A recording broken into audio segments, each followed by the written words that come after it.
Oh, my son, you should be ready to lay good foundation. Earlier the better. In the nearest future, you could be one of the leaders. So we pray. Amen.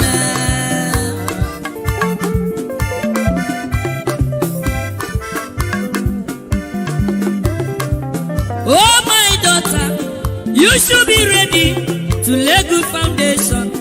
Earlier the better. In the nearest future, you could be one of the leaders.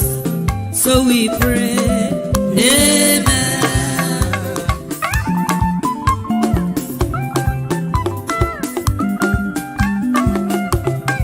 To become a leader is not very easy. To become a man is not a day job.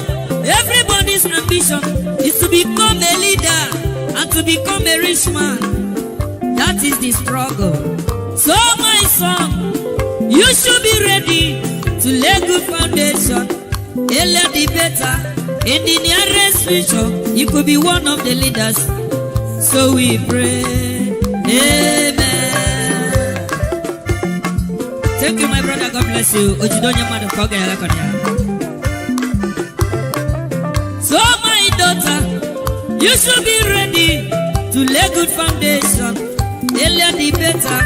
In the nearest future, you could be one of the leaders. So we pray. Amen.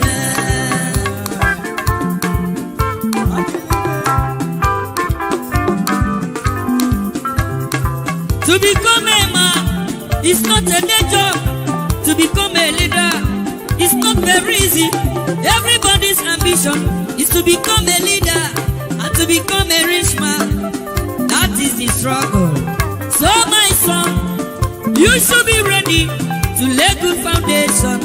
Earlier the better. In the nearest future, you could be one of the leaders. So we pray. Amen. You are the pillar that holds my life. You are the pillar that holds my life. Master Jesus, you are the pillar that holds my life. Lily of the valley, you are the pillar that holds my life. You are the pillar that holds my life. You are the pillar that holds my life. Lion of the night, you are the pillar. Chickadee, you are the pillar. Daddy, you are the pillar that holds my life. Lion of Judea, you are the pillar that holds my life. Anyway, you are the pillar that holds my life. Hey, yeah. Master Jesus, you are the pillar that holds You my life. You are the Master pillar. Jesus, you are the pillar that holds my life. I said, Jesus, unibu kalabati sinduwe. Nibu kalabati sinduwe. Ojo biebe, nibu kalabao. Nibu kwa kalabano. Nibu kwa kalabati sinduwe. Ojo biobi ko nibu kwa kalaba. Chikadide nibu kwa kalabao. Nibu kwa kalabati sinduwe. All right. Good morning, good afternoon, good evening to you all. Yes, we are back again another day. How you guys doing today, my people? Thank you very much for your time with us. Yes, it's good to be back here again. I guess everybody can hear me. It's another wonderful day. Today is 30th March 2023. Trust me, the month is over. Wow. If you're watching me right now, I want you to know that you're getting old. And if you are Tinubu to be the next president of Nigeria, look at your age today and look at the age you're going to be before these people will hand over power. We're only doing our part. Every one of us will be remembered for the footprint that we've left behind. If you are leaving a criminal footprint behind, don't worry, you'll be remembered. If you are leaving a good one, positive one, also, you're also going to be remembered. So everyone that came to this world, many of them have departed. You and I still remember them, right? The question is, how do we remember them? Thank you very much, my people. Good morning, good afternoon, good evening. Depend on your region right now. We are back again. Let's talk about the thing that's affecting you and I. I can see the comment section is already piling up. Let me quickly acknowledge the people right there. Then we can move on. Yes, Patricia, enough. A good evening to you, my sister. Thanks for joining us. Mother of all, the great mother. Thank you very much, Mommy Diaspora. Thank you very much for joining us. Good evening to you, Paco Barrison, Benson, Festus, Faith, Andrew, Johnson, Emmanuel. Good evening, good evening, good evening. FFK Jubilanti, Cybervo Conrad, Mike Akambare, my brother. Good evening to every one of you. I appreciate you all, my people. Lucky Yamo, Emmanuel Basi, Kasira De Tina Eloho. Bella Naomi, madam, good evening to every one of you. I appreciate you all, my people. Do your part by sharing, like the broadcast, and let's move on. I have more people right there. Osaga Daddy, thank you very much for joining us. Martina Obasi TV, thank you very much for coming over today. I appreciate you always, always, always. Festus Igbenawaya, I can see you right there. Good evening to you. I can see Princess Marcos. Good evening to you. Thanks for joining us. Good evening to every one of you. Edward Equavon is right there. Betty Joe 66. Obiajulu, good evening to you all, my people. I appreciate you all. Rashida Hamza, thank you. Amaka E, thank you very much for joining us. Sunday Sources, thank you. Faith Favor, thank you very much. Efosa or Seven Gear, Felix and Zilos, I can see you. Thank you very much, my people. Good evening, good evening, good evening. Do your part by sharing. We have Nell James right there. Victory all the way. Yes, victory all the way. I like that.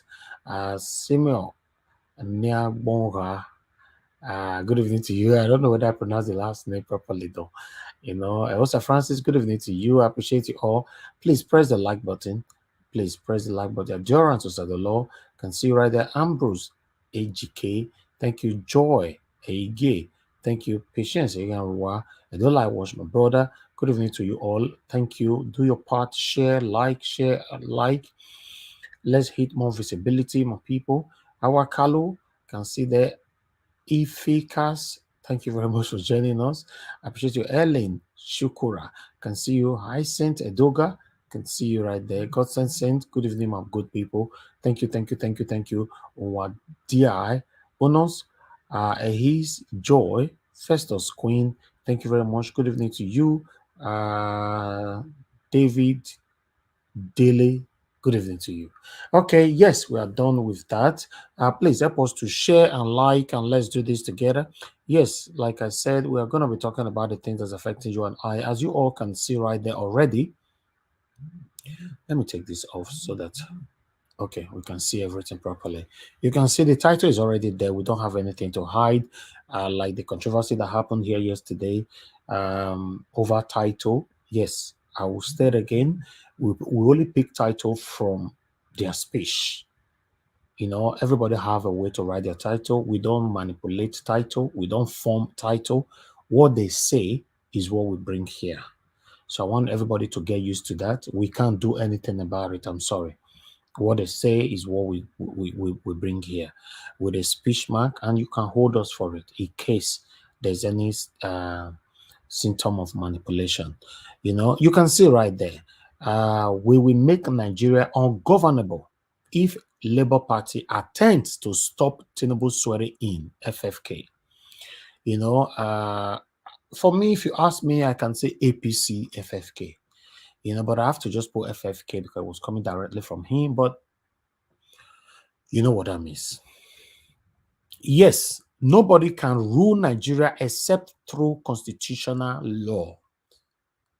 They are quoting law for us, forgetting that the same constitution, 1999 constitution amended, also stated that INEC must transmit results from the polling unit exactly from there. But that didn't happen. Now they are quoting constitution for us. All right, no problem. Peter Obi have responded. So we're also going to be taking on that. So please help us to share. Share. Now, APC, FFK, they call on another arrest, of Mr. Peter Obi. Again, a fresh one. DSS, arrest him now.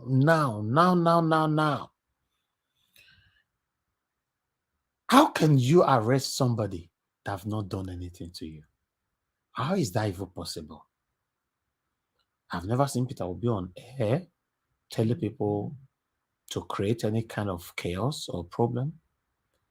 So, what will you tell the world if you arrest him? What will be your reason? These are a lot of questions that we need to ask.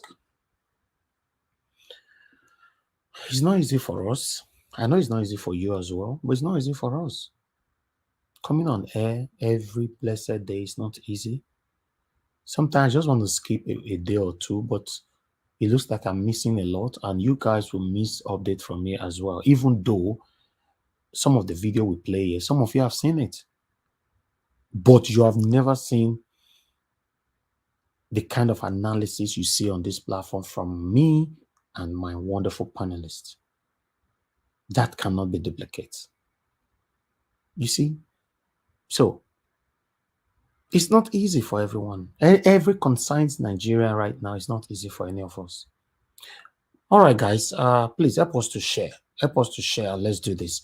Okay, I'm going to post out a link right away.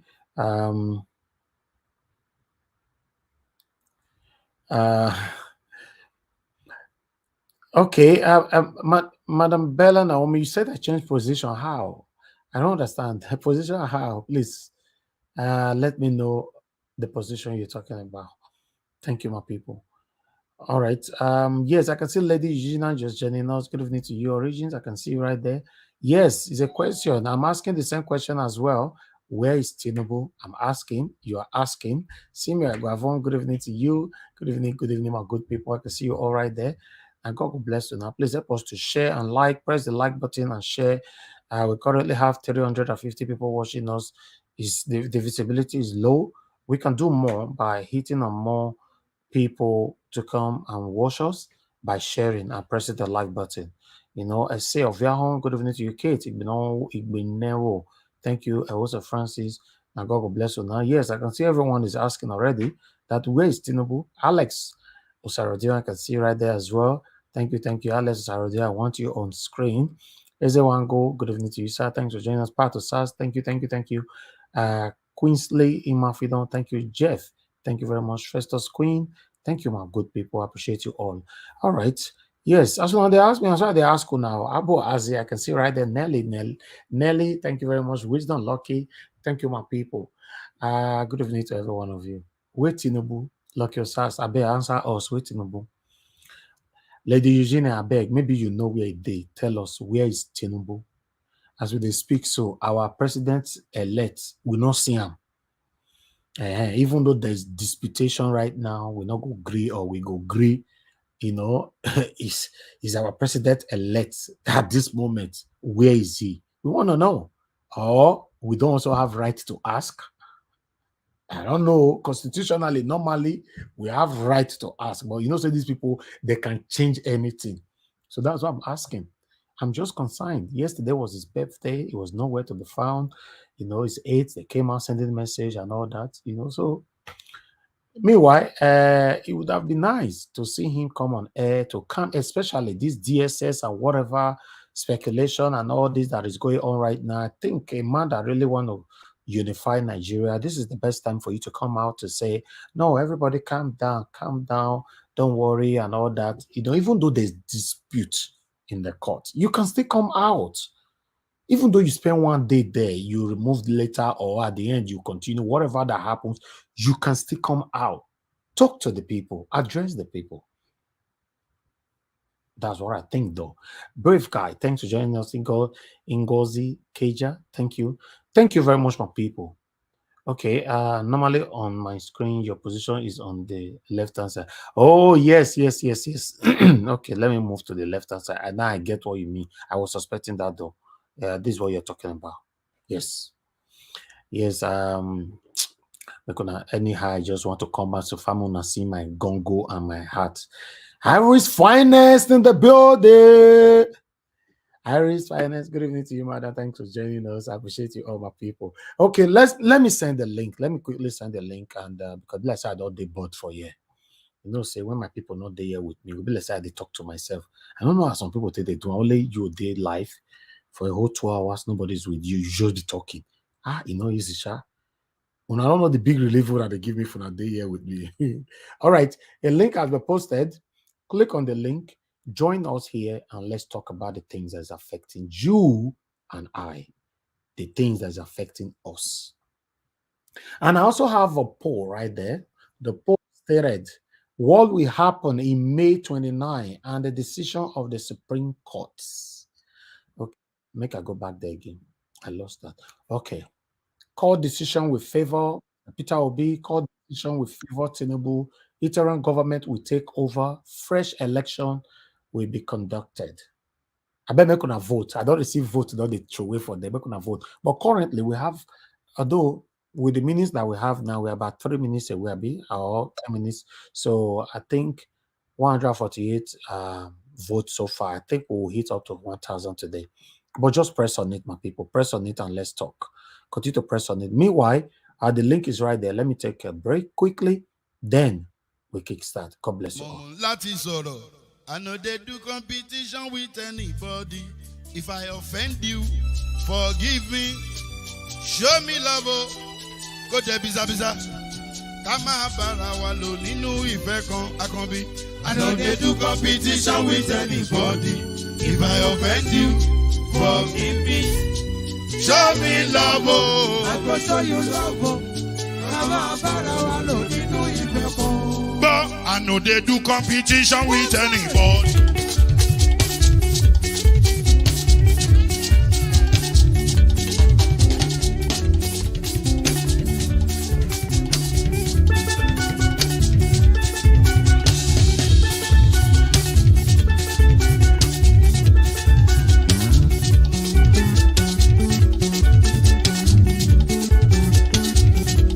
If I offend you, forgive me. Show me love, oh, I go show you love, eh. Kama bara wa lo nínú ìfẹ́ kan. I know they do competition with anybody. If I offend you, forgive me. Show me love, oh, I go show you love, oh. Kama bara wa lo nínú ìfẹ́ kan.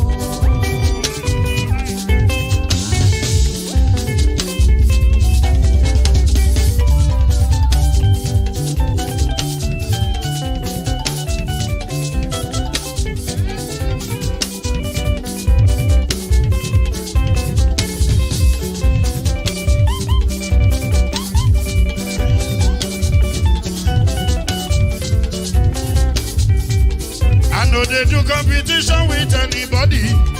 If I offend you, forgive me. Oh, tó bá ti sanwó fún Ṣẹ́gun nàbí o. Ẹ fẹ́ jókù. Alákọ̀bí. Ṣẹ́gun nàbí. Alákọ̀bí. Sábà mẹ́la. Anybody. Anybody. Any bobo bobo bobo bobo. Anybody. Mo ló ń fọlú. Ó gbà mí bó ṣe rí mi láti finishi. Délé mo ló ń fọlú. Ẹ jẹ́ ń sọ̀rọ̀. Délé o délé o.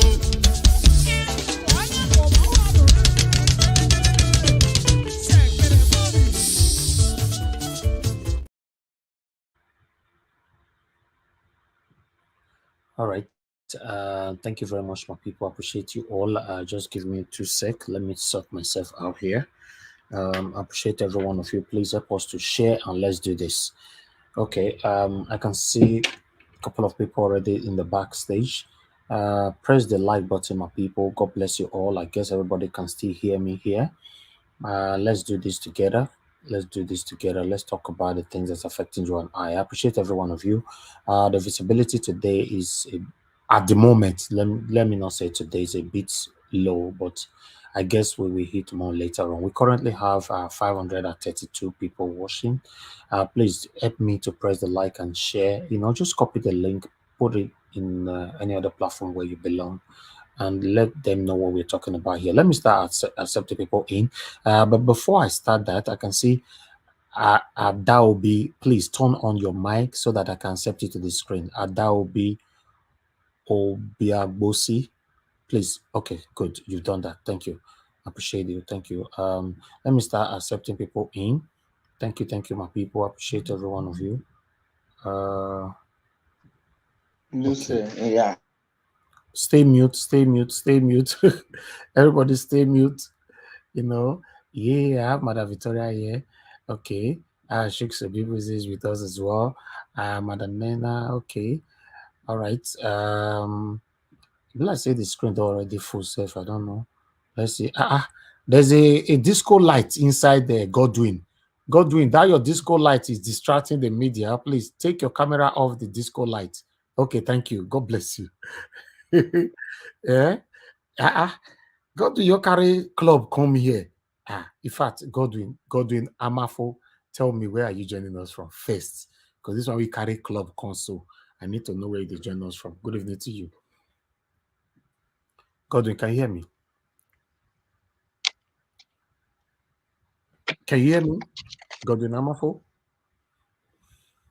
We can't hear you, but try to sort that out before I'll get back to you. At the moment, I can't hear you. Although you are making, there's noise coming from you, but we can't hear you talking. Okay, meanwhile, I have to mute you for now. Let me see if the screen is already filled up. 1 minute, my people. Yes, the screen is filled up. But don't worry, we'll do swapping around. Just try to join if you want to, and then we can take it from there. All right, thank you very much, my people. Help us to share and like. I'm going to start with an article quickly. Let me start with an article. Then we can take it from there. Please do your part by liking and sharing, my people. It's very, very important for us. Trust me. Okay, let me go check. Before that, let me go check how many likes we currently have and how many shares. Let me quickly check on that. Okay, currently we have 167 likes, and we're already about 600 people watching across. So can you press on the like button, press on the like button, please. And we only have 22 share. It's not good at all. I'm sorry. You see, when it comes to share and like, I they ask where we.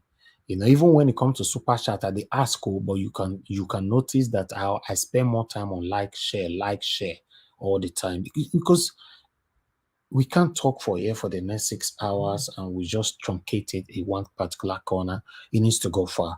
Press the like button, my people. We should be around 300 likes by now. We currently have 186, 190. Wonderful. Continue to press on it. Thank you very much, my people. Okay. Let me take on an article quickly. Let me bring this in. I'll start from. Okay, let's just start with FFK. FFK will be better. Okay, as you can see there, that's FFK. We will make Nigeria ungovernable if Labour Party PDP attempt to stop Tinubu swearing in. FFK Sahara reporter carried that one. Why on this one? You can see interim government Fani Kayode urges DSS to arrest Atiku Peter Obi. This one was today. Okay, before we move on, let me quickly let's take this together. Because I can't take all the article together, but I'm just going to see which one I can take. Should I carry everybody along by bringing it in? I always try to avoid this all the time because of the. Okay, 1 minute, my people. I beg, one novice. Let me just quickly. No, I can't bring this in. There's too much. Okay, let me just read from here. There's too much advert here. Okay, let me read from here. It's already there on the screen. Okay. Please, everybody, stay mute. God bless you, so that I will not be distracted. Okay, as you can see on the headline, I'll take that again. Interim government Fani Kayode urges DSS to arrest Atiku Peter Obi. Okay, a shifting of the ruling party APC Femi Fani Kayode has urged the Department of State Service DSS to arrest presidential candidate of the People Democratic Party PDP Atiku Abubakar and his Labour Party LP counterpart Peter Obi over alleged call for an interim government instead of handing over power to the democratically elected president on May 29. Okay. All right. But I've never seen any article or video where Peter Obi was part of the people calling for interim government. I don't know. But meanwhile, let me move on. Sorry, guys. I think I need my coffee. I'll go get some just now. Let me quickly take on this first. Fani Kayode made this plea to the DSS in a statement titled Arrest the Rebels and Treasonable Services, issued via his verified Twitter handle on Thursday. Today is Thursday, right? Okay. I recall that DSS had earlier raised the alarm over an ongoing plot by some key political players in the country to install an interim government. The spokesperson for the DSS, Dr. Peter Afunaya, revealed the step-by-step ways key political players are planning to infect their plans in a statement made available to Vanguard. According to him, in the planning, in their many meetings, have weighed various options, which include sponsoring endless violent mass protests in major cities to warrant a declaration of state of emergency. Again, the service said they are planning to obtain frivolous court injunctions to forestall the inauguration of the new executive administration and legislative houses at the federal and state levels. But Fani Kayode described the call for an interim government by members of the opposition as outrageous, subversive, and dangerous, adding that, unquote, but they are also acts of treason, rebellion, and insurrection. We have warned about this sinister plot and plans for months and well before the presidential election, but no one took us seriously, and it was to no avail. Now, the signs are obvious and ominous, and it is clear that there is something evil afoot. It is heartwarming and encouraging that the DSS, as alive to their duties as ever, finally issued a statement yesterday in which they vindicated us. Arrest Peter Obi now, an article. This one.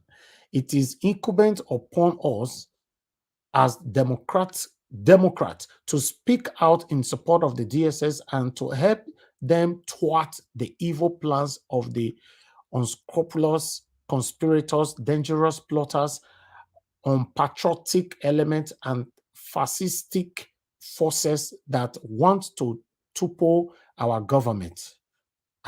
Their government away. Okay, I'm going to stop that right there.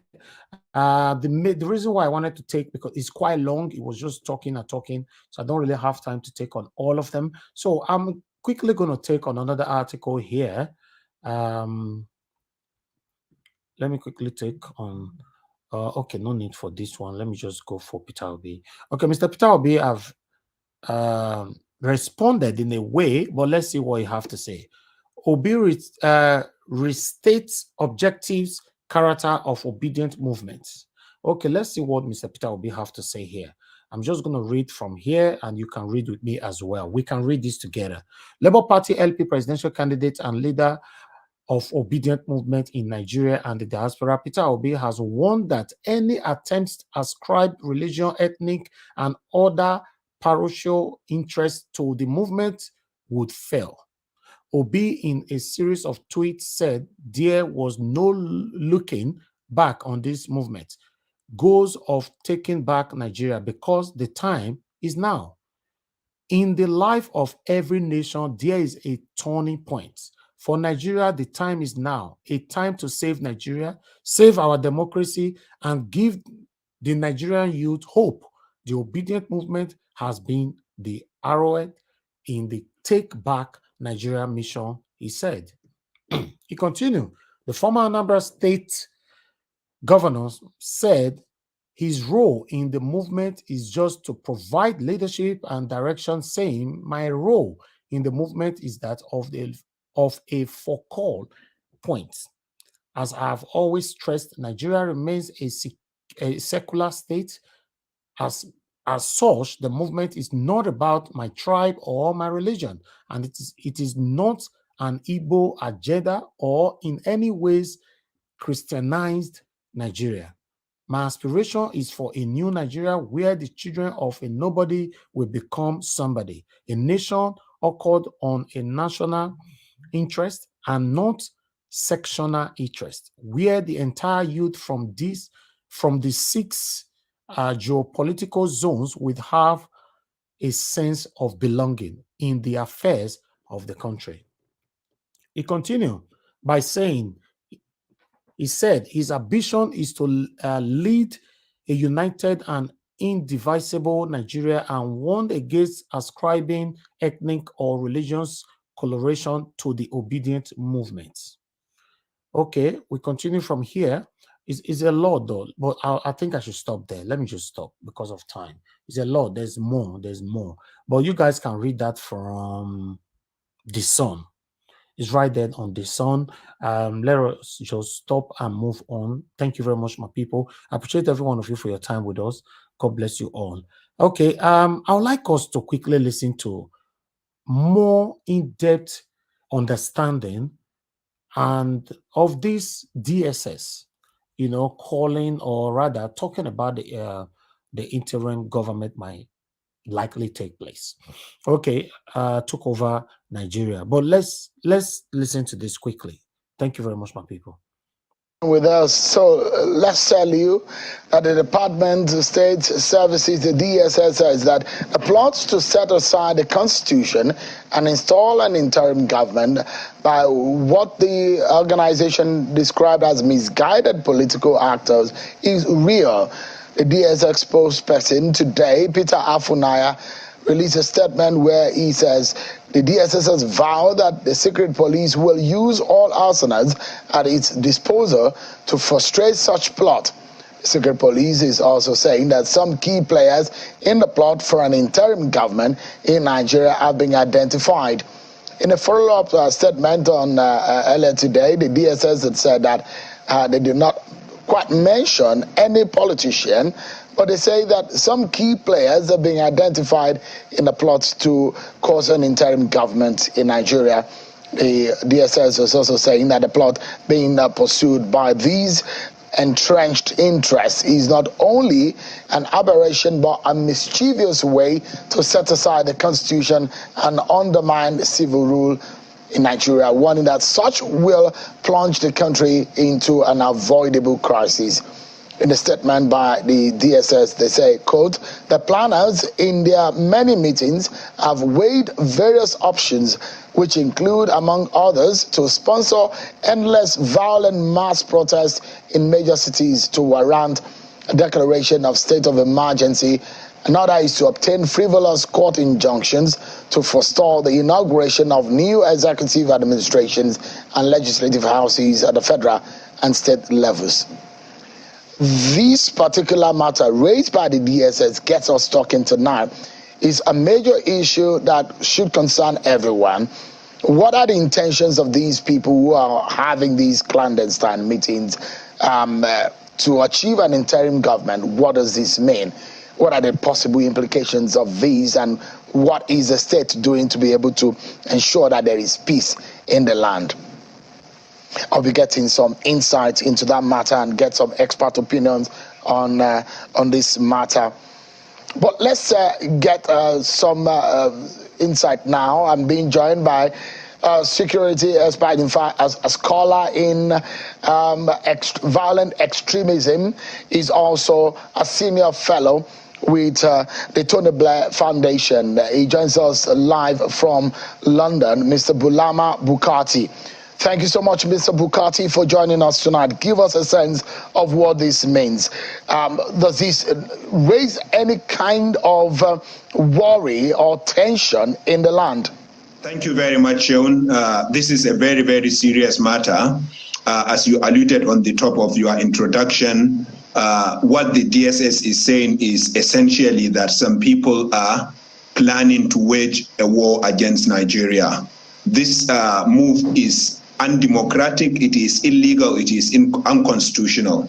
Section 1 of our constitution is very clear that no, Nigeria cannot be ruled, neither any part of Nigeria can be ruled other than through constitutional means. And the only means recognized by the Constitution is for people to win elections and to be duly inaugurated by the authorities stipulated by law. And therefore, it is unconstitutional. It is also criminal, because what these individuals are planning is potentially what is called treason under our criminal laws, and it is punishable by death. It carries the death penalty, which shows that it is one of the most heinous crimes in Nigeria. Now, of course, the fact that this statement is coming from the DSS gives me hope, but also gives me concern. The concern is that the fact that the statement is coming from the DSS means that this is a very, very serious matter. It is a damn serious matter, because we know that the DSS has never been reckless with statements like this. They are always serious, they are professional in what they are doing, and now that they are coming out with this statement, it shows that they do have hard evidence that some individuals are unfortunately planning to do something untoward, which will throw our country into chaos. Now, the positive side of the statement coming from the DSS is that since it came from them, it shows that the DSS and other security agencies are on top of the matter. And we know that the DSS has always been very good in gathering information and sharing it with authorities. And therefore, what we will call on security and law enforcement agents is to take this intel very seriously and to take all steps within the bounds of the law to rattle this illegal, unconstitutional, anti-Nigerian attempt.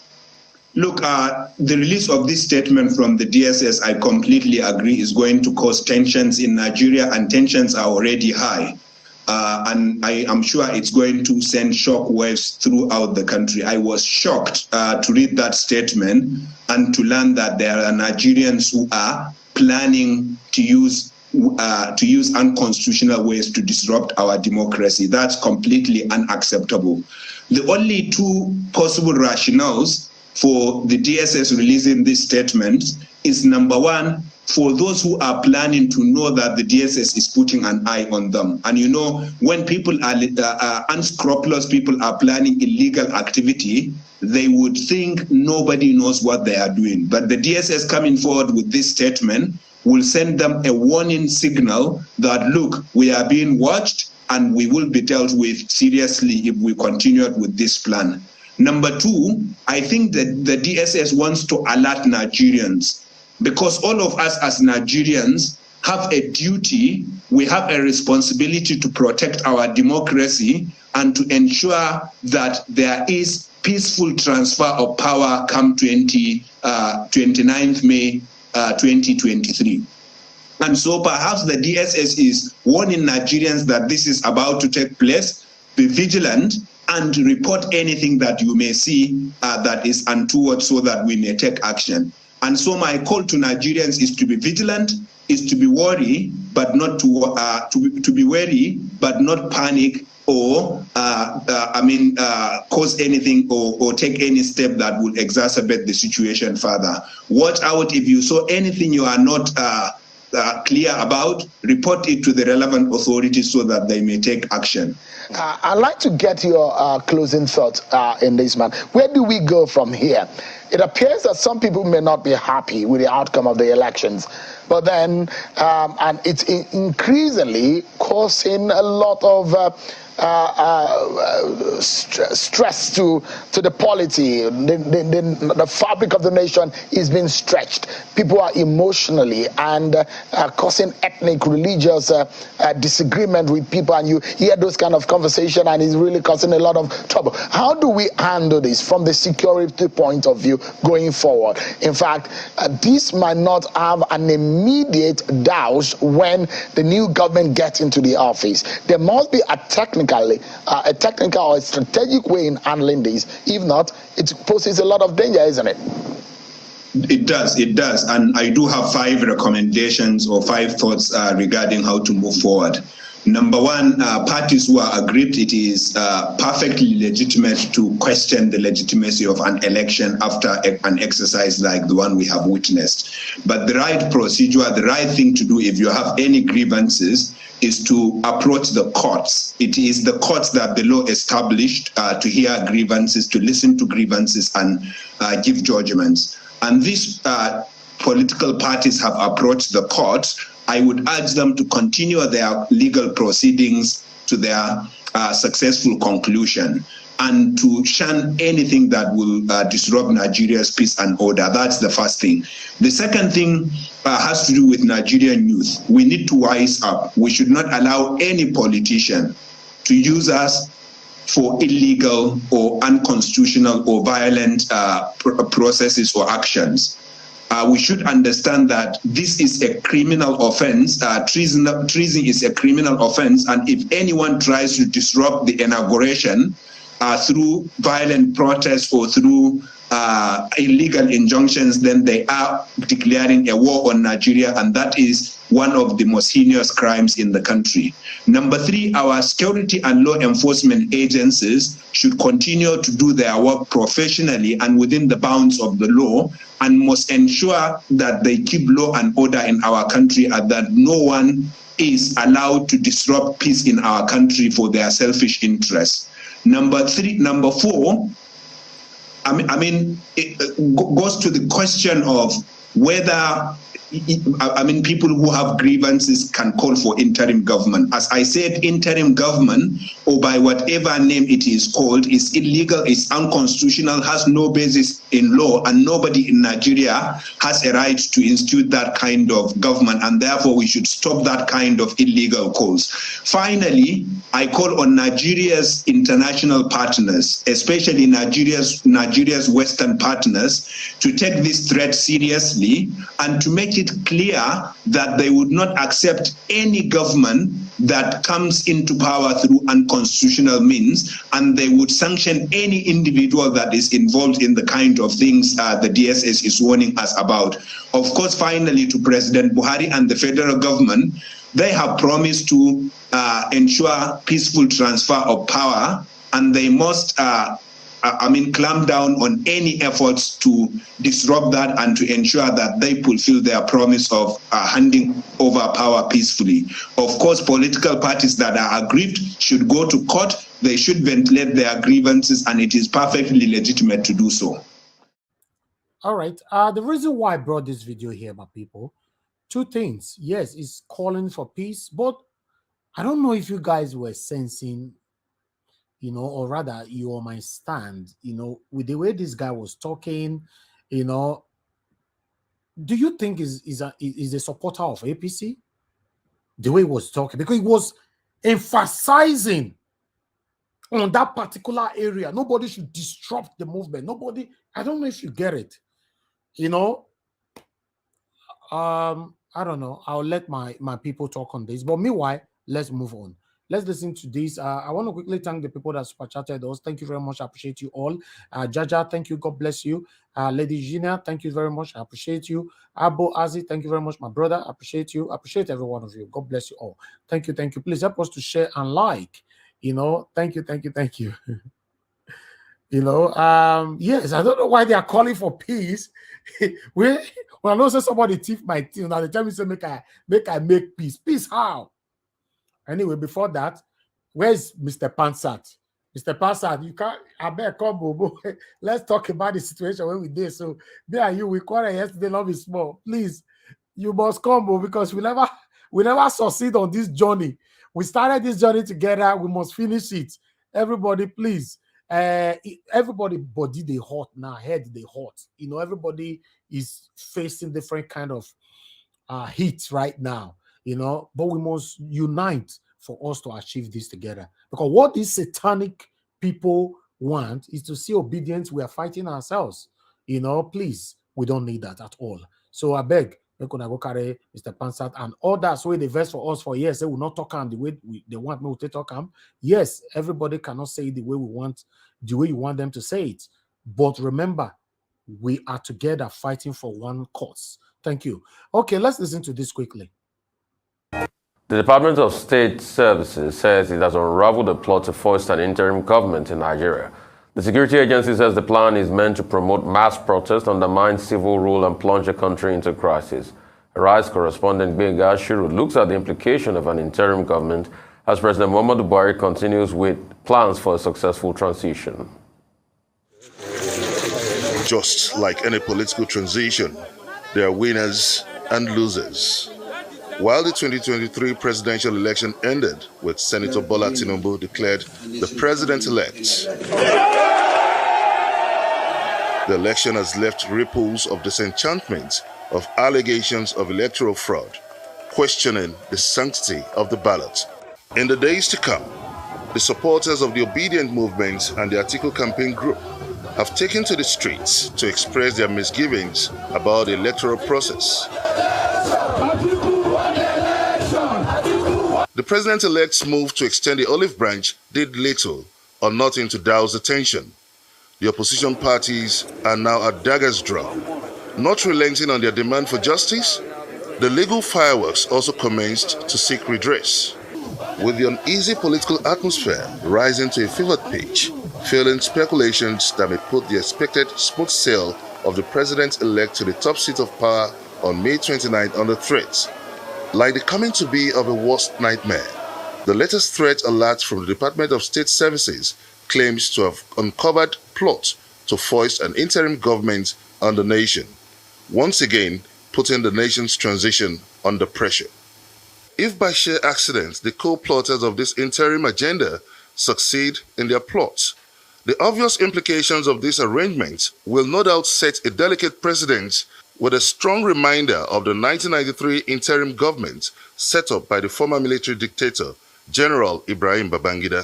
The big question is, what does the interim arrangement portend for the nation's democracy? How would posterity preserve this plot as the nation stands at the threshold of another political transition? Benga Ashiru, Arise News. Dr. Bati, a lot to piece together on this. Yeah, I recall writing a piece on this even before the election, at the back page of this day. Okay, guys, because of time, let me just listen to what Rufai have to say rather first, so that we can just move on. Let's listen to what Rufai have to say. Please help us to share and like. God bless you all. Democratic process. I think it's pure and simple to say this. Let's perish the idea of any interim government. We cannot go back to the June 12 days. We all know what happened to Nigeria that time. We all know how we became even an international pariah. We all saw the effect of what it did to the image of Nigeria. And the court of law said, no, it is an illegality. It shouldn't have even happened then. We can't go back to those days. That's number one. Number two, in reading the DSS statements, yes, the DSS have looked at it, seen it, identified the plot, but, they said three things. That some people will go to the court to go get some injunctions. To a large extent, I feel people have a right to go to court. Is it that the DSS does not trust the judicial process? It says getting frivolous injunctions. I want them to expatiate further on that. It said in protest, people will force protest in such a way that it will cause chaos across the country and there will be a declaration of this. No. People have a right to peaceful protest. And across party lines, everybody has been protesting. We saw APC protesters in Abuja called the Natives, protesting in support of Bola Ahmed Tinubu and saying, oh, the mandate is theirs. Even saying further that, hey, people should also congratulate the candidates. We've seen Labour Party members. We've seen PDP protesting across the country. This is a constitutional right for people to be able to protest peacefully. And also, it's also part of their right to be able to go to court. It is the court that determines the injunction that they give to anybody, be it frivolous or not. And that's why we keep calling our judiciary process to do better. Thirdly, in all of this, the DSS is seeing some political actors. We want the DSS to act on it, because we want the safety and security of our country. And the peaceful transfer of power is what heralds every democracy. But, like the different political parties have stated, one part we should ask the DSS about strongly is the fact that when threats were made in Lagos, what did the DSS do about it? That's a very fundamental question. Because we forget in a hurry what happened in Lagos. MC Oluomo made threats and those threats came to be.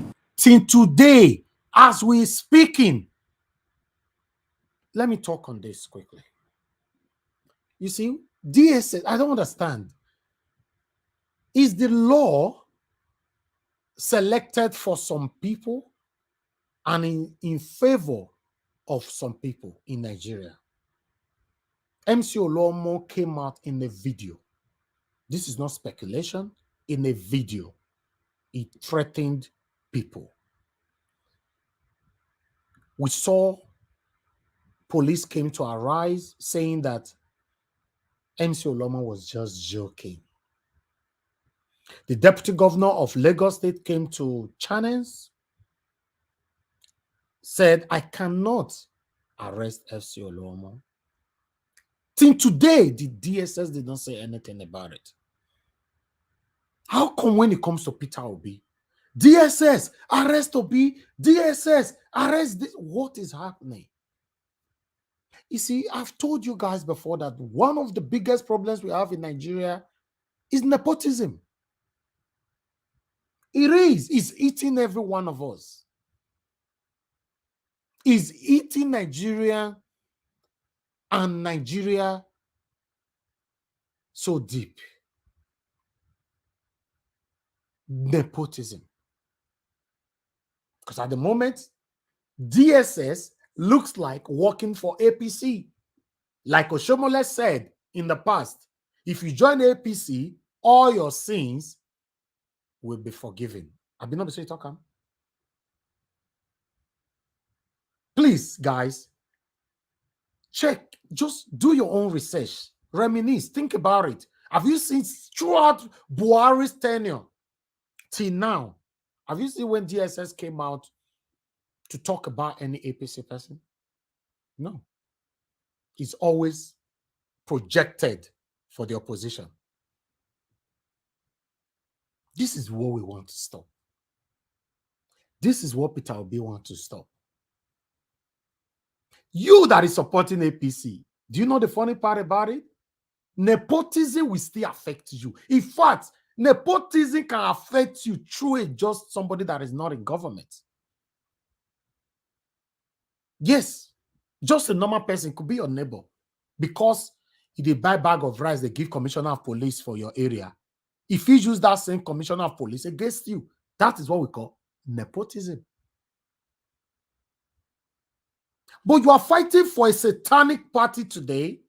You are thinking that, oh, we they hurt these people, better get out, better get out. Whether you like it or not, the situation we all find ourselves is affecting every one of us, both the rich and the poor. It's affecting us. Stand for what is right. We can't continue like this. A country where somebody will be asking you if your papa named the open window or the open door. Is that what you call a country? Or rather, is that what you call a system? Because I know some of you live in abroad. Even though I know wherever you and I reside, they are not also 100%. But at least I can say categorically, 80% we find our peace, if not more, in their country. But in Nigeria, you don't. Somebody will slap you and get away with it, just like that. Let's you beat your wife anyhow for inside market. You could get away with it. Anyhow, it will happen for Nigeria.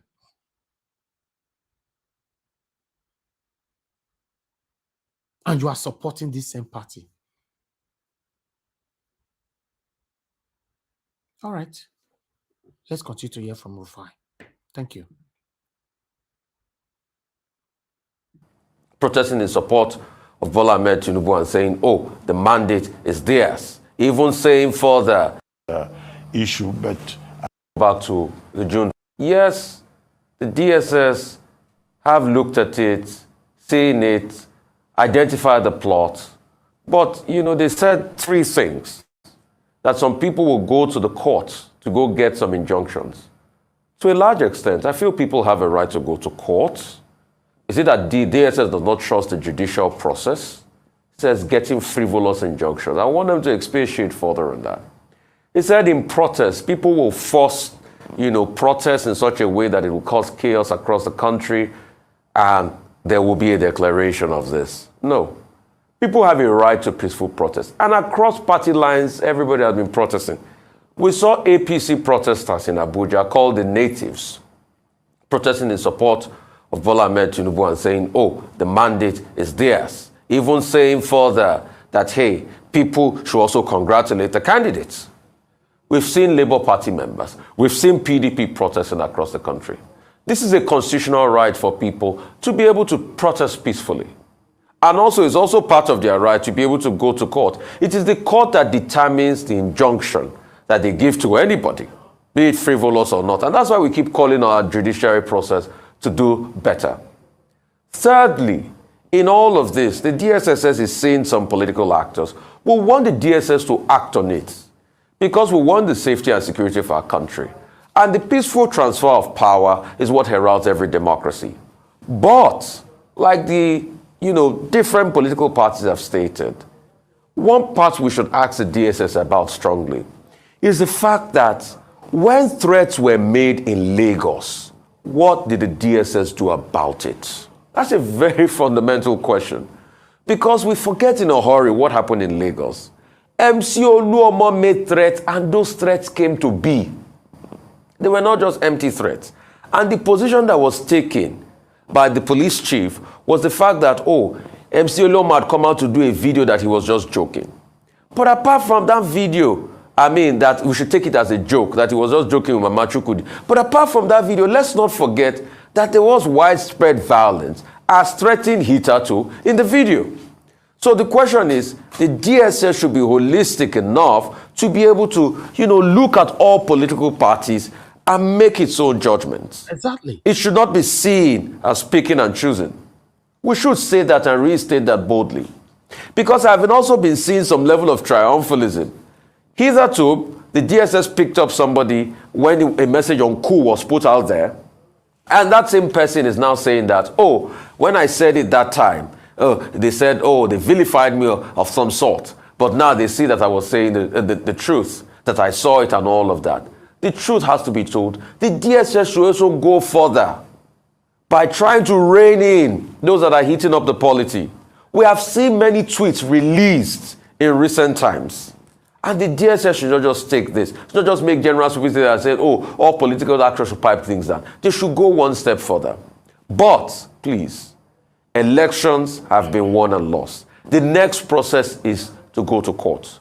All we can do is to call on the judiciary to ensure justice. And that's what we want. People also have a right to peacefully protest. But when the court make their decision, we should also remember that the collective development of our country should be our priority. We should not plunge ourselves to chaos like it's currently happening in Kenya. That even after the court has ruled, there's been protests. Only last week, members of Azimio decided to stomp on the State House. And that has brought about many reprisal actions in Kenya as we speak today. We do not want that. We want peace for the growth and the development of our country. But we must also be fair to one another, give people the chance to air their views, and let everybody settle things out because we want a great country called Nigeria. Okay, as you all can see, on the first video I played from Channels, you can see that that man right there was trying to scare the obedience away. That's why I was asking, this man, APC man, be this, be what? He kept saying any kind of protest that will truncate this movement, any kind of protest that will lead to the disruption of this transition is death penalty. Is death penalty. He was just emphasizing on the death. This is why you see Rufai was indirectly correcting it. That constitutionally, Nigerians have the right to express their dissatisfaction. Nigerians have the right to express their plight, to demonstrate their rights. But that man, where Sheun carry come, now threat that man can't threaten us. Even in the last part, when they say me give the last submission, he continued to emphasize on that particular area by saying, I'm here to tell you people, it's a death penalty. Is this, go to court, go to court. I was like, what is happening here? I think Sheun should be balancing this. I don't know. I don't really want to speak about journalists, to be honest. I see them that, I'm on the same path. I prefer to talk more about politics. Politicians rather than talking about journalists. I don't really want to talk about them. I want you guys to see things. We bring it here, judge it yourself.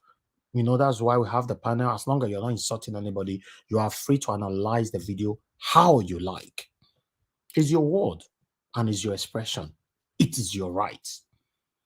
Thank you very much, my people. Then, Asari Dokumbo is also one way or the other threatening people that Bola Ahmed Tinubu must be sworn in, whether people like it or not. Let's watch this quickly. The placards reflect the 23 local government areas of Rivers State as the leader of the Niger Delta People's Volunteer Force, Mujahid Dokubo Asari, leads supporters on a solidarity march for Nigeria's president-elect, Bola Ahmed Tinubu. The number of persons participating in the Solidarity March increases at every road and major flyover roundabout junction in Port Harcourt, Rivers State, before converging on the Ibuku field at the D-line area of the capital city. If Tinubu does not turn our life around, hold me responsible. Because your life is about to change. You are going to feel the impact of government. Your children will go to better school. Your children will go to better hospital. You will drive on better roads. You galvanize the Calabar people. To this extent, you galvanize the Ijaw people to throw their weights behind Tinubu. And by the special grace of God, Tinubu won the election clearly, smoothly, without any issue. The Jaws came out in the number to vote for Tinubu because of the antecedent of our leader, Mujahid Asari Dokubochu. Majority of them doesn't even know him. But because Asari has given directive that this is a man that will give us a brand new Nigeria, that this is a man that will bring the devil. This one are youth, too. Now youth be this, so now they go talk and reach. Now youth, now be this. Development to this country. Dokubo Asari says the support for Bola Tinubu will be sustained until the May 29 inauguration date. There are those who are saying that they are going to occupy Nigeria. We have freely given our mandate to Ahmed Bola Tinubu. We have elected him as president. He's going to be a good president.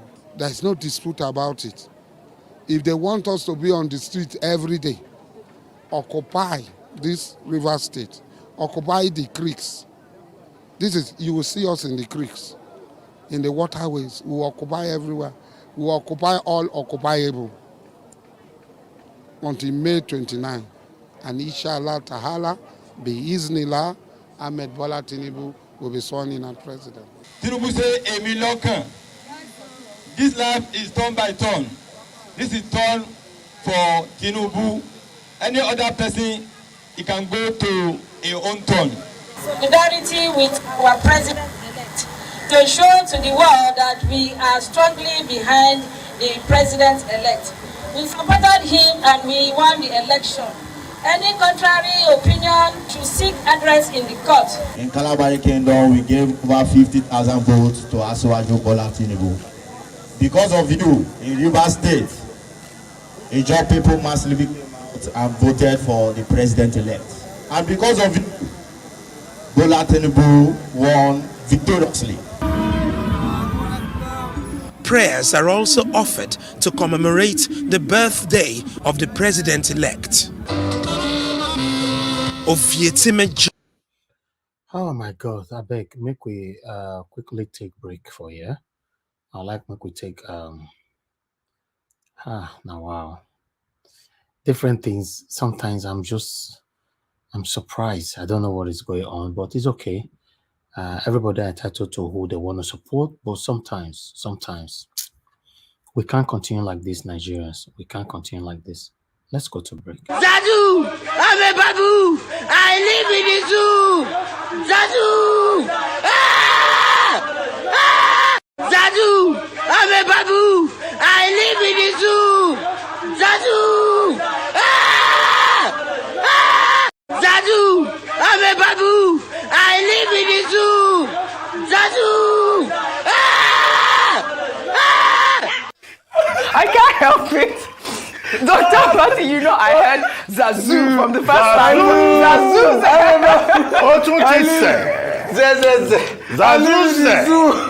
Babu. I heard that from you. Anyway. All right. Yes, that's it, my people. I appreciate it all. I would like us to quickly go to Dino Melaye. Dino Melaye have this to say. Let's listen to him. Men and women, I want to say good morning. I'm speaking to you once again in the course of our nation's history, and I want to say that it is appalling that 1 month or over 1 month after the presidential election of the Federal Republic of Nigeria, INEC is yet to upload over 9,000 polling units on the server. INEC, over 1 month after election, is yet to upload over 9,000 results of over 9,000 polling units on the server. And yet a declaration was made every day. Today they can post 2. Next tomorrow they post 3. There are a lot of corrections on the results. Some places, pictures were even posted of young ladies. It's the website. The server is a complete mess. But I'm speaking to you that over 1 month after the election, results of over 9,000 polling units is yet to be uploaded by INEC, and yet a declaration was made. Yet Tinubu was declared wee hours of the morning when Nigerians were sleeping, a time dedicated to witches and wizards.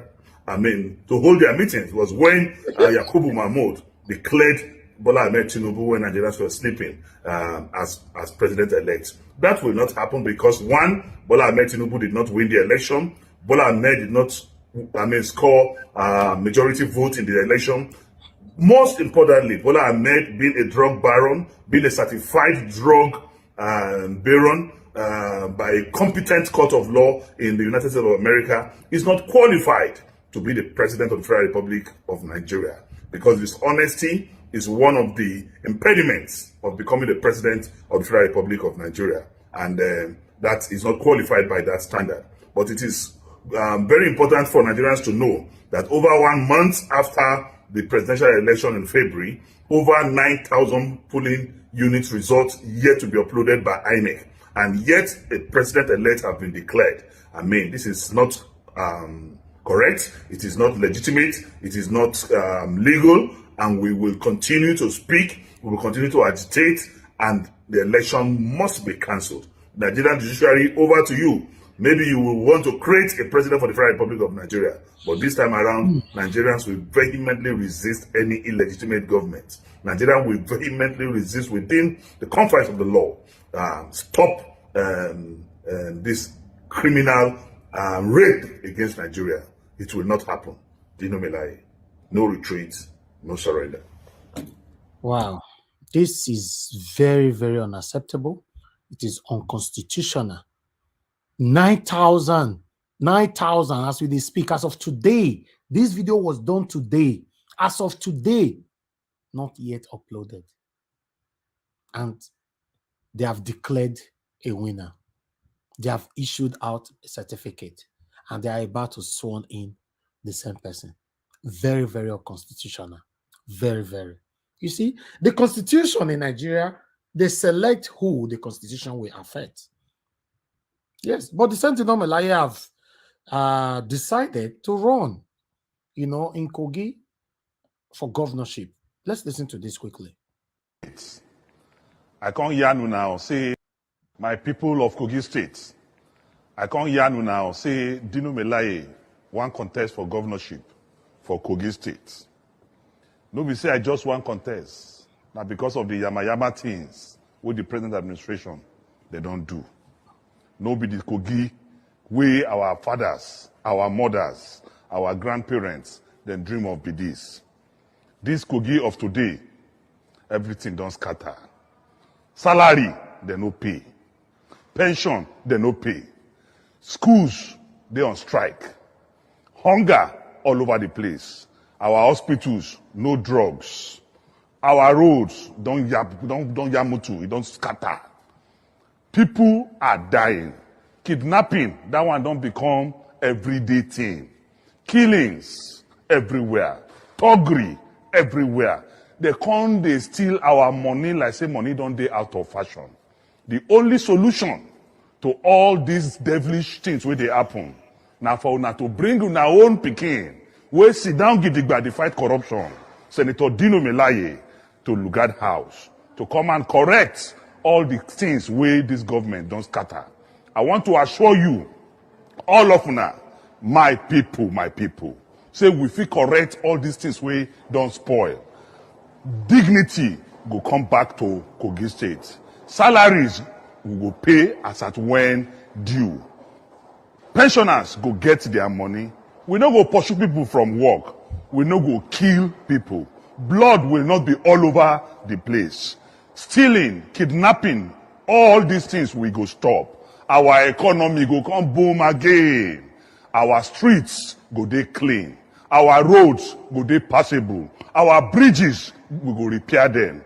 I dey call on everybody for Kogi State, pastors, imams, bricklayers, tailors, mechanics, market women, young and old, including students. Now, una own government, now they come so. The government of Dino Melaye, now the government of the people. After all, wetin be democracy sef? Now, government of the people, by the people, and for the people. Wetin we dey experience now? Now, greediocracy, government of the greedy, by the greedy, and for the greedy. Follow us, follow who know road, and we will succeed. All right. Thank you very much, my people. I appreciate every one of you for your time with us. That is the end of this first segment. So we are going to start talking right now. But before that, I really want you guys to press on the like button. We currently have 1,034 watching us. And the likes, let me see how many people watching us on Niger Watch. We have about 759 watching us on Niger Watch. The likes is 277. Please press on the like button, my people. Press it. Take that to 500. You can. Thank you very much as you listen to our wonderful, talented panelist. Thank you very much, my people, for joining us. Good morning, good afternoon, good evening to you all once again. I appreciate you all. Let's take this quick break. Then we come back then to start talking. Do your part by liking and sharing. God bless you. You are the pillar that holds my life. You are the pillar that holds my life. Master Jesus, you are the pillar that holds my life. Lily of the body, you are the pillar that holds my life. You are the pillar that holds my life. You are the pillar that holds my life. Lion of the night, you are the pillar. Chickadee, you are the pillar. Daddy, you are the pillar that holds my life. Lion of Judea. You are the pillar that holds my life. Walking the way. You are the pillar that holds my life. Hey, yeah. Master Jesus, you are the pillar that holds You my are. life. You are the Master pillar. Jesus, you are the pillar that holds my life. I said, Jesus, unibu kalabati sinduwe. Nibu kalabati sinduwe. Ojo biemeni, nibu kalabao. Nibu kwa kalabano. Nibu kwa kalabati sinduwe. Ojo biomi ko nibu kwa kalaba. Chika nije nibu kwa kalabao. Nibu kwa kalabati sinduwe. All right. I appreciate every one of you. Thank you so much. May God bless you all. So let's quickly. Henry Gabriel, thank you. Thank you for the super chat. May God bless you. And we have another person right there. George Blue Shell, thank you very much for the super chat. Abo Azi, thank you, Lady Gina. Thank you, Jaja. I appreciate every one of you. Now, God bless you now. Okay, guys, please press on the like button and share. So let me say the first person we have here today with me is Patrick. Mr. Patrick, good evening to you. Thanks for joining us today. We would like to hear from you. What's your take on everything that's currently happening right now? Mr. Patrick, please unmute yourself. Are you there with us, Mr. Patrick? We can't hear anything. You are muted. Okay, let's say Patrick is not available right now. Let's go to Alex Edo Pikin. Alex, thanks for joining us. Please talk to us. Good evening to you, my brother. Yeah, Elvis, Oten, God bless you. My people, obedient people, the citizens of Nigeria, those who love the country, I greet you all. And to those who don't love the country, who are trying to draw us back, I encourage you to think twice and join those who are ready to make the country good, because it will also be good for you if you join the wagon. Yeah, in fact, where will I start from? There are some words that I decided to underline here. I had it a lot. The word treason. What else? A frivolous injunction, and many others. I will start with that. Why is it that these guys, I mean, those people like FFK and his likes, they like to cry out very loud when things are not going their way. This guy is the one among them, himself, what's the other guy, Ononuga or whoever, who were just encouraging everybody to be against them. The Yoruba people, what they did to the Igbos, let me say the talks, let me not generalize now. The talks, they sent them out there. MC Oluomo, he went out, he made threats, and these threats became reality. A lot of people were killed, people were injured, properties were lost, everything just went down the drain. And these people all kept mute. There was nothing that came from them that was positive. After they've done their job, they now called us to be peaceful, that they want to come and reconcile a government of unity or whatever. I don't understand why you will beat somebody and you still tell the person not to cry. I don't get it. What is really the problem? Obi won the election. It was stolen from him. Now they told him to go to court. This man is now in court. So what is now this problem? I can't get it. It's still a mystery to me. What exactly do they want? Why are they now crying? People are out there peacefully voicing out what everybody already knows, and they are still crying. They are not giving orders. In fact, they give orders to the DSS, arrest. But they were there when everything was being destroyed, when they were the biggest tribal bigots that I've ever experienced. After knowing the history of Nigeria, what happened before, they stood by and they saw these things happening. The DSS did not even make a move. It was not something that was hidden. This guy was on camera. There were videos. They didn't make a move. Now they are coming out to tell us that they've been able to uncover so big plot that something is being planned, that they are going to deal with those people who are planning it. Political figures, great names. that they could not see it now. But those ones that were so open, they didn't do anything. Elvis, you said something about the laws in Nigeria. In fact, I think the more I begin to get some information about Nigeria, the more I begin to see things that happen in Nigeria. Sometimes I have so much hope. I'm a very, very optimistic person by nature, but I tell you, I'm struggling. I'm struggling these days to be optimistic about Nigeria. Because when things are going so straight, these people will just bend it and they don't care. They don't care about us. They are just interested in themselves. We're talking about our guy that is missing in action. After all those hits that he took, after all the stress, what do you think? He's gone somewhere to take care of himself again. They will have to pump him up, then he will come back and tell us one story or the other. So what they are trying to do now is to paint a picture and say, oh, they don't want to swear him in. Maybe it's one of the reasons why the country is now in such a situation. My brothers and sisters, the country has been put in this state through these same people. Even the DSS is under them. Everything is under them.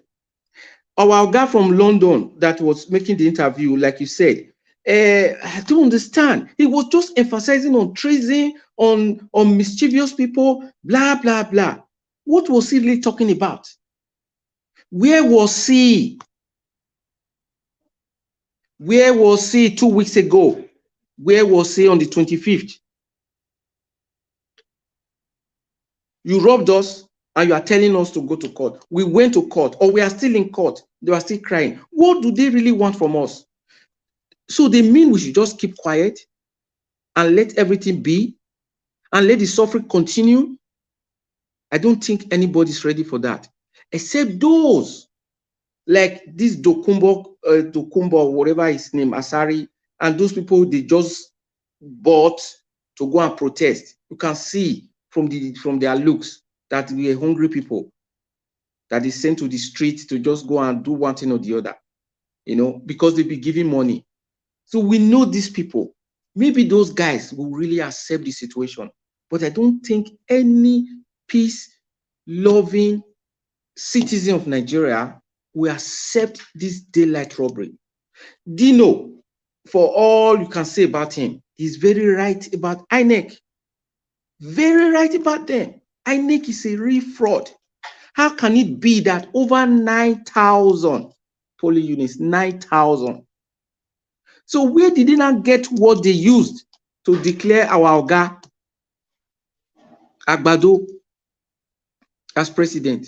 4 a.m. in the morning. Where did they get it from? Frivolous numbers. They just allocated it and said, whether they like it or not, we will do it. Because we have every other person under us. The police, the security system, the justice system, everybody's under them. That is the reason why they did it with impunity. But we still have the last hope. We're still holding on to that, which is the courts. Let's hope that they don't join the bad side of history, because they have a lot. They have a lot to prove to Nigerians. A lot. So FFK, I don't think we should take that guy seriously. The same people that he is now with, he has crucified them before. Let's just wait. When Agbado is put to the side, you will see what is going to happen. It's going to change immediately. So that should not surprise anybody. So that one, I don't even care about what he really is really talking about. Yeah, I call them crying baby, and they will keep crying because Nigerians went out there to vote Obi. Obi won the election in a landslide. When they saw that they could not stop it, that was why all of a sudden they could not transmit the results. I had Pansa talking yesterday about the result because I just came in and had this talk between you and Pansa. It was very right about that. Everybody saw it. How can it be that 3 elections, only the presidential all of a sudden could not transmit? Because they wanted to manipulate it. And they are still asking us not to cry out. They are still asking us not to say anything. At least God has given us the mouth to still talk. I think we should use it. We should keep crying out, keep telling them that we know what went wrong and correction must be done. At OB is the person we want and is the person we are going to get, whether they like it or not. We don't want problems. We want peace. But in order for us to get the peace, we have to go to war. That is how it is. I'm not asking anybody to go out there to be violent, but you know what I'm talking about. Nigerians have the right to get their mandate back. So I will eat for now because I have some little things to take care of. Thank you very much. You've done well, my brother. I appreciate you. Thank you very much for your submission. Thank you. Okay, let me hear from Madam Victoria. Madam Victoria, good evening to you. Thanks for joining us once again. Please talk to us, Madam. Hi, everybody. I greet you all according to your time zone. Thank you. I really do not see any big deal in what is going on. It's something I foresee, and it's something I have said on this platform many times in a different ways. And I know every time I start talking, people will start interjecting. But the truth be told, in physics, they said to every action, there is equal and opposite reaction. Even way back then when I was in school, I would tell people it might not be equal. To every action, there is a reaction, but it might not be equal and opposite. It might be unequal and opposite. What do I mean by that? If you give me a slap on my face, do not expect me to give you a slap back on your cheek or on your face. I might give you a punch in your eye so you know how it feels, because I am the only one that can tell you how the slap felt on me. So for me to react, I will have to make sure I give it to you real good. So it might not be equal and opposite. Why did I bring that into this situation? Obi hit hard. When they say go to court, like everybody's been, joking and making comedy about it. Now today, is it today we've been rigging? We rig, we go to God, we talk about it small, and everybody back to business. Not now today. Obi this, Obi that, Obi this. He hit him hard. Big time. It was a big blow. Global humiliation. He gave global mortification of Tinubu, even when it comes to power. That drug lord baron, that falsification of certificates will never leave people's mind. I said it here yesterday. I said, if anybody goes to court now and they want, even our president self stiff now, waiting. Even president too stiff. It's gonna be there. It is an antecedent that has been laid down. So he is being humiliated. He has not even started his regime, and is already embarrassed, disgraced, humiliated, called thief, called ole, barao, so many condescending names they've called him all over the world. Some other countries, China refused to borrow Nigeria money now because of this issue. So what do you expect? This is politics. They want to hit back. They want to try and rob Obi to try treason. It's all game of politics. There's nothing to be worried about.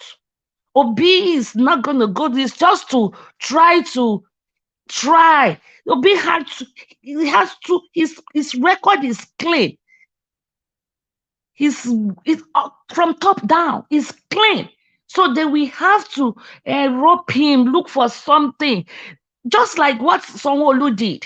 Sanwo-Olu went to Akere, burnt down the whole market, went back there, used them as a political bait, tried to put up a front, give them 1 million naira each. It's them. If they are planning it, they are the one planning it, they are the one doing it, they are the one crying woof woof. So if you know politics, I keep saying it, Politics is a dirty game and a dangerous game. Even our elected vice president said it. Dati Baba Ahmed said it, that the day he was being interviewed with Shehu, he said, politics is dangerous, it's difficult. Shehu said, why did you go into it? He said, duty called. So you just don't go to politics and think, it's going to be romance, mesh. No. You have to be ready. You have to be ready. They will drag your dirty linen out there. They will anything you do, they will twist it for you. So it's not cause for alarm. I'm focused. I know Obi is going to win the case. When they told Obi go to court, did they tell him to go and bring something from United States, something 1993? Just go to court and say, hey, I win, and they rig the election, and they drag small, as usual. But Obi gave him a public, not even public, global humiliation. Globally, even wherever he is hiding now, those people will be looking at TV. Wherever that is, not that man. They say he did drug. Is not that man that I mean, that's what people will be talking. People will be saying. Sorry, hold on. So people will be talking. So what do you expect? They will have to hit back. It's normal thing, and I kept saying it here. We cannot take our eye off the mandate, of the ball. More are yet to come. Because there's no way they can defend what Obi did. Absolutely no way. And Fayoshe gave us a hint. You have to read through fine print when you are doing transactions. He told us, do you think the man is going to fold his hands and let the mandate everybody already rigged for? Do you know how much Tinubu has spent? Do you think he's just going to fold his hand and let his mandate just go like that? Fayoshe said it on a rise. But everybody did not pay attention to that. They were paying attention to the basbos that was going on between him and Rufai. But he gave us hints. And then we fight. It's a do or die affair. I said it so many times. And I kept saying it. That guy is a smart dude. Yeah. Then we are going to use the entire program to define smartness. That's on you. I know what I'm talking about. And before you outsmart somebody, you must have defined that person smart. And I don't know why that cause arguments. This guy is smart. He knows how to play hard ball. Not a lot of people know it. And he knows the game of politics. He's been in it for years. So we come up here, we talk. It's more yet to come. Tinubu will spend his last kobo to be there. Tinubu is at the point of no return. He's at the point of no return right now. Why are we stressing? More are yet to come. People lose their children, lose their wives, lose everything they have because of politics. It's a very dangerous game. And you are playing in a country that is lawless. You're playing politics in a country why do you think all politicians move their family abroad before they go into politics? There must be a reason to that. There must be a reason why all politicians will, first of all, fly their children and family abroad. Then they will be fighting politics. Because they can send people to go and kidnap them, do anything to their family, just to cause distraction. When he's mourning his family or somebody, he won't have time to run around for politics. But if I say something, when phone calls start coming, they start attacking me as if I'm holding anybody's mandate. I have no mandate in my hand. I tell it the way it is. And I am for Obi, but I have to be very objective in this matter. And let me tell you, the law does not attend to emotions or feelings. No, even when they see you kiss somebody right now, you will wonder which lawyer will take the case. Did lawyer not take the case of George Floyd? Somebody took the case. They tried to defend him. And court sometimes, unfortunately, the truth be told, is not where sometimes justice is not served in the court of law. I've said it many times. It depends on how good and sound your lawyer is. I brought out O.J. Simpson case one day. I was attacked on the platform. O.J. Simpson walked away with 2 murders. He walked free in the street because he had good lawyers, regardless of what anybody did. So we need to be very objective and know how politics is you know, is played. It's a game. If you know how to play chess, you know politics is solid, is dead tight. Tomorrow, trust me, tomorrow somebody's if look at Babangida when his daughter was getting married. All the politicians were there from all parties after fighting dirty and ugly. That's politics for you. What is there to discuss? Nothing is there to discuss other than we wait for the court to you know, let me say something. And I think I said this before, and maybe on my show yesterday.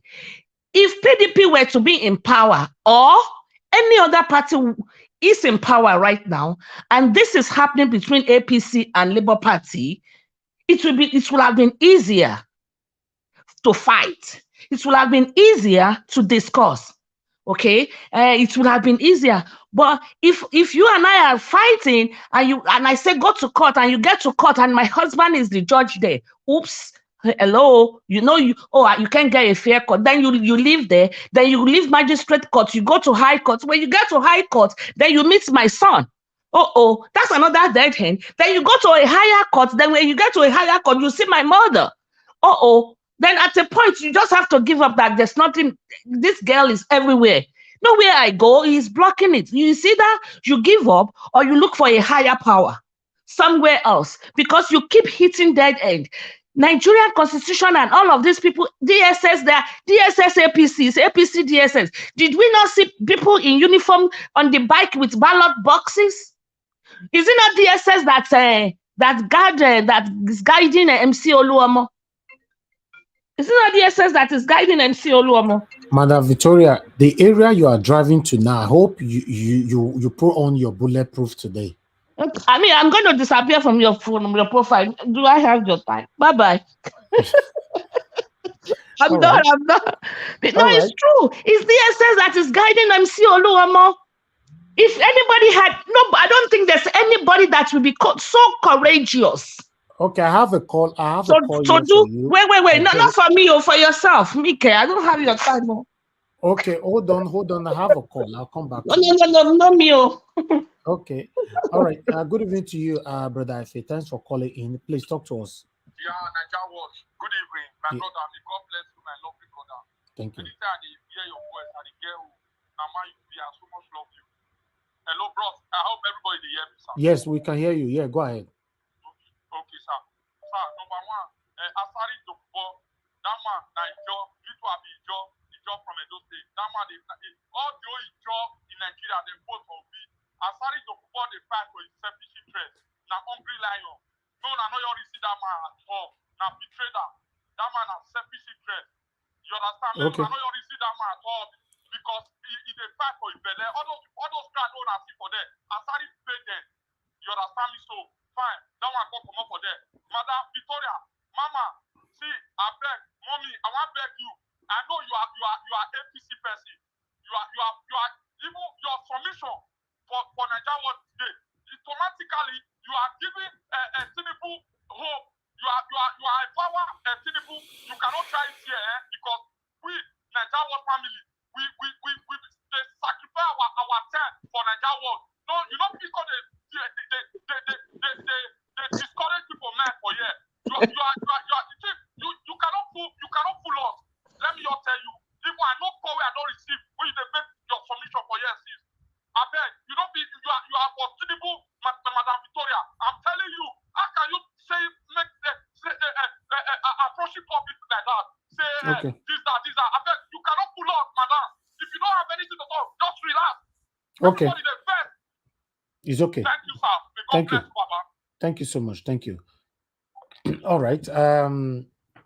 Madam Victoria, if I have to come in myself, yes, please do go.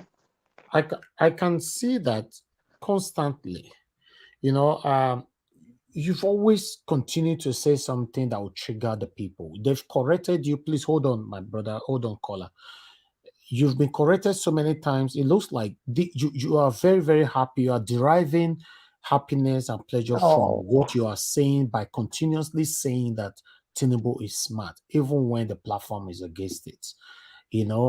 Anyway, let me hear from what other persons. Bright Asamuta, my brother, thanks for calling in. Good evening to you. Talk to us. Good evening, Nanja. Good evening, everyone. Thank you. Firstly, I would like to first of all remind everyone here, in as much as we are conscious of what is going on in Nigeria, we should also remember that we want to be democratic. And once you are enlightened as a democratic person, you have to be open to listen to people. Sometimes it doesn't mean that when people speak and those things doesn't balance with what your idea are, it means that the person is against you. God bless you. When people speak outside the box of yours, you have to think outside the box. No, please, Mother Victoria, please. Somebody is on the phone. You can't be talking at the same time. Somebody talking on the phone. Please stay mute. Please. There's a saying that we don't look at the sun from one direction. I listened to the summit from Madam Victoria. In as much as a lot of people in Nigeria today are burning in their mind with what happened in the last election, but she's making points, though it might not sound favorable to most of us, but we have to listen, because some of us here, we live abroad, and sometimes it's not all the government of the day that favors everyone. There are some people that will say, oh, this government should drive all the migrants out of the country. Some will say, no, they have to stay. At the end of the day, it's a democratic, environment. People have to listen. Your view you have to make yourself, you have to make the people understand your idea. So let me come back to what I wanted to say.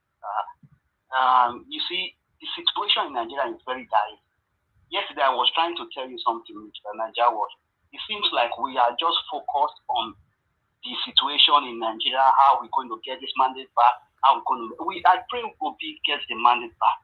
But like I said yesterday, there's a lot of things going on around in Africa right now as we speak.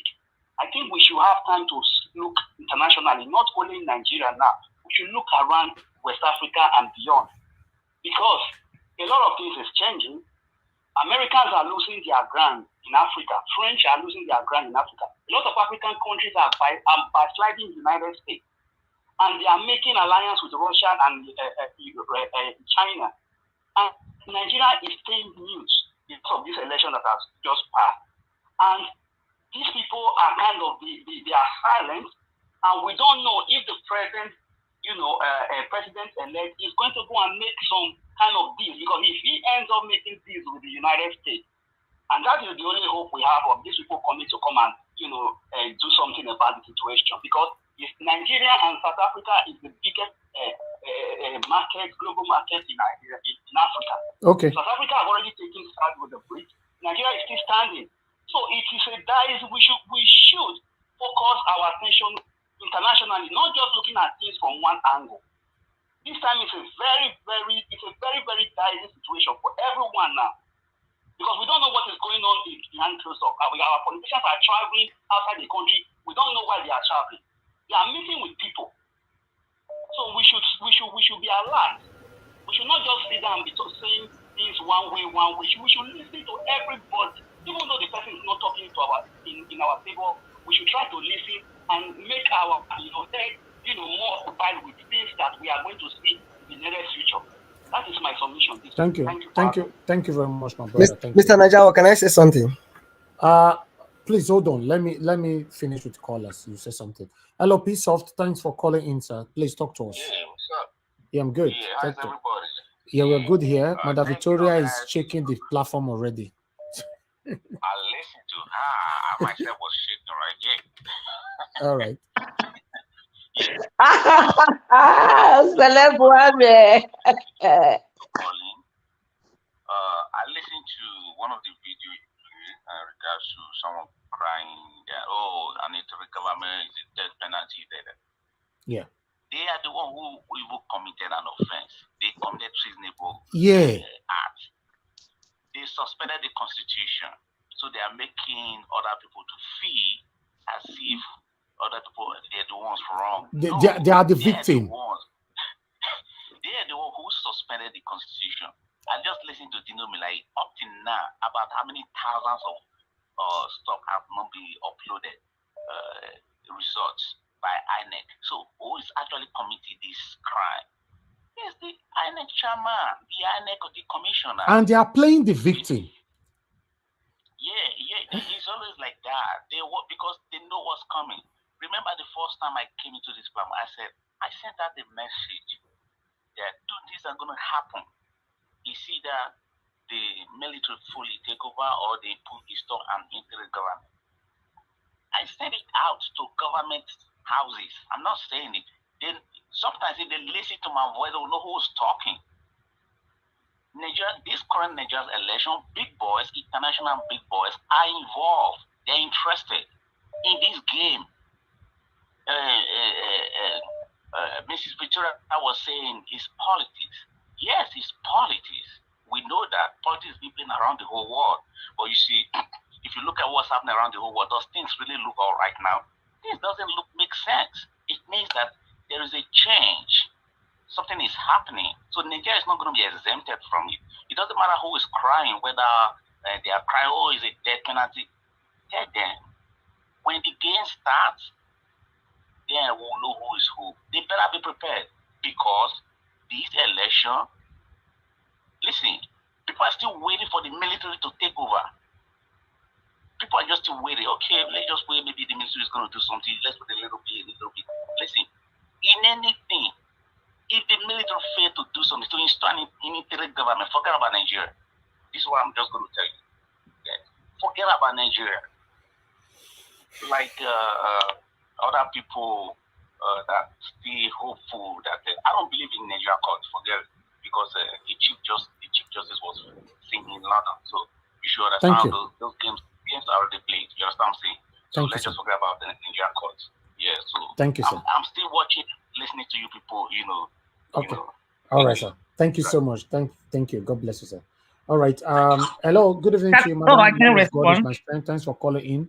Please talk to us. Good evening, my brother. Thank you. Thank you, madam. Go ahead. Good evening. Oh, thank you very much. Good evening, everyone on the panel and on the comment section. Please, I'm sorry. I will talk the way you don't like today, but I'm sorry for that. We don't insult people here.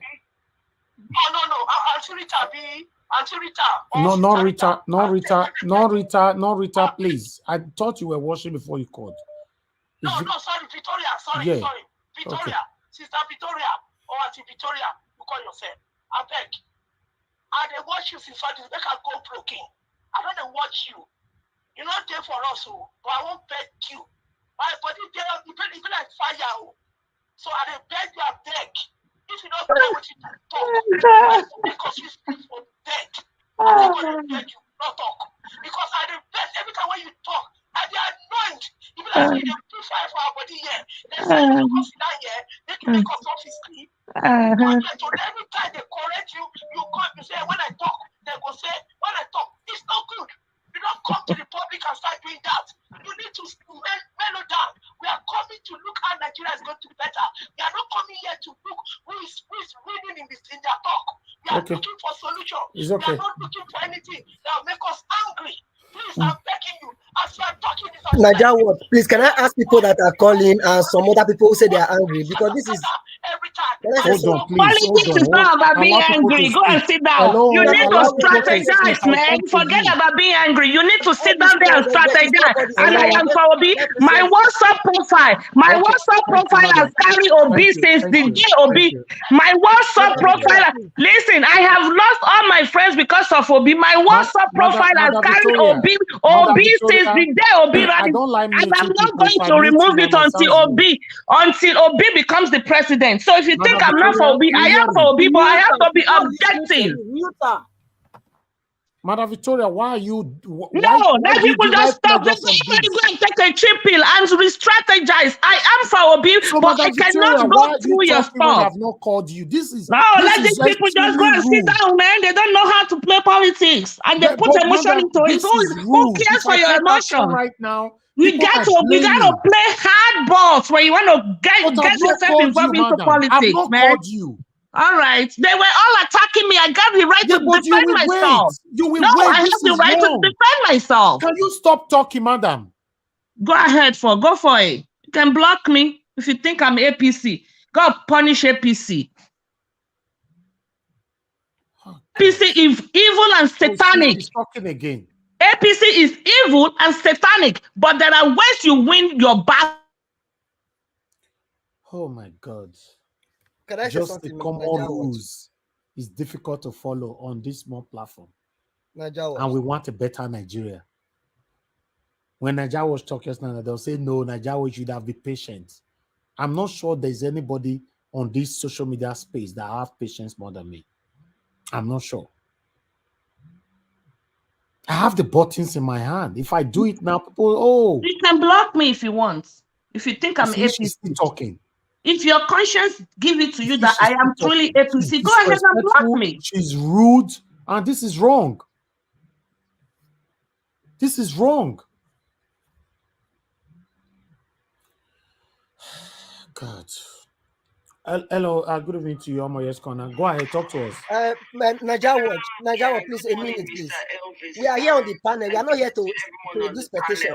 Despite let's log out and start calling in. Right? Yeah. Mr. Elvis, this is Naija Watch is a YouTube channel, and Mr. Elvis is doing his best. I think we need to respect the platform. When we call in, everybody is entitled to their opinion.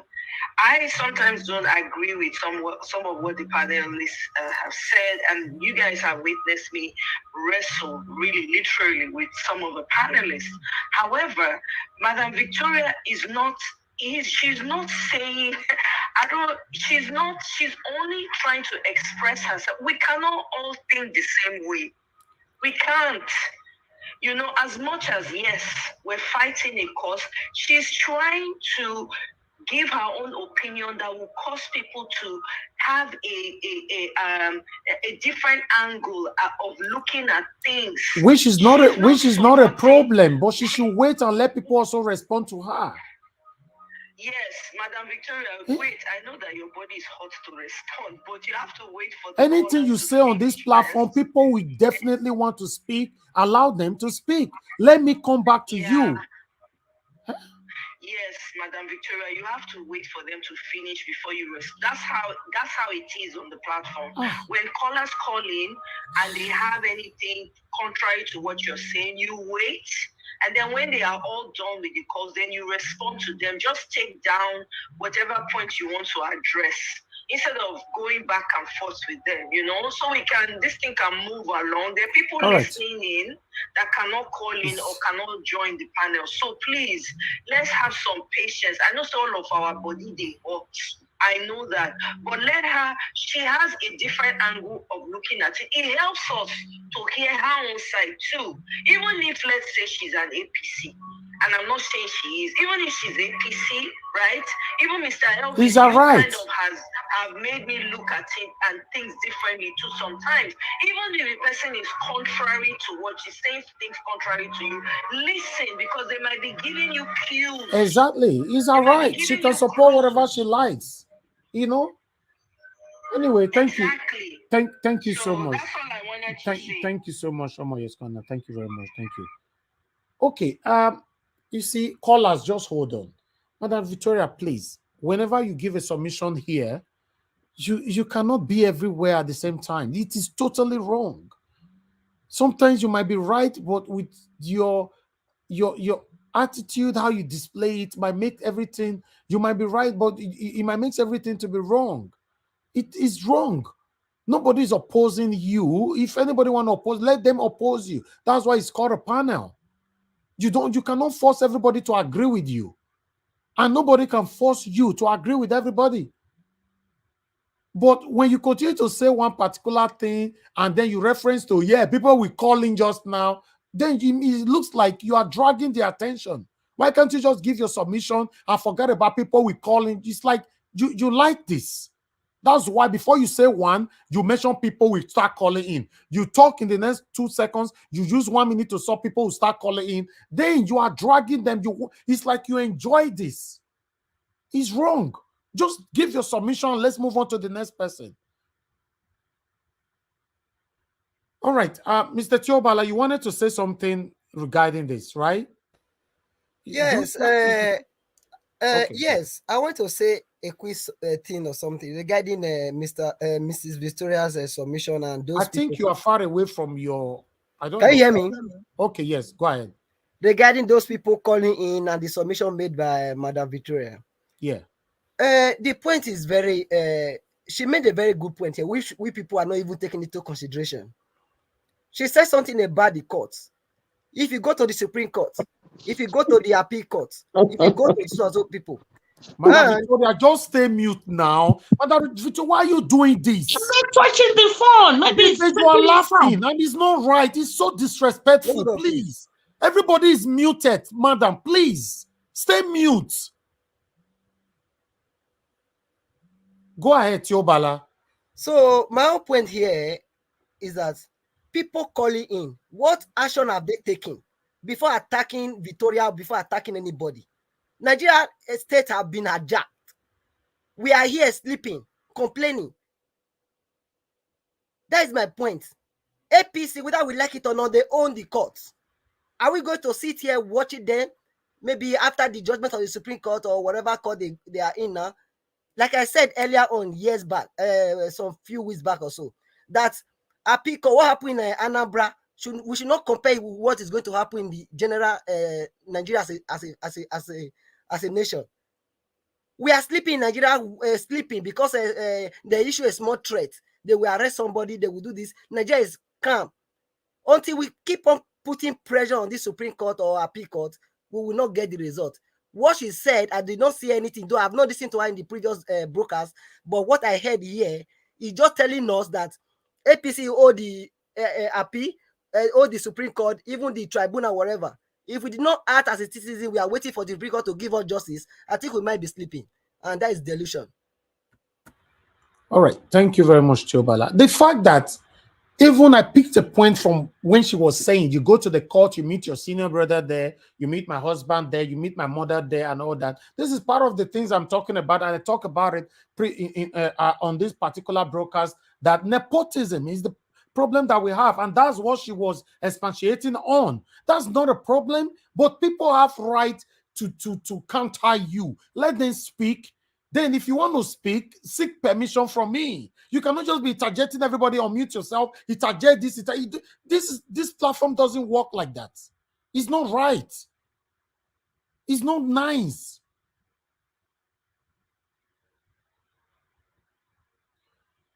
All right. Let me take 5 more calls, and then we can move on to the next person here. Please, guys, just share and like. And I want everybody to know that everybody is entitled to their opinion here. You can interject or pose anybody on this platform, but you don't have rights to insult anybody on this platform. It's totally prohibited. We don't allow it. We protect our followers, our panelists, and our callers, everybody. And you are also included. Thank you. Good evening to you. Your name and where you are calling us from. Good evening, Mr. Obe. Thank you, sir. Good evening to all the participants. My name is Samuel. I'm calling from United Kingdom. Thank you. Please talk to us. First, thank you so much for the good work you are doing, and thank you so much for the panelists for the work they are doing. So, thank you. Thank you so much for those on the comment box. Like you said, everybody has his or her own opinion to express, and we shouldn't feel bad when someone counters our opinion. It's more like someone criticizing what you said, and we just have to accept it and make our points without any form of being rude or something like that. Okay. I think it's basically the context by which we understand what Madam Victoria is saying. For me, I think she made her point, and it's well understandable depending on the angle we are saying it. Saying that Tinubu is smart, I think everybody is smart depending on the area you are referring to. So he's actually playing his games based on the way he understands it, and our principal is playing his own games the way he knows best. If someone is inclined to criminality, or rather has criminal tendencies, the person can be smart in that regard. But that does not necessarily mean that the person will always win a case using criminal means. It doesn't happen that way.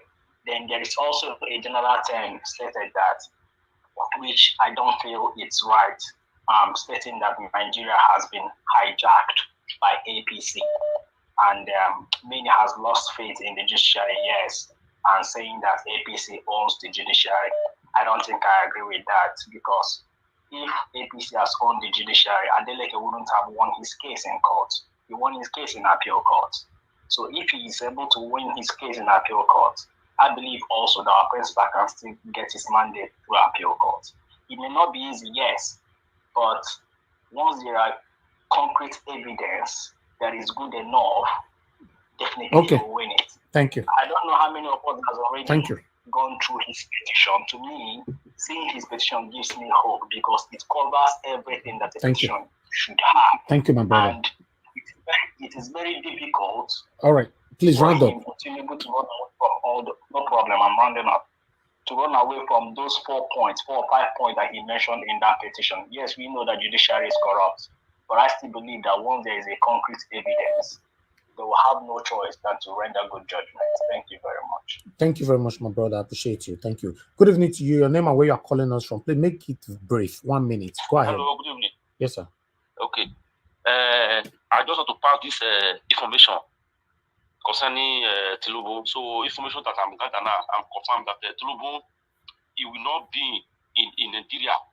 He will enter Nigeria with private jet on the 28th of May. Buhari will hand over to him on the 29th before they break. That is the plan now they are planning. So where are you getting your information from, sir? It's my friend from the UK. He lives in the same area with the Tinubu in the UK. Okay. And in Nigeria, I think confirmed from Nigeria, they say that is true, because Buhari will be there. There is no ceremony. There is no law. There is no APC member. It will be between Tinubu and Buhari and a judge. I don't know the judge. I forgot the information. That's the information that reached me now. Thank you very much, sir. Thank you for the information. Thank you. Okay. Hello. Yeah. Good evening to you. Your name and where you're calling us from. Hello. Okay, madam. Oh, I lost that. Mr. Elvis. Please hold on. Hello. Yeah. Good evening to you. Your name and where. Hello. Hold on, please. Hold on, madam. I'm coming. Go ahead. Good evening. Yeah. Good evening to you. Please talk to us. Your name and where you're calling from. Good evening, Niger Watch. God bless you. God bless you for all you do. I just want to make this little contribution. I'm from United Kingdom, Sister Blessing. Okay. The Bible said a house that is divided against itself cannot stand. All this argument, fight ourselves on this platform, I don't think is the right thing, really. It's not. It's not the right thing. We should try and have patience with each other. We should try and show love to each other. This is not a platform to argue and tell each other off. Even if we have to do that, please, if we can collect each other's number and do it separately. But on this platform, we should speak one language of unity and love, supporting one another, So that's a little I want to say about that. All this argument, it doesn't work. It's not fine. It doesn't tell good of us. Thank you. And again, I wanted to... Hello? Yes. Yeah, round up, please. Yeah, I'm rounding up. I wanted to say that I stopped coming on because I'm crying, I'm weeping. I am from Igbo originally. And to see how the whole thing turns back against the Igbo people, even when we are innocent, We didn't do nothing, and I look at the war and how it happened, how people marginalized Igbos, killed us, and then we came back with no money. My mom told me the story of the war, how Igbos didn't see food. But again, after the war, Igbos went everywhere again, started struggling, and came up again with at least having food. I don't know. I need somebody to tell me, what did the Igbos do in Nigeria? It's like we are an outcast. What is happening? Yeah, because there are some the satanic leaders. And I'm weeping for Igbo people. Yeah, Why? I know. Even me, I'm weeping for them because the satanic people that is in power, they have vowed they will not let Igbo people to rule. So that's the problem. You know, it's deliberate. What they are doing to Mr. Peter Obi today is deliberate. Yes, it's deliberate. Actually, this is the person that have the power, what it takes, the love. They know what they are doing. Lead without love. This is the one that sees the pain of Nigerians and wants to do something. And I believe he can. Just because he's from Igbo, they are ready to do anything.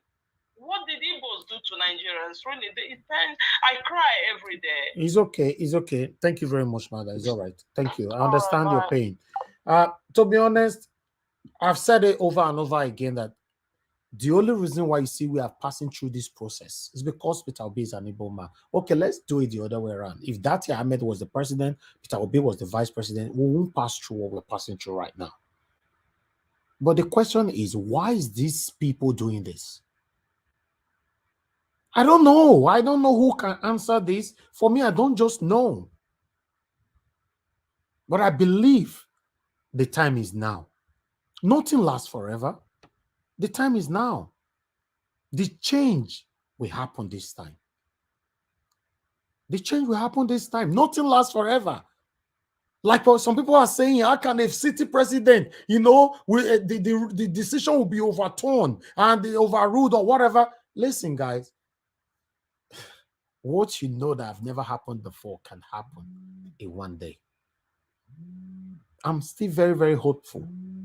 Yeah, I'm still very, very hopeful. Callers, I'll take this last call. Let my panelists speak to me. Mr. Henry, thanks for calling in. Please talk to us quickly, sir. Good evening to you. Hello, Mr. Henry, can you hear me? Yes, very clear. Go ahead, sir. Good evening, Mr. Henry. Good evening, everybody. Good evening. Good evening to everybody. First of all, you asked the question, why are they doing this? Because they are afraid. They are afraid if Peter Obi come in, all this their loophole, all this their criminal acts will be blocked. They are afraid that if we come in, Nigeria will be enjoying good governance. They are afraid because of they are making Nigerians become beggars. So things will be moving fine. Things will move in the right direction. That is why they are doing all this. So first of all, I just want to thank you for the time, sacrifice you are doing for this country, Nigeria. I just want to thank you. Thank you. Yeah, let me go to this lady, Victoria. I know sometimes when people was talking, they maybe argue for what she said, talking about what she said. She was smiling, laughing. I want to ask her, I guess she'll be hearing me. Did she have love for that country? Did she feel the pain of that country? Did she feel the pain people are passing through in that country? Did she see everything that's going in that country? I don't think so. Maybe, I guess she's living in a Western country. Is she living in Nigeria or living in a Western country? Mr. Abbey? Is she living in a Western country? Yeah, she's in America. That doesn't have anything to do with this. No. Go ahead. We can't hear you. Is it? Okay, go ahead. I can hear you now. Go ahead. Speak, please. Hello? Your line is breaking. Mr. Najawa, can all this caller be providing solution other than attacking persons? Hello, can you hear me now? Hello, Yeah, we can hear you now. Yes. Go ahead. Okay. What I'm trying to say is this. The way they treat people in Nigeria, is that the way they treat people in America? I don't think so. The way the government function in America, I don't think this is how you function in Nigeria. I cannot be seeing people who live in Western countries supporting criminals, saying criminals is smart. But that's not smart. But you don't know if she's supporting Tinubu. She's giving a submission in a way that triggers others. Doesn't mean that she's supporting Tinubu. No, way she's going, it don't make no something. Which way she's talking, it don't make no sense. Somebody look at the lady who called last before I called now. She says she cannot come online because she's crying all the time. She feel pain. Yeah, I understand. Everybody's feeling the pain different way. You know, to be honest. You Elvis, you that is acting this program, you that hold this program. I know you the way you feel pain. It's time you sacrifice for this program. You sacrifice this program for better Nigeria. It's all right. It's all right. Come in there. Thank you. No, I know Elvis, you want to be neutral. It's okay. Thank you, my but somebody brother. have to speak. Thank you. To say it how it is. Thank you so much. You should love Nigeria stood here. You should not support criminals. Thank you. Thank you. Thank you, my brother. Okay. To be honest, the only area I will fault Madam Victoria is that if you want to give your submission, give your submission. In most cases, in case you don't know, your submission, you are right, but you contradict it by calling people more than 20 times when you are giving your submission. People will call in for me. People will call. You don't need these things. Just give your submission. Just give your submission. And it's like, you just look like Madam Victoria like this. You just like people to call her and mention your name. I believe so. Because just give your submission, and and you cannot really stop people from coming to respond to what you're talking about. That's why we are calling it a panel. Please, let's carry ourselves along, how we can have a better Nigeria. That's why we are here. Please, I don't really like this quarrel and continuous interjection all the time. When callers are talking, I just want everybody on the panel to stay mute the way it is now. If you want to talk, let me know. Can I respond to that person? That's fine. But if you just start talking by yourself, it looks like you are the one controlling the panel. It's totally disrespectful. It's not nice. Thank you, callers. I'll come back to you guys later. Let me move on to the next person. Madam Victoria, do you have anything to quickly say to people who called in, or should I move on to the next person? Okay, let me move on to Nena. Madam Nena, thank you very much for your patience. Please talk to us. Good evening to you. Yeah, good afternoon, good evening, everyone. Thank you so much, Mr. Elvis. God bless you. If honestly, like somebody put on the chat, they say you're a very patient person, and that is what it takes to to hold on something like this. It's very, very important. I mean, a lot has been said about Madam Victoria's submission. I don't really want to dwell on that so much, but the only thing I have to add here is that it's not about what we say sometimes, but it's about what's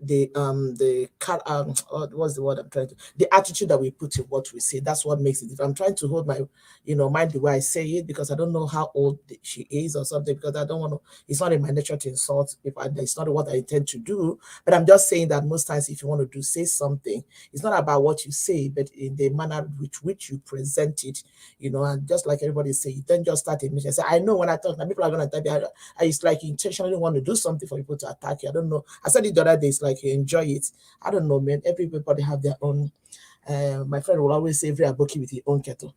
Anyway, so moving on with what we are saying. First of all, I want to talk about, okay, I saw the video about, what is his name?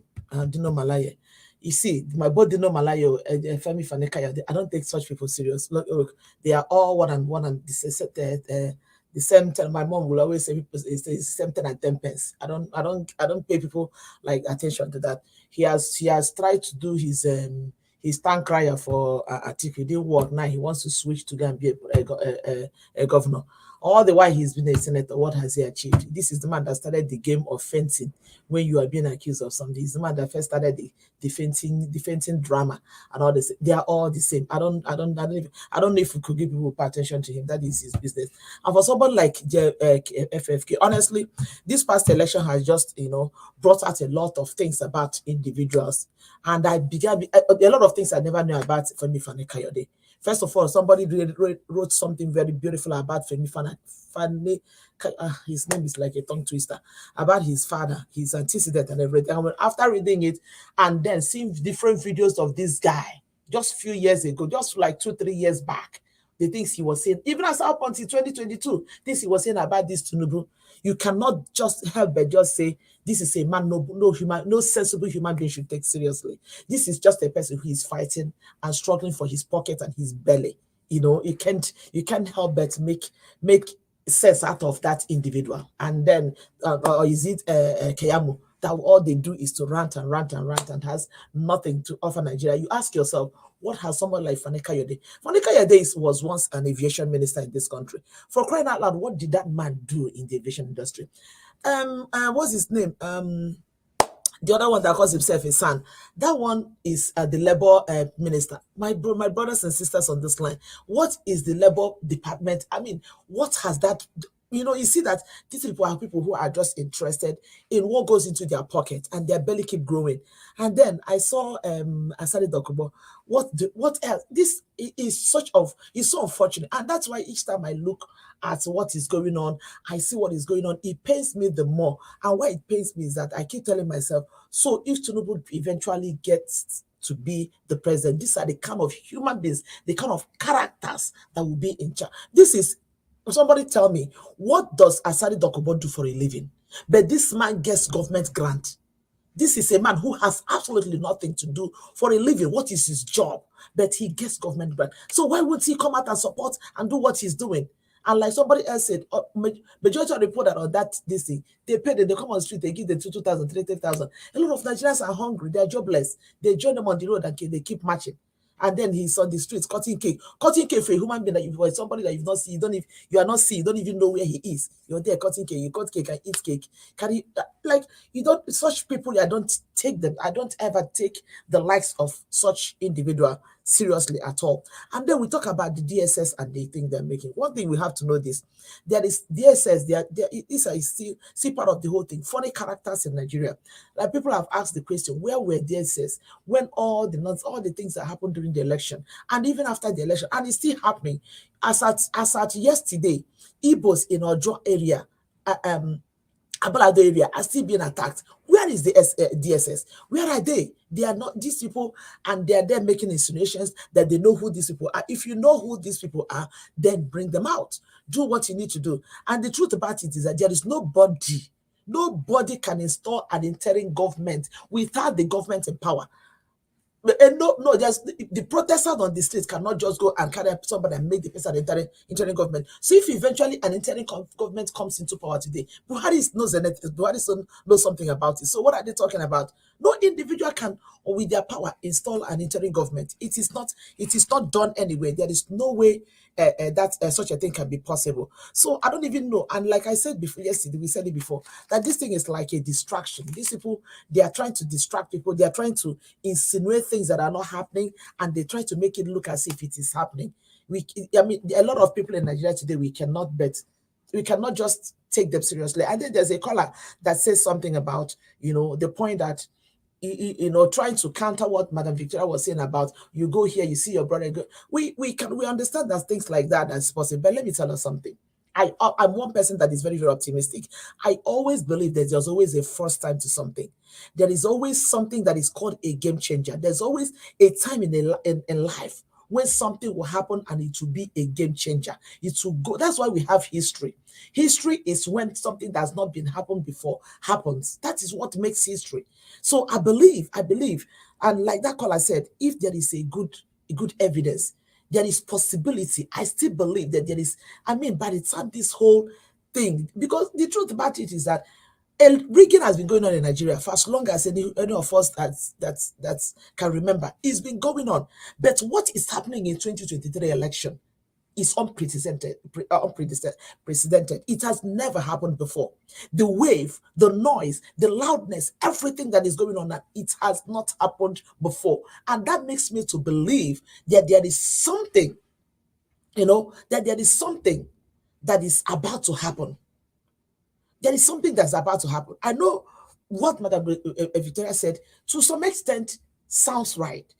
Is there's possibility they have bought there. But then I believe that there is something that God is about to do. I don't know why I'm just optimistic that there is something that God is setting out to do in this period, because what has never happened before is happening. And again, I saw a tweet, and that tweet is something. Obviously, nothing lasts forever, madam. Oh, no. There's always a first time to say. Yeah, exactly. Something's about to happen. There's always a first time. Yeah. There's always a first time. I believe it. There's always a first time. A time will come when they say, oh, wow, We never knew that this is possible, and finally it happened. That is how histories are made. And then, like I said, I'm just trying to rush, not to take too much of my time. There's a tweet I saw, and that's why I say people like Femi Fani-Kayode. I don't know, this guy's name is always a tongue twister for me. And the likes of him. These are people who come out and they say that people are inciting, people are trying to cause problem. I bet every single day, this man posts something that is very, very insightful. Look at a tweet that this man made. This tweet was made 9 hours ago. He said, whether anyone likes it or not, one thing is clear. This is a new Nigeria where unity is the watchword, Exactly. and where the newly established alliance and the newfound trust, listen, the newfound trust between the Southwest and the people of the North shall never be broken. Together we stand to withstand any storm. So he said between the Southwest and the North. So in his tweet, he carefully removed everybody who is not from the Southwest, who is not from the North. So what does that tell you? This is Femi Fani-Kayode's tweet. This is what he said. Their newfound alliance. This is what Femi Fani, like I said, he's not the kind of person that I take seriously, because when you see him, he just dilly-dally, flip-flopping from here to there, from there to here. Wherever food can drop on his this thing, wherever he can get or hassle, he will jump in there. He's a man that does not have any shame. But we still cannot afford to neglect comments like this. The DSS are busy running their this. Are they not seeing something like that? How can you tell me that you want to bring a unity in Nigeria? Are you talking about Southwest and the North? What happens to anyone who is not in the Southwest? Who is not? What happens to people who are not in the North? What is he trying to say? What is he trying to say? And then I'll close with somebody, that one man, as not his name, I think Masari. He said he's telling us, this is just telling everybody that we should continue to pray for Tinubu, that he still needs our prayer. We don't know why he still needs our prayer. We don't know what he needs our prayer for. They need to come and explain to us. Because if you tell me to pray for you, you have to tell me the angle I have to channel the prayer. Should I channel that God will heal you? Should I channel that that I don't know? So they're telling us that he still needs. I just saw that tweet too by somebody, one man called Masari. It's on Twitter. He said that no, Nigerians should please continue to pray for him, that he still needs our prayers. We don't know the angle, so he needs to come and explain to us the angle that we need to channel our prayer, so that we know exactly what we are praying for. But so in all things that we have said already, let's keep hope alive. Like I said, I believe there is always a first time to anything. The world is hearing our voice. The people in the judiciary, they are hearing us. At some point in life, people can say, you know what? I beg. I don't tire with all these courses. I don't tire with all this nonsense. Let me just do this thing so that these people will leave me alone. I want to believe that time is now. That is just my submission. Thank you. All right. Yes, Mother Victoria, you can. But before that, I'll come back to you. I just wanted to let some of you know on the comment section. I understand you guys, you feel for me or us here, and but demanding block this, block that. You can't build a home like that. It doesn't work like that. I understand whenever anybody says something, Levis block them. No, I don't. Since in the history of my channel, I've not blocked more than, let's say, I've not blocked more than 10 person since I opened this channel. I've never. And even that 10, I don't open 8 for his side. I'm telling you. So that's my kind of person. So my panelists, I know it's not right. We should correct ourselves. Even me that is speaking here, I'm not a perfect person. Look at Mr. Pansat with me on our scattered table yesterday. Look at him now. This is what I call fatherly love. He's here supporting me again today. I love this. Me say me and I'm not going to argue again later or tomorrow. So please, guys, as a human being, you must have the ability to manage human being. If not, you can't build any kind of home. Mother Victoria is just somebody, she just want to say it how it is. And if you have to look at her comments, for me, everybody have what they picked from all our comments. For me, that 3 things. If you go to point A, court, my person is plotted there. Point B, my person is there. Point C, my person is there. That means you are going nowhere.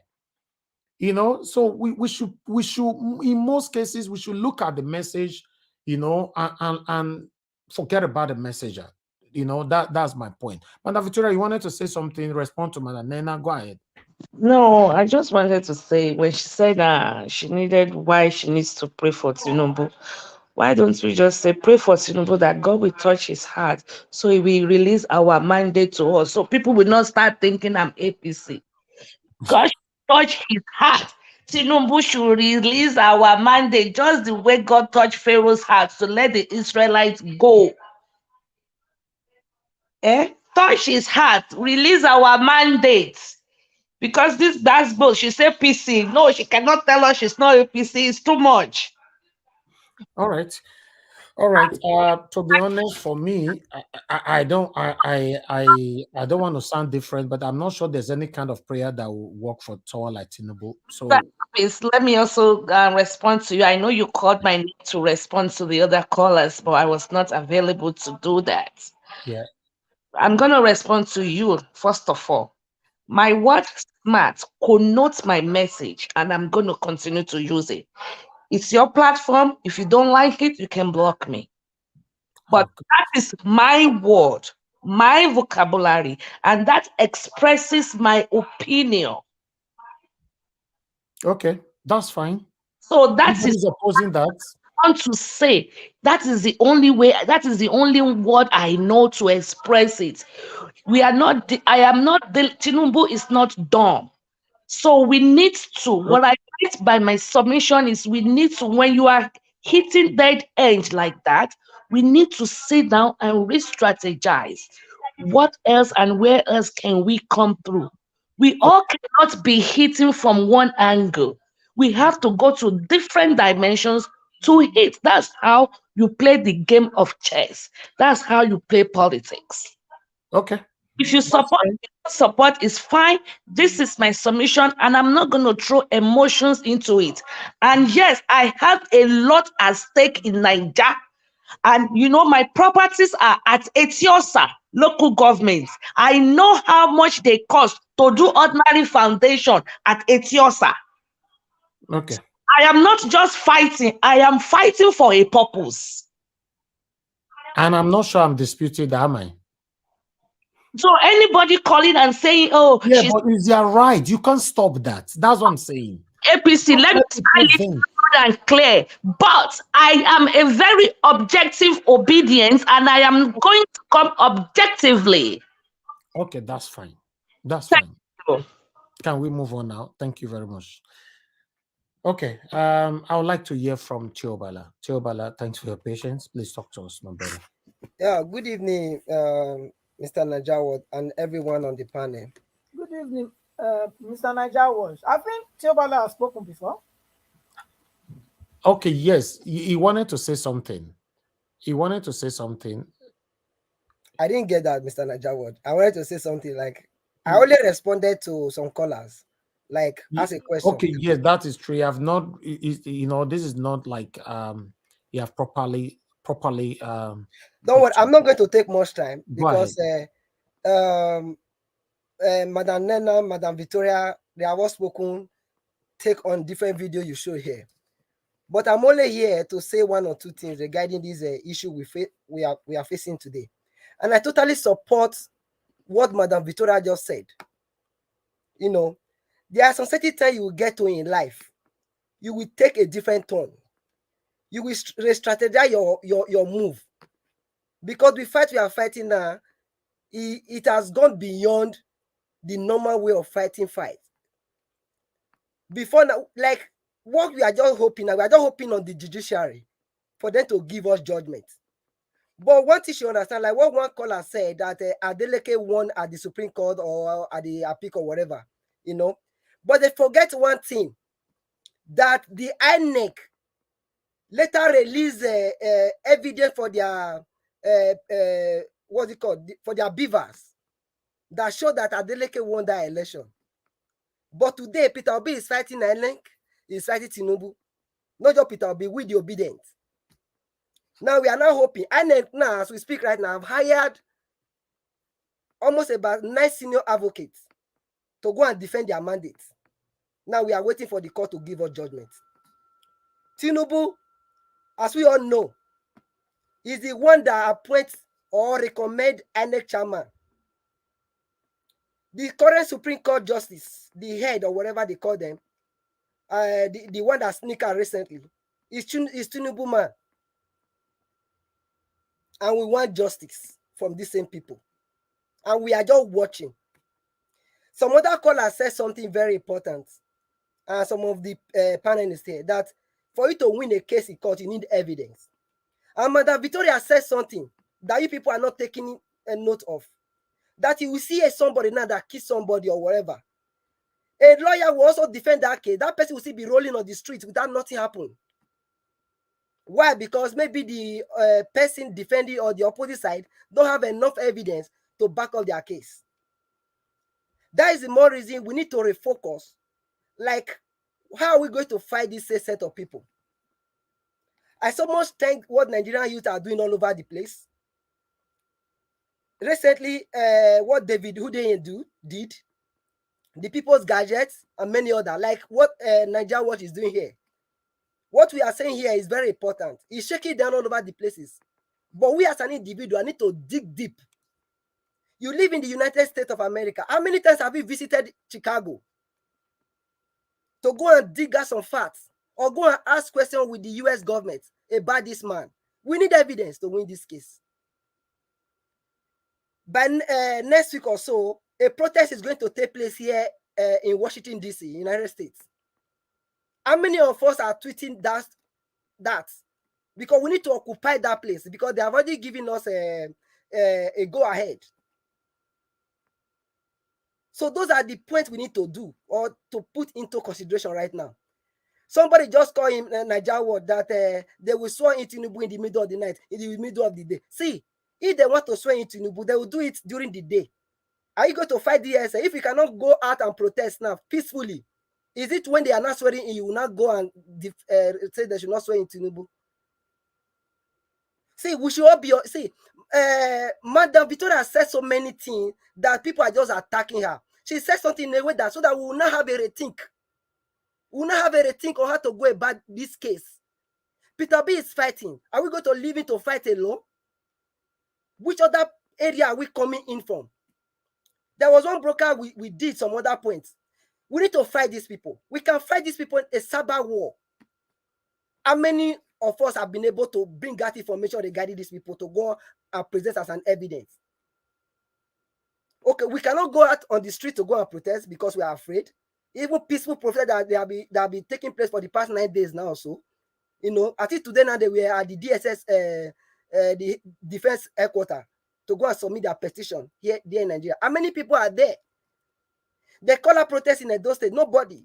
In Lagos, I understand because that is the home of Tinubu. Nothing is happening there. Fine, I don't even want anybody to go out there and protest, but there is a way you will fight this set of people. When they are fighting on the ground, you should be fighting at the air. In other words, how are you using your barrel? How are you using your skill set to be able to bring out information? These are the points we should be talking about.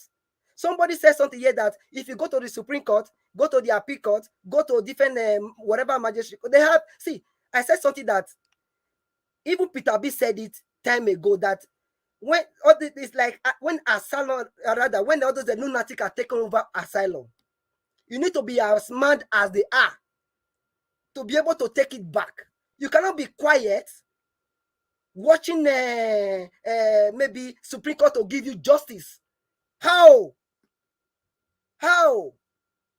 A country where you have Wike, a country where you have all those evil politicians all over the places, you are expecting them to give you justice like that? And the only way we can do that is for us to come up with copious evidence. And I'm happy with the way Peter Obi filed his case, drug case, and many others. But remember, Nigeria courts, they are based on technicality. They will do it, they don't even care. If you want, go to where you want to go. But we need to come up, we need to re-strategize, we need to see what we are doing here is hitting them, whether we like it or not. It's hitting them to the reason that they are even looking way to regulate social media space. But we need to fight them in a different angle that they don't expect. We were all expecting Peter Obi to fight just normal petition that he won election, this and that. But he came up with a different angle. But what are we citizens doing before we start attacking Madam Victoria that she said this, she said that? Everything, the submission she made today, I don't even care if you like whatever you want to say about me. The submission she made today, I don't know about the previous submission. For me, I'm in 100% support of what she said. And we must wake up and strategize the next move. We cannot just be waiting and watching. At the end of the day, we just see you have done your part, Mr. Najawa. How many platforms have been able to open like that for us to air our voice? Everywhere is silent in Nigeria. Everywhere is silent, waiting till May 29. If you wait till May 29, nothing will happen. See, I don't really know. Many people in Nigeria now, weekend, tomorrow night be weekend. Now they want to plan to go to club and lounges. That's what they are And now planning. they are going for happy hour. Yes. They are too quiet for my liking, they are waiting for happy hour. When somebody makes submission, they start attacking. See, I want everybody to gather DC, Washington, DC. Anywhere you find yourself in America, fly down. Let's go and occupy that place. Whether we like it or not, these people have power. And somebody also said something very important. That the Africa, that the Chinese, they are not building an alliance with this set of evil people. The Chinese, the Russians, whether we like it or not, it's true. And if they build, like APC now, if the APC build alliance with all those Russia and those China, automatically dictatorship, everything is set in. We Nigeria must not allow that to happen. Chiobala, please re-echo the date again for the protest. I will search for it now because this thing. Once I pull out the data on my system right now, I will. Yeah, you need to tell the people on air so that definitely I will do that. It's on social media. It's everywhere. Yeah, because the same way I'm blaming the people back home in Nigeria, I'm blaming all Nigerians in abroad as well. Till now, I've not seen any part of the country where people are protesting. Till now, so since you are talking about on the 5th or whatever, that's another good thing. But I think people left it too late. Everybody is just quiet. Everybody call here to correct me how I should do all that. My question is, what are you doing? Exactly. What are you doing, my people? If you don't put pressure on this judiciary, they will just act normal. They'll see that you are comfortable. That even they give submission after 2 days, you will see quiet. See, if you are waiting for Peter B to give you order, we will not remember where we are. But the truth of the matter is that we cannot allow our country to slide into destruction. We must act now. I will pull up the date and I will share it. Thank you. Thank you, Chiobala. Thank you very much. Mr. Chukso, thanks for your patience, sir. Please talk to us. Good evening to you. Yeah, good evening, Mr. Elvis. Good evening, fellow panelists. Good evening, our followers on the social medias and those on the comment section. Yeah, I don't know where to start. Chiobala, one correction I've got to make where you said everything Madam Victoria said was true. Was correct. I never said everything she said is correct. I said I totally agree with what she said. Yeah, that's what you said. I totally agree. No, Chiobala, that's what you said. You said even the same language you use now is exactly the same thing. It's my own opinion. If I agree, doesn't mean you must agree. No, I'm going to chip in why I don't agree with that. Because if you are making this thing, right, a submission, and you're calling on people to attack you, because like you said, people didn't focus to hear the good side of our argument. But people just hear that if I say they attack me. And of course, did you just hear what she said to Mr. Niger Watch? If you don't like, you block me. Why don't she exit by herself? It's as simple as ABC. The onus is on both sides. If you want to get blocked, you can totally get away. So, I'm not taking it personal, but, Mr. Elvis is a patient man because many of us won't take that. I'm saying here, if it is me, my hand is on my keyboard. It's as simple as ABCD, but people do things differently. Yeah, not to waste time. The problem in Nigeria is, let us not pretend. Nigeria is totally gone. The rascality in Nigeria. Go and check your dictionary if you have seen anywhere what is happening in Nigeria is happening and they succeeded. Come back and tell me. Because this is not a joke. Right now, that country, is completely on autopilot. It is completely a joke. Everybody come out and talk whatever they want to say. The DSS, this is Secret Service for Christ's sake. You're coming to tell us something as huge as that. This is completely a death sentence we are talking about. And you're coming to tell us that some people are planning to take over government? That's exactly what it means. So if we are not reasoning it that way, right, and asking people, what are they doing? Look, many of us, if we happen to be in Nigeria, will be afraid completely, because what is happening in Nigeria now is unbelievable. Just few states that you can stay and be bold as a Nigerian you call yourself. If you call people who are in different areas, region where they don't come from, so many of them are afraid. That is the simple truth. Let us not hide in any angle. Those who are not in their state, you come out. We saw it happen in Abuja.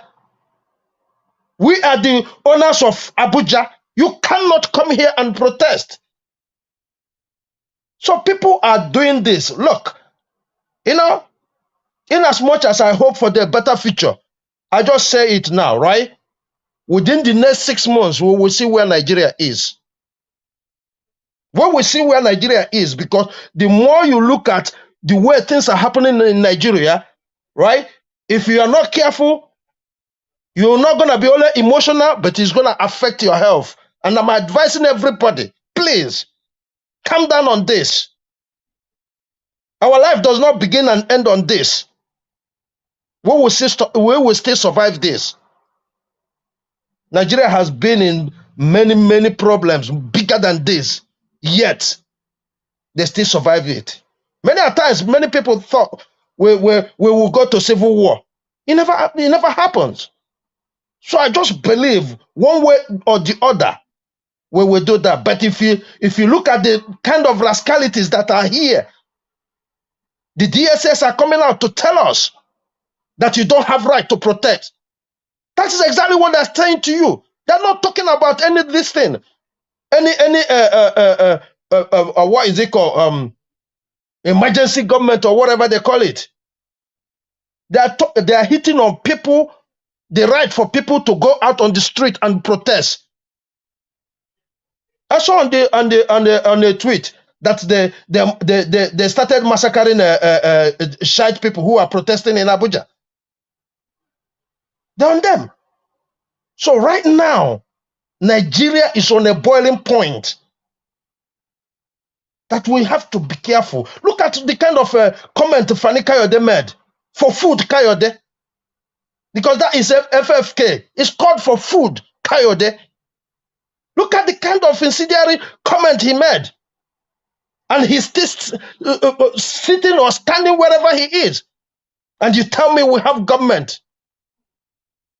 And yet every day, when you speak, they tell you you are boiling the hot water. You are doing this, you are doing that. But look at it, somebody as big as him that has thousands of followers. Because if the DSS is working at all, the first thing, especially those who has followers, those are the targets they target on social media. Even here we live, that's how it's done. Sometimes when they look at you, you don't have followers. They keep quiet and keep monitoring you. But if you have followers, straight away you're done. Because that message can easily light up the whole place.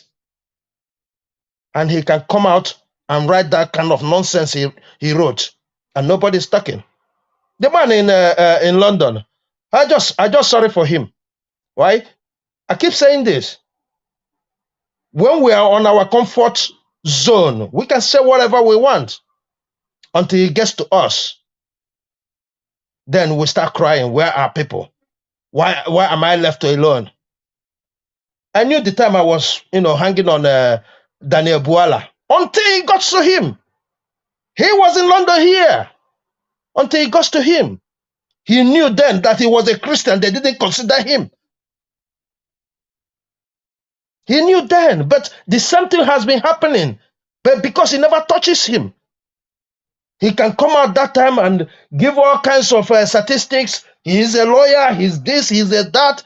Same as this man. He's a security man. He can say whatever he likes. But one day, it will come upon him. You hear him crying on the side of the people again. That is how life works. And I don't blame them. In life, we all are attached to the same kind of emotions. When it doesn't concern you, every other person saying things, they're just saying nonsense. They're just saying nonsense. I'll go over to Dokubo. I don't know. I don't even know. I don't even know why we're even making him more popular, because I don't see anything he represents. Those people beside him, he has taken the money from a bat. Also, he has taken the money from him, so he will give change to those guys. That's it. And don't forget, they might take when they come on, they might take the contract from Tompolo to him. He's doing his own bidding, just like any other APC member. Even what's this musician's name? The one said, "I'm Zazu, Zazu," right? Exactly. The same kind of fight Zazu is fighting. He is fighting. So this is to tell you that Nigeria is come a point, right? I don't know how to put it, but we need to be careful.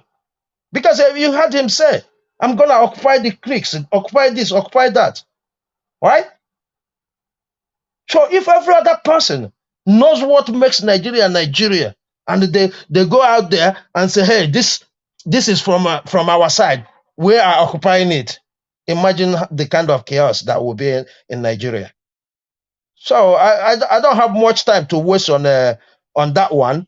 Dino Melaye, I don't know. It's most of us, before can tell you we like him, but I don't know how Kogi people will take him as their governor, or if they believe him, because the way he has been behaving for the past 2-3 years, I don't think he has. I think last time he tried to contest, he lost. He lost for senator. He lost in his primaries. So I don't know what Kogi people have for him. If he's good to them, let him call him on board. But the INEC issue he brought on, I mean, INEC, they're tired completely. They're tired. In fact, if you give them option, they will escape. They will just hands up and they escape. They're tired because what they plan to be an easy job. Now, if they're eating me, whatever they are doing, they're looking back. They're looking back. Forget all this they're saying. They have security, they have everything, but still they're looking back in whatever they are doing because they know how polarized that country is right now. And I just hope that everybody will calm down, have hope, because I don't know. I keep saying it here. I don't know why I believe, but I am believing, and I'm still believing. And I hope, within the next 6 months, all this will be a story. I yield here. Thank you. Thank you, sir. Thank you for your submission. I appreciate you. All right. Before we move on to the next place, I just wanted to pass this here for some of you that is in this area. Let me take this off screen so that you can see that you can join this conference there. I think this is happening. Okay, Nigerians in American Coalition for Justice and Democracy, in collaboration with other Nigerian civil society organizations in the USA, cordially invite Nigerians of goodwill and supporter of democracy in Africa to World Press Conference on Nigeria Presidential Election 2023. Peaceful protest at White House and U.S. Congress. Time 8 a.m., 11 a.m. World Press Conference. Venue U.S. National Press Club, Washington, D.C. I don't know where that one day. For those of you that live in America, please, guys, and dates, is right there on the 3rd of April, 2023. Please show up, because we cannot continue to come here all the time to correct Nigeria Wash, tell me how to talk or how to say it or what to say or what I'm supposed to say. I want to see your own effort so that I can project it here to see that everybody is doing their part. To me, the quietness is even affecting me more. Yes, the current quietness outside my platform is just too much. Everybody is just home praying. No, I'm not sure prayers work that way, my people. You have to put in the work. Put in the work. That's why you see most people in abroad, they've been in abroad for the past 20, 30, in fact, for the past 100 years. They cannot achieve anything because many of them, they are not serious. They don't put in the work. They are expecting for manners to fall. The same thing in Nigeria. By now, I want to see Nigerians peaceful protests all over the world. It's not necessarily have to be in Nigeria. Just put in the work. Nobody call me to advise me what to say, how to say it. It shouldn't be like that. So I thought I should bring this here. This will happen on the 3rd of April, 2023, which is just the next 3 days from now at 1 p.m. They have different time there, though. The venue is U.S. National Press Club, Washington, D.C., 1 p.m. And another time is also there, 8 a.m., 11 a.m. This one will be on White House, and U.S. Congress. So White House, that was a good location. I remember talking about it a couple of days ago. That you people want to go White House, go block everywhere. Thank you very much for those of you that is organizing this. I really do appreciate this. Thank you, thank you. God bless you all. Please, let's put in our effort.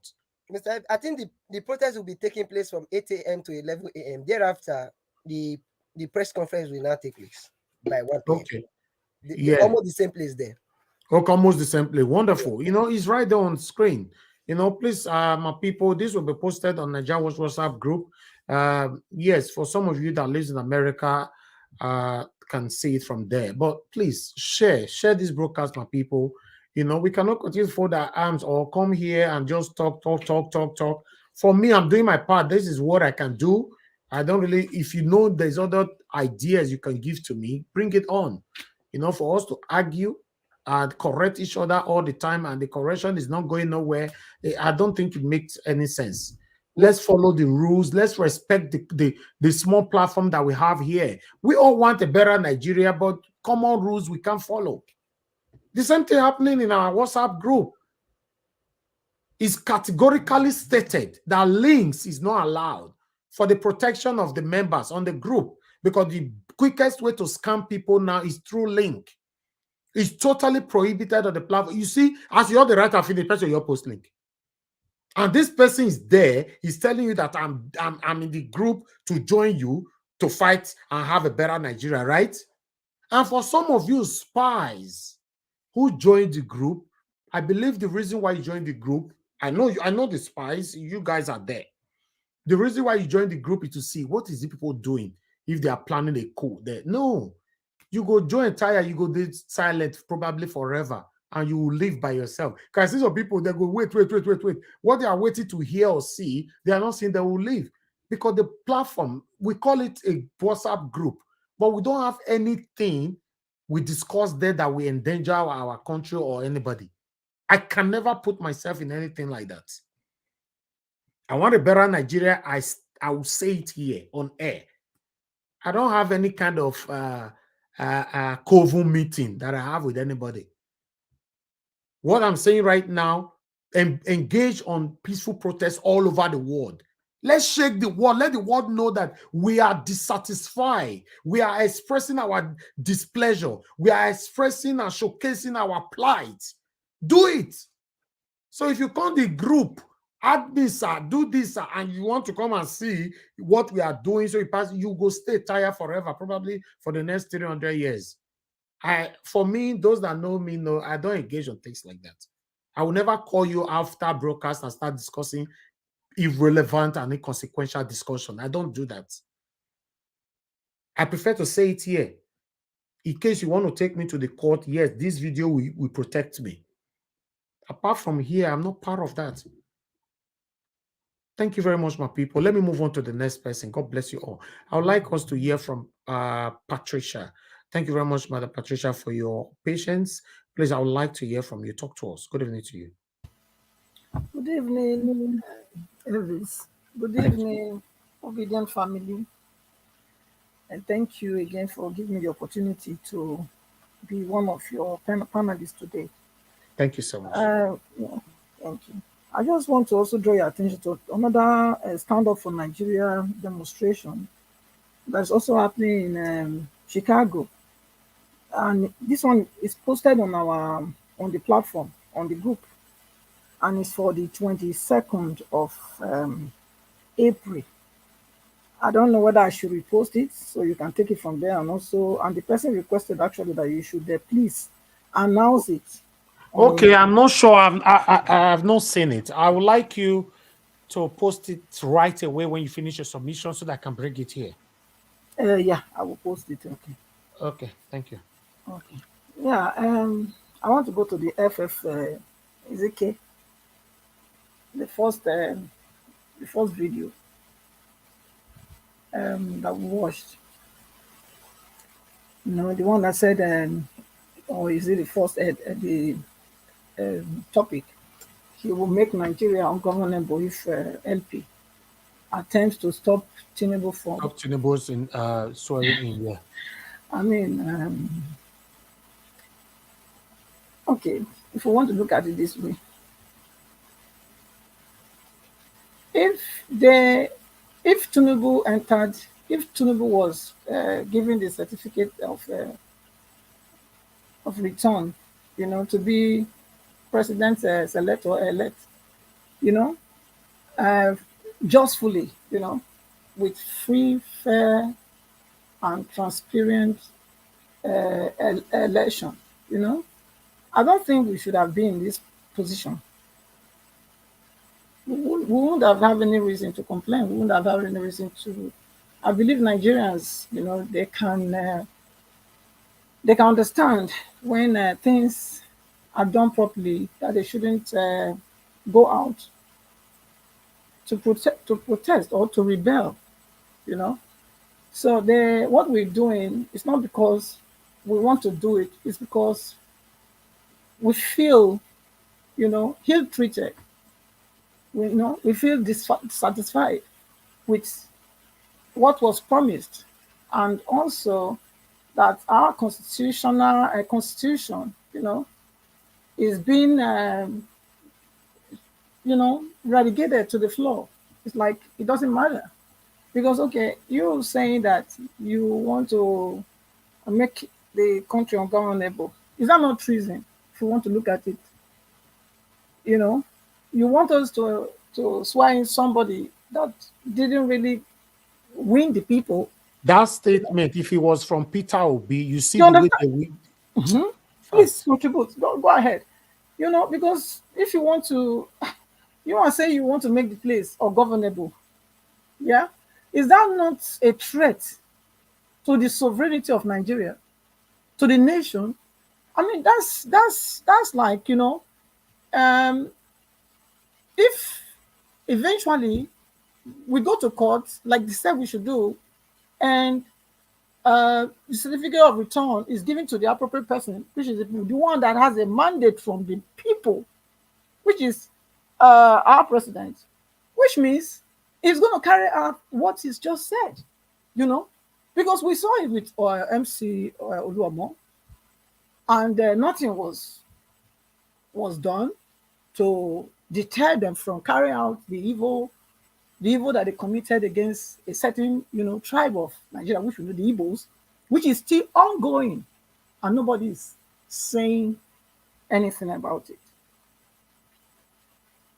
The DSS came out now, and they are saying that they are threatening, you know, and I'm surprised. Do we even have DSS? Because with all the you know, mayhem that have been happening all along in the northwest of Nigeria, you know, those kidnapping and bandit or Boko Haram and whatever. Why don't they go and fight those ones? I'm not, as far as I'm concerned, we're still having security problem in Nigeria, So if they could not deal with that, why are they coming out now to say if this and this happened on that day, then they are out fully to deal with the people, and that would be treason. The people that are, fomenting problems in Nigeria, they know them. They should go after those people. They should go after them.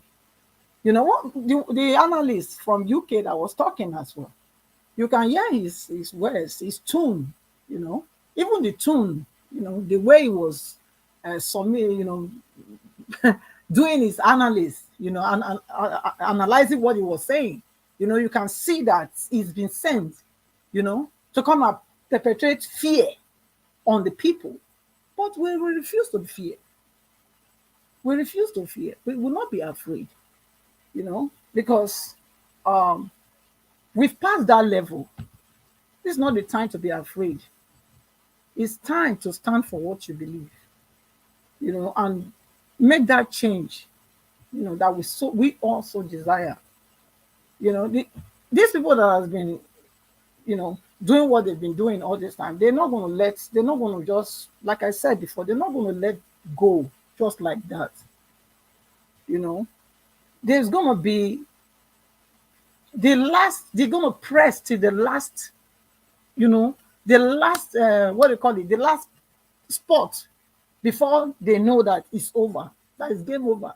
So we too, we just have to keep the momentum, pressing also on them, putting the pressure on them, not relenting, being resolved that we want the change.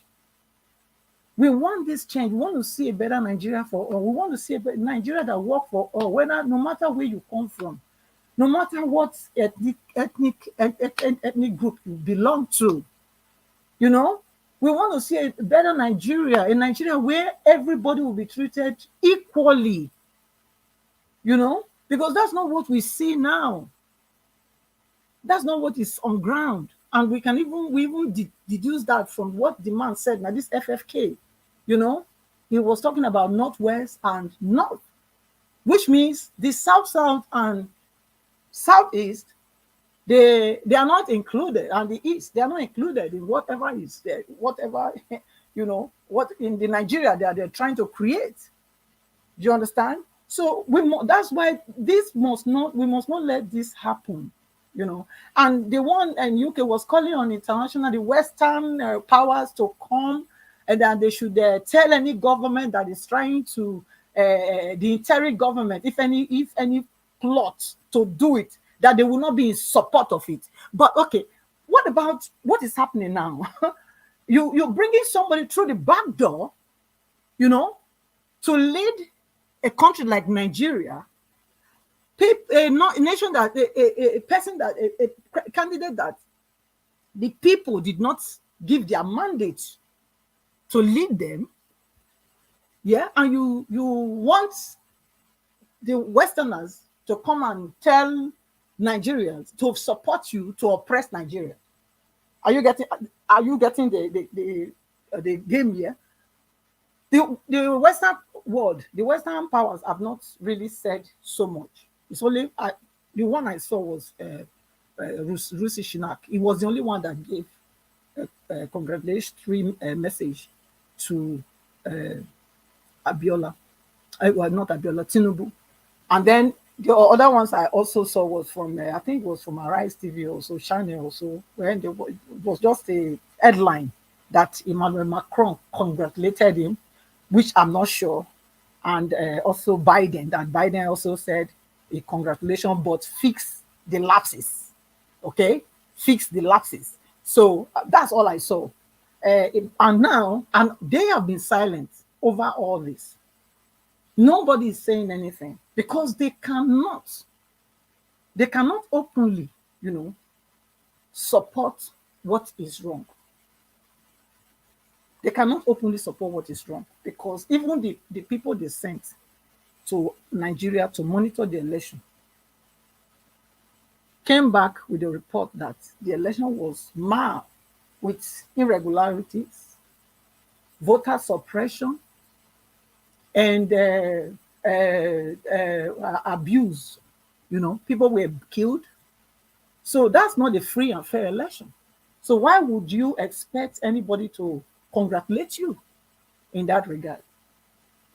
That will not happen. So calling for them to now use them to now try to send an alarm if any Italian government is planning to come in, that they should not support that Italian government. I think they are just wasting their time, because the same people they are calling on, the same people have not really, they can see that this is not okay. They will not want to openly come out and do that.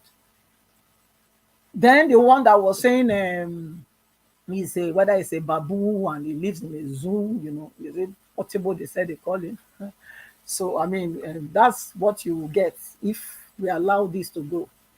If we allow, if Nigeria will allow Tinubu to be sworn in, so which means, you know, people like people from the south and the north, east, you know, you just better get ready to face a lot of fight. You know, injustice will be the order of the day. A lot of things will go wrong, even worse than what Nigeria thought they are seeing now. So, and that's why we must do all that is in our power to ensure that, Thank you. you know, Tinubu must not be sworn in on that day. Thank you, madam. Thank you. Thank you so much for your submission. Thank you. All right. Let us quickly move on to the next person. One Love, thank you for your patience. Please talk to us. Good evening to you. Okay, One Love, it looks like you are now available. Yeah, just give me a minute, please. Okay, I'll come back to you. Okay, we have Afasia. Afasia, I don't know how to pronounce. Aptasia, I can't pronounce your name. Please talk to us. Madam Helen. Okay, I'll prefer to call you Helen. Good evening to you. Please talk to us. Unmute yourself. Good evening, Niger Watch. Good evening. Thank you, Good evening. madam. Thank you so very Good much. evening to you. It's my Yes. first time, so I'm just sort of excited. I've been patiently waiting. Oh, it's your first time on our platform, right? Yes, it's my first time. Oh, wonderful. Welcome to Niger Wash. Thank you. So, yeah, so I've been patiently listening to everybody, and you know, somehow, like I always tell you when I call in, I get encouraged and I get strengthened when I hear your panelists speak about what Nigeria is facing right now. But I want to actually, really encourage us. I'm optimistic. See, when people like FFK come out and speak, they are exposing themselves. Every time they talk, they are showcasing their ignorance. Let me use that word. I don't want to use derogatory words, you know. Yeah. And every time they will do this, it's I know our principal is a very smart man. He's quiet. Is being quiet does not mean he has a lot of things that he's going to use to flood these people. You know, like Tobala has said, that we have to re-strategize. What more can you do? I think we've done as much as we can do. We've done so much. And I really appreciate it because you've given Nigerians, not just Nigerians, you've given, Nigerians in diaspora the opportunity to, get to know what we are facing in Nigeria. These guys are, they are so used to doing things with so much impunity and nobody questions. But this time, they did it expecting it to be business as usual. But see what's happening. It's no longer business as usual. All the rubbish, all the foolish things they did is out there, not just in the social media, is everywhere. How do you, like I had an office Every time my workers will make mistake and then they're supposed to make a report and they TPEX, I keep telling them, you don't TPEX information. You draw a line, just cross it and leave it that way so that when you're asked, you can explain and say, this is what it was before, but this is what it ought to be. So you don't go TPEXing an election, result. So how do you explain that? What are you going to say? You're going to say that you were supposed to write 0 and you wrote, you wrote 1, and so you needed to TPEX to make it 0. It just showcases how ignorant you are. So, and all those things are out there. So FFK coming to say the place will be made ungovernable. Remember, somebody made that same statement in this Nigeria, and a lot of people were killed when the election did not go in his favor. And today he's leading us, and we are, what can we do? It's always been that way. So they did that at the same time, thinking to be business as usual. But the game has changed. You asked a question, you said, why not, Peter Obi, why not the Igbos? They know Peter Obi will come in and change the narrative. He will change a lot of things. It will not be business as usual anymore. And not just that he will change a lot of things. He's going to bring in, people with competence, people that will come and they want to better Nigeria. Tinubu does not have anything to offer also. I hope we know. I hope we're seeing it. Because somebody that will come out and say, I work for APC, I'm a Sazu, I live in the zoo. Oh my God. These are people that we are going to get. And then for somebody like Asari Dokubo, these guys, they are just talking for their money. How much do you have to pay? As long they go for the highest bidder. Fani Kayode is going for the highest bidder. This is the same person that said, God forbid I join APC. Today he's in APC. And he's talking, he's calling, he's shouting, arrest this one, do that one, kill and bury. And nobody's going after them. But they are saying, the same person that is saying kill and bury, you understand, is calling for another person who is not speaking at all. They've not heard him say anything. You understand? And he's saying, arrest him, arrest him. Why do you think they are doing this? They're trying to cause distraction.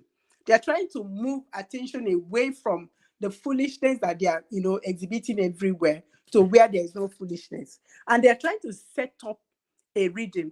They're trying to see this is all set up so that when eventually whatever they are cooking up, now they are talking about DSS arresting some people who are trying to overthrow the government, is a cook-up. There's something they are doing so that at the end of the day, they will say, oh, yes, we said it. Yeah, it's so and so person. We've arrested them. So we also have to be careful, the kind of things that we say, the kind of things that we do. But trust me, oh my God, I've never had this kind of confidence. Every time I wake up, I sleep and wake up, I see Peter Obi ruling this country. How can somebody who wants peace and unity get up and say we have formed an alliance? You understand, between and cutting up a particular set of people, and then you say there should be peace and unity. You don't want the peace, you don't want the unity, as long as it's not favoring you. But if it's favoring you, fine, we'll talk about peace. If it's not favoring me, then there is no peace. How can we go like this? How can we, like I was watching an interview the other day where somebody, I can't remember his name, where he was talking about how Nigeria has been cut off, both the ECOWAS, both places that Nigeria used to be at the top notch. Now nobody even remembers Nigeria. Why? Because we don't have people that can speak for us. We don't have people that can represent us. And they're not even interested in representing the so-called Nigeria. They're just interested in their pockets. They're just interested in their pockets. Somebody said that the windfall for energy, you understand, that Nigeria is the only country that did not make anything from it because of this Ukraine-Russian war. How can they do they even know what to do to make any profit from it? They don't know what to do when they are busy sharing the oil, doing all sorts. So we have to keep calm. In as much as we are doing what we are doing, we still will have to keep calm, because our principal he knows what he's doing. He knows what he's doing. I was talking to somebody in his campaign team. I called that one day. I said, I've been trying to reach you. I haven't been able. So I chatted her. And then she sent me a voice note. She just laughed and said, babe, keep calm. Because you see this thing, this man is going to take this mantle of power. And the way it will slip off their fingers, they won't believe it. Yes, the court, they bought everywhere. Even the DSS, everywhere they positioned themselves. But the way the table would turn, you remember that I said so. The table will turn. The table will turn. It's working for our good. All the things happening is for our good, and nobody can take it from us. The Nigerian youth has spoken. We spoke through our votes. We went all out with our votes to cast our vote, and we spoke. There's no way, that young boy that came out, is it in Kaduna or where, came out and casted his vote the first time. And because it was stolen from him, he committed suicide. There's no way such an action can go scot-free. These guys, they are scared. That's why they are making this noise. They don't know what to do because this is not what they were expecting. They thought when they threatened and said, go to court, go to court, go to court, that this man will be intimidated and then he will just, run and hide. But he shocked them like never before when he came out, and he came out from a different angle. Trust me, he has more. He has more to dish out, but the kind of person he is, he takes it one after the other. So let's not panic. Let's keep calm. Let's keep calm. Whether we have people infiltrating Nigeria Watch to take words out there or to corrupt the system, let's keep calm. They are going to be working for our good. The Bible says that all things work together for the good of them that love God and are called according to his purpose. Peter Obi is called according to God's purpose at this time, at a time like this. Thank you. I said the other day that God has given him wings to fly. Is that wings? Is that flight that is throwing these guys off balance? It is that flight. Thank you. Strength, the backup, the grace upon that man, no man can overturn it. Trust me, no man. The wave is sweeping all of them off their feet. So let's be encouraged. Thank you so very much. I'm so glad that I was able to be part of this today. God bless you, Nigeria Watch. Thank you so much, madam. Thank you. We are so happy to have you here. Thank you. The platform is how we can move Nigeria forward, how we can have a better Nigeria. Amongst all the candidates, we believe the only person that can take us out of the pains that we are facing now is Peter Obi. That's why the platform has been dedicated for Mr. Peter Obi since April 2022 till now. So that's what we're doing here. We are not perfect here, so we are very, very happy to have you. It's a plus for us to have you joining us here. God bless you. Thank you. We have John E. back again with us today. John E., good evening to you. So, good evening. How are you doing? Yeah, I'm good. It's good to have you here. How are you doing, my brother? I'm fine. I'm back in the VI. So every time I come back here, the Virgin Islands is always a beautiful place. And I just love being here, man. It's nice. The Virgin Islands are just an amazing place to be. But I was listening to a song earlier today before I came online and started to figure out what was going on in the world, and that was a J. Cole song. It was saying, "Don't save her. She doesn't want to be saved." It made me think about Nigeria. Don't save her. She doesn't want to be saved. Yeah, it's interesting what you guys are talking about. The thing that really pulled me here was this FFK quote, and I think that it is very telling.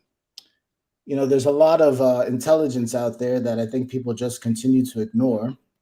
And I heard you guys saying that the U.S. or the West in general is staying silent. They're not staying silent. They've been talking quite extensively. And I've had a chance to speak to Chris Smith. He's a senator in New Jersey. I've had a chance to, go through a lot of what the U.S. and the West have said about Nigeria. And a lot of it boils down to don't save her. She doesn't want to be saved.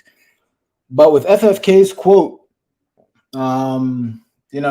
he said the North and the Southwest. So let me just remember my geography correctly. Edo is in the South. We know what's in the Southeast. We know the other states in the South. We know those in the south, in the north central, that they're really not referring to. One reason I like FFK, and I'm saying that facetiously, is because he doesn't know how not to run his mouth. He always leaks.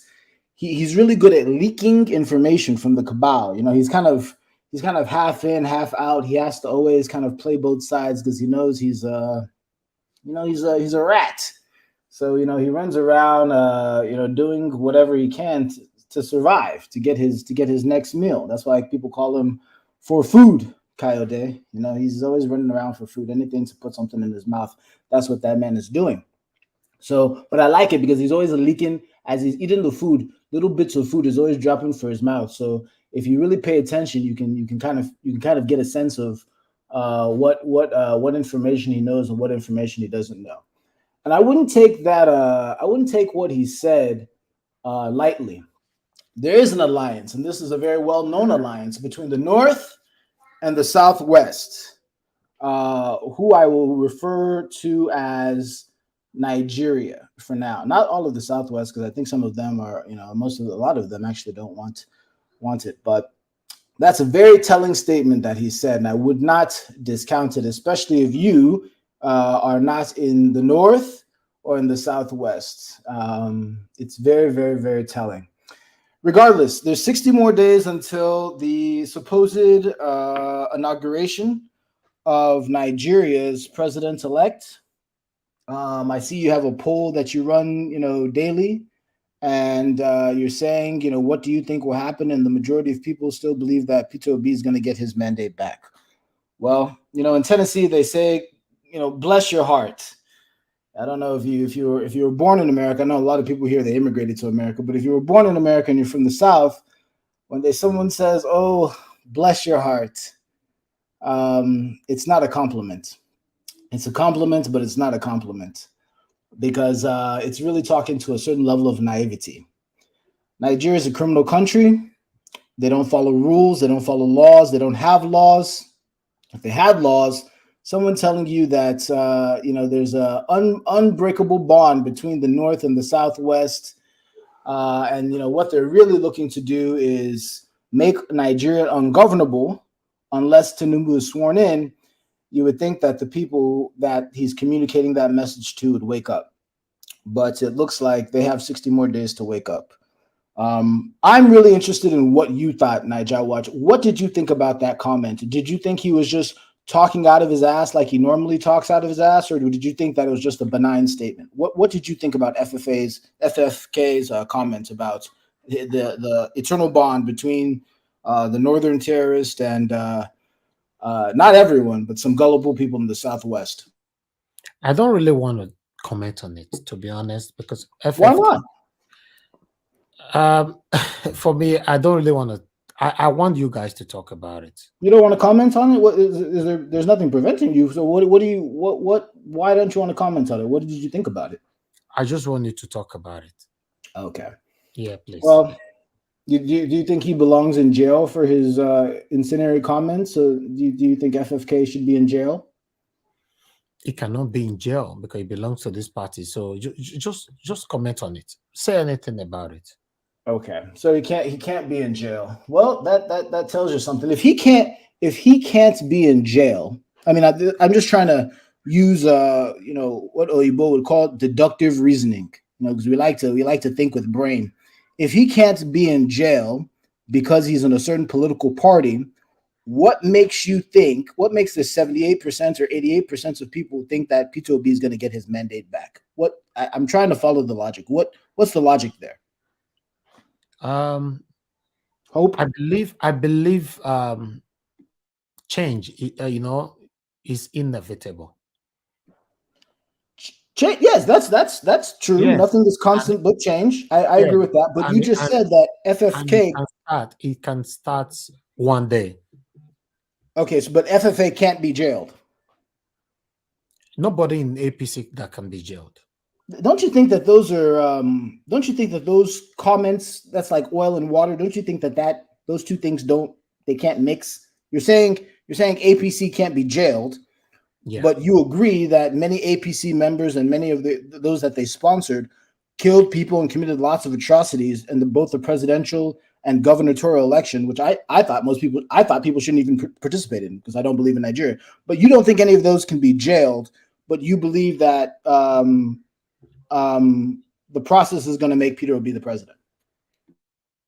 For me, I don't really want to take questions, to be honest.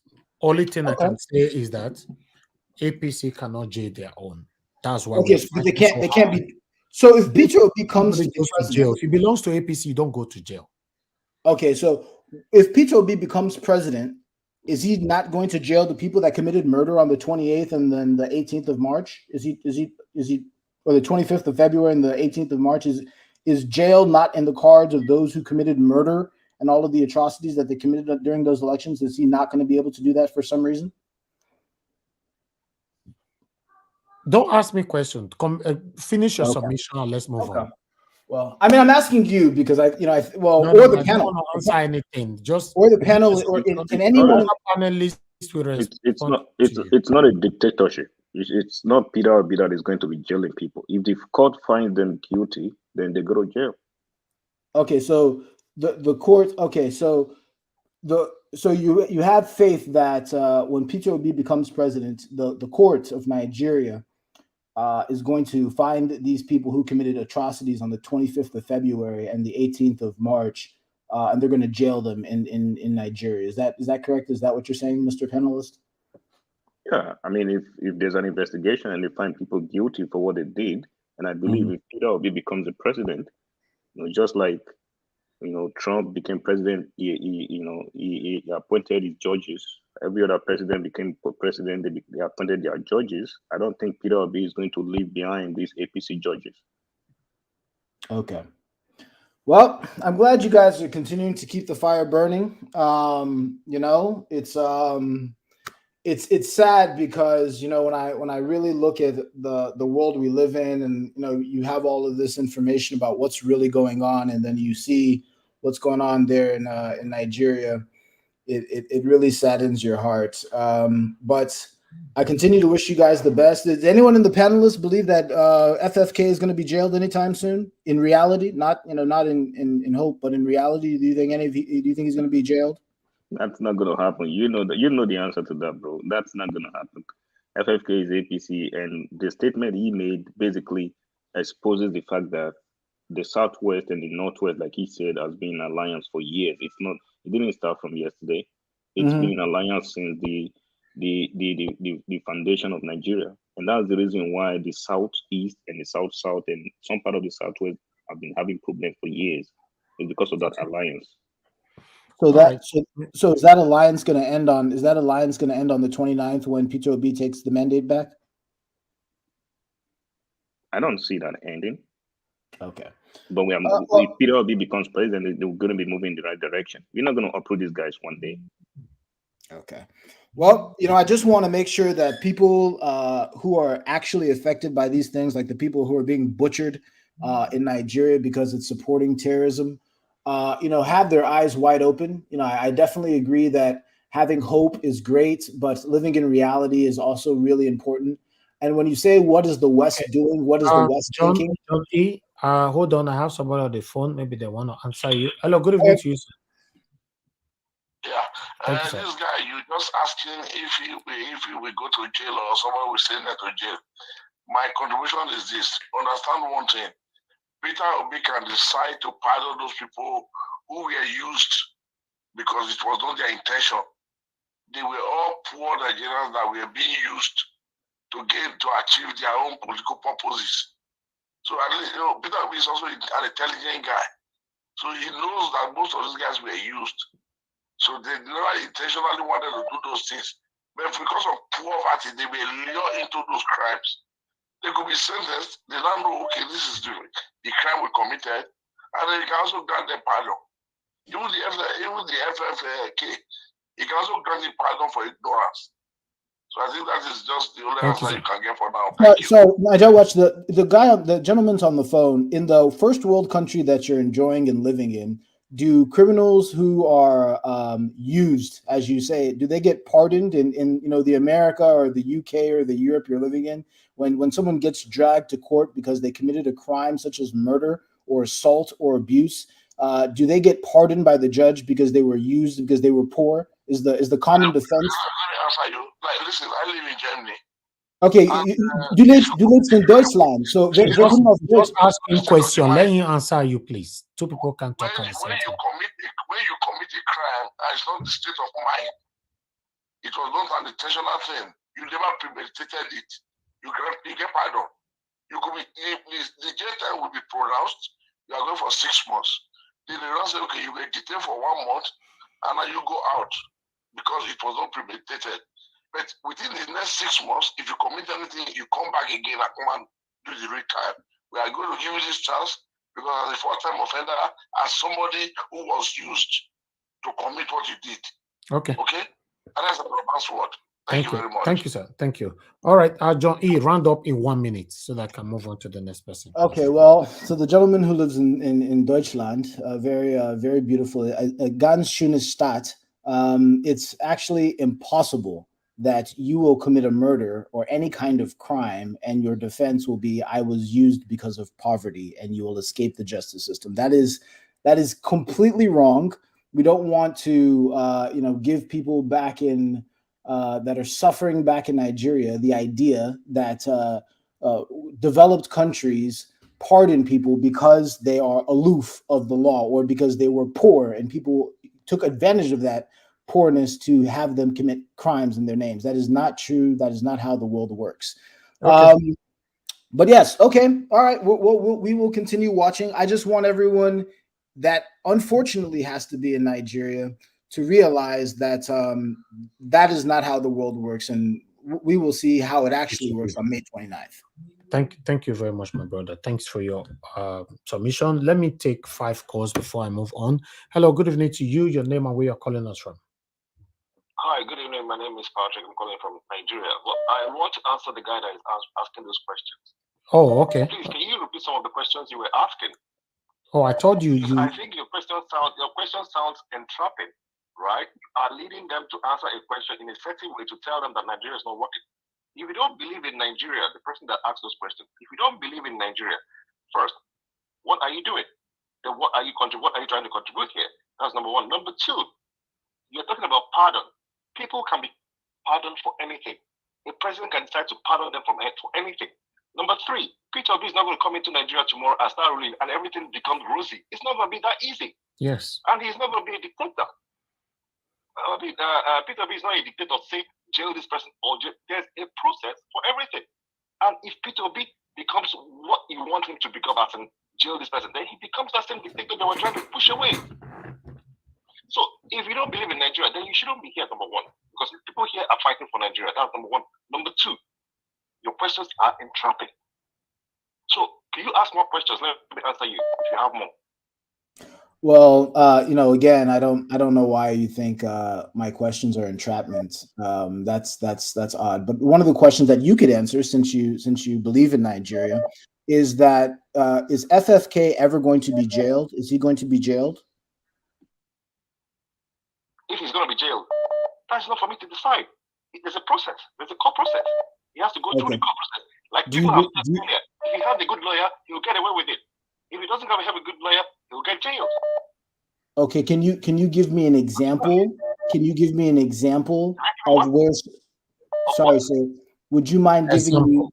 Would you give me just one example of someone in Nigeria who has committed crimes to this extent? Whether it's your accountant general, whether it's your minister of petroleum, who's also your president, while your oil is being stolen. Can you give me one example of someone who's this below? You see, what you are asking now is what we are fighting for. Justice in the judicial system. That is what we are fighting. It is not right. So that is what Peter Obi is coming to change.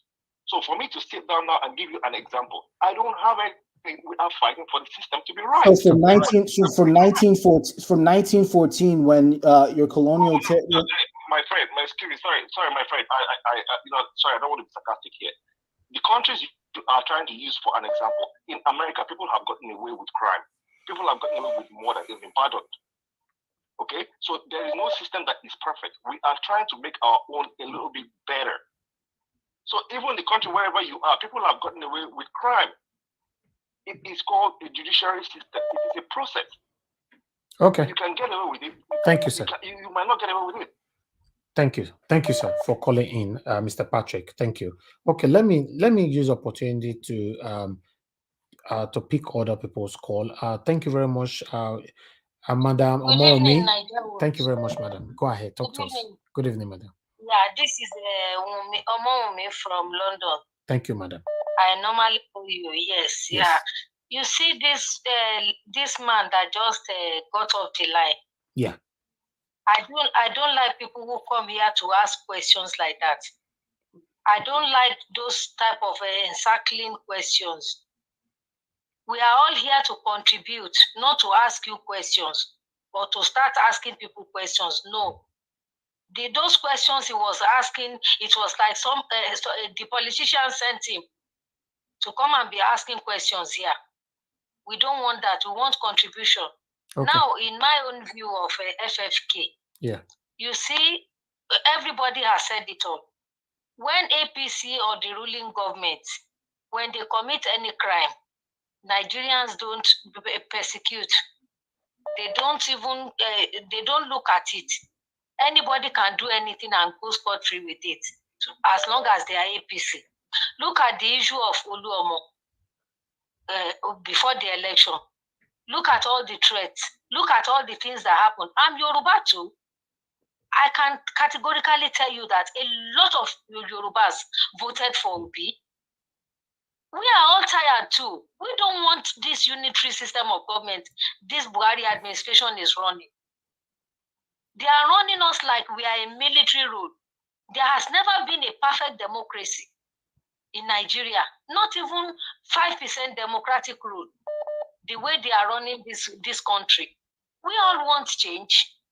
We all don't. Many Yorubas don't want Agberos in Lagos. You don't know. We are all tired. That FFK, it was the other time he was saying, let him die. If he joins APC, he can never go to APC. His father was a traitor. I'm not too young. I read so many things, and a lot of things happened in my presence about his father. He is a traitor. And all this APC, the time is now ripe. The time is ripe. We don't want them. It is written clearly that Nigerians don't want Tinubu. We don't want him. I'm Yoruba, but I don't want him. I can say this even when I'm in Nigeria. Let him go. We want Peter Obi. Many people voted for him because we want a change. We cannot continue like this. Nigeria is on fire. We want somebody who is reasonable, who doesn't fake things, who doesn't tell lies. Everything about Tinubu is lie.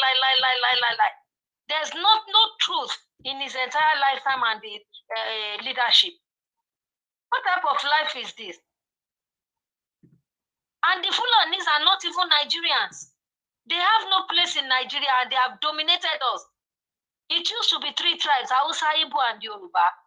We never knew Fulanis. They were never part of us in Nigeria. They came now and put themselves inside us and they collected the Hausa land and started ruling us. All these Buhari and all these people, they are not Nigerians.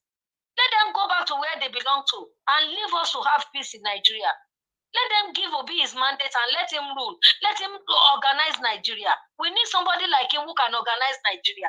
All these Ononugas, all these FFK, they are useless. Okay. Thank you, madam. Thank you for calling. You're welcome. Please place the account number on the screen so that you can see it. Okay, I'll do that now. Thank you so much. Thank you. Thank you. Madam. Yes, madam. You're welcome. All right. Please, guys, let me pick 2 more calls. The number is right there, guys. Just call in now and I'll pick your call. 1 moment. Please, guys, and my people on the panel, just my panelists, be patient with us. Okay, let me look at the likes. We have 446 likes. Can you press on the like button? Let's have 500 likes for now. And we have a poll right there. Please, we currently have 618 votes. Okay, 619 votes. Please, can you click on the poll? Because I'm going to bring it here at the end of this broadcast. So that, this is very, very important because the world is watching. So let them see our expression. Okay, I have another caller right here. Hello, good evening to you. Your name and where you're calling us from? Hello, Niger Watch. Yes, sir. Good evening to you, sir. I thank God for your life. Yes, I thank God for your life. Thank God for Niger Watch panel. I thank God for what you are doing. God bless you, really good. Thank you, sir. I'm speaking from the US, but I'm a Nigerian.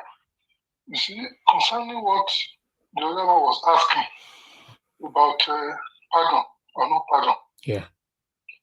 I don't know why I was asking those questions. And that's why I'm so particularly happy about the response of this last lady that said maybe it was sent by the politicians to come and have a fee of what we were discussing on Niger Watch. If you remember very well, Awolowo, was denied, the presidency because of certain things that he said, that he will probe and probe. And Kabbalah said he will probe. So one thing is that, so this man coming here to come and start asking us whether this person will go to jail or go to jail, what's our business for crying out loud? And was asking about pardon. Of course, anybody can be pardoned. Did Donald Trump not pardon so many people when he was president? So that's not the issue. Please, I'm very happy the way you have been managing all of us and all the families and also would have been, I'm so happy. Then I've been trying to call regarding Madam Victoria. You see, I want us to look at this Madam Victoria very objectively, her statement very objectively. You see, when she's saying that Tinubu is smart, it's not saying that Tinubu is wise. That is to say, he's cunningly smart. He's not using that smart in the positive way. He said that this man is cunning. This man is moving ahead of everybody. That's what. But the way we take offense when he mentions it, I don't think we should allow it to be causing distraction.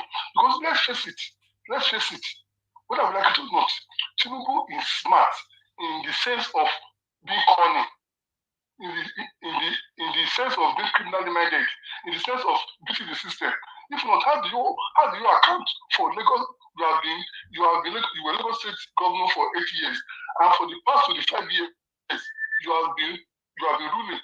You have been ruling that state, either proxy or directly. It's smartness. You have and so let's not get offense that Tinubu is smart. He's not using it to say that he's smart in a wise way. He's smart in a criminally minded disease. And that's why we cannot afford that man to be our president. But don't you think, sir, if she wants to talk about that, use the word smart, if she can put the two words together that Tinubu is criminally smart, I think that would be nice. Rather, it's smart.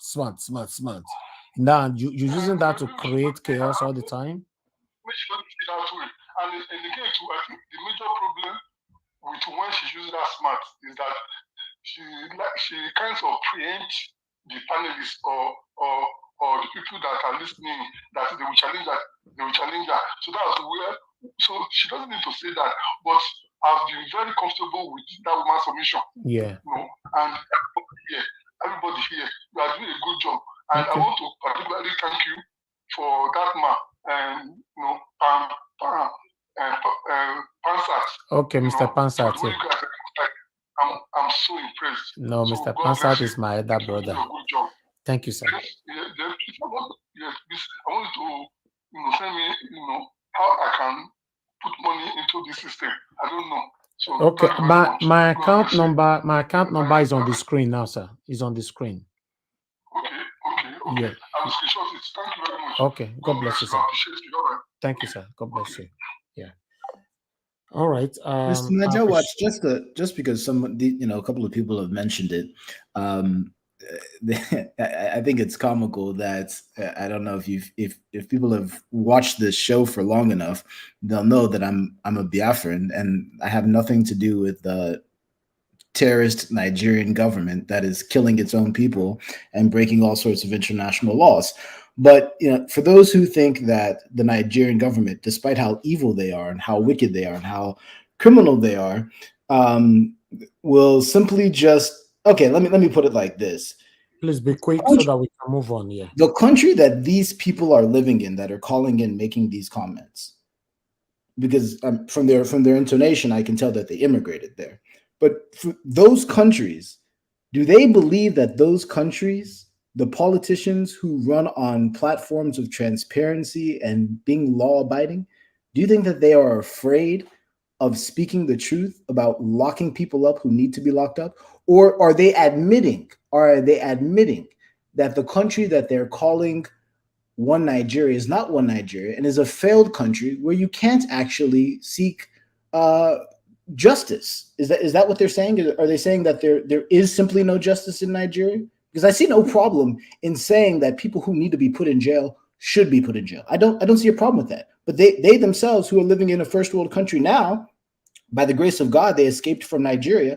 Do they now see a problem with speaking truth to power? Please, the next person who calls and has anything to say about me being working for Nigeria or any of that nonsense, can you please speak to the country that you're currently enjoying, that people have died for, that you can go and you can enjoy? Do they have a problem talking about people going to jail who deserve to be in jail? Anyway, for me, you've been passing so much questions, anyway, hold on. I have a caller right here. Hello, good evening to you. Your name and where you're calling us from? Good evening. My name is Stanley. I'm calling from Italy. Okay, talk to us, Mr. Stanley, quickly. Good evening to you. Good evening. Good evening, my Niger Watch family. I just want to talk to Mr. John E. Okay. He has never supported Nigeria. He said he does not believe in Nigeria. Then I think he should just try and stay out of what is happening in Nigeria, a country that you said you are not interested in. Then you should just take your business out of that country. Then talking about Femi Kayode have been like this all his life. Obasanjo made us to know that this man, give him money, then Kayode will now sleep with whoever you want him to sleep with. He can utter whatever he wants. The same Fulani that he said he will fight, they can't defeat Yorubas, that he will make sure that the Fulanis does not defeat the Igbos, does not defeat the Yorubas. He's the same man now that is saying that there is an alliance between the Southwest and the North. We shouldn't be taking such people seriously. And Mr. John E., please keep your opinion to yourself and remain in the America you are. Support the Biafra. I'm an Igbo man like you. Support the Biafra you are supporting and keep it to yourself. Not coming to distract what we are fighting for over here. Thank you.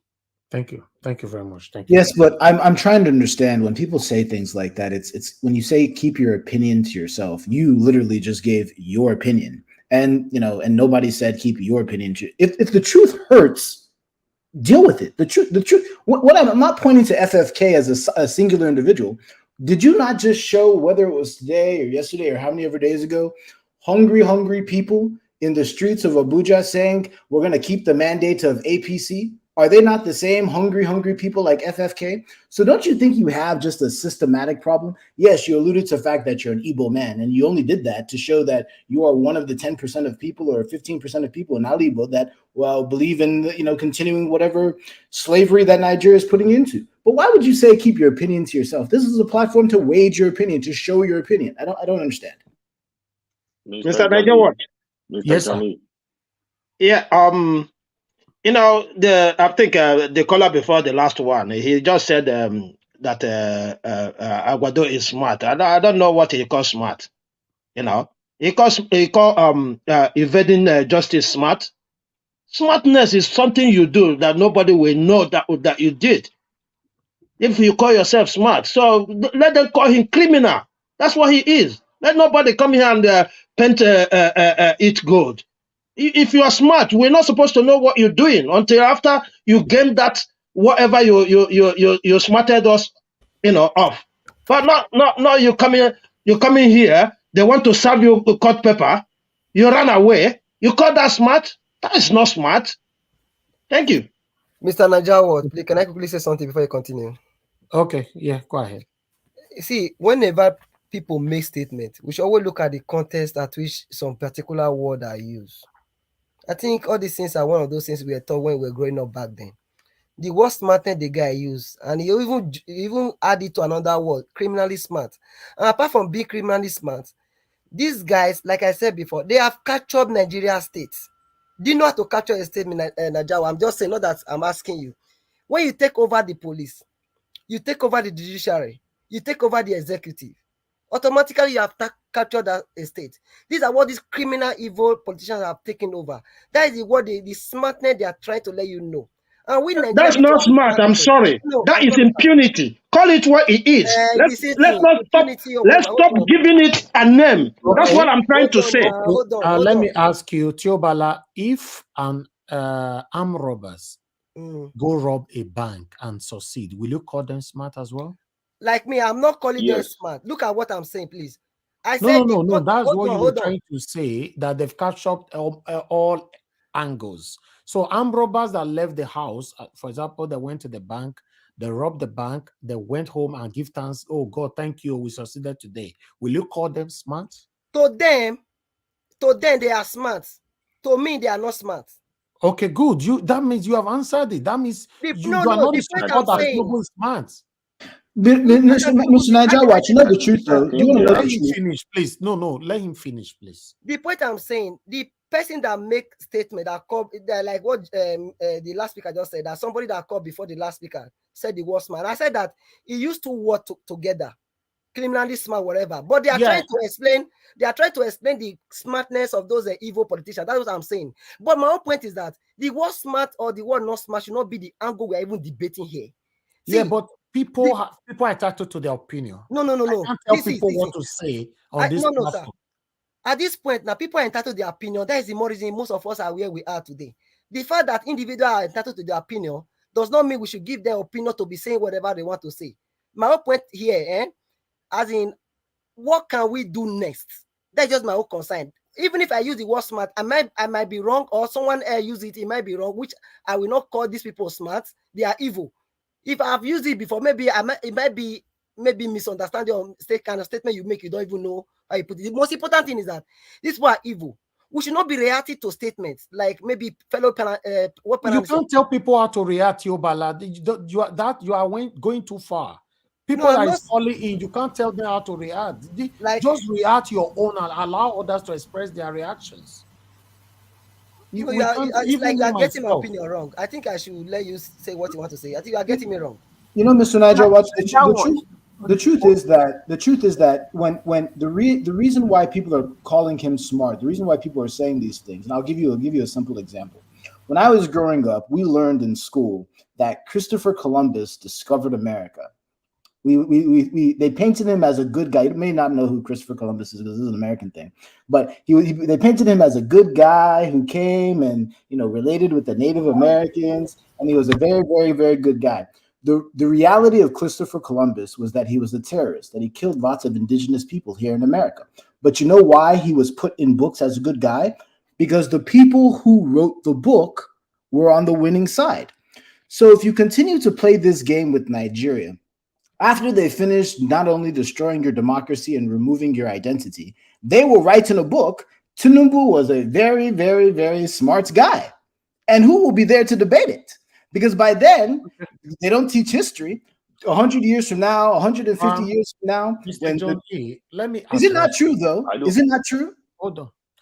For me, I don't know what is true or not. I told you, don't ask me question at all. Okay, but it's what I'm saying is factual. The reason why people get away with calling criminals smart is because they are the ones that write the history books, because they are the ones that dominated the people in that society. So 150 years from now, and if you're reading a book in a Nigerian school, but Nigeria, God forbid, is not going to still exist. But if you're reading that book, they're going to say Tinubu was a very smart guy, and who will debate it? Because that will be the history that they teach. Okay.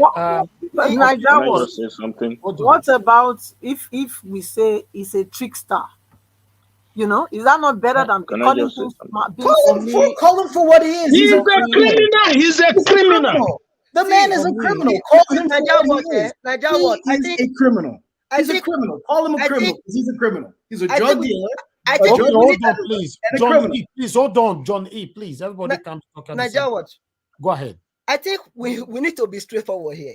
Sometimes because we want to use the word English, if I decide to call this criminal smart, for instance, people that over the years have been building their structure to criminal structure over the years to take over the affairs of the country. And we Nigerians, we call ourselves smart. They are taking over the affairs.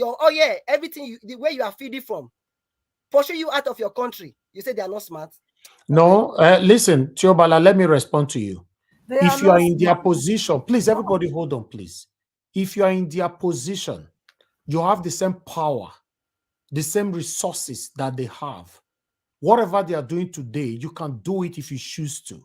The reason why you cannot have the same power they have today, you are just an ordinary person. So they are there. They are sitting on top of the wealth. So they are controlling the wealth. They have the guns. They have the weapons, everything. So whatever they do, both smart or not, if you talk, they will kill you. So that's it. So for me, see them as smart. That's why I ask you, an armed robber who went to the bank with AK-47 to kill people and steal money, when they get home, will you describe them as smart? Did they get away with it? Did they get away with it? Exactly. Did they write the story? It depends on who wrote the story. It depends on who wrote the story. At the end of the day, if they got away with it, that's the reality. That's the reality.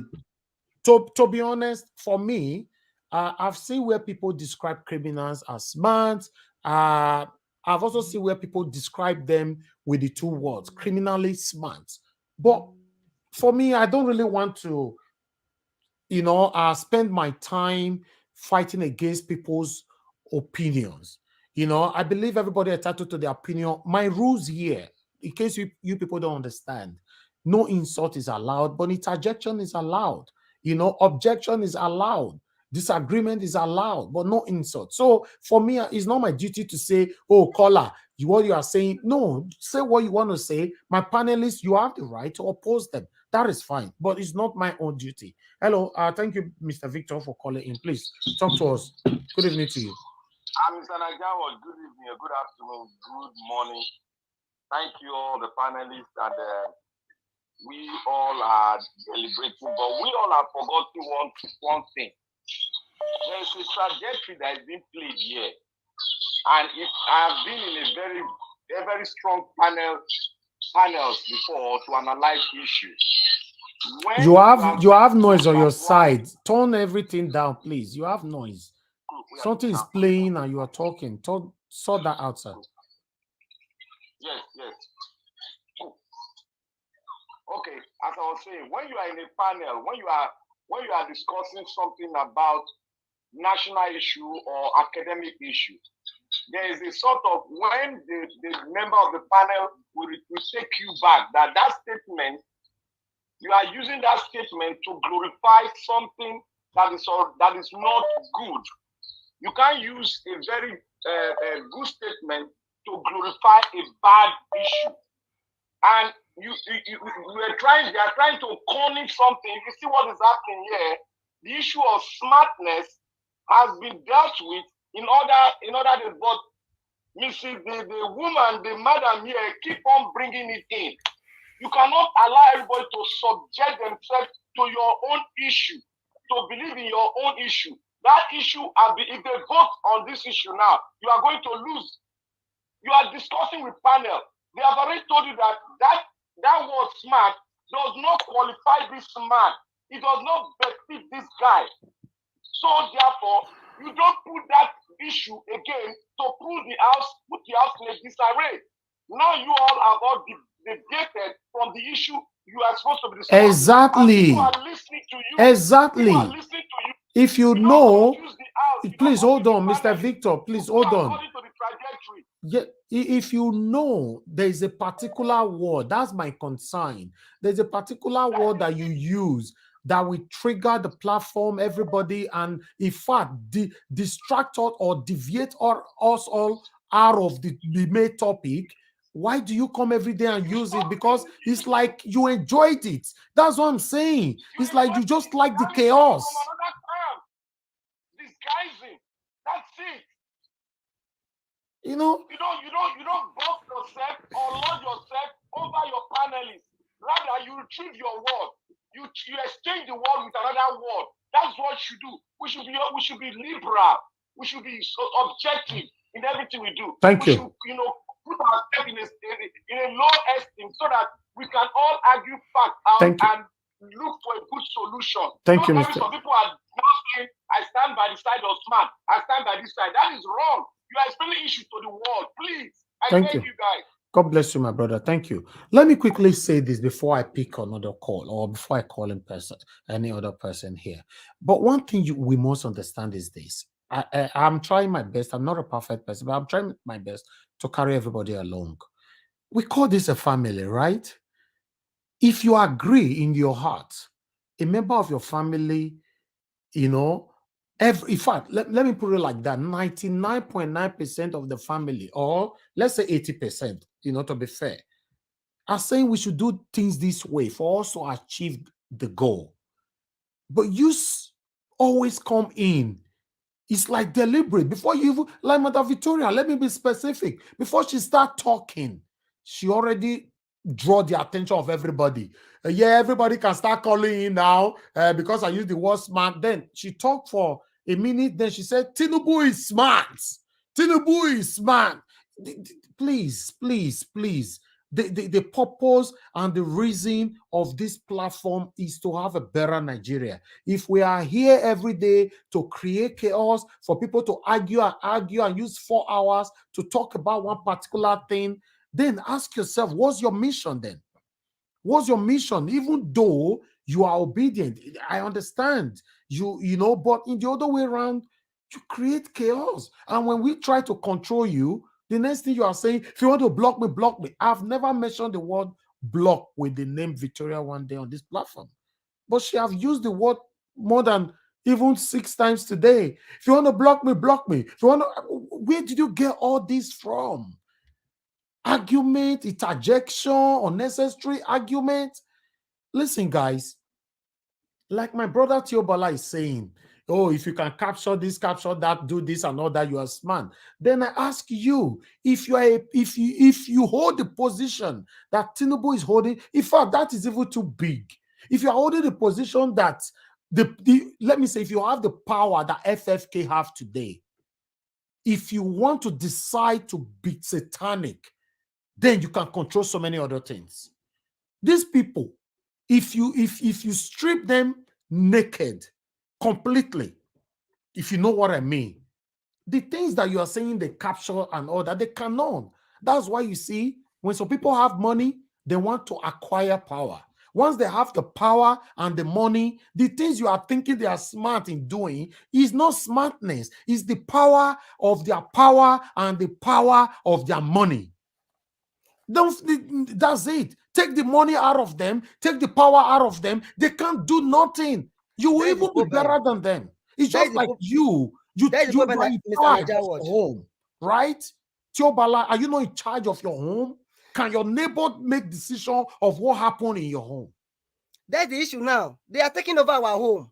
That's what I'm saying, because you have the power. If you talk, why would they give them the power? Because they build that structure around. They said that they made the citizens useless. They did not build any structure. They built structure because they have the power. They are sitting on top of the power. We are saying the same thing, sir. So you are saying we gave them the power? No, they take the power. Of course, we gave them the power.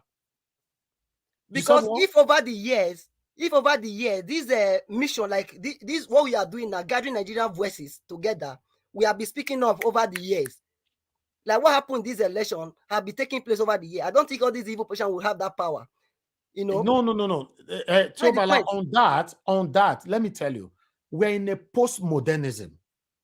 In my explanation on that, 20 years ago, the kind of election we do have then is not what we are having now. Why? Technology have helped us a lot. In fact, let me tell you, it's the same technology that is helping us, and that's why you and I, we are on the same panel. People are seeing us, hearing us talking. Then also remember, 20 years ago, a mobile phone was not in existence the way it is today.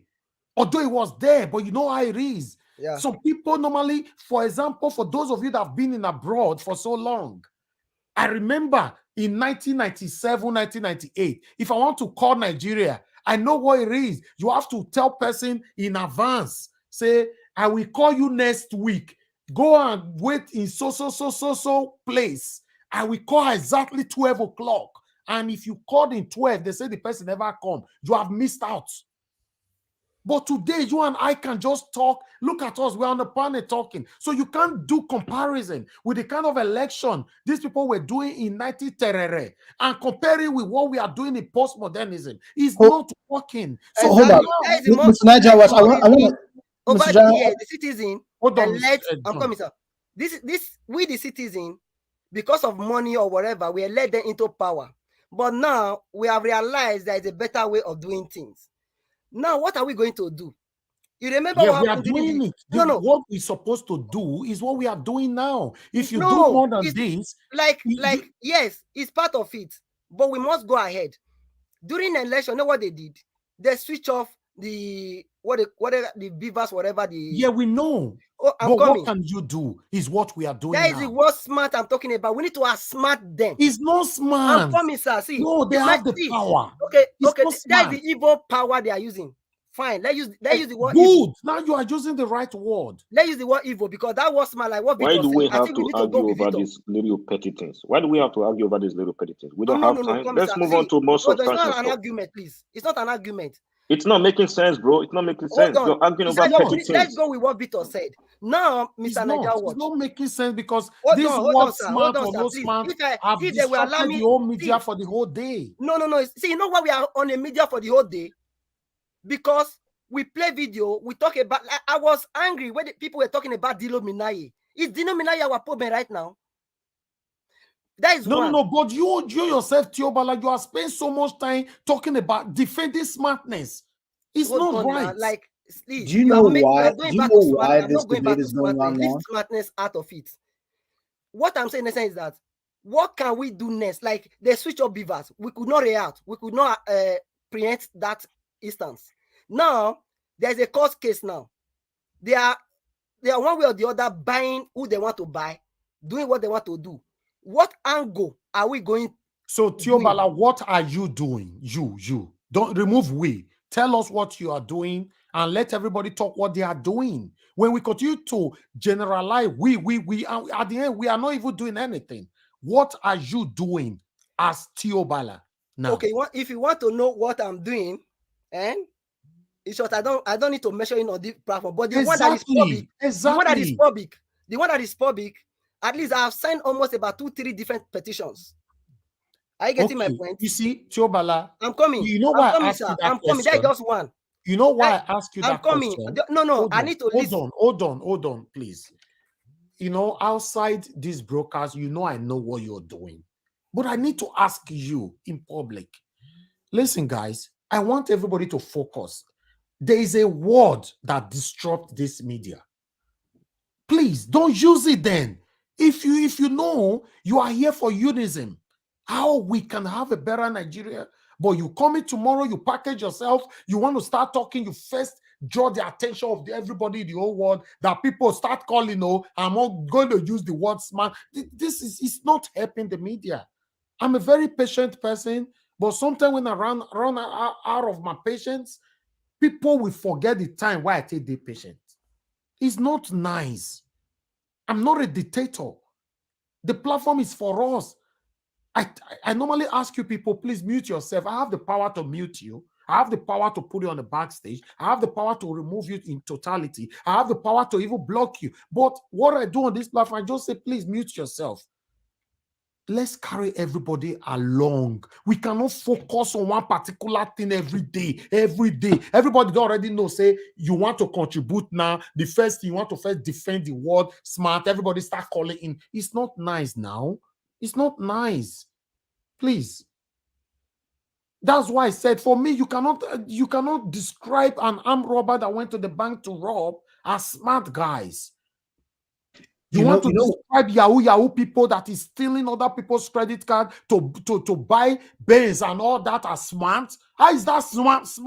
Niger, watch, you know why they do that? You know why Nigerians do this? It's because Nigerians admire criminality. if you look at the UK, if you look at where you are, and the reason I'm referencing the UK is because you are in the UK, or if you look at other countries and you look at how they, not all Nigerians. Okay, well, okay, listen, I'm okay, just before we go that way. When you look at developed countries, not even developed countries, when you look at countries that stand on morality, and you look at how they actually describe criminals, they call them deceptive. They call them manipulative. Exactly. They call them criminals. In Nigeria, we call them smart. How? Because Nigerians admire criminal. You asked a very important question. You said if you were FFK, if you were Tinubu, I can already answer the question for you. A majority of people who identify themselves as Nigerians, if they are put in the situation where they have that power and money, you know what they would do? The same criminality. Now, if you don't like that truth, on that, yes, you are right. If you don't like that truth, you are right. That is a bitter truth. Let me put this quickly, my people. You know why we agree with him on that? I spend more time in Nigeria. Do you know that nobody can just wake up today and buy Benz? The whole street will be celebrating this person, including the mother, the father. Nobody asks how. As long as I'm concerned, you never learn no work, you no go school, you just wake up, you they drive Benz. This is the mentality we've grown on. Then you using the word that the criminal is smart, praising a criminal, like you are saying, he captured here, he have the power. No, definitely they capture the state. There's no two ways about it. That's what I'm saying, because they have the power. That's why we need to discuss that power now. Tiobala, if you have the same power that these people, these satanic people, I don't want to measure individual, all of them, these satanic individualisms, if you have the same power and you have the money, it's two things that will be involved. Either you use the power for the positivism of the humanity, or you use the power for the negativism of humanity. So these people have chosen to use the power and the money to oppress, suppress you and I. So you, Tiobala, if you are holding this power today, you might choose to use it to put smile on our face. It's an option. They have the power. No, if they don't have the power, it's not supposed to be an option, sir. What? It's not supposed to be an option. Yes, but they are doing it. What can we do now? Recently, the former Prime Minister of UK, he's not Boris Johnson, came to Nigeria about a few weeks ago. Rather, last week or so, he make a statement that the reason why UK and US are what they are because he said he went out to go and buy food. I'm coming on that if the rule of law checked him, so you're not supposed to be auction without to use it for good or bad. I can use public money for something, then you say it's an auction. That's what I'm saying. Listen, it's not an option. These people, you don't understand devilishness, satanism. So the satanism. Oh God. So the satanism. This is back to arguing this sometimes. Okay, let's just move on. Please, let's stay out of to do with this. Please, because I've not said anything. Can I say something? Like it's even making sense. Because the guy came to mock Nigeria, glorify evil. And that is the truth. We don't have the rule of law. We don't have the but we can't glorify evil. Nigeria, what? I'm not glorifying evil. They take over the judiciary. They take over the power. Can't you understand the language? What is power? Okay, unturn it then. That is the reason, because we the people that are supposed to hold this power over the years, they keep taking it away from us. No. Wait. Here's where you're wrong. Hold on, please.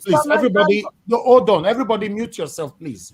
Let me pick one more call, then, so that I can round up this show. Hello, good evening to you. Your name and where you're calling us from.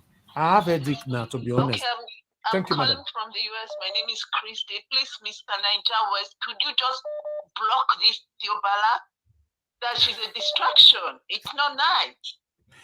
Thank you, madam. You are a bit delusional. Thank you very much. Thank you. You see, all right, guys. Okay, Mr. Edwin, please quickly talk to us. We need to move on. I have serious headache now, so we can't move. Thank you very much, Naija Watch. Go ahead, sir. What is being discussed now this same thing has also been one of the reasons why crime and then embezzlement has refused to go out of Nigeria with corruption. It's the same way as using the word national cake. Committing crime, taking the money that belongs to the entire society, the entire country, sharing it among yourself, disposing it among yourself, and the other person will now say, it's our time, I'm very close to him, this is our time to get from the national cake. What's the national cake? It's the same thing as when you now praise somebody who is a criminal, when you are not using it in the proper way. I understand. I mean, the first guy that brought the whole of this argument is the one that set this fire burning. What I will advise is, please, let's discuss. Because my only interest now is that if they now use the court to subvert a lot of other things, what is the chances of them surviving the fake certificate? What is the chance that they're surviving the drug that is well proven in America, in our advanced society, that they will not use that one to come and fool the whole nation of 200 million people? Let's go on that, please. Thank you very much. Thank you, sir. Thank you for calling in. So callers, I think everybody, because anybody that will even call in right now, you are going to continue from where we stop. So I don't really like to continue with this part anymore. I will round this up by saying, please, what is wrong. Anyhow you try to justify it in terms of you are helping, but as long as it's wrong, is wrong. Our mindset, this is what I talk about all the time. The small group, WhatsApp group that we have, Nigerians that is there break the rules every day, every single day. Then my question is, you want a better Nigeria? You are blaming Tinubu, you are blaming Buhari, look at your character yourself, check yourself first. Don't send a link. I've made it clear, link is the quickest way for people to hack into your datas. Don't send it, because it's my duty to protect the people on my group. As you're the talk and finish, you see somebody your post link, then they'll call you back later. When you remove them, it was a mistake. I was just passing by. Breeze me. The link, your enter. So what is happening here? What is happening? We can't continue like this, because the problem we have in Nigeria is not just the leaders. All of us need to work on ourselves. First, our mentality. We must work. We cannot derive pleasure from arguments. You cannot see yourself winning an argument. Argue to learn, not to win. Don't come on every day and emphasize on one particular point and claim right that yes, is my right. We are not going nowhere. Yes, I know is your opinion, but you understand that this particular thing creates lots of problems. What do you do if you really want a better Nigeria?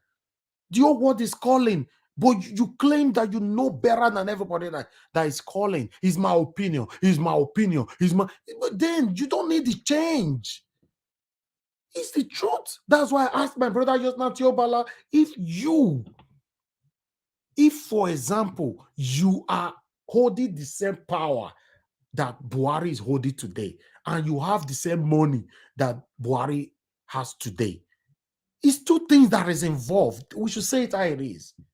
Either you use it positively or you use it negatively. This is what these people are doing. It's two things. It's only in Nigeria that can happen. Yes, I know. It's happening in Nigeria. That's why we are trying to change it. It's just like somebody saying the constitution, before I will support before I will vote in Nigeria, the constitution must change. Before I will support Peter Obi, the constitution must change first. Sometimes I begin to ask myself, because there's argument you don't need to engage yourself on. There's some argument you can't engage on. You need to vote in the right person for some things to change. If you don't have the right person there, you will lament till you enter the grave. Mr. Najawo, somebody just called in just now that they should do that. Look at my statement. So let me make it clear so that they will not go and misunderstand me. See what I'm saying. This as in these evil politicians, let's be using that word. They take over the police, they take over the judiciary, They take over those key posts that we the citizens supposed to cry to. So at the end of the day, they now make us powerless. That has been my point I've been making over. You said they are smart by doing that. That's what you're saying. Hold on. Anybody that take a step ahead of you, and you are still thinking, you're only reacting automatically, in my own opinion, I feel that they are acting smarter than you. No, I'm sorry. Wrong. Niger Watch, this is Sorry. Niger Watch, this is why I told you. Niger Watch, this is why I told you. Niger Watch, this. Niger Watch, this is why I told you. Hold on. I know. This is why I told you.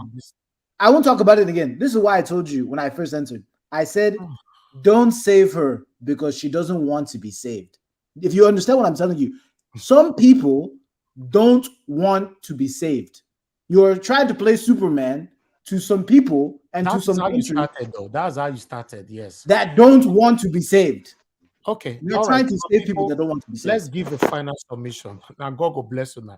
But one thing I want everybody to know is that we must work on our mindset. Nobody is perfect, fine. But these people, they listen to us. Sometimes they laugh at us.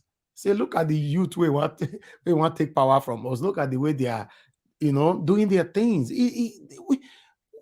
I don't know if I'm right though, but we can't go nowhere like this. So to be honest, we can't. I don't know. We can't, to be honest. But it's okay. All right, my people. I just want us to round up now. Madam Nena, please use 5 minutes to talk to us so that we can round up. Thank you. Madam Nena, are you still there with us? This, oh God. Keep me. Okay, I don't know. Okay, let me go to Which I haven't talked anything else. Yes, One Love. I called you, earlier on before this whole thing. You were nowhere to be found. Me, I just tired because these old petty arguments, they carry us go anywhere. Smart and not smart. I think we should just forget about these things and talk about. Give us your final submission, my brother. One Love. Okay, thank you, sir. I think what we have at stake here is not about trying to defend beliefs and analogies and argument, deductive, whatever reason it is, I don't know. But we should be talking about the case that we have in court right now, not about who is smart and who is not smart. And like what James he said, if you are a criminal, we should use a better word for those people, not smart or not smart. But I think we should leave those things out because we should be using our time. Like you said, I probably why Buhari said Nigerian youth are lazy, because sometimes if you go to Nigeria right now, people are not even focused on this. They're going to be focusing on I go down and AY who get money pass. This is what people are arguing. This is why they just look at us and they laugh. And please, let's not bring things like that to this platform. Let's try to focus on the matter that we have. We have a case in the court, and we should be talking about that.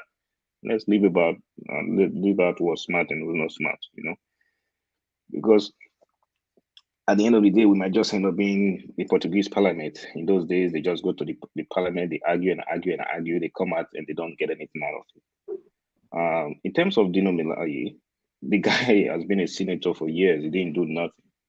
I don't think he probably can boast of 2 or 3 or even 4 Bs that he passed over the years while he was a senator. And now he said he wants to come out as a governor.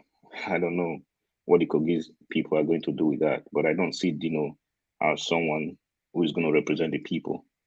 I think he just tried to change his tune after what happened in the election, but they are all the same birds of a feather.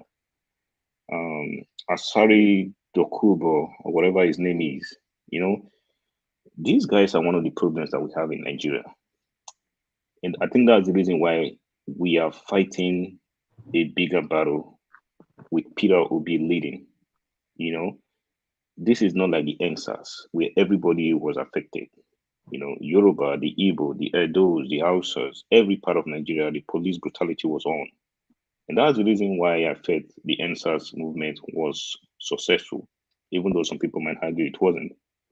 But if you look at what is going on right now, we have some more scrupulous elements who are fighting for the APC and PDP and trying to, truncate our plan to rescue Nigeria. You know, I think that's one of the reasons why we have so many enemies around. I mean, I don't technically look at them as enemies because they are all our brothers, but it's just because they have a different views and perspective about who should, you know, move the country forward. And I think Peter Obi is the best person to do that. Currently, Nigeria is a failed state as we know it, and I think like the only way to get us out of this mess is for us to be doing something.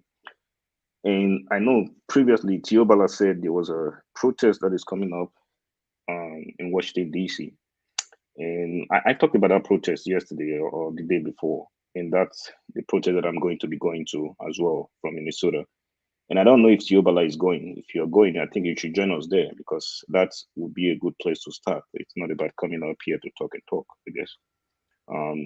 Now the DSS, it's very funny because even DSS, they've not been able to track down anybody who's been burning down the Igbo market in Lagos. But here they are trying to tell us who to arrest and who not to arrest and who is going to become an interim government and do bullshit. A country where the US government has more information than you, who said you are the owner of the country, than you, who said you are the rulers and the leaders of the country. So forget about DSS. Those guys don't know what they are doing. They've not been able to track anybody down in terms of terrorism, in terms of Boko Haram, in terms of Fulani herdsmen, in terms of those who will be burning down Lagos market. So you can see these guys are all working for these old satanic APC and PDP government. I just want to say at the end of the day, our goal here is to try to make sure we get our mandate back for Peter Obi to become the president of Nigeria. And that should be our major plan, and that should be our major discussion. And there is no way that is going to happen if we don't continue to support him, if we don't continue to have the same idea and pursue this same course with the same mindset.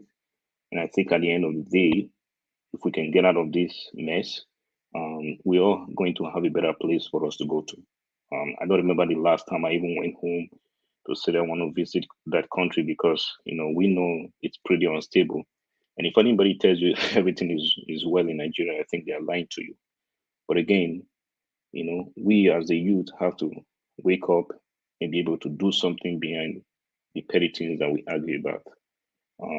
I thank you for what you're doing, Mr. Niger Wash. Thank you for using your platform to spread the good news. And I really want to thank you, everyone who is also on this platform. Thank you. Thank you very much, my brother. I really appreciate your submission. Thank you. And Janet, I saw your comment on the comment section. I'm not sure I've offended anybody, So yeah, sometimes it's like this. It's like this. So you cannot, it's not easy. If you're, let me ask you, for those of you that have children at home, sometimes to control your children at home, it's not easy. You talk less of controlling the people that is older than me here. It's not easy, So everybody entitled to their opinion. That's what I'm saying. I'm only trying to talk to people. Please, if you know there's a particular word that you use all the time that creates a problem, then change the word. There's synopsis. There's always a replacement for every word in the word. There's a replacement. Yes. So it is called synopsis. So you just change it. That's all. Thank you very much. All right. I would like us to I don't know if Madam Nena is right there yet. If not, let me hear from Madam Patricia. Thank you very much, Madam Patricia, for your support. I'm here. Okay, yes, you are back now. Okay, please talk to us. Oh, did you call me before? Yes, I called you, yeah. Oh wow. Yes. I didn't know that. Give us your 5 minutes final submission. Thank you. The only thing I just have to say here is because people need to slow down with all this fighting and trying to explain what and what and what and what. There's only one thing that we need to be talking about in this place, and that is, strategize. Because the truth about it is that we do all this and we say things, oh, this is not supposed to be, we shouldn't use this word. At the end of the day, we don't give a concrete information on what we need to do and what needs to be done. I'm glad for people that are posting about rallies that are supposed to be happening. Incidentally, most of these rallies are far from me. The one in Washington, D.C., I mean, I live in New Jersey. I wish there's one closer to me. We still have to find a way we can organize ourselves in this New Jersey to see what we can do. That is just where we need to be. And honestly speaking, I want to believe that what we are doing here is very important because it's important for us to not to let the fire of the obedient movement to go down. We don't have to let it go down. So that because when all these things start coming, it seems as if people's enthusiasm, so to say, will start to dampen, and that is not what we want at this point. We need to keep the fire burning. We need to keep the fire burning because so that if there's any point they say, okay, let's rally around to do one thing or the other, people will have the mindset to come out and rally around. And let's not be deterred by the people who see that gather to say they are doing protests. But our father, I was just watching a video that somebody sent now. The people that came out to do the pro Tinubu protest in Abuja, they are fighting when they are sharing money because they promise them money. Okay, just come out after we will give you 1,000. At the end of the day, you see them fighting over the money. They have to pay for their appearance. Somebody that said that you win election, like you have to pay people to come and protest for you. It doesn't even make no sense. So you see that these people are fighting a failed battle. They know that this is a failed battle, but of course, they have to keep up putting off a face. You think all this hide and seek they're playing and all the noise that the likes of FFK are making, you think you think they don't know where the whole thing is heading to? They know where this whole thing is heading to. That's why they're doing what they're doing and saying what they're saying. So bottom line is this: let's not get the fire down. Please, let's minimize the back and forth argument. Honestly, it saps energy from me personally. Just listening to it, I don't even partake in it. Naturally, I'm not the kind of person that likes to go into unnecessary argument. It saps a lot of energy out of me when we leave what we're supposed to be talking and discussing what is not taking us anywhere. I mean, it's not helping us. Mr. Elvis, once again, I just want to appreciate you. Appreciate your patience, I appreciate your calmness, I appreciate your everything. Let's just keep doing what we're doing. I mean, that's just all I have to say. Thank you. Thank you so much, madam. I really do appreciate you too. Thank you. Thank you. Okay, before I will call on the next person, which is Madam Victoria, but I just wanted to put this announcement here. Okay, for those of you that live in America, I think this is America as well, right? Please just hold on. Okay, okay, Nigerians for Democracy, Chicago. Yes, this is America. Nigerians for Democracy in Chicago stand up for a true democracy in Nigeria. Date, April 22nd, 2023. On the 22nd of April, 2023, 12 p.m. to 4 p.m. Venue, Federal Plaza, 230, Deborah. Okay, let me just put it on the screen because if not, I can't read this because some people might not be able to get it right. So let me put it on the screen so that those of you can screenshot it. I'm beginning to like this. Now, you see, because they talk now, people don't, they don't, everybody is working. Now, that's what we need to do. Thank you, thank you, thank you. Okay, let me put this on because I just got this now. Please bear with me, my people. Bear with me. Let's join together, to do our part. It's very, very important. Okay, that is it there. Okay, the address is there. Please, I want you guys to screenshot this, please. If you live in America, especially in Chicago, if you live in a neighboring city, if you know it's not too far away from Chicago, join these people, please. The 22nd of April, and I talked about another one on the 3rd of April just now. And Tiobala is going to update us tomorrow, I guess, with a date he was talking about earlier on. So yes, please, guys. And for those of you, my Nigerian people, my wonderful people that lives in Europe, what did this up now? I never hear anything like this from Italy, Spain, Netherlands, Belgium, Austria, even UK, Netherlands, Ireland, and many other places. What's happening? We are quiet, please. Please. We can't be quiet. Okay, I'll remove this now. Remember the other one earlier on, this one is still there. Please, let's do this. It's very, very important. Peaceful. In fact, I'm supporting more of, things like this that's happening in abroad rather than the one that's happening in Nigeria. You know how it can be over there. Let's do our part here. Thank you. So before I move on to the next page, this caller of the calling scene, let me quickly give a minute. Mr. Justin, thanks for calling in. You have only 1 minute. Quickly talk to us. Yeah, Najawash, I want to say thank you for picking my call anyway. Greetings to everybody in the platform. I'm just going to go straight to the point. I've been listening to all what's going on ever since, and I would say, listen, the tempo is really high tonight.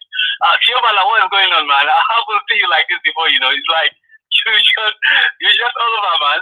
But this is it. This is it, Najawash. I'm just going to say, with the way things are going right now, this is one thing we all got to get clear.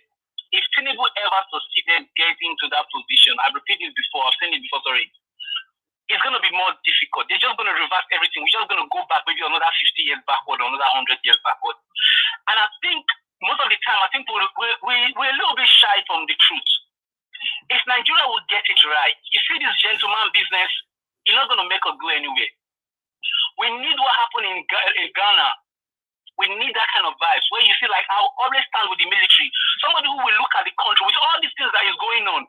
You see all the military, nobody is saying, okay, you know what, this is a country, this is a Nigeria that I feel like, okay, we love this country. The way Peter Obi have passion, the way the man talk on TV and the man was crying.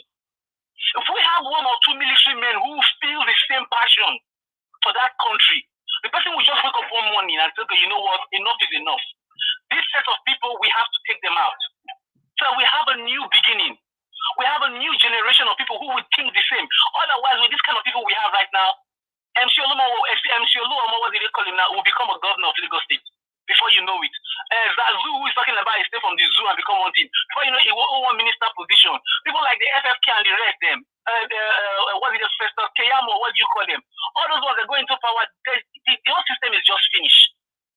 So we need somebody from the military. I'm saying this, although we need to do the protest if we want to do it, but at the same time, we need somebody from the military, a military person. It might be from the police, it might be from the soldiers, the Navy, somebody who's just going to sit down and say, you know what, enough is enough. This country is not going the right way. But from what we can see right now, these people are even helping the uneducated ones to control the system and making the system so frustrating for everybody.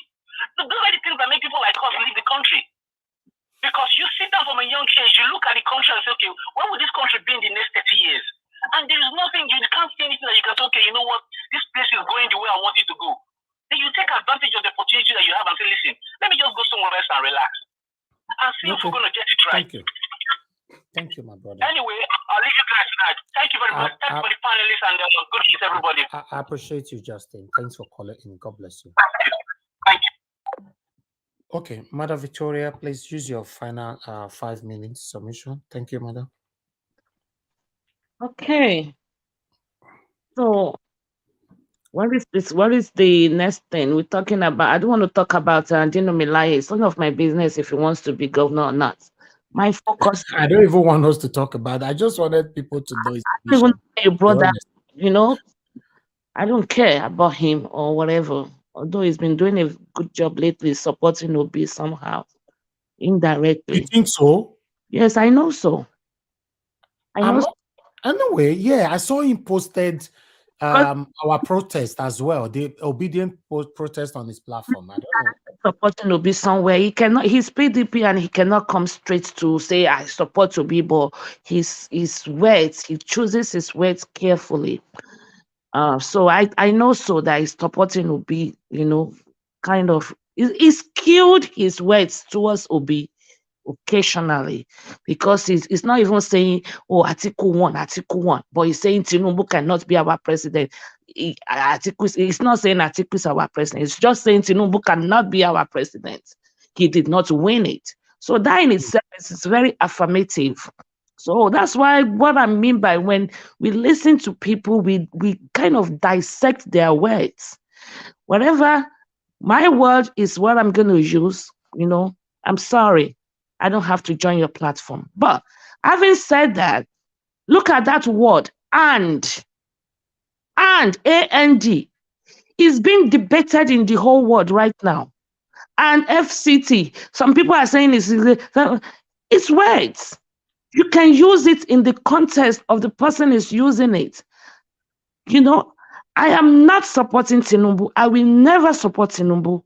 And I have never been involved in politics to this extent. Almost every 5 hours, I come and spend here A with lot of people got into politics because of this year. So, and if at this time people are saying I'm for Tinubu, everybody is entitled to their own opinion. A guy from this platform and speaks some jargons, vocabularies, to me, he's very, very entertaining, but he makes no sense. But that is to me, I laugh a lot to his kakabula kokas, whatever he says. But he doesn't convey any slightest message as far as I'm concerned. But I listen anyway, and I don't interject him. So if I use the word smart, you have to see the context I'm using it. You asked a question. We shouldn't emphasize on the smart thing again, please. Let's just move on. I asked a question. I didn't want to interject. You say if someone carried the gun and go to rob the bank, it doesn't. Stupid people cannot go and rob the bank. It takes a lot of strategy to know where the room is. Hackers, people that hack your computers, that hack the accounts, they are smart people in whichever context you want to look at it. Okay, but that's how I define it. And if I'm trying to explain something, it's not up to 5 minutes yet.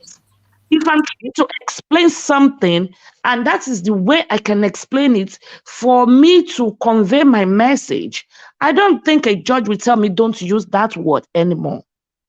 I'm not discounting the fact that he's a criminal. No, I am not. But we cannot negate the fact that he is smart. And I'm not saying that to praise him. Can we say something? Okay, just please leave this topic. Do your final 5 minutes, please, madam. You are going back there again. Or maybe my final, as a matter of fact, because if you think coming to your platform is disruptive because I use the word smart, I don't have to. I've never told you that. Okay. So this is the 4th time you are using the word. Maybe you are ready to leave. Honestly so speaking, it's up to you. It's up to you, madam. No, even Reno Macri, I never took Reno Macri serious. So I don't like people using the word coming to your platform. It's up to you. Do what makes you happy. Reno I've never used the word coming to my platform. I don't know why you kept using it. I've never liked Reno Macri, but when Reno Macri looked at what is going on, re-examined himself, he actually came back and said, I can see why Obi can actually have 100%. You know, people can, you know, you are entitled to your own opinion. When Bill Clinton, that is what the platform stands for. When Bill Clinton, when they said, did you do it? He said, it depends on what is it. And they started debating it. And now, right now in Nigeria, the popular word everybody is debating is and. Does and have 2 meaning? Where it's very contextual. So that's my submission. Thank you. I have somebody calling in. Thank you very much, Madam Veronica. Thanks for calling in. Thank you. Please talk to hello, please. There's noise on your background. Hello. Okay. Hello. Okay. Hello. Good evening to you, madam. Please quickly talk to us. I'm Veronica from the US. So this woman that is still bringing this matter, I'm smart or not smart, but can't you stop her? That is too much. How was it for a confusion here? Distraction. It's distracting everybody. I don't like it. Since last week, he has been using this word, and Tinubu is not smart. He said, he has a dubious character. Stealing by trick. He's dubious. Should stop all this nonsense. Yeah. Now, be focused, now. Thank you, Mom. As I earlier told you, I'm doing my part. You focus on your whatever you are doing. Come here to bring in the distraction every day. Yeah, that is not, it's not a good character at all. This is what we are saying. Oh God. Thank you. Thank you, Mommy. Thank you. We take a lot of time in their mentality is too low, though, or yes, school, but that is nothing. It's called like school better. Why keep on hammering on one thing since last week? I hate it. Please, so why you? Thank you, Mama. Thank you. Thank you, mommy. Okay, now we'll come and be focused. I'm praying for you. Now, thank you. You are Thank you, sweating. mommy. Thank you, mommy. I Mommy, appreciate you. Thank later. you. Yeah. All right, Mother Victoria, thank you. But it's obvious that no, please, don't say anything. Please, I've not asked you to speak. Language Please. spoke too. I do speak Edo language too, and I understood everything she said. And she never insulted you, did she? I just want you to know that I understood that Yeah, language. even though you understand, she's saying it on air. She was not saying it privately. Everybody is hearing what she was saying. Did she insulted you? So even though you understand Edo language, so she's communicating. She never. Oh my God, see wahala everywhere. Okay. I understand where you are pushing me to, but I will not get there. Don't worry. Hello, good evening to you. Your name and where you're calling us from. Okay, thank you. Bernice Peterson. Please talk to us, madam. Yeah, thank you, Mr. Evans, for picking my call. This Victoria stuff, this smart thing is really, really disorganizing the whole process here. Grammatically, there is no word smart to be associated with any criminal-minded or mindset person. The word used is evil genius. Nobody use smart for any crime or criminal person. It is evil genius. When I study English, I've never seen anywhere they use smart for a criminal-minded person. That should be correct. The word used is evil genius grammatically. And I also want to comment on this boy that sang Zoo. That song should be banned. The Caucasian call us monkeys somehow. When they see this kind of music, they'll start calling us that name. But How APC, will he be singing? He's in a zoo and he's in that. APC is promoting it. They like it. Okay. That's the problem now. Ironically, probably that is what they are, but it's rubbing on all of us that are Nigerians anyway. Obviously, the situation we are now is already rubbing on us. That's why we don't want APC. If we cannot remove APC, every one of us will remain like this. We're in a serious case, so it's not a joke. Okay. It is not a joke. Lastly, in fact, I've not been calling all this while because this whole thing affected my health. I became hypertensive, but I'm okay now. I'm very okay. Secondly, please announce the US meeting. We are all going to meet in Washington. I'm just like 10 minutes away from Washington. We are all going to be there on Monday. So let people in Baltimore that are listening to us, in New York, in all our south and east area, be aware. Let them come for the rally and the conference. This is what we have put together here in the state. When you say we are not working, we're actually doing a lot behind the scene. And this is one among the many rallies or protests we would do here in the states until our mandate is given to us back. Thank you so much. Thank you very much. Thank you for your patience. Thank you. I don't know how you do it, but I appreciate everybody in the panel. Thank you. Mr. Nigel, can I quickly make a suggestion before I come out? I'm leaving. Okay, go ahead. Okay. Just use your finance submission, please. Okay, for those living in New Jersey, I think when you get to Newark Penn Station, there is a direct bus that can take you to Washington, D.C. You know, Penn Station, there's a direct bus. I know how to get to D.C. from New Jersey. Okay, and you know, in New York, I think they also have a direct bus that can take you. That can take you to Washington, D.C. It's very close, so that is for that. And Mr. Najawa, thank you for the final opportunity.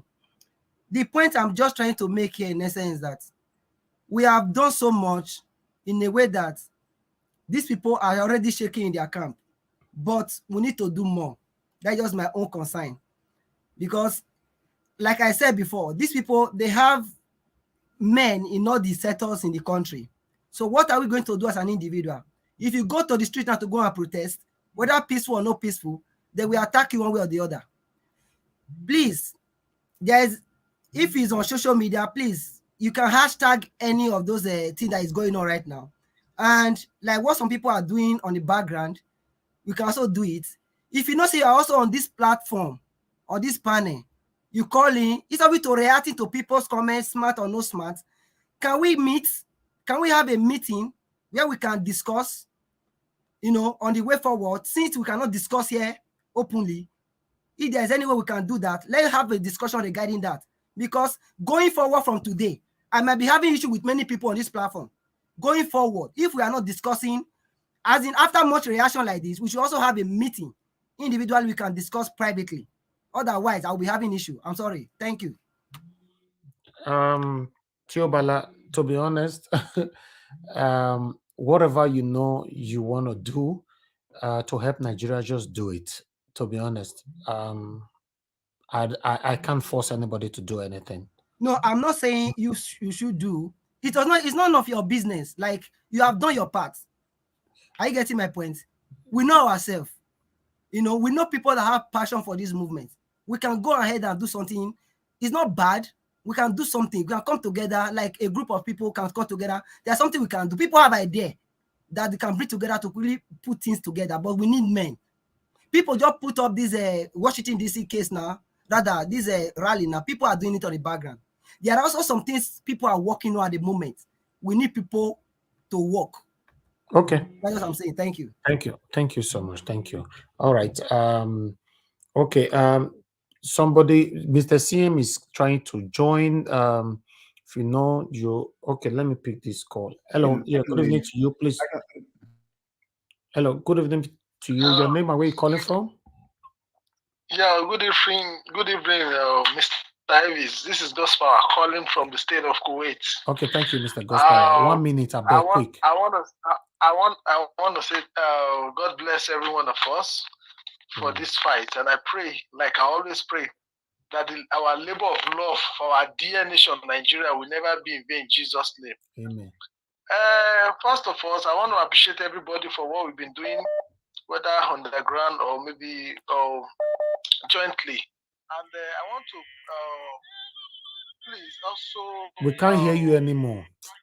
Appeal to every one of us, that commenter or caller, that Sister Madam Victoria is part of us. No matter how, whatever thing that she said, I don't want anybody to continue condemning her belief or her talks concerning her. Because if we continue doing this, the enemy that are watching us, they will be happy. So I just want to appeal that let the love lead. Let love lead. Thank you. Thank you very much. Thank you. Okay. Yeah. The platform is for love already. But for me, I can't really control the people here. Many of them are older than me. So I'm just doing my part. That's all I can say. Thank you very much. Mr. Najawa. Yes, sir. Please, I wanted to call you now. Please talk to us. Yeah, because I just want to give Mr. CM space to come in.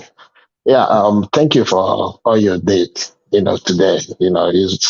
It's been a hot day for you.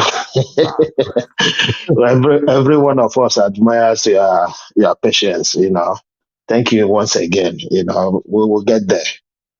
Sometimes it looks like you are losing hope. Don't lose hope. We are getting there.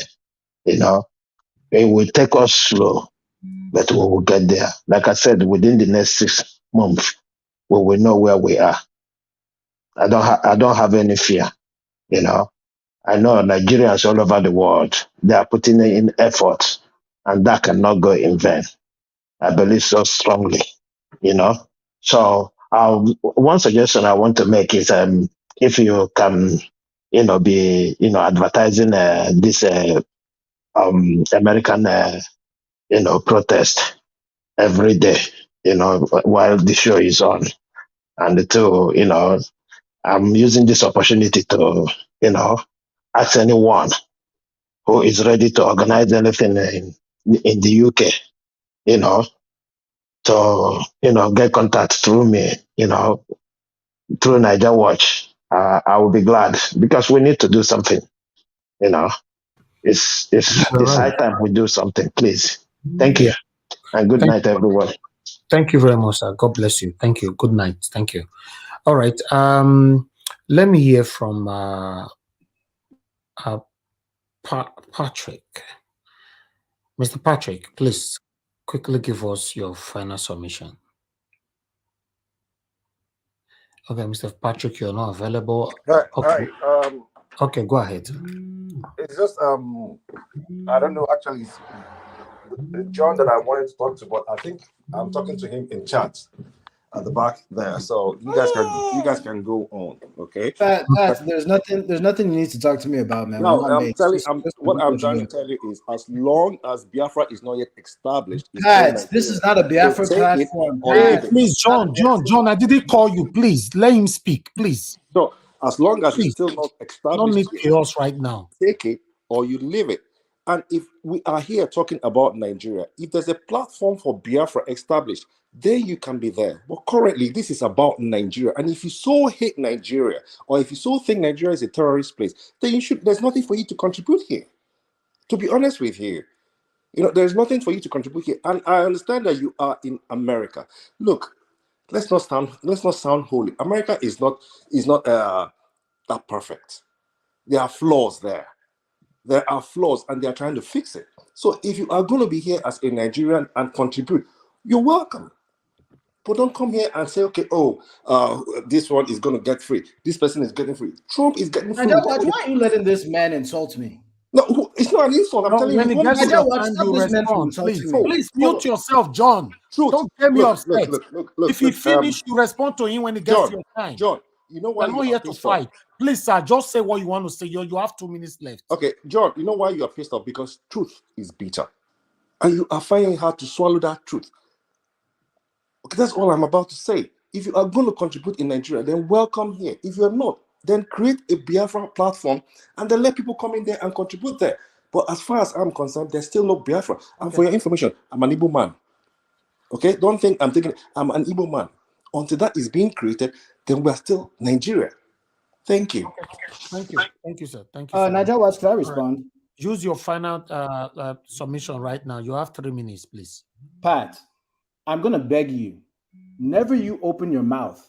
And no, don't talk to people. No. Nigel, I'll put you on the backstage. Follow my instruction here, please.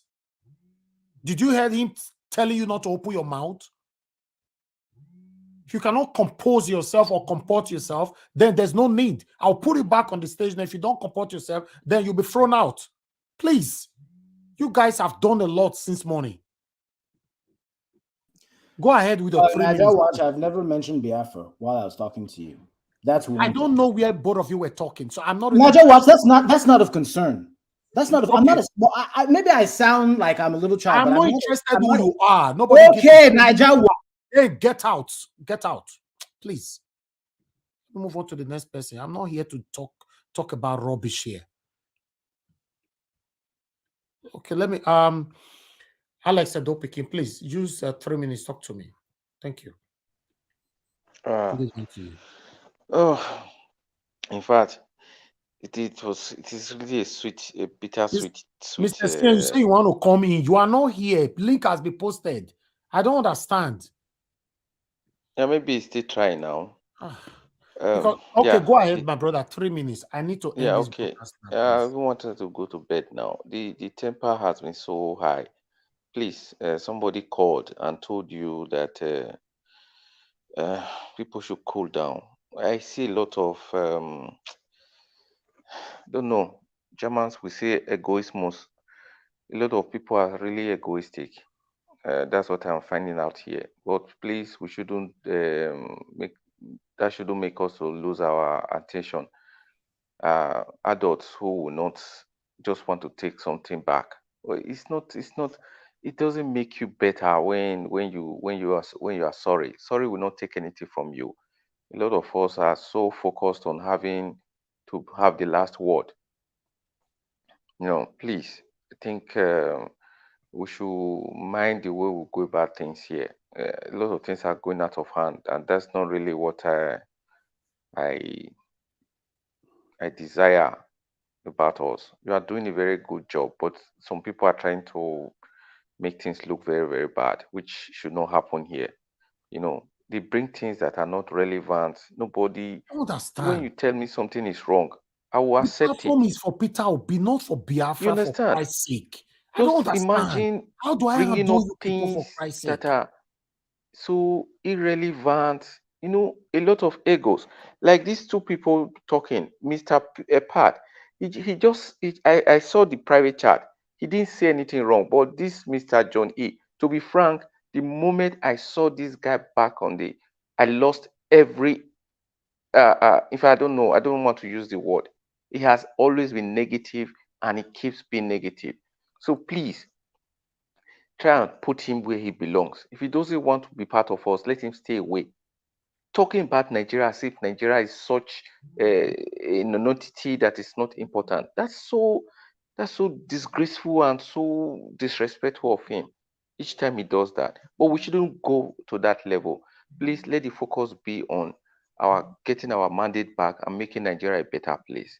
All this negativity, try and suppress them one way or the other by just ignoring them, so that we can move forward and really focus on how to get our mandate back.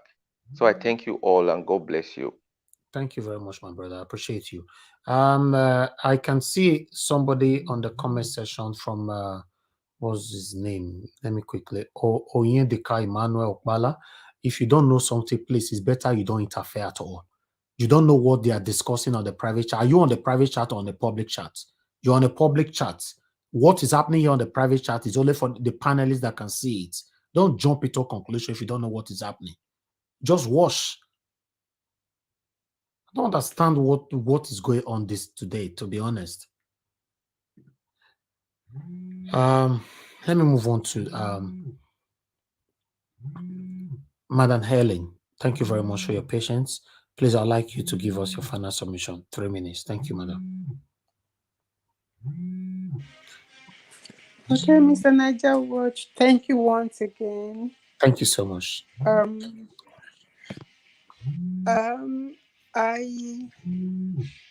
I just think that we're heading somewhere with all this drama, because I call it drama a lot of times.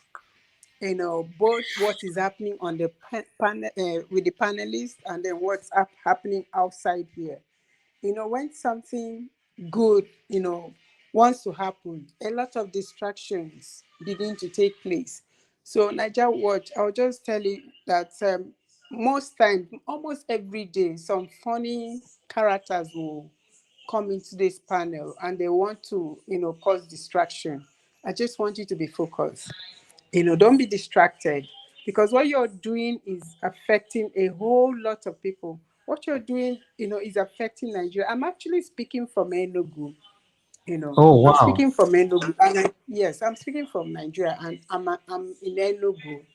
You know, because of what you do, you know, the little that has taken place, you understand, you will not know. Maybe Thank like you what so much. lots of you keep saying, Nigerians are not doing much.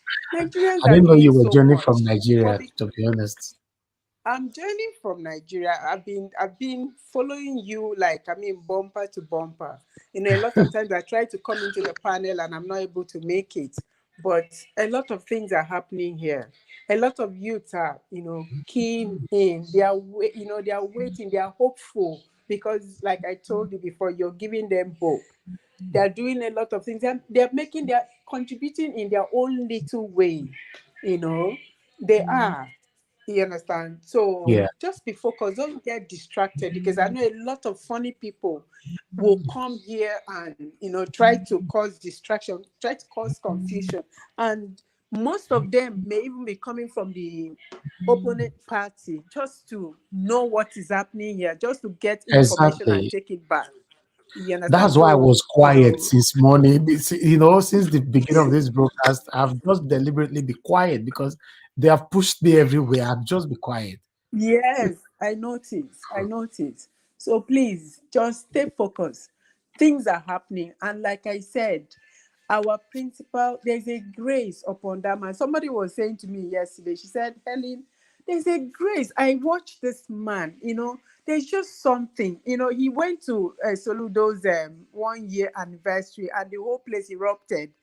Everywhere he goes to, children want to be identified with him. Children are praying for him. Mothers are praying for him. Fathers are praying for him. He's everywhere and on every person's tongue. So how would this man, at the end of the day, how will the same God that is backing him up not complete what he has started? You know, God started this. he's going to complete it. And I know there is no way he's going to complete it for another entity to take the glory. You know what is happening. You know, these guys, most of these guys are under some sort of spell. They are hypnotized. They don't even know what they are doing.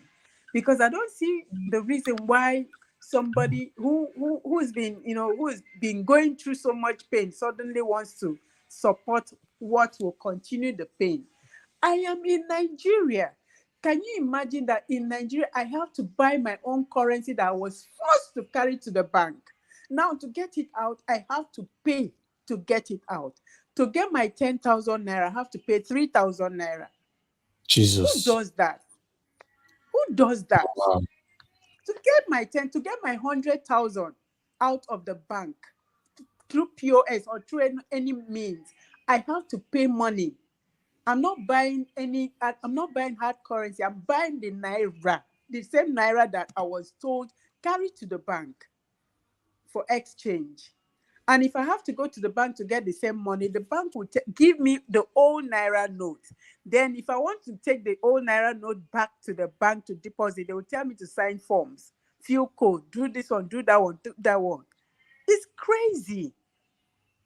So these people like Peter Obi will say, I mean, the Northerner is not going to buy bread cheaper. You understand? It's not cheaper for anybody. A Muslim is not going to. Yeah. Yes. So it's not cheaper for anybody. It's the same thing. But because these guys are under some sort of spell, they don't even reason. They don't even understand that by the time all these things are over, we go back to square one. And it's going to be worse than this. Because this guy that is coming, like somebody said, listen to somebody said one time, I think like 2 weeks ago, he's going to tax us even a pot of soup. He will tell you pay tax. You understand? These guys are deadly. These guys are crazy. These guys are criminal. So I don't even see why anybody should come and describe them otherwise. So just be focused so that we can keep picking that hope. Your voice is reaching beyond where you ever expected that it's reaching. Please just keep on. Thank you so very much. God I really bless do you for what appreciate you your do. encouragement. To be honest, I really appreciate this. Thank you so much, madam. Thank you. Wow. Okay. Let me hear from. Okay, I think the next person here. Okay, give us a mandate. Give us a mandate. You are here. I'll give you 5 minutes. Good evening to you, my brother. Thanks for joining us. Please talk to us. Thank you very much. Good afternoon, good morning, good evening, depending on your location. Under this comment section, everyone. Hope everyone is having a nice day. Well, regardless of what's going on, Nigeria remains ours.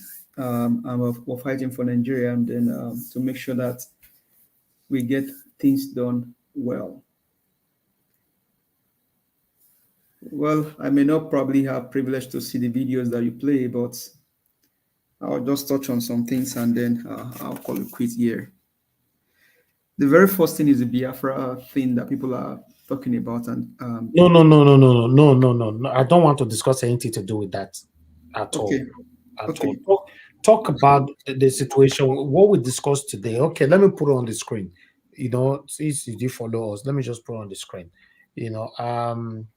That is it right there. We will make Nigeria ungovernable if Labour Party attempt to stop Tinubu's swearing in. FFK. So that's that. Talk on that. Thank you. Who bears the name FFK? Femi Fani-Kayode. I know his name. I only wanted to give you you don't know the actual name. His actual name is for food. Fani-Kayode. You didn't get the actual name. His actual name is for food. Fani-Kayode. What more can you expect from Fani-Kayode? I believe I'm from Southwest. He's from Southwest. He said this when he was eating amala and maybe with some draw soup. And so that draw soup was probably too delicious for him and he doesn't know what to say. He had to make these comments. But regardless of whatever he has said, he's a bigot. Sorry, I have to use that word.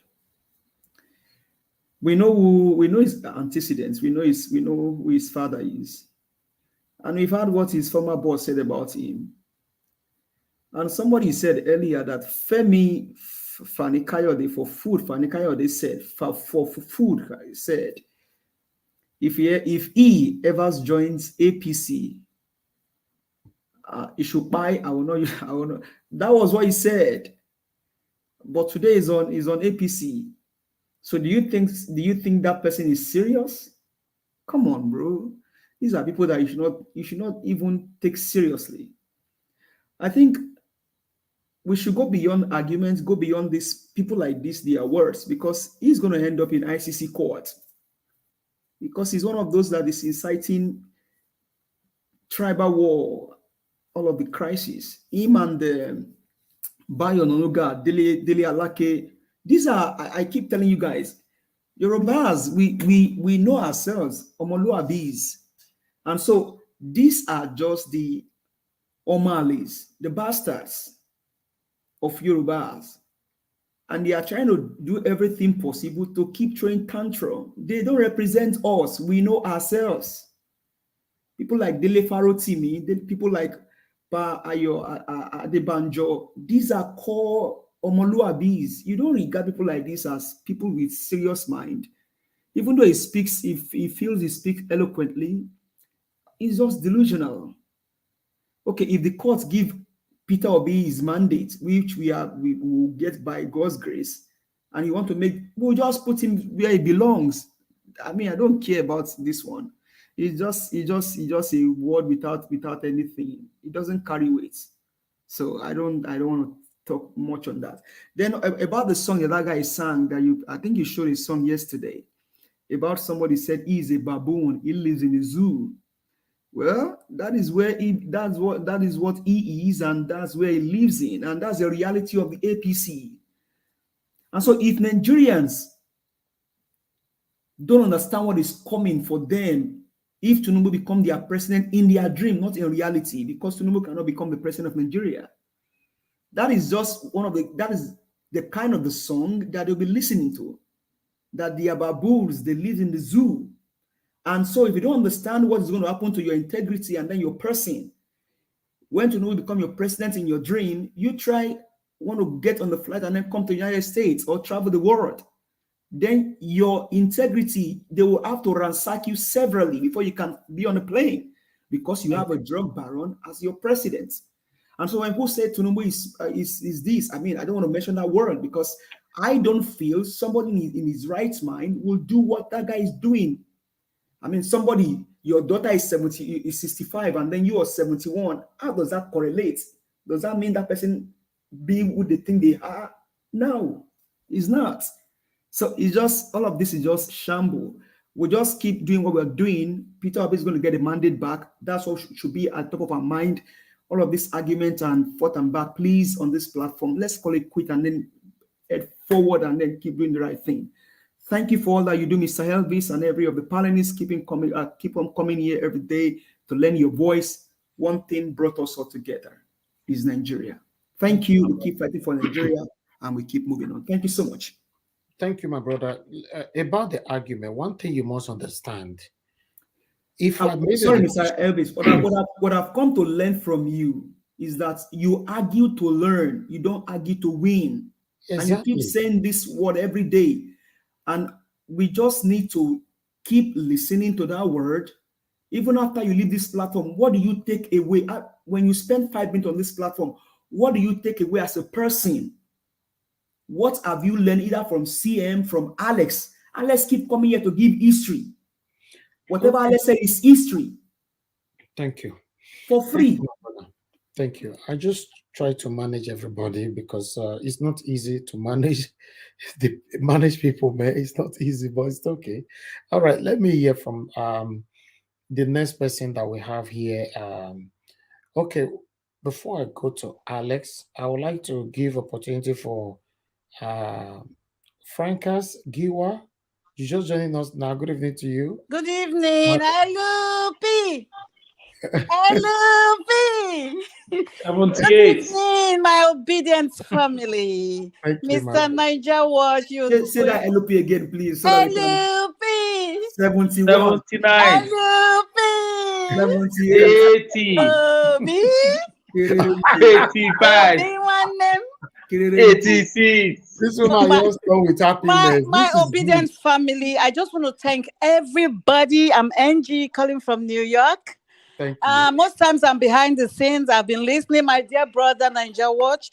Don't let nobody come there and aggravate you. I see from yesterday they've been trying to aggravate you. And what you are doing, believe me, I don't know how many networks can do what you are doing day and night. And people just come with their nasty, negative thoughts to just come harass you anyhow. You are very kind. Please ignore them. We are going somewhere. Thank you. I just met you people few months ago, but I've been watching. In fact, this has consumed me. If I wasn't working for myself, I don't think I'll be able to work anymore. Because since Obi, they stole our mandates, I've been disorganized. My family has been calling me, calm down, it's a pass. I said, no, it won't pass. So we will take it by force. We will get our mandate back. So they're all laughing. You are so attached. I say, yes, because I see something in this family movement. Listen, I see what that useless, I'm sorry, I'm not going to speak negative. That boss man of, what do you call his name? The one that was saying nothing with truncate. Listen, they said there are many devices in the heart of a man. Nonetheless, only that of God must stand. I don't care what they are talking. You see, this our protest going on from how many days now is tormenting them. They don't know what we are up to. So they come to bring that boss man to come say something about nothing can stop it. Listen, it's not going to stand. Only the word of God must stand. I don't care what is trying to intimidate us and all those negativity people coming to tell you, Mr. Niger Watch, you all your partners there. I've been listening to everybody, but some few people come there. Please, we don't want fear. Fear is a negative thing coming to mess us up. We have faith. We believe in what Obi is doing. We believe in the movement. We don't care what they're saying. If we try to stop them, they will make it ungovernable. Let us cross that bridge first and see who's ruling the country. So all these negative things, they're scared. They don't know what we are doing. They see all these protests going on. They're confused, trying to intimidate us, saying nobody can stop them. Listen, it's not going to stand. Nonetheless, only that of God must stand. I don't care what they say. Who has the final say? The heart of man is in God's hand. Please, I want to thank everybody. Where's that one speaking big English? I like that English. So every time here with you. It makes me happy all the time. I wanted to ask him one question, the meaning of bourgeoisie.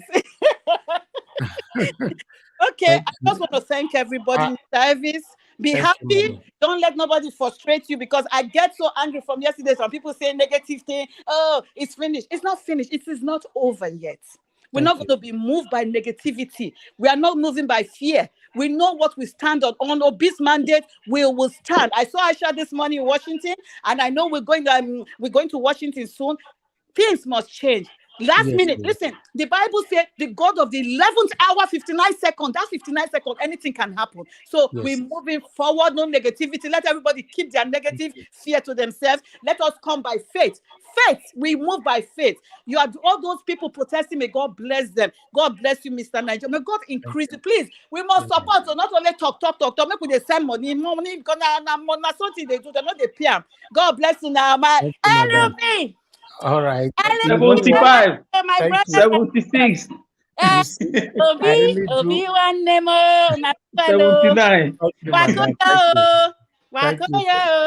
Thank you. Bye-bye.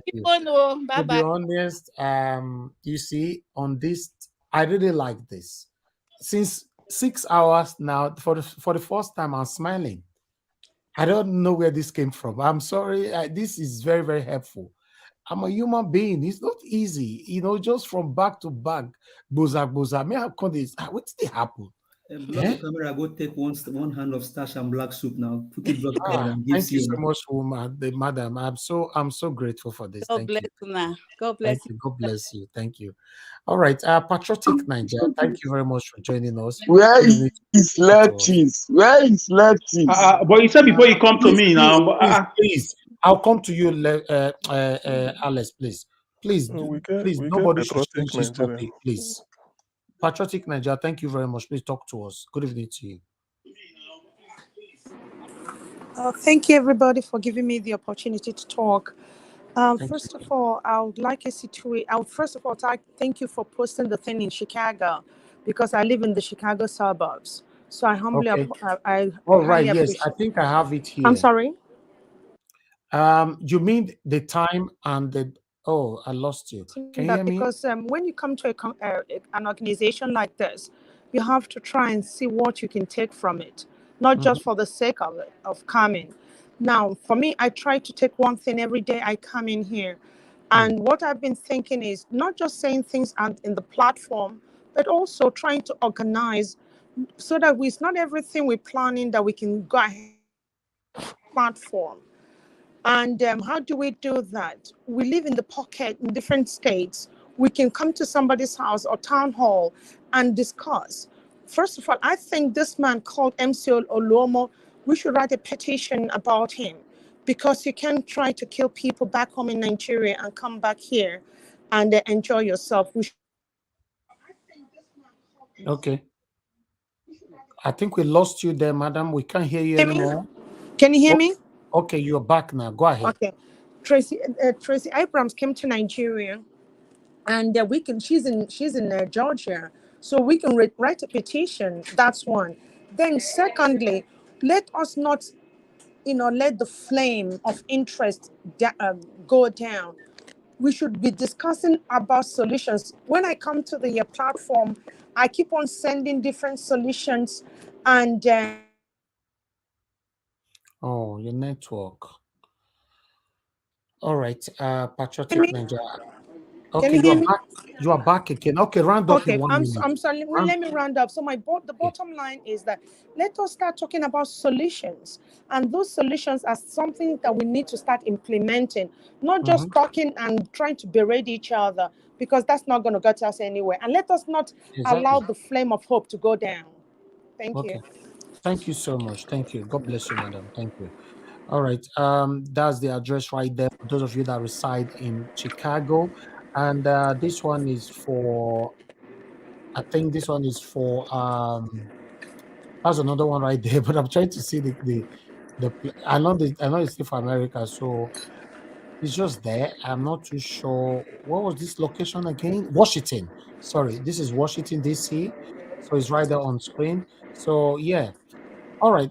Everybody stay mute. Thank you. Okay, Mr. Alex, please talk to us. Good evening to you, my brother. Thanks for joining us. Yes, thank you, Mr. Najawash. I'll try as much as possible to, according to people, not to shout. People mistake my modus operandi of my communication, or my modus vivendi for shouting. Our DNA is different. First of all, let me answer that lady's question about the meaning of bourgeoisie. Bourgeoisie is a word used for elites, for so-called rich people.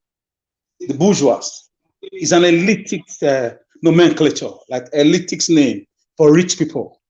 Okay. Then another word for it is compadora bourgeoisie. Those are a bit slightly below. Okay. Those who are climbing the ladder of the bourgeois class. We call them compadora bourgeoisies. Wow. And so bourgeoisie is a word for elites. Is an elitic nomenclature. Is a name for rich people, bourgeois. So, anyways, away from that, thank you, madam, for your flowery sentences. Thank you. I'm just humbled. I don't intend to to confuse people when I communicate. You have 1 minute left. 1 minute left. Yes, Mr. Najawash. I just want to tell people on this platform, whenever you come to the platform, we should learn to control our vocal cavity when we try to, postulate and give our assertions, just to avoid the macabre dance from the side of Mr. Najawash, so that we can avoid a state of anomie, state of iki aga. We are already tensed up nationwide, or Nigerians globally already tensed up. When you come to the platform, try to stick to the nitty-gritty or the vabagogical colloquy. Just stick to the topic. No need bringing other things like Biafra and so on and so forth. So with respect to my brothers and sisters, I thank those in Washington, those in America who are doing trying to start a protest. We all need it. All hands are on deck. And I want to tell you, Awolowo is proud of us in his grave. Nnamdi Azikiwe is proud of us in his grave. Mommy Fumilayo Ramsey Kuti, our democracy mother, is proud of us in her grave. All those our brothers and sisters who fought for our nationhood, Antonio and Aro, they are all proud of us. They are proud of Obi and Obi Dati movement. We know we won. So let's not fight ourselves. Let's continue to encourage ourselves. The thief coming not to steal, to kill, and to destroy. But God said, I have come that they may have life. So light and darkness can stand. I love the way Obi is going about it. So guys, there's light at the end of the tunnel. I want to leave it here. Thank you very much. I'm still here. Thank you, my brother. Thank you so much. Okay, let's hear from CM. CM, please, it's your turn right now. Talk to us. Good evening to you. All right. Good evening.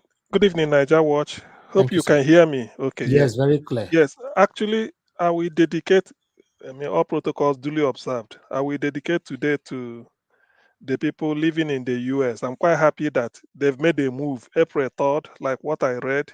Yes, so 3rd of April on Monday, in all places, the most important office in the world, the White House, in front of the White, is it not the White House I saw? The White House, yes. Yes, in front of the White House. This And is wonderful. and after that, in fact, it was well planned. I'm so happy. I'm so in love with it. After that, you now move to the press club area, the U.S. National Press Club, Washington. So, yeah, definitely, I'm being a Monday. All the and we also have Chicago. Yes, okay, yeah, Chicago. That is on 22nd. That is still far, but that's okay. Actually, that of White House, what I'm particular about it is that they say even if you can't see, even if you cannot hear what is happening, you will see it. So, or if you cannot see what is happening, you will hear it. Therefore, the going to the White House to go and demonstrate, protest, because definitely some people will take a look because of what America is to the world, the sensitivity of people moving around the White House. They will see them on camera, CCTV, and ask, who are these people? Oh, Nigeria, oh, this, oh, that. Then before you know it, attention will shift to Nigerian embassy in Washington, because some foreign diplomats will be wondering why Nigerians are coming to in front of White House. It's like you are telling Joe Biden and the America, come and help us. And after that, probably the what is it called, at the press club, it should be question and answer session. That is where people will now sort of those that can articulate the points very well, we say one or two things. So it's like I'm quite happy because that day being a Monday, working day in Washington, everybody is well sensitized, and I believe CNN will carry it. All the media correspondents in Washington may even come out to interview people, maybe Al Jazeera, CNN, who knows, BBC even there, or Fox News. Those in America knows, they should know better. I'm only trying to guess. So it's a welcome development. This time they should know it. In fact, to me, if I'm to be in the crowd, my noise will be, will America encourage a non-drug baron to be the president of Nigeria? In which case, because let me put it in diplomatic circle, I've seen countries do it in Africa. The moment they elect a president in an African country, anywhere, the first thing is I said they visit Washington. I started taking note during George Bush II, the one that handed over to Obama. I started taking note during his time. So any president goes to Washington. So it will be a shame. Although Nigerians, we like to dismiss everything and try to think as if we are so important in the world. Nigeria was important once. That was during the time of Murtala Mohammed, when when Joe Garba, then the Minister for Foreign Affairs, delivered the most powerful speech ever made by an African diplomat. Africa has come of age. That was when the world looked upon Nigeria and gave Nigeria the giant of Africa. But since then, Nigeria is just a giant, a clay-footed giant. So we are nothing. Now, what this means is that by informing the Americans that the man, if care is not taken, if they look the other way, feeling that talking about Nigeria is like a dollar Bayo Ononoga will say interference. It's not interference. Because If you can elect your president and he cannot be welcomed into the White House, people might think that America is not powerful. You are lying. America remains the most important country politically in the world. No nation can lead unless America is leading. The whole EU, Europe, no, you can't do without them, but then they bow before US in terms of diplomacy. So you can't do without US. No matter, China is just trying to grapple with economic issue. China can manipulate African countries, not the West.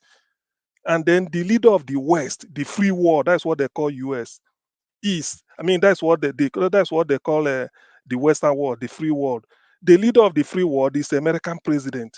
So it is in the interest of any country to be in the good books of America, even if you feel that you can stand on your own economically without US. Okay, but do not, just when you look at the book, you are not in their bad book. It's okay, you can do your business, because you can't flex muscle with America. No, who are you?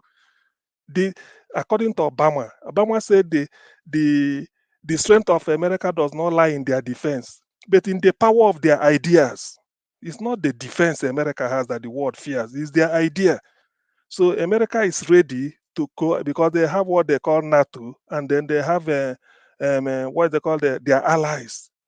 When they want to do anything, they strangulate you the way they want. China is doing all these things, but if they decide to deal with China, they know what to do. So it is in the interest of Nigeria to be on the good books of America. And by being on the good books, you have to elect a president that, well, even if you do not want to be rushing to Washington. Obasanjo wasn't that spectacular, but the fact that there hasn't got any skeleton in the cupboard that the West is afraid of, it's okay. You do your bit. The president of Ghana is there. Everything. Uhuru Kenyatta is there. But bringing in somebody who abandoned Chicago, maybe sneaked. In fact, it's like Bola Tinubu like say something must be an agent of darkness. Somebody who left Chicago, and they left behind $460,000 just to bail his skin. Then feel that he has played America. Went to American University, I don't know, that is still pending. They have to look into it. Then later you surface in Washington to come and shake hand at the Rose Garden, Oval Office. Imagine seeing a drug addict inside Oval Office. Oh God, no, it's unheard of. America cannot tolerate that. So if there is a time Nigeria or any other country. Mr. CM. Yes, please. I would like to ask you, between you, because I see that more people coming in now, between you, Alex, and anybody that lives in America, do you want me to leave this broadcast because I need to round up in the next 10 minutes? Do you want me to leave it for you guys to just continue? Okay, Alex. Yes, give us another 1 hour, of course. If you want, if it is okay by you, our kamikaze, just 1 hour will be fine. Okay. I can leave it as long as when you guys are tired. Okay, yeah. Probably Engineer Ken will now enter if he's listening. Okay, that's okay. We can continue. You see, because this time we make it our outing in America. That's what we should be, so that it shouldn't be trivialities. I'm having the hope that Nigerians making have you given it to us now? Yes, he has. No. Listen. What you don't understand, Alex, I'm still with you guys, but I want you guys to coordinate yourselves. Okay, yeah. I wanted to tell CM to round up in 5 minutes. Okay. Alex, you study wahala. Hold on, guys. Let me take a quick break. 1 minute. Okay. I'll come back to you. You are the pillar that holds my life. You are the pillar that holds my life. Master Jesus, you are the pillar that holds my life. Lily of the valley, you are the pillar that holds my life. You are the pillar that holds my life. You are the pillar that holds my life. Lion of the night, you are the pillar. Chicanica, you are the pillar. Daddy, you are the pillar that holds my life. Lion of Judea, you are the pillar that holds my life. pillar that holds my life. Hey, yeah. Master Jesus, you are the pillar that holds my life. You are the pillar. Jesus, you are the pillar that holds my life. I said, Jesus, unibu kalabati sinduwe. Nibu kalabati sinduwe. Ojo biembe, nibu kalabao. Nibu kwa kalabano. Nibu kwa kalabati sinduwe. Ojo biombi, nibu kwa kalaba. Chikani nibu kwa kalabao. Nibu kwa kalabati sinduwe. Okay, all right. Thank you very much, my people. I appreciate you all. Okay, I'm gonna report because I don't remove all my links since I all deliberately. That's what I normally do when it's getting to time like this. I'll remove all the links. So I'm gonna post the link again in case anybody lose their sport. You can call me. Although we have a full screen right now. So yes. For now, you and CM, Mr. Alex, you can manage the screen and let everybody have time. Like, give us our mandate now, my brother. They always even though not 2 minutes I give him, they always understand with me now. This is what I call understanding. You know, for the past 3 days now, give us our mandate. I never managed to give him enough minutes for this platform at all. Okay. And he always even me now. You just gave me 1 minute just now, but I was okay. Exactly, and you understand, you know, and I always feel bad about Mr. it. Elvis, sorry, because of the timing that you spent on this one, will you have to create another link, or you just want to keep this one? No, I'll keep this one. I'll just keep this one. We keep this one. Yeah. See, like Go I'm ahead. saying, we will dedicate what we are going to say about United States. This our outing in United States. What I would like personally, if I'm to suggest, is those of us here who would like to be in the protest, indicate. Probably we cover you so that you be like the person in sort of our correspondent on the day, because we could be here. You know that the day we, like the way Niger Watch did it on the election day on 25th, we were all here, Abuja, Jos, Bini. You know. So if When? on April 3rd now, Monday. Okay. But they are doing it in one location now. Yeah, but if something like, let's say, I think Victoria is in US, and then who again is in all of them that are US. If you're in the crowd, Victoria is living in US now. But they say they are doing it.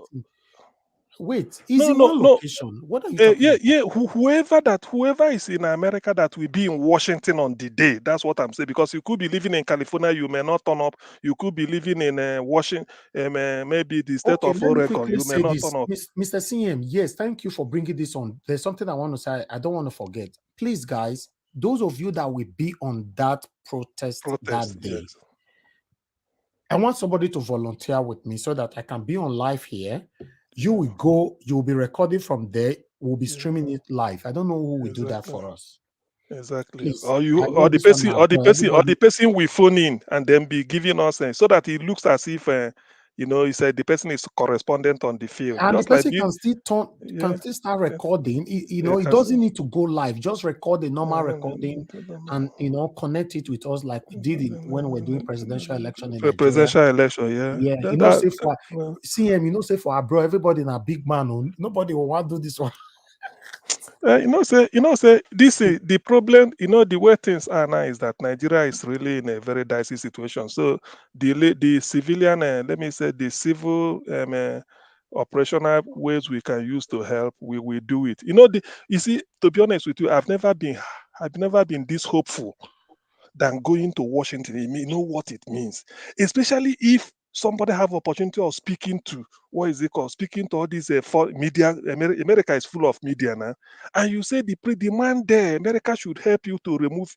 Let them not bring in a drug baron. That America hate to hear of drugs. Imagine what they did to Nicaragua, Daniel Ortega. The guy was the person, a drug baron moving drug into US. He managed to become president. I think it was Ronald Reagan that when they removed him, just to tell you that America is a no nonsense. Forget about whatever anybody will say. Like I was saying before, America is the leader of the world. It's better you be on the side of America than be on the other side. it is better always be on the side of America. Even if you do not agree with them, make sure that you're on their good book. Even if you're not gaining anything, just make sure that when America mentions your name, they say, okay, it's not it's quite benign to us.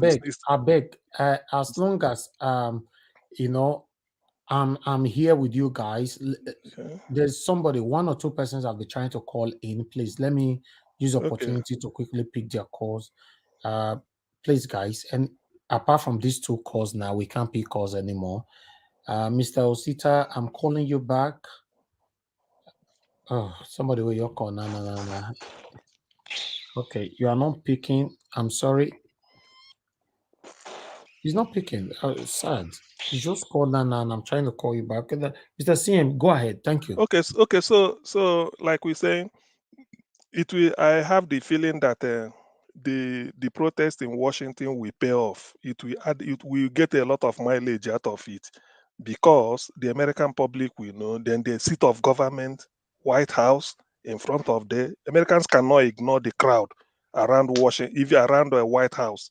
Even if at the gate or they around the whatever, they won't ignore it. And then that will also bring to the fore some people, what they will now say, okay, these are Nigerians, and then things we follow it up with that press club something. So it's really a very, very massive opportunity, and I know that we cannot miss it. It will add to the pressure. Probably Fani Kayode will even go more. Show more of his verbal diarrhea again on the day. Maybe who knows what Bayo Ononoga will tweet if they still, because if Arise News start to beam it, say Nigerians are protesting in Washington, then maybe Ojiokwe will say what is trending. All those things, it will add to the domestic pressure, so that they will know before. Even the Supreme Court judges, they are not living in their own different world. They will hear all these things and know that, look, Nigerians home and abroad are really interested in restoring democracy in their country, not really because of the fact that they want to follow the trend, but because of the character of the person they want to put in. And then, if sometimes you may rig an election, and in which they look at the character. If the character is somebody like, let's say you have two P2Bs on the ballot, it's only one person that will be president. But when you rig it in favor of another type of P2B, though it's rigged, people might say, okay, but this one, the person you are bringing, like somebody said here, the daughter, Yaloja General, 60. Tinubu, how old are you? And you are telling me 71. The other day, there's one newspaper publication, they said he was 52 during MK, either around 1979 or 18, something like that. So now it should be nearly 86 or 84, and it's still 71. Some people, so all these things, it makes you think of things. So no. This is a bad card. Bob Marley will say this is a bad card. We don't need this type of person. So it's the character that the people are looking at. Even if we perform miracle when he goes in, no way. Your age, you can't establish it. Your date of birth, impossible. If they ask you, call you for debate, you dodge. If they ask you, because if you say the primary school you attended, people will add your age. Definitely, you can't be 20 years attending primary school. It might be between, maybe you left primary school at the age of 10 or 11, or maybe 13. People can then extrapolate and say, so you should be this. So everything is hidden. Then you come to the school, everything. According to Hyundai, he said he worked in one accounting firm. They said it's a lie. They didn't know him. Then Chicago, for a president, no way. In fact, and let me end on this. There are drug barons all over the world, thousands or hundreds of thousands of them. We know they are everywhere. But none of them has ever dreamt of being the president or prime minister of their country. So why should Nigeria own be different?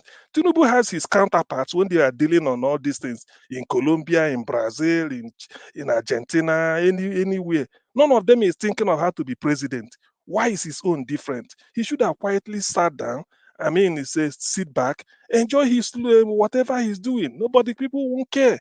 But to come and raise your hand up that you want to lead the biggest black nation on earth, the hope of the black race, and you are tempted.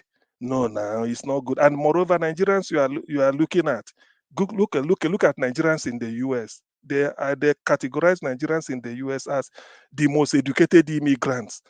When nearly everybody has a bachelor's degree or maybe second degree. So look at, and then you look back home, who is their leader? Somebody who I know, CM, can I interject you for a second? Look at it now. So that is the reason why all these things we have to really put all that it takes to make sure that INEC comes to their, not really INEC.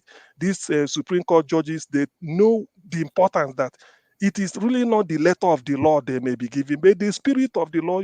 There are judgment you will give, the entire country will erupt in jubilation. CM, can I interject you for a second? Okay, please. Yeah, do you know that we have Nigerians in Biden's cabinet? Okay, yeah, the deputy finance, this Yoruba chap, the deputy finance. So what does that say about Nigeria then? Exactly. He can, yes. So you can, yes. Thank God. This chap that from the state of California. Do you know what happened to Secretary of Treasury? Do you know what happened to Ngozi Okonjo-Iweala when they nominated her for the WOT? When Trump was there? Well, because Trump wanted this is not the Japanese or the Korean. Trump wanted the Korean. So who helped Ngozi? I think it should be Biden because it coincided. So just go ahead, sir. Go ahead, sir. So you see, that is really the way I want people to look at it. In world politics, it is not really maybe you feel that America will come and tar road for you or do this. But there are things that when you're on their good side, I mean, just befriend. It doesn't mean they will pump you with dollar. Just be friend with them and then rank when they call you on the high table. Say America is there. They remember you. All this. That's alone is good. It is left for you to manage your domestic affair. But in a situation like this, you can't go and bring this type of person. Okay, for instance, even if they elect Tinubu now, put Tinubu, say tomorrow is going to China. China is just because we're a hungry country in Africa. China, technologically wise, they are not the best. Japan is still ahead. Israel, US, they are still ahead of all these countries. China is just that China got up, exploited their population, cheap labor, they are mass producing things, moving to Africa, sort of trying to knock off the West and all these things. But the China, in terms of diplomacy, okay, well, they have a permanent seat at the UN. But in all these things, China is still an upstart in terms of world politics. It's still an upstart. So the capital of world politics is Washington, D.C. And the most important office is Oval Office or White House. So if Nigerians will go there and protest, it gives us a lot of mileage. The world will hear us. And they will now know that really democracy, we want freedom because America stands for freedom. America has helped so many countries in the world to be on their feet. The Marshall Plan that they give to the Europeans after the Second World War, they bombed Germany to Smitha stream, or the way they say, and then was able to use Marshall Plan to build them up again, and so many other countries. Now we can benefit from them. We can. At least they should know that. Look at our demography, very youthful population. Yet we are being subjected in abject poverty because of the ambition of maybe few crooks. No. It cannot work. So this, going to Washington has a lot of pluses rather than minuses. We must exploit it to the fullest. That's why whoever is there should feedback and everything. I believe that if whoever has a connection with any government official in America, this is the best time to talk to them, give interviews. When you're talking, you are doing, particularly if you're hammering on Bola Tinubu's drug issue. No. It cannot be swept under the carpet. Character. That's why they subject you to somebody to criminal check. It's not criminal check. It's not whether you have money or not. Even if you don't have money, it's okay. You have money, it's all right. But they want to know the type of person you are. Somebody phoned here and said, or somebody spoke before. Let me somebody spoke before, said, when you make a mistake, just use a single stroke of the pen and cross it, in which people can still read it. You wrote is instead of was. You cancel is and then put beside it was. People will know that, oh, you made a mistake. You should have written was instead of is. But when you go and use, like, you clean the is or you block it so that nobody knows what is there, they'll be suspecting what is this? Whatever you say, they won't trust you. So that is the meaning of integrity, and then all those being honest and sincere. Nigeria has come of age. People know Nigeria as poverty capital of the world. Nigeria, according to them, Nigeria's esteemed contribution to world civilization. They say it's limited to narco trade, advanced free fraud, corruption, and terrorism. So you see, I read it in Time magazine. It's so bad. This is the time to change it, and we have everything going for us to change it. So let me yield while yes, hello, please. Sim. This is James. I don't know if you can give me, I don't know if Nigeria Watch is still here. I wanted to contribute and ask him a question. And obviously, you two probably will be able to help me with answering that question. That's actually one of the reasons I entered the program. Well, if I know the answer, if I don't know, I throw it open.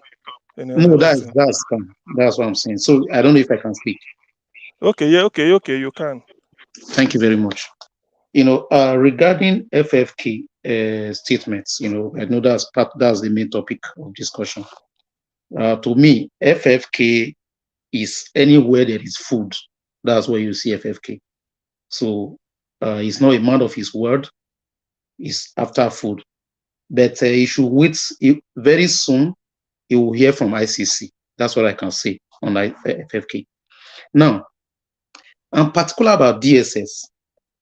You see DSS right now, the DSS that we have in Nigeria is working for APC and working for Tinubu. Yeah. The statements that DSS made, as far as I'm concerned, they want to distract obedience movements. They want obedient movement to stop doing anything that they are doing, thinking that people are doing something on their behalf. That's what I believe they are doing, because they made mention of illegal court injunction. How do you call a court injunction illegal? Who makes that court injunction illegal? Is it the DSS? If people are planning to install interim government, is it people like you and I that are planning it? Is it not people that are still in government that will do that? So that thing, for me, DSS is just blowing the whistle just to distract us so that we'll relax and they'll be able to do what they want to do. Now, this leads me to the question I want to ask. Now, in the event that a known drug baron and a known terrorist supporter are sworn in as president and vice president of Nigeria, which will make Nigeria a narco country, and everybody who holds Nigerian passports, you'll be used, the eye of narco will be used to screen you any country that you are entering. Now, what do we have in this platform, for instance? What is our plan B in the event that happens? In the event that courts give their judgment and they collected money and still give judgment against Obi, what is our plan B? The reason why I'm asking this question, this is a follow-up. The reason why I'm asking this question, I see a lot of attacks on people, because I've not been on this program for some time. I see a lot of attacks on people who have alternative way if something like this happen that we could use. I see attacks on them. This is not the platform for that. I know it's his platform. This is not the platform to move the agenda, that Biafra or Oduduwa nation. This is not the platform for that. So, but what I'm asking, because, for instance, you see these Igbo businesses that they are burning. I knew of plan like this that is even worse than this since 2015.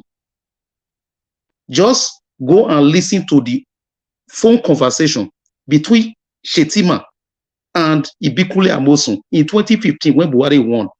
Listen, the phone conversation is about 20 minutes. Just listen from the beginning to the end. Everything that is happening in Lagos today was said in that phone conversation. So when it started happening, people like us and we're not surprised, because this is just the beginning. Let me be frank with you. They planned it, and Shetima, when he was saying it, he said it is the northern agenda that they want to do northwest economic zone. Then they will they will take all the businesses of Igbos and they will start doing it by themselves. They will be importing things by themselves. He made reference to Fashola, and he said Fashola, during Fashola time in Lagos as governor, the second term, he stopped giving licenses for Igbo businesses, especially pharmaceuticals. And Ibukula Amosun said, yes, he knew. And look at what is playing out today. And he said by the time they finish it, they will take all the businesses of Igbos then Igbos will start drinking their oil. That is the VP elect. That was in 2015, and it's playing out. So my question is, what is our plan B in the event? My brother, if I can come in, let's not forget to this topic. Before you come in, Alex, let me quickly answer him. My brother, whatever that comes out of the court's decision, my hope and my stand and my wish, by God's grace, is for the decision to work in our favor. But for any reason it work against us, there's no plan B with this platform. So we can't discuss that. If you have a plan B, will be discussed outside this platform. And I want to say, Mr. CM, this one is directly to you. You know, the last time when you managed the platform, you give room for so many things that you know that is totally against this platform. Please, anything that is against this platform, we shouldn't discuss it at all. When somebody is coming with it, just cancel it. You know, everybody knows the rules, you know, of this platform. We don't have plan B at all. No plan B with this platform. If there's a plan B, you have a meeting somewhere where we can discuss that, or you can discuss that is fine. But with this platform, no plan B. Nigerians, is up to them on what they want to do. I've said it over and over again. It's up to Nigerians. If you are happy with the suffering, fine. If you are not happy, take decisions. Everybody is adults. But this platform cannot initiate or incite or support any kind of plan B. Thank you. Thank you very much. I just wanted to get it very clear. Hear it from you so that people know what is going on. Go ahead, Alex. Thank you. Okay. Yeah, for me, I think I want to again go back to the Washington rally. I think that should be the faucet origo and the terminus aquae of this second stanza of this broadcast. That should be the focal point. That should be our. We should make that our source of discussion.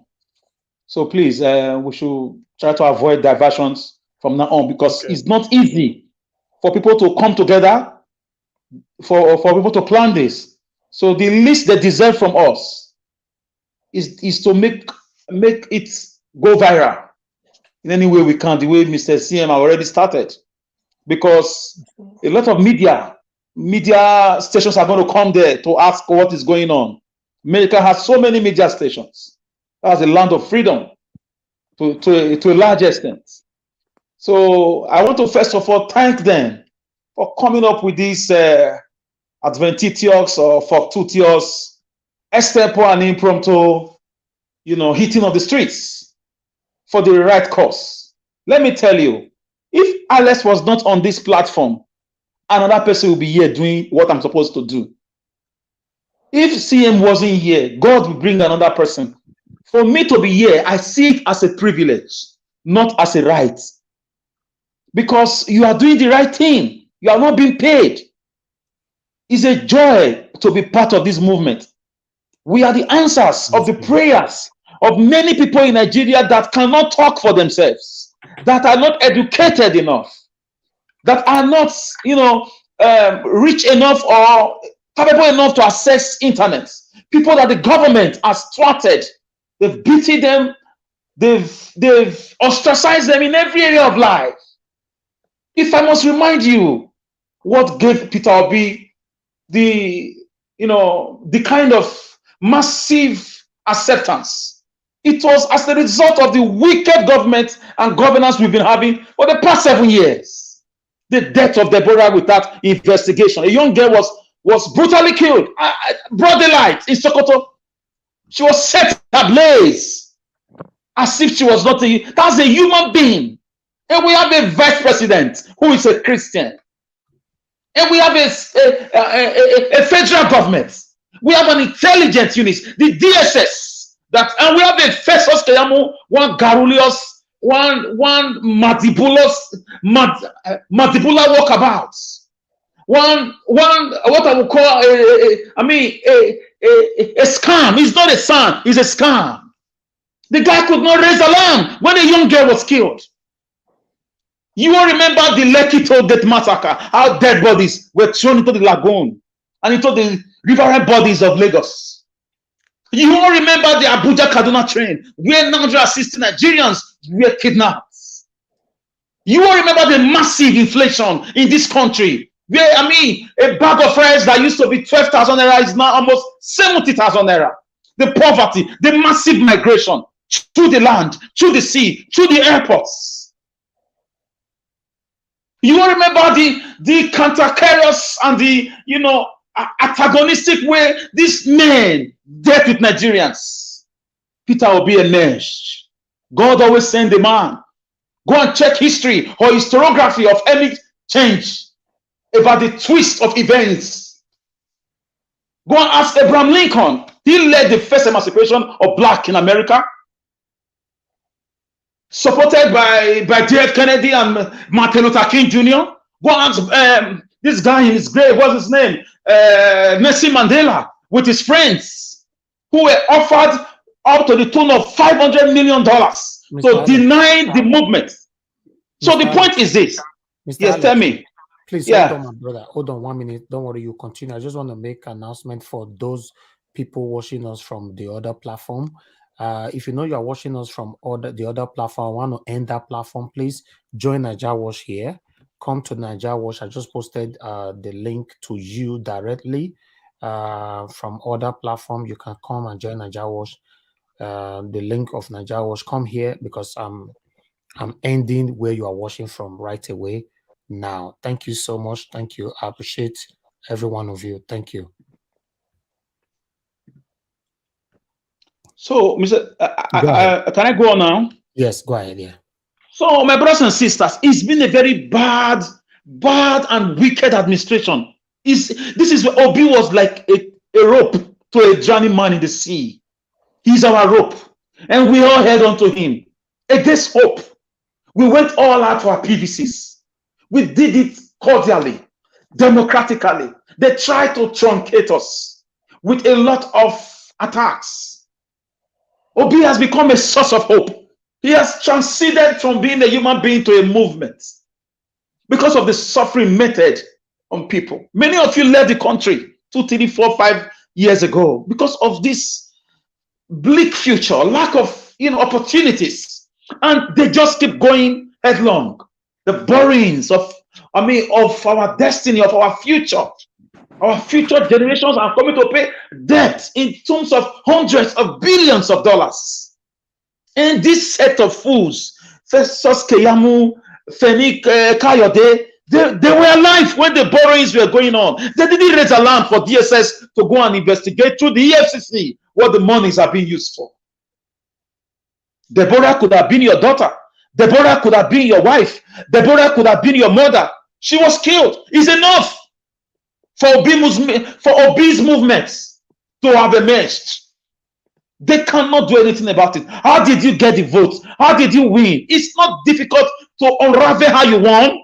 If really you won, give us the listen, guys. When I was in school, I used to be one of the best in history, SS1 to SS3. At the time, I scored 86. I went to my teacher. I said, "Sir, it's not possible. Normally, I will be in 98. I will be in 96. Sometimes 99. My teacher will tell me 100 belong to God. I can't give you that 100. So I had 86. I went there. I said, "Sir, show me how this happened. This can't happen because I know this particular one: history, literature, English, and I know what I did." Funny enough, the man made a mistake in his script where he marked 96 and he gave me 86. It was a human error. He apologized to me and he corrected it. He sent it to the board and they corrected it. So asking you to show how you won election, challenging the process, it's a normal thing if your hands are clean. So those in Washington, you are not coming out because because you just have to. You are coming out because you feel the pains, you feel the plight of the sufferings of your people back home. So it's a duty that we all, you see George Washington that said, think about what you can do for the United States and not what America will do for you. Let's start thinking about what we can do for Nigeria. We are already doing that now. It's John F. Kennedy. John F. Kennedy. Okay, thank you. Thank you so much. That's why I'm human. Anyways, brothers and sisters, I thank you, those in America. If this can happen in other cities, in anywhere around the world, do your bit. Do your bit, guys. Do your bit, please. This is the only country we have. This is the only country. We cannot continue like this. We can't continue like this. Things are difficult in this country. Nigeria is at the hands of wicked men and women. And they want to transfer it. Women. You can remember how the massive kidnapping for the past seven years, orchestrated by the federal government, because nobody can come to a nation and carry out such a large scale kidnap, activity. Receiving a large amount of money to the tune of 200 million per person, 100 million, 500 million at a time. They go to a full university, carry young girls, carry students, and their parents go and pay them to the tune of 100 million. The federal government claimed they didn't know. They don't have the intelligence. They are on top of the situation. But they can go and kidnap Nnamdi Kanu in Kenya and bring him. They have that intelligence. They've got that manpower. So it's a fight for our lives. We have to fight them everywhere we can. Right to every senator in the United States. Right to the corrupt British Congress. Right to everywhere. Right to European Union. Those in Belgium. Yes, those in Belgium. If you live in Belgium, I beg you, go to the gate of the European Union. Peacefully protest there. This is what the Cameroonians does. This is what the Senegalese does. This is what the Francophone African countries does when they are not happy with things. This is what the European countries also do when they are not happy with anything. You go, it's an equivalent of the United Nations. So it's an equivalent of African Union. So go to Belgium, Brussels, the capital of the EU. Gather yourself, 50 people, 100 people. If you live in Netherlands, if you live in Germany, if you live in Luxembourg, take a train down to Belgium. If you live in Belgium, come out. As they are doing it in Washington, start gathering yourself. If you live in Italy, in France, in Norway, in Denmark, storm our embassies. Don't be afraid. Nobody will shoot at you. I know most Nigerians are still suffering from the Lekki Tollgate saga. I know it was a very meticulous saga. Kungaga, Tuangaga. I know it's not easy. People are still going through that emotional stress. But this is a foreign country with human rights and rule of law. Nobody will kill you. Don't worry. We need to tell the whole world that this man got drug charges. This man got issues with his certificate. This man had, take those copies, print them out from YouTube, carry it, enlarge them, let the whole world know that in so date this man had issues with drug and he forfeited $460,000 and he ran away from America, and since then he has not been there. So and now he's a president because we live in a zoological republic. I mean, with respect to my fellow Nigerians, but the way things are going, everybody's angry. We don't know how he became an FPC candidate. We don't know how he got his votes. INEC chairman should be arrested and should be questioned. So, guys, as those in America are doing their own, I know once America starts something, the whole world will come. So I will stop it here. I'm still here. Mr. Najaos, are you there, or should I let CM call on the next person? Who is? The thing is that I'm not really seeing. Wait, there's a way. If you are not seeing the names, that means Mr. Najawash is there. Mr. Najawash should be there. That's why I'm not seeing the names. Yeah, the names are not there. I'm not seeing them too. The person on the screen. Or should I call on Madam Victoria? Is she there? The person on my left. Hello. Wait. Okay. Easy. Who is that? Easy. I'm Who is Victor. on my? I'm supposed to be speaking after. Okay. Okay. Speak to us in 10 minutes, sir. Okay. 10 minutes. Oh, thank you. And it's around it's around this protest coming up in Washington DC. Yes. Probably you are in US. So if you. So CM, you just keep reminding them. Thank you. Talk to us in 10 minutes. Your time starts now, sir. And the protest. Thank you, Mr. Najawa. Thank you, the panelists. Thank you, everyone, for what you're doing, and thank you for an awesome work. We are doing the job, and we cannot but continue to do the job. And the job is to keep on pressing their neck, keep on telling the world what is going on in Nigeria. And the protests that will come up in America, that will come up in Washington, it's a good development which has been planned for a long time, and a set time is now for it to start coming up. And as the protest comes up in Washington, I believe more protests are going to spring up in different parts of the world. And I want to take this note to every Nigerian. All of us are Nigerian. You're on the panel. And we should stop asking questions. What plan do we have next if this and that does not work? No, Now, I believe we've answered wait, that. wait. I know why I'm saying it. It's going to come up again. No, it's going to come up again. Then I will stop it. I will stop. It's okay. If when it comes up, we just stop it because Niger Watch said when it comes up, we tell the person for this session, this is what we want. I know this protest is on Monday anyway, April 3rd. Yes. So it's a foot.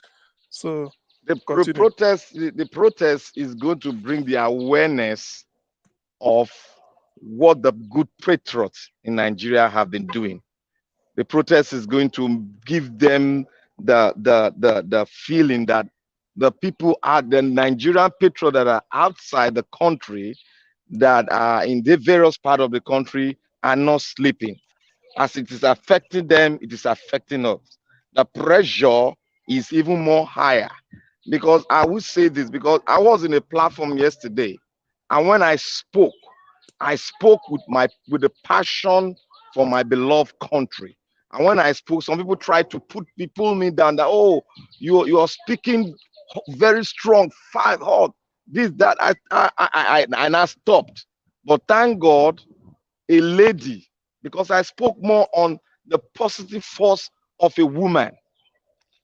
There is a force in every woman. When I finished speaking on that, one of our beloved, a good patriot, Sister Rita, came up and told them the reason why we must come out with all passion.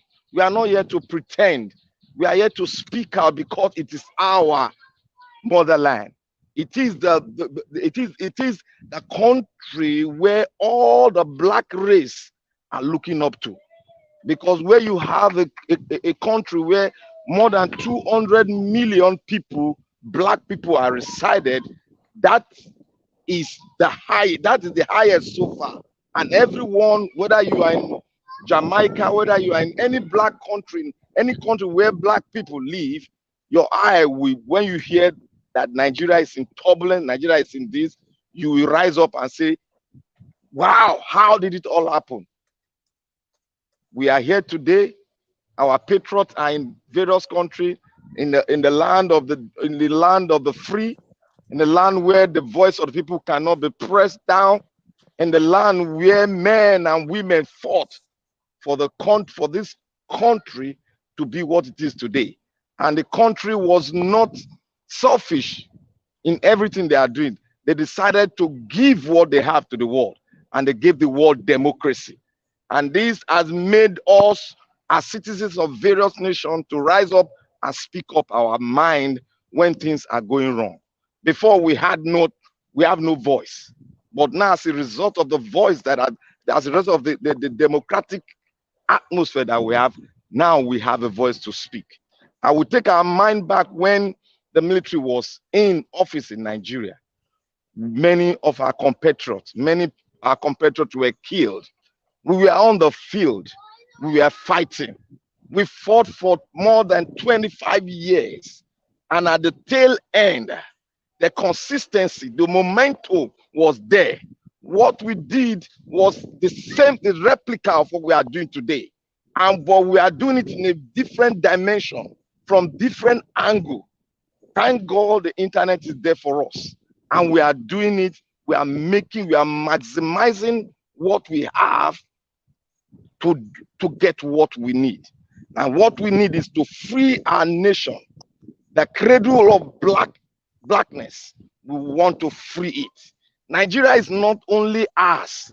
Nigeria belongs to the black nation. And if Nigeria move forward, the entire black race will move forward.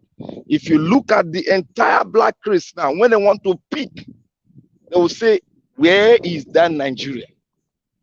That Nigerian has been made the leader of World Trade Congress. That Nigerian was made the World Bank vice president. That Nigerian was made African Development Bank chairman. So Nigeria is the pride of Africa. And the black race cannot allow the pride of Africa, the pride of the blackness of the world to fall to the ground. Rather, everybody's looking up to it. I heard a call when I was walking in the street of Texas. A woman called me and said, there is a man called Obi. We have never seen that man before. And this man, I've just heard of the day I listened to him. The passion, the zeal, everything came into my mind. And I said, this is the man that will free Africa. I said, what do you say, Africa? He said, yes, this is the man that will free Nigeria. Because when I asked that question, she reflect back and said, this is the country this is the man that will free Nigeria. But she was having that mindset that Nigeria is Africa. Because Nigeria is a country that God, it's not a matter of pride or something else. God has bestowed something in us.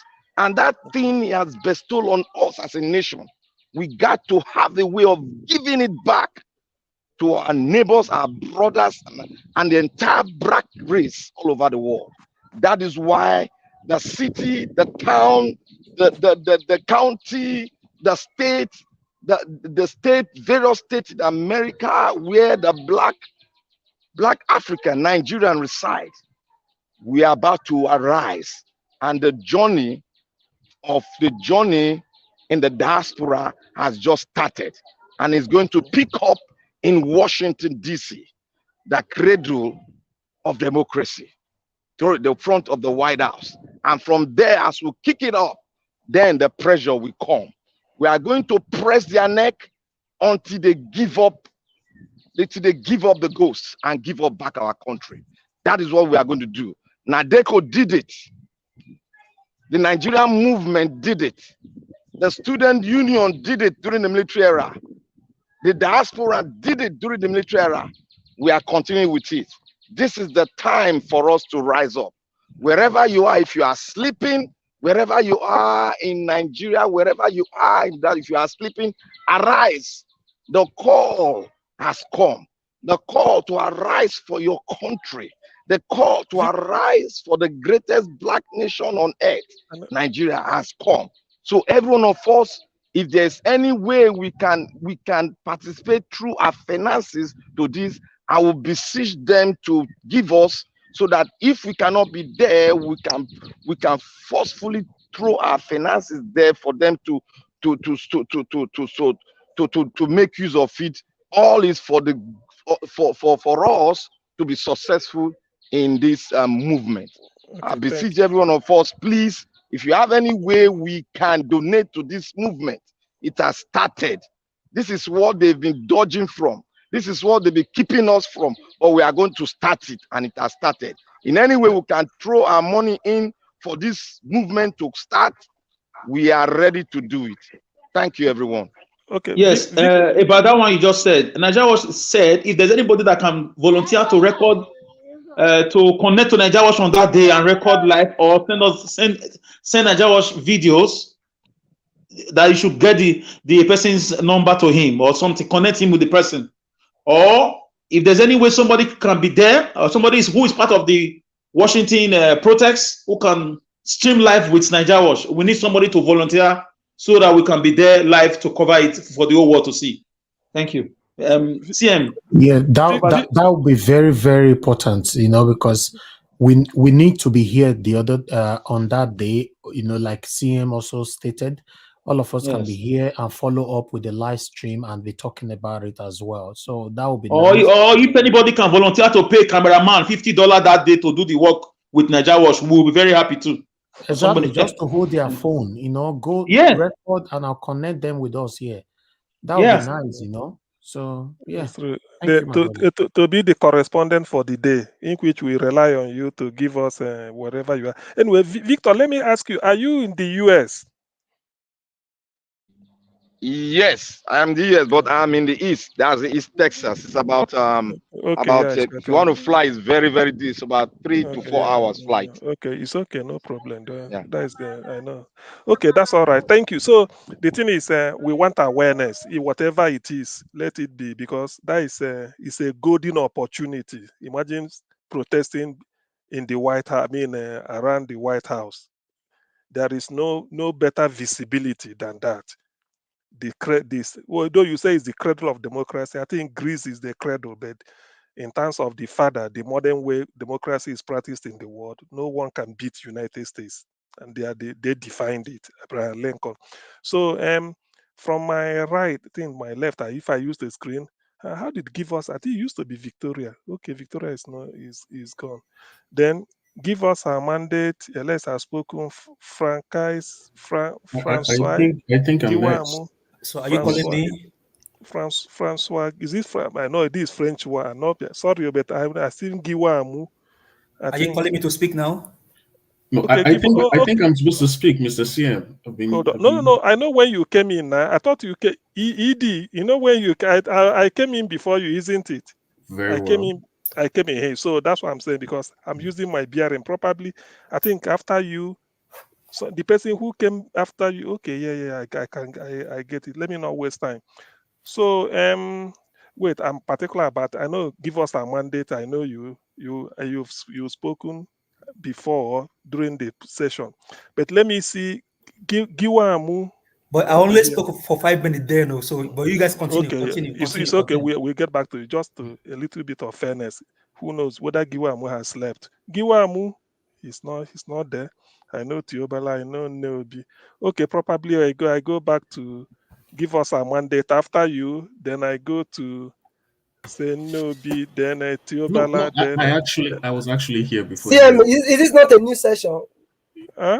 Yeah, No. This is we are discussing about the protest in Washington coming up on Monday, so that whoever want to say anything to boost the morale or in any way to contribute or even to volunteer to be on the ground that day, acting as a correspondent to Niger Watch, so that the way we covered the Nigerian election on 25th February, it will be okay, because this is a golden opportunity we wouldn't like to miss. It comes once in a lifetime. So, or if the person wants to, and if anybody wants to sponsor a cameraman who can do it too for that day. Yeah, so whatever, but the discussion is around that protest, so that we take it as our discussion point, so that we exhaust it. People listening can maybe know what we are talking about. Giwamu is not here.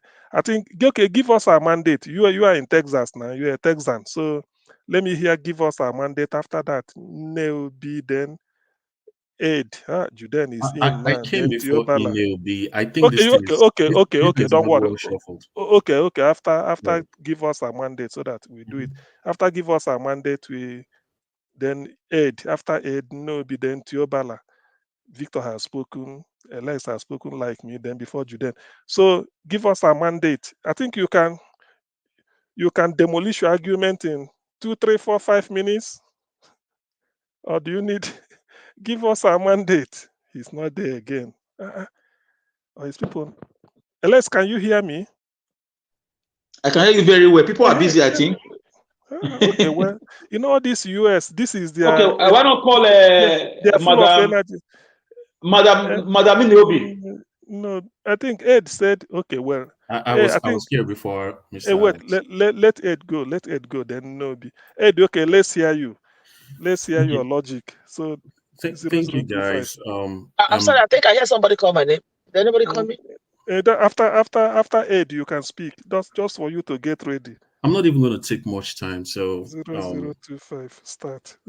Okay, great. So I'm happy with the momentum that these whole protests is gathering. I remember some time earlier I'd even suggested that if we could possibly have something like this being replicated in most of the states that might also be a good thing to give more momentum. And if possible, we shouldn't just make it a one-time off thing. I know it's not very easy, and I want to appreciate everybody that's making sacrifices to go to DC. I'm quite a distance from DC. I would have probably been there to show some level of solidarity, because what we are looking at today is something that's going to affect every single one of us. To have someone like Tinubu being the president, it's gonna tell very, very bad of us. We might think that what happens in Nigeria is is confined to the Nigerian media sphere. I teach in the United States, and twice within the last 2 months, I've had my students ask me what is happening in Nigeria.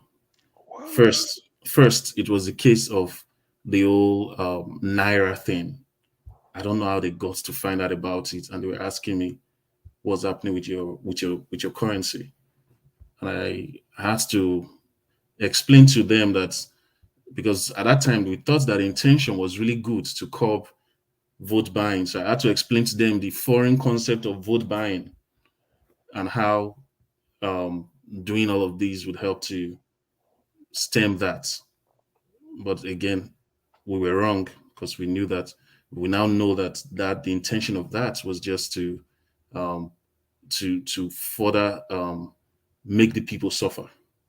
So I think the other time I heard about the elections, and I came to class, and my student was like, "How was the election? Did it go the way you want it to be?" You know, and these are quite young kids, like people less than 20, undergrads and stuff like that. So I think it's good. Americans should know what is really happening, because I think some of them really want to know what's going on in Nigeria. And this is a step in the right direction. And please, I want to crave your indulgence to probably veer off a little bit from the topic, to talk about something that has happened earlier today What is it? on the What is platform. that? And I don't say this to shide anybody or to just open wounds. No, But I would rather you do not, because okay, let me just be general whatever it is that happened no, no, is no. not So as let me important be general. as the protest. Okay, yeah. So let me just be general. I think Okay. we should try as much as possible not to, and I don't mean this with respect to Mr. Elvis. I'm just talking about the platform. Like, we panelists, we should try as much as possible to, appreciate the fact that people are coming from different perspectives. So the idea of, the use of words should not cause too much of a hula baloo in this place. Words are words. The most important thing is that you understand the meaning of what someone is trying to say. So I might say something that is the same with what you're thinking, but I can use a different word. Words are words. The most important thing is the meaning of the words, and that meaning is being conveyed. So I want to implore, that when someone says something, we shouldn't just like probably try to be too to have this microscopic interrogation of that word. We should just try to understand where that person is coming from, because people have our vocabularies are formed by our experiences, right, and the interactions we have. So if someone says a particular word and it's not something that you as in, it's not exactly the way you would use that word, you have to really like, okay, maybe this person, as long as you know that where that person is driving to, you know we should just be able to like wave that off and not try to like over nitpick on it. I'll leave it at that. But yeah, let's keep the fire burning. I know Mr. Tiobala has said something about um going for the protest from New Jersey. I want to hear more from people like him. And let's just keep the fire burning, and let it not be like we have a divided front here. As Mr. Elvis said, there are people who are listening to us, and to see us argue over like things that are not really Okay. just differences in our in our vocabularies should not be what we present. Okay. Let me ask you, Ed. I know because of where you are distant from Washington, you won't be there. But what do you think if you are to be in Washington? What do you think? How would you suggest those that go should engage the public? Because people are also listening. Honestly, I would want to have a placard that says that Nigeria's president-elect is an ACO. Okay. I want to have those messages very clear and bold. I'm telling you, thank you, me too. Thank you. So people know, because those are things that you see why we are discussing this. That's why I say let's make this the talking point. Okay, good. Those are things that would delegitimize the leader, the selected leadership.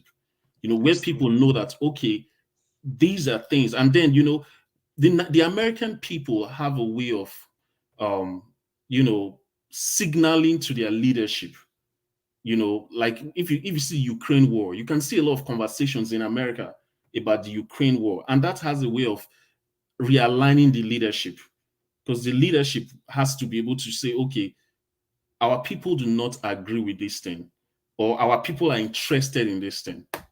So they have to, align in some ways, because they still need the legitimacy or the legitimization of their own people. So it's like the president of the United States cannot be seen frolicking with someone that's a known drug addict, because that's going to be a talking point. And in Chicago, of all places, for that matter. Exactly, and the truth is, it would be a different thing if America had a lot to profit from it. America does, as in, there's nothing that a Tinubu presidency is not spectacular. A Tinubu is not the prince of Saudi Arabia, who provides a lot of oil to the United States, or maybe there's a lot that the United States can gain from having a good relationship with Saudi Arabia. So there's really, why would the American presidents be willing to put their neck to the stone for someone like this? So it's good. Let's get the American people really having those. There's a professor in a university in the United States. I've forgotten the university, but it's a very top university. I've been seeing his tweets on Twitter, and this man is really castigating the current elections that held in Nigeria and trying to bring the attention of the White House. So this guy teaches political science or something, or I think economics in one. I've forgotten the university, but he's actually a well-renowned scholar. I think his university might be Ivy League or something very close. So if you can put these words in the American people's mouth, where they begin to, because they are going to be monitoring the body language of their president with respect to this, and again, the opposition here can use that against the current government to say, okay, you are in bed with this very well-known criminal element, and what is America going to gain from it? What's America really going to gain? The collateral damage of being in a relationship with someone like Tinubu is just too much. And guess what, my brother? I believe America will be so ashamed, because other drug barons in different countries will start warming up to sneak themselves into presidency, which America cannot contain. It's going to be a big problem. Anyway, head out there, we win. Anyway, thank you, Ed. No problem. Thank you so much. I like your contribution, at least the placard issue, so that the message, because that is exactly. So if you have, assuming you are in Washington, your placard will be distinct, very, very conspicuous. So that's somebody should then replicate what. And then possibly even say the same thing about Shetima. Just these people know the crimes that. Like these are criminals. So the American government should try as much as possible to dissociate. And in that case, they might have to play their diplomatic cards in such a way to signal their lack of support of this government. So that puts someone like Buhari close to the wall. You're pushing him to the wall to say, okay, maybe this body language does not favor us. Okay, yeah. Okay, I think in your thank you. Mr. Say something. Thank you, Mr. Speaker. I really want to appreciate you with the angle you came from, and being able to, let people know the context of a word rather than the specific word itself. People fail to understand this concept. Thank you so much. Okay. Neobi, please. Maybe she's sleeping. Or she's okay. American style. This is the afternoon. Maybe they are busy.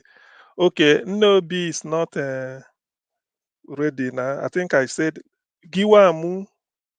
Giwamu. Adiwa. Giwamu. He's not. Okay. Let's go by who is ready. So probably Tiobala, then Juden. Okay. Oh, give us our mandate. Okay. Sorry. Thank you. Sorry. Give us our mandate. Tiobala, hold on. Give us our mandate. Thank you very much, Mr. CM. Thank you so much for taking the leadership this evening here in the United States. And then I know it's midnight for you guys. Thank you very much. I mean, going by what and Mr. Edie, I mean, thank you so much for your contribution. I mean, so interesting. And that's what we face. Imagine if your students are asking you, and America is not like America. I mean, you'd be surprised that a 2 years old boy is asking you a question. You have to rack your brain. Like they are so inquisitive, so knowledgeable, and they want to know everything going on. And so that is how far these guys have taken the whole country, Nigeria, and they don't realize it. And so some of them realize what they are doing. They know the consequence of what they are doing, but they're only doing it for their own selfish gain. And so that's the reason why I brought up the issue of Fani Kayode. These guys, this whole thing that they are doing cannot be done anywhere else in the world. Anywhere else in the world, Tinubu cannot come and say he wants to contest for election because he has a case to answer. More so, he's in the United States. Not like maybe he was in Nicaragua or maybe like Mexico or maybe in the United States of America. And then you're still saying you want to be a president of Nigeria. Oluwole is there, you forge results. The person that bears Bola Tinubu is a lady. How come you now suddenly begin to bear that name? So are you an hermaphrodite or I don't know? Then you're 71 years old yesterday, your daughter is 65. And so when the issue of when people come here and then want to say some things about this is not, don't paint him or portray him like to be what he's not. He's not that thing. It's just that the evil has taken over the heart of this man. And he's an elderly man. I'm so sorry to use that word, but that's where this man have gotten to. Every governor since 2009, so it's since 1999, they are ruling their various states. Let go of their states. But Tinubu has held Lagos State for several years. And now you say you want to become the president of Nigeria. And you have a drug baron and all of those things. And now you see where you have now pushed everybody in the country that we all now have to like come out and begin to fight for this mandate after you stole it. Up until now, we now have to go protest again in America. But I mean, this is a good one.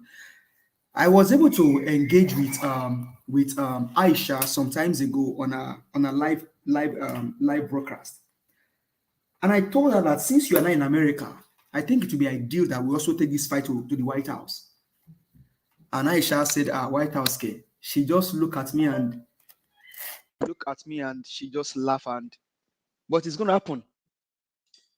Maybe by way of maybe I'm not a prophet, but I mean, I just said it then and now it's going to happen.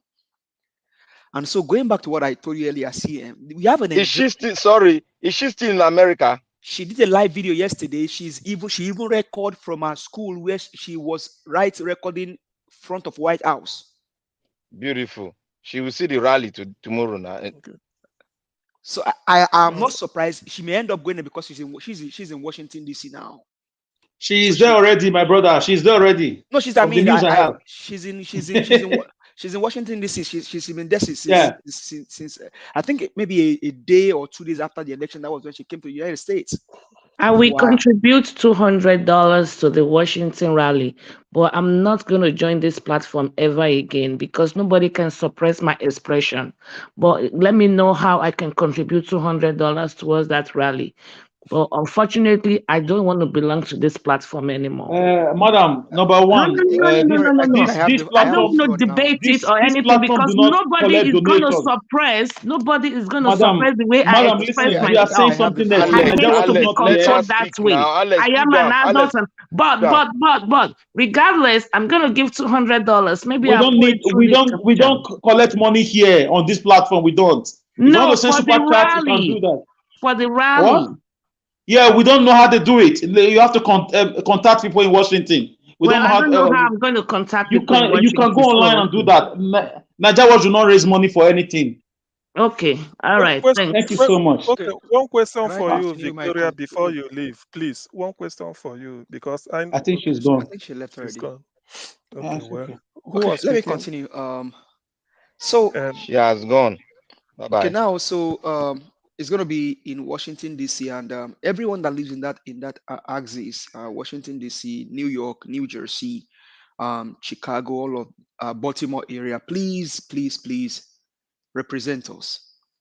Because one thing is, you and I must understand what this guy becoming president in his dream. I keep saying he will not be president of Nigeria. He will not be. He cannot be the president of Nigeria. We cannot have bright minds. Somebody like CM, Alex, Tiobala, Mr. Victor, and a draw is that the one will be asking us like CM will always say, is this the best we can produce? Is this the best that we can offer? When someone like Ngozi Okejuela is on WTO, and you have a Nigeria in Biden's cabinet, is this the best we can produce? Exactly. Is this the best we can produce? When you see, man, and I keep saying this, we have two bad oranges and we have one good orange, and people are still sticking the other. Some people are still sticking the other and saying, oh, this is the bad one is one we want. Peter Obi did not just emerge from anywhere. It's a God's plan for this guy to emerge now. Because Nigeria need to be liberated. Do you know a madman? A madman told the story of Peter Obi. I saw that video. When the guy, I saw the video, I still have the video. He was in Lagos when the guy was talking about Peter Obi. That God is sending this guy to come do some things in Nigeria. A madman. And so Yes, I saw that video. But the guy is not that mad. I think it just he has some problem because he speaks good English. God, see, I mean, It's the same thing now. You say he has some problems. He says he's not that mad. He said like no. No, I mean, he's mentally challenged. But I mean, we pray that God will heal him. But I mean, that's how far this thing has gone into. So, all Nigerian brothers and sisters in Washington D.C., please go represent us, because you and I we may live in the diaspora, but it's going to affect us. Mr. Edie just cited his own situation now. That's how bad this thing has gone into. I mean, I have a Ghanaian co-worker yesterday that was asking me while we were talking yesterday. He used to come to your office, seldomly. And the guy was like, I said, oh, Kamala Harris she's in Ghana and she's not going to come to Nigeria. I said, I mean, I don't expect her to come to Nigeria. The guy said, why? I said, with all this nonsense they did. And the guy said, how did you guys end up with this whole thing? How did you guys end up with this guy as a president? So, Mr. Biden, please, Mr. Biden, Kamala Harris, all of the senators in the House, whoever is listening now, please, we just need you guys to say something. Nigeria cannot go down again for another 8 years. It's been hell for Nigerians living back in Nigeria. People being kidnapped, killed, maimed. There was a story of this doctor girl that was on the train going to Kaduna that was killed. Dr. Chinelo. Because of these bad governments. The girl was killed, the girl was shot, and she posted on Instagram. And the APC were attacking her that if you were shot, how can you be posting something? After the girl died, they now begin to take off their tweets. So that's what we've been going through. So please, if you live in Washington, we'll keep saying this. Please stand up. Please just go represent us. For those of us that may not be able to travel there because of distance, please go represent us, because Nigeria cannot afford. They've been saying the youth are lazy, but now the youth are saying they are not lazy. They want to fight for their rights, and then you're going to steal their mandate. No, no. Mr. Biden, we knew what happened during your own election too. It could have gone the other way around, but the Americans stood. So please, please, please, please, Nigerians, this is time for us to fight. This is time for us to get this mandate back. God is on our side. We're praying. We're doing the best, but also we need to take action. And by God's grace, this whole thing will be over, and then Nigeria will be. I mean, I can't just imagine Peter will be. The only thing I can say about that man is I just know that he has a good woman. Very articulate, very composed. I mean, if he was so a man like some of us, maybe something would have happened. But I mean, we just keep praying for him, keep trusting that things will happen. But I mean, once again, Tiobala, if you can represent us, please do. And if you can if you can hook up with Ninja Wash to broadcast that thing live, it will be appreciated. If you have the time, I know America, we have to work and things like that. If you can do it for us, Neo B, if you're hearing us, if any one of us can do it, please let's go ahead and do it. Now is the time. Now is the time. Imagining a Nigerian in the cabinet of Biden, it just tells that Nigerians are good people. We are better people. Ngozi, the head of WTO, we have another Nigerian as the I think that one represented is the leader of the trade something. So we have people all around the world that we can even bring as president than to bring man. No, Tonumbu, you can never. Even there is one other very intelligent, smart guy that handle African Developmental Bank. Yeah, He's a that's Nigerian. that's Yoruba guy I was going to mention too. Professor Adesina. Yeah, Professor very Adesina. very brilliant chap. Additional. Yeah, we have brilliant, and we are going to a drug baron that has held the state for 24 years, and he continues to steal the state of the money of that state. No, thank you very much, people. I appreciate it. Okay, thank you. Let me say this. Talking about Madman and Peter Obi, like somebody said, maybe a story.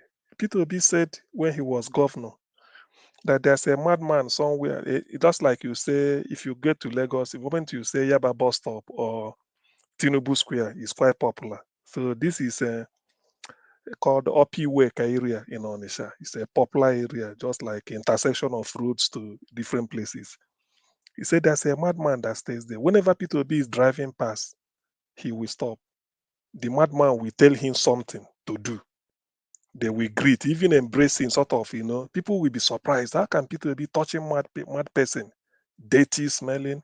Say, but the madman will tell him, this is what you should do. Peter B said it in one of his interviews. So sometimes revelations, Can I speak concerning that thing you just said? God can come in different shape and sizes. It might be God from heaven coming in form of a madman, telling you what to do.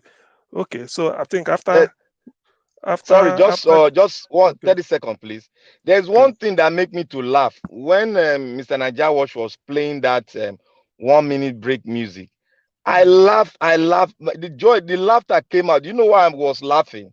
You see, when I saw the face of Peter Obi, I looked at this man because I've been saying it. There's something different there's something in this man. He's not ordinary. And my mind went to the Minister of Labor, that short doctor. What's his name? Ngige. Ngige told them, say, never celebrate, that he knows this man, Peter Obi. If he's like an Ayana, he's so patient, he will get what he wants to. Watch what he's going to do with the court system. He's going to make caricature of your court system. He's a patient man. And Mr. Victor, not just the court alone now, all over the world now, all over the world. I wish they would listen to Ngige. They would have listened to Ngige. You see, Ngige has not made one statement. After that statement, he has not talked. He know what is coming. That's why Ngige just close the hand. He dey watch them. It's true. Anyway, thank you. I think after Ed has spoken, Victor has spoken. I think it's Tiobala, and after Tiobala, then Juden. Giwam, I don't know what is Okay, happening. Mr. Sien. Yes, please. Hey, remember our this thing is the talking point is the upcoming protest at Of the course, which is the Nigeria yes. situation we find ourselves. Okay, okay, Not yes. just only in Washington DC. No, but the thought because thought It's all about Washington. recovering our mandate, which through protests and whichever other means, and anchoring on using Washington DC as our focal point or so. Before I go on with that, the reason why we must come out, support this movement, this protest, especially for those of us in the US, to do everything possible to ensure that we are there. First of all, if you refuse to go there, APC might even mobilize their people to go and occupy that place. They are capable of doing that. Please, we must be there.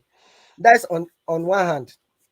They're already doing it. Sorry, Theobala, they're already doing it. I just read an article where the APC US chapter, they're already raising alarm, and you know what that means. Okay. I see, thank you, brother. Remember I said something here. I don't want to speak English again, no. Like when you say you use one kind of word now, they'll say you are promoting one whatever. First of all, you remember those days of SUG, back days of SUG, when you see the vice chancellor making some kind of incendiary comment or do something that is unlawful or against the student, SUG people will call out for protest or shut down of institution. I don't know, they did not crumble SUG. Why am I saying all these things? Vice chancellor in Nigeria across the federal institution in the country have been appointed by the federal government, and they lobby to get that position. That is one.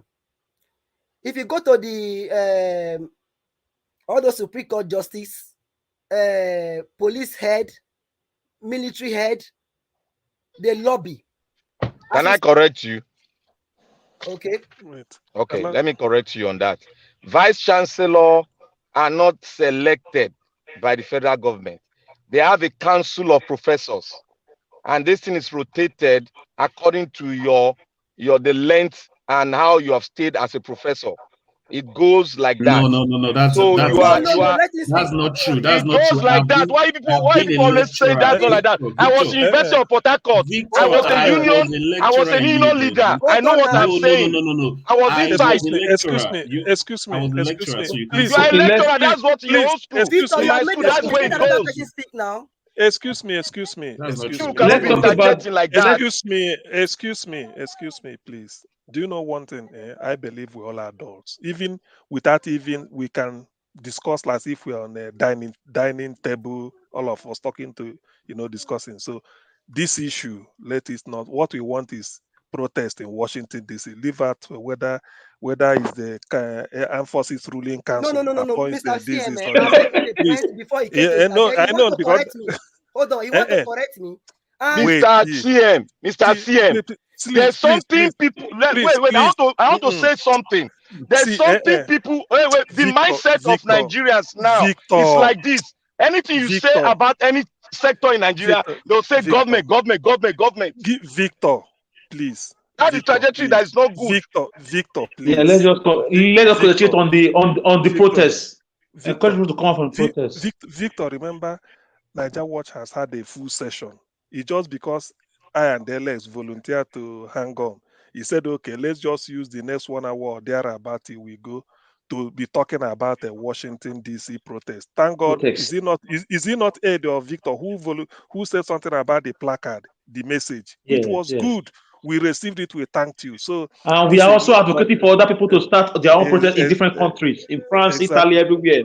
Exactly. So please, let's forget. Let's all those issues are bread, and we can still come back to whether it's my papa that appoints all the VC in Nigeria. Please, let's just leave, please, in the interest. I don't want to. You are right. Everybody is right, and everybody is wrong on that one. So let's just leave it. Theobala, please, we want to raise people's hope towards this Washington, because let me tell you, this is a golden opportunity. I was the one that brought the issue of Washington DC to this panel today. Are you getting my point? Yes. I know the reason why I'm saying what I'm saying. For Nigeria to know the reason why they should do whatever they want to do. I mentioned the word across the Nigerian institution. They lobby to get that position. I know what happened in University of Benin before. Look, Can I say something? Leave out. Hold I on, beg you. I'm coming somewhere. See, Yeah, Tiobala is correct. He's correct. He's I don't correct. know. They won't allow you speak. I don't want this issue of VC You leave because me. somebody. Let me speak. No, CM, please. There's a point. We should not allow mind guarding in this place where someone is making a point and people just like try to compress, maybe try to nitpick on the words the person is saying, or just try to correct when the general idea. That statement is wrong. Who select the chancellor of the university? How many Who select the chancellor of the election, university? for Christ's sake. Who select the chancellor of the university? And who select the vice chancellor of the university? Those are two platforms I'm speaking now. You correct me. Making argument unnecessarily. It's not necessary. You are saying the wrong thing to the public. Can you allow me make my point? When somebody is saying wrong, if you correct me, I will listen to a correction.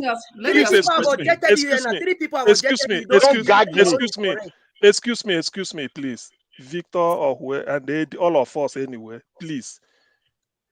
If I know what Tiobala is going to, we want him to speak on Washington protest and everything. Yes, he's speaking on it, but he want to make something like a little bit of reference to this and this. There are certain things you will say, okay, just leave out that area of reference because I know somebody will just come up. Just whatever it is you want to say straight, you can do without referencing that, all those VC or so. Leave just for the interest of peace. CM, I want to be, hold on, I want to build the point. The reason I've already left that point since. I even mentioned how they appointed all those DSS, not that DSS, yes, even the DSS we're talking about now, how they appoint them. Even the Supreme Court justice, how they lobby themselves to get to that position, which is not supposed to be. Even those IG or police, how they lobby themselves to go to that position, where not supposed to be. Are you getting my point? Even those people contesting for governor's position across the state in Nigeria. The reason why I'm saying all these things is that Peter Obi said something. You know, Nigeria have becoming a place where lunatic can take over asylum.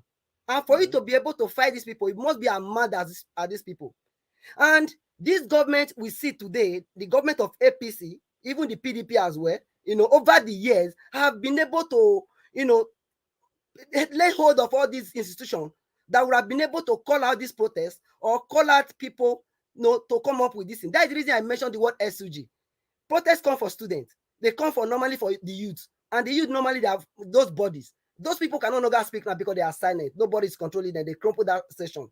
Today, they have done so much injustice to Nigeria system that even everyone is quiet in Nigeria because there is nobody making that move. Today now we are not calling on Nigerians outside Nigeria to help us protest. Are you getting me? So which is very painful. Very painful. Something happened in Nigeria and we are not calling Washington DC to help us protest, Nigeria in the US to help us protest across the world, which is very good. As in, there's no two ways about it. Even me, I support it. I'll be calling for it over time. But you should know the angle where I'm coming from. How they have been able to, like, it's like they cage us. They cage us. That is the point I'm trying to raise. And this thing has been like that. And how we're going to come out of this situation now is a very, very difficult situation. Except we Nigerian people, we rise up again. In one way or the other. I don't know how we are going to do it. Just like what we are doing now, speaking out, we will come up again. Many accounts have been blocked on Twitter because of these people speaking out. Many accounts have been reported, and they are still trying to just close it totally. Now, like in this protest coming up in Washington DC, that is not going to be the only one. That's the more reason I'm not trying to build up my point to this point. That Nigeria should know where they are coming from, how their state have been taken over, how they have, you know, taken over all the affairs. That to the extent that when you call for justice, you will not get justice in Nigeria. Mr. Alex was just talking about Deborah case. You talk, make a very good point. Who are you going to call? The judiciary? Are you calling the judiciary? Are you calling the police? Who are you going to call? And say, Oluomo make a statement. The police said it's just a joke. Why? Because they have bought them over. Nigerians, I don't know how we are going to do this. If going to Washington, D.C. will be the panacea, or I don't know, let everyone go there for us that are closer. But the point I'm trying to raise is that these are the people we are fighting. These are how they have been able to capture the states. And if we must fight, one thing we know, like in the field of software development, for instance, before building a system, you should be able to know the problem you are about to solve, what the existing system will be doing. And you should be able to know, okay, this is the problem, this is the area you are coming to solve, and the solution ahead. If you don't know the problem we are facing in Nigeria, like what I just some of them which I listed, we will not be able to tackle this thing. That's the more reason, like Mandarita will be calling out Okoye on this channel, be calling out many people are also be calling out all those judiciary and many other. And this protest is one of the main points we are going to use to call out these people. Like what someone said, in one of the captions we are going to do is for the US government, to put Nigeria judiciary on a watch list. The name of those people who are going to sit on the panel, wherever they are, called, as in those are the people the US government and all the leaders across the world should put on a list. That is one. Then the Nigeria police, the army, whoever they are using, the DSS as well, they should put them on a watch list.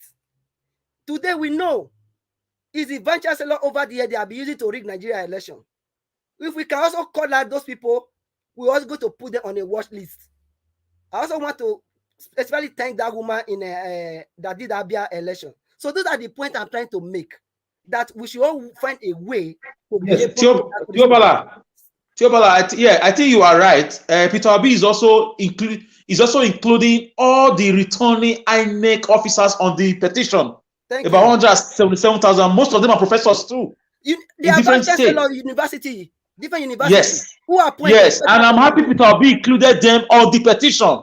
So America, we have to know these things too, even if they can't do much with the little we can do. And I thank you for raising that point. And I want to beg our fellow Nigerians everywhere around the world, in Brussels, in France, everywhere. Let's start a small protest. It doesn't matter how small, it's going to pick up big. Thank you. Okay, Teobala, just to juggle your mind. Let me paint a scenario. You are in Washington D.C. on Monday, carrying a placard. You put a message on it, carrying it, whatever message it is. Of course, it should be relevant. And somebody, maybe a correspondent, a journalist in one of the media approaches you, looking at you, and then asks you, what really have you come to? Why did you people come to? Why did you come to Washington to protest? What will you tell the journalist? Like the situation that happened in Nigeria, the electoral fraud that happened, had they selected, had the INEC official did not follow the procedures, right? Did not upload what's it called? Did not upload whatever those election material, and someone who we know have been indicted, not just indicted, have been convicted of a crime of drug here in the United States, is about to ascend to the power. And if it happened, it's going to be a threat to the world democracy. And United States of America will not allow that. And as in, those are the points we are bringing forward. Those are the points, and there are so many things that is going on that people cannot even discuss on this platform. Okay, I have to ask you this question. Not that I know, all of us should know the answer, just like you said.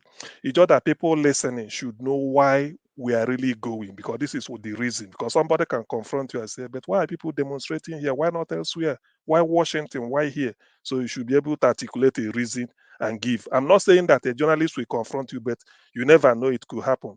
So thank you very much. I think the next person now is it no, it's on and off. I don't know whether. Let's just Juden, please hold on. Juden, please 1 minute, please, Juden. Nobi is on and off. Nobi, are you in? Are you with us here now? Yes, I'm here. I've been listening. Okay. Just because let me just try and let's be fair. After you, Juden, please bear with me. Nobi, please, can you? What the talking point is not anything. We don't want people to veer away. It's April 3rd. the protest in Washington? What are your expectations? What will you say on air so that people to raise people's morale and then sort of encourage people to turn up on the day? And then what do you expect people to behave? What do you expect to achieve? Just like you are lecturing the world on it. That's Okay. what we want to see. Okay. So Hopefully you will be there. I may not be there. The reason being that that day on a Monday, I'm going to be at work. In fact, I'm starting a new job that I'm going to be orientation. That I'm starting my orientation that very third. Yeah. So in fact, when I heard of it, I'm like, ooh, why was it not this week? Yeah. So that is the only reason why I cannot be there. If not, it's something I would have loved to be there and do a live recording on it. But unfortunately, I will not be there. I wish I can just see somebody that is going, then I'll be able to maybe give them maybe courage on recording and stuff like that. So, but like just like you said, it's a welcome development, and then the one thing like you said, we have to encourage people, as many people that are please available in that Washington DC, New York, New Jersey. New Jersey is it's accessible for me, but because of my schedule, I will not be able to make it. Yeah, so it's encouraging that for us to go. There is need for the world to hear our voice. As much as we can say that that the West or the West, they don't really care about. But the truth about it is that anything that happens in Nigeria affects the West, and because of their own interest in whatever is going on in Nigeria, they would like to protect that interest by making sure that the nation is stabilized in one way or the other. And so we need to make our voice heard. The truth, whether we like it or not, the world is a global village, and everybody is affected by whatever happens to everybody. Look at just the simple what is going on in Russia and Ukraine. See how much it has affected the world. So whatever is happening in Nigeria is affecting the United States one way or the other. So they need to hear our voice. They need to see us, and they need to they have a way of influencing whatever that is going. Leave all these people in Nigeria that are flexing muscle. Faneka Ideda is telling British government, you cannot threaten me with visa ban. He's just saying it because he has the opportunity to say it now. When John go mature, they will understand that all those things will definitely affect them. So I just want to lay my voice to encourage everybody that be available to make it there. It is very important for us to go. It's very important for the world to hear our voice. It's very important for us to spell out what we want. What we want is to make American government to understand that there is a problem that is about to happen in Nigeria, that a drug lord convicted in the soil of America is about to be made the president of Nigeria. First of all, this man is going there not on the mandate of the people, but for some reason or the other, there was a maneuvering. Yeah, the international observers, they saw what happened. So whatever we are saying is not something that is strange to them, but we have to make it loud and clear that this is where we stand. We are the Nigerian that they say voted, but we are saying that we did not vote for this man. So the world needs to hear our voice, and Nigerians need to understand. Of course, every Nigerian that is in the US knows that protest in America has to be as peaceful as possible.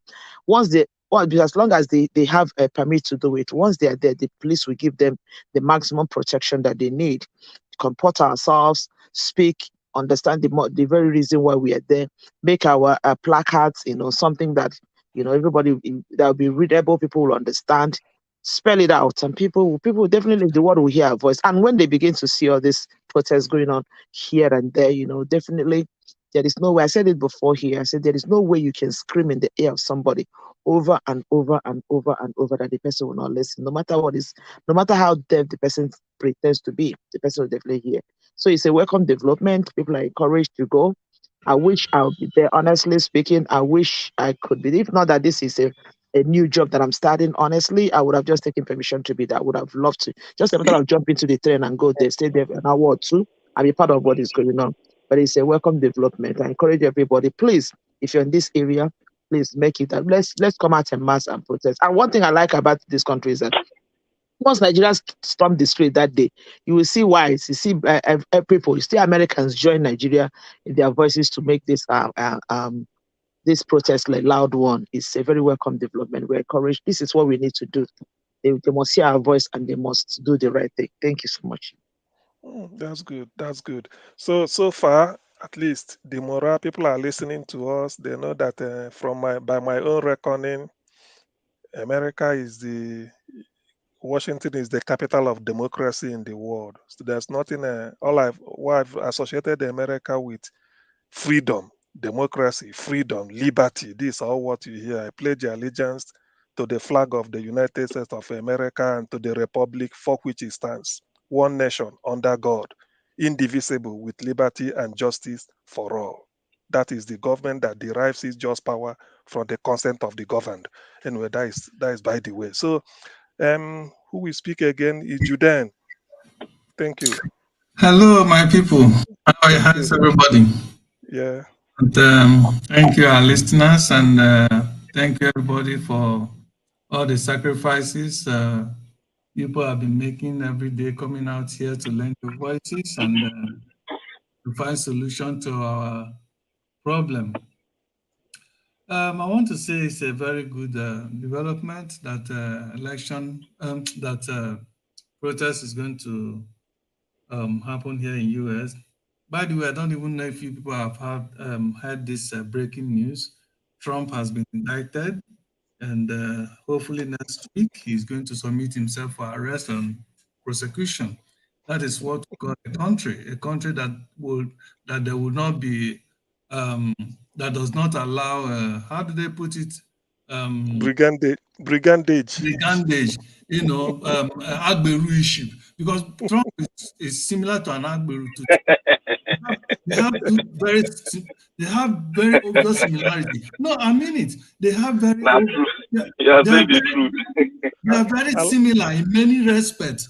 If you want me to break it, I can break it down, but that's not what we're talking about. The reason why I brought this up is that if America will not such brigandage, such Agberuism in their history, such an individual that almost destroyed American many years fought democracy and wanted to turn America into a dictatorship country.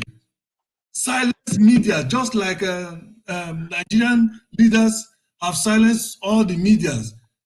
The only one guy that is standing, Rufai, continue to get persecution and threats every day. So if America could do that, I don't see why they wouldn't listen to us. Bringing up somebody that even in their own land was prosecuted, found guilty of drug peddling, okay, and drug deal. So I mean, they have to hear us. They have to hear us, and not only that. As people go there, I hope they will. I hope maybe they will make a very big banner. If that, maybe let me suggest that make a very big banner, right? That will contain all the sins of this man, which will include murderer during NSAS, ordered the military to go and kill people. Because America, everybody during that NSAS in America here knew about the massacre of Nigerians. So they should remind them that this man was one of the people that ordered that police and military to go and murder innocent Nigerians, having a peaceful protest. They should remind them. They should remind them also that this man came to this America and made a lot of forgery, entered with forged document to get into university, and then even had fake university, had a fake university certificate. All those things they should bring. I don't know how they're going to word it, but they should find a way of in one big banner, apart from the individual banners people will hold, so that somebody can easily read it put it at a strategic place as they are processing or demonstrating, and then so that people can read it and know who they are talking about. It's not just somebody, a random person that maybe people are just winch hunting him or no. Judean, don't lose your line of thought. You can help by, even if you write the wording, you can send it to WhatsApp so that they can then print it in a banner. You can write the wording the way you. I would think of that. Honestly, I would have loved to go there, but unfortunately, from here to Washington, I'm sure it's from where I am to Washington, I'm sure to be up to 5 hours flight nonstop, if not more. So and it's going to cost a lot. A lot. I would have honestly loved to be, to be there. If it was when I was living in New York, trust me, I would have been there live. So I want to encourage our people, especially that live around the area, around Washington, Maryland, in fact, East Coast, Massachusetts, New Jersey, they could easily, get there, and Virginia. there is strength in number.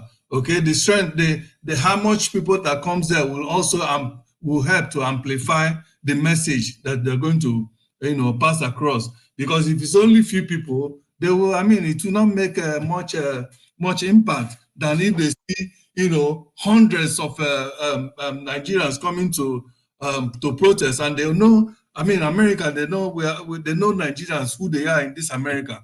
Okay, so we are not pushovers. By the grace of God, we have we have grown to be recognized as people, as people from from Africa that cannot be that knows what they are doing in terms of professional, high trained professionals all over businesses and everywhere. So I want to say it is really a welcome development, and hopefully they will listen to us and lend their voices and whatever they can do to ensure that this man does not get sworn in come May 29th. Okay, so that and also I don't even know Buhari. Okay, he's going out, and also to see, because that man has committed a lot of atrocities to which I believe his arrest should be. Anyway, he has a case with criminal court of what is ICC. that? ICC. He has a case with that, so that one will handle him.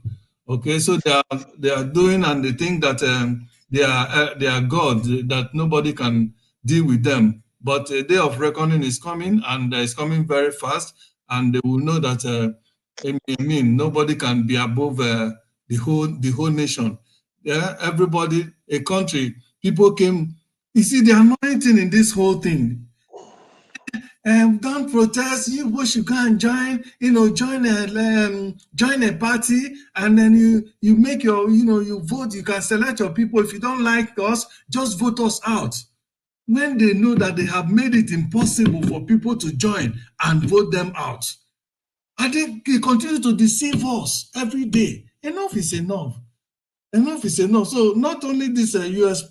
protest, but everywhere that Nigerian can gather and protest all over the world, and especially in Nigeria, from between now till whenever. Okay, as long as till May. Okay. Juden, just a question as you continue. I know you are not part of the American government. You are not working in the White House. Just by way of, because we are trying to paint a scenario, we are looking positive because we know it will help our case. How do you, on the day, what do you just imagine that you are there that day? What do you think? How do you think the thing will reverberate across United States? That this protest we are going to go, what impact do you think it could really make? Just like imagine, given all what you know about the US. Okay. The thing is this, right? Everything in America is about the media, right? This is not. You see, one of the major benefits that we are going to gain by this protest is not even what Washington, those in the leaders in Washington will know or will say, right? As long as there's a major media organization like CNN or MSNBC that will come out and carry this and begin to, read the news, that is going to create a lot of impact, because many Americans today don't even know what is happening in Nigeria. They don't know what happens in Africa. So, but when all these major medias in America carries from any news, a lot of people, millions, will become aware of it. Okay, so once people begin to know of it, then that will continue to amplify it. It will amplify it the more. Okay, and then once it is amplified, I mean, what else? That's all. But everything is about publicity. Okay, here in America, a governor, a president can be removed by media. Ordinary media can remove any president in America or any governor if there's anything that they found that the person, if the person is found wanting. Okay, continuing reading the news. Okay, so that is one major benefit we're going to benefit from it. Beside that, the senators and the president, hopefully Joe Biden and Kamala Harris, they will know.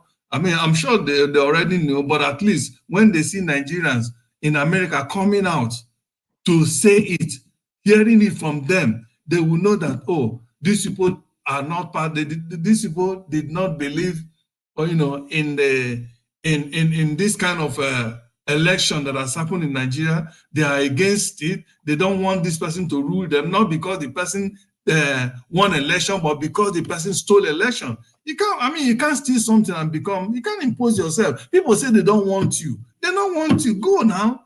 How can you impose somebody? People say, we don't want you to lead us. You say, oh, I'm going to lead you. No, now. So that is exactly the message we are taking to Washington, to tell them that we voted for somebody we have chosen to lead us. And this person, this drug lord, and a criminal, and for somebody who have been, all his life have been involved in all kind of dubious activities, including forgery. Okay. Himself to lead us. Okay. Thank you.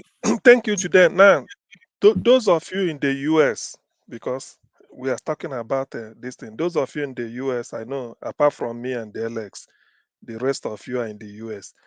I know the seat of the executive or the executive army is in Washington, D.C. That is the end of Pennsylvania Avenue.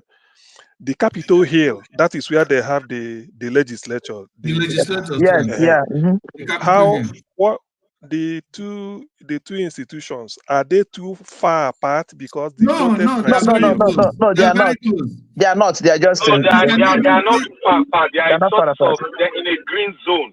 So they are not too far. It's just like a green zone. It's even walkable distance. It's walkable distance. It's within the same vicinity. Okay, so which means the crowd can speak and mill around. Okay, yeah. So so the senators will also know what is happening. Why the executive and you know one beautiful thing about this thing, and we have a lot of Nigerians in the White House. You have a lot of Nigerians in the Capitol Hill. You understand? A lot of Nigerians are working there. So by the time they see Nigerians go there, and I don't know about the organizers, but maybe I will try to see between now and Monday, how we can even maybe send an email to the media houses like the MSNBC, ABC, and Fox and stuff like CNN to let them know that there's something like that that's about, so that they'll be able to go do a coverage of it. You understand? So if they are not, Madam, can you include, if they will go to the Capitol, they can send an email to the the senator or the House of Rep member in charge of African affairs. Okay, that would be very good. I will search to know who that person is. Then I'll be able to. I think it's a lady. I think is it not one lady? Miss one wonderful woman. What's her name again? I will search out to see then if I'll be able to see if I can send an email between now and between today and tomorrow. See if I can send an email to them to let them know this is what is coming up. That is even if the organizers have already, if they get it again, I mean, they will. It doesn't matter even if they get 2, 3, 4, information with regards to that. I mean, get them informed so that they will know that something like that is about to happen. So that all these media, like we're saying, media is very powerful in this country. So they'll be able to carry it. They'll be able to carry it. Yeah, they'll be able to carry it. Very powerful. They're very powerful. Media are the real deal. When your case go to media, forget them. Yeah, not be this one. Nigerians are trying to suppress Rufai and the rest of them. Yeah, this is. If you look at the article Martin Luther King wrote, he said, if you oppress the media, then you're about to kill democracy in any country. Of course, that's 100% correct.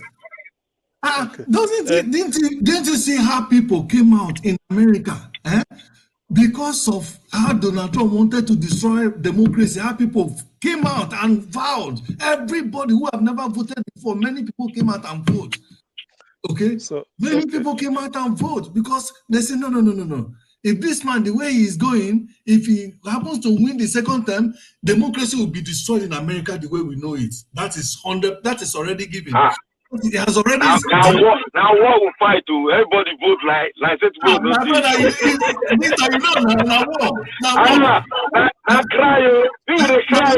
So, excuse me, House. So does it mean the way you people are, excuse me, the way you people are sounding, does it mean you people rigged a Trump out? You wanna rig him out? We fought for it, and we knew that we were not going to win. We knew. Trump became so like everybody is saying, Trump is a civilized Agbero, you know. And when he went in, you know, all these white supremacists that are like the Agberos, you see them. You know, that was when their voices started here. Please let nobody crucify me. I voted for Trump. You know, the reason why I voted for Trump, not because I like him as a president, but I like I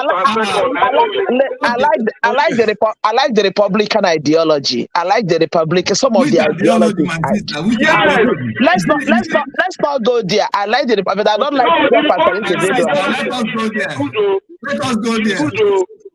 Excuse me. Maybe Republican ideology. I don't know. Is it only gay?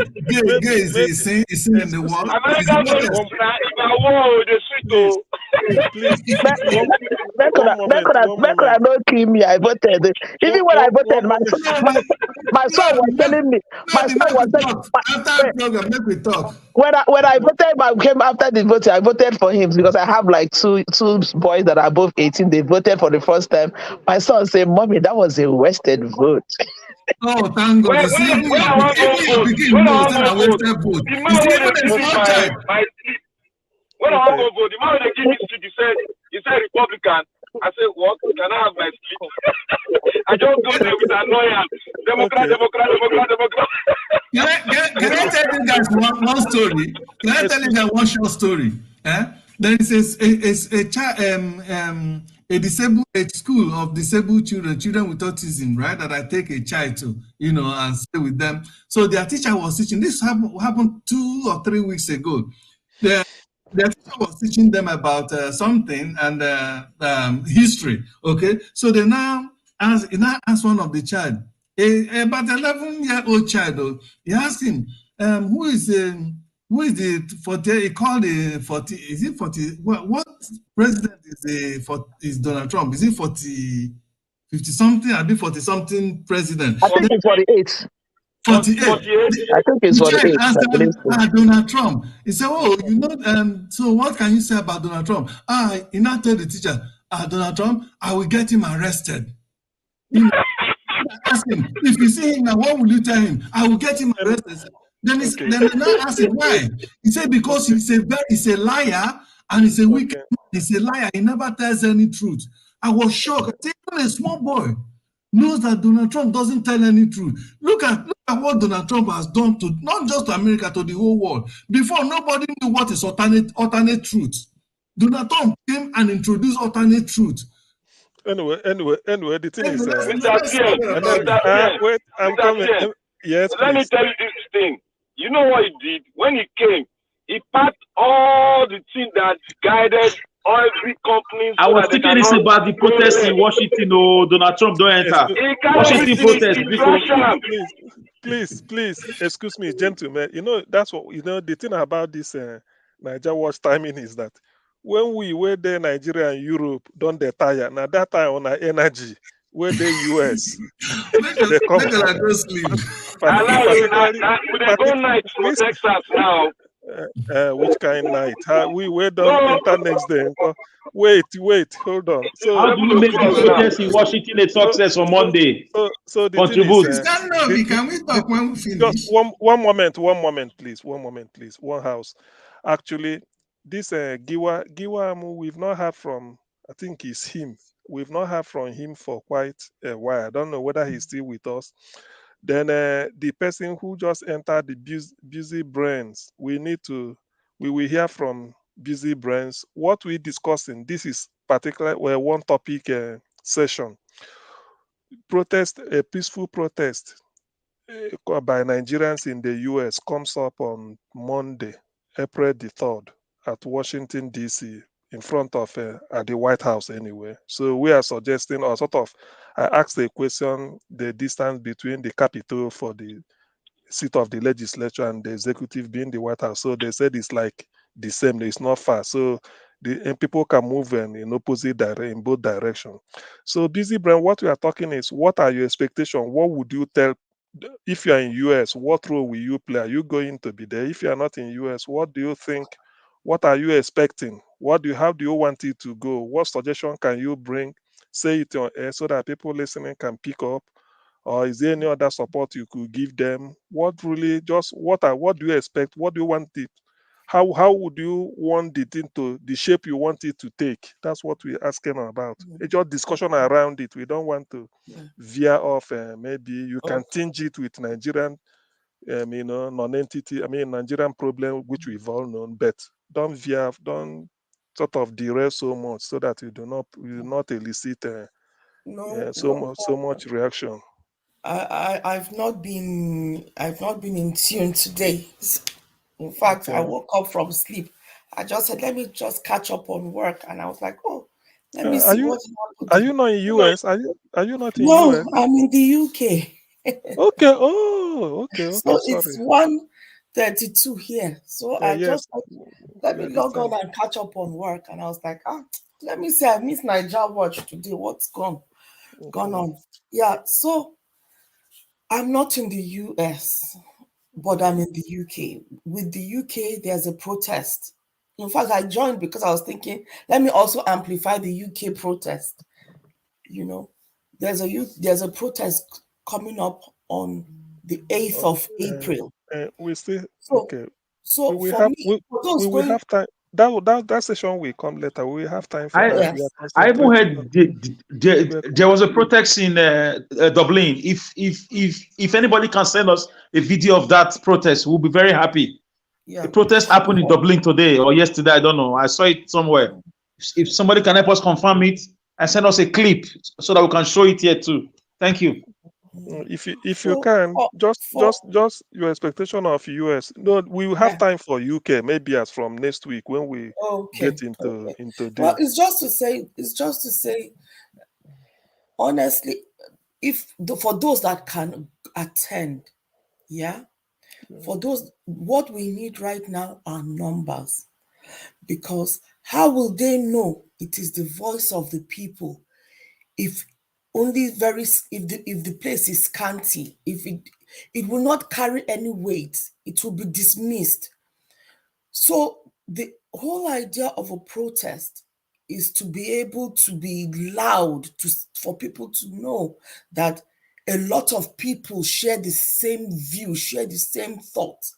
If it is just a number of people that go for that protest, it will be dismissed. So for as many as are able to, call it your day of national sacrifice. National sacrifice to the motherland, to the mother country, to go and get the attention of whoever it is that their attention needs to be gotten. We are going there not necessarily for them, for the Western leaders to get involved in our affairs. We are getting there to also tell them that if they have any iota considering that person who has stolen the mandate, if they are thinking, okay, maybe we can get on board with them, the show of force and the show of numbers should show them that, no, stay away. Don't veer off. This is not a government to give any legality to. And hopefully they would also put pressure. As it is, they're all quiet. Yeah, they say US has not formally congratulated Agbado, the thief. I want to believe that They are just bidding their time. They're not doing it because of us. They're not doing it because of any. They're calculating how to benefit or not benefit them. Benefit their foreign policy. I don't think it is out of any magnanimous or moral whatever. I just feel that they are just calculating their own, the implication of them joining in with Agbado or not joining in. What is the what's the word?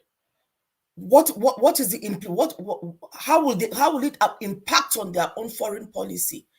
Because if you look at the UK and if you look at America or most of these Western countries, they seem to align most of their foreign policies kind of align together when it comes to issues of Africa.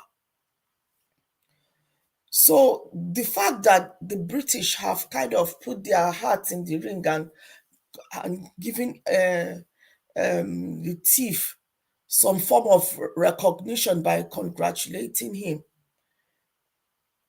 we should be asking, is that an indication? I mean, just because the US haven't put their hearts in, but these people kind of aligning on a lot of their foreign policies. What is going on here? You know, I am not one to be quick to make any meaning regarding US not coming out to quickly congratulate the thief. The reason being is because of my world view now on international politics. I know you said we should not deviate. Okay, yeah, okay, now, I want to just still retain your line of thought. What I'm trying to say is that people are going, or Nigerians are going to this protest. Their aim is that America is the bastion of democracy. And by going to White House to protest, knowing fully well that Tinubu they want to swear in is a drug baron, and they committed this drug. He had this drug issue not in any other country, but in America of all places, in Chicago to be specific.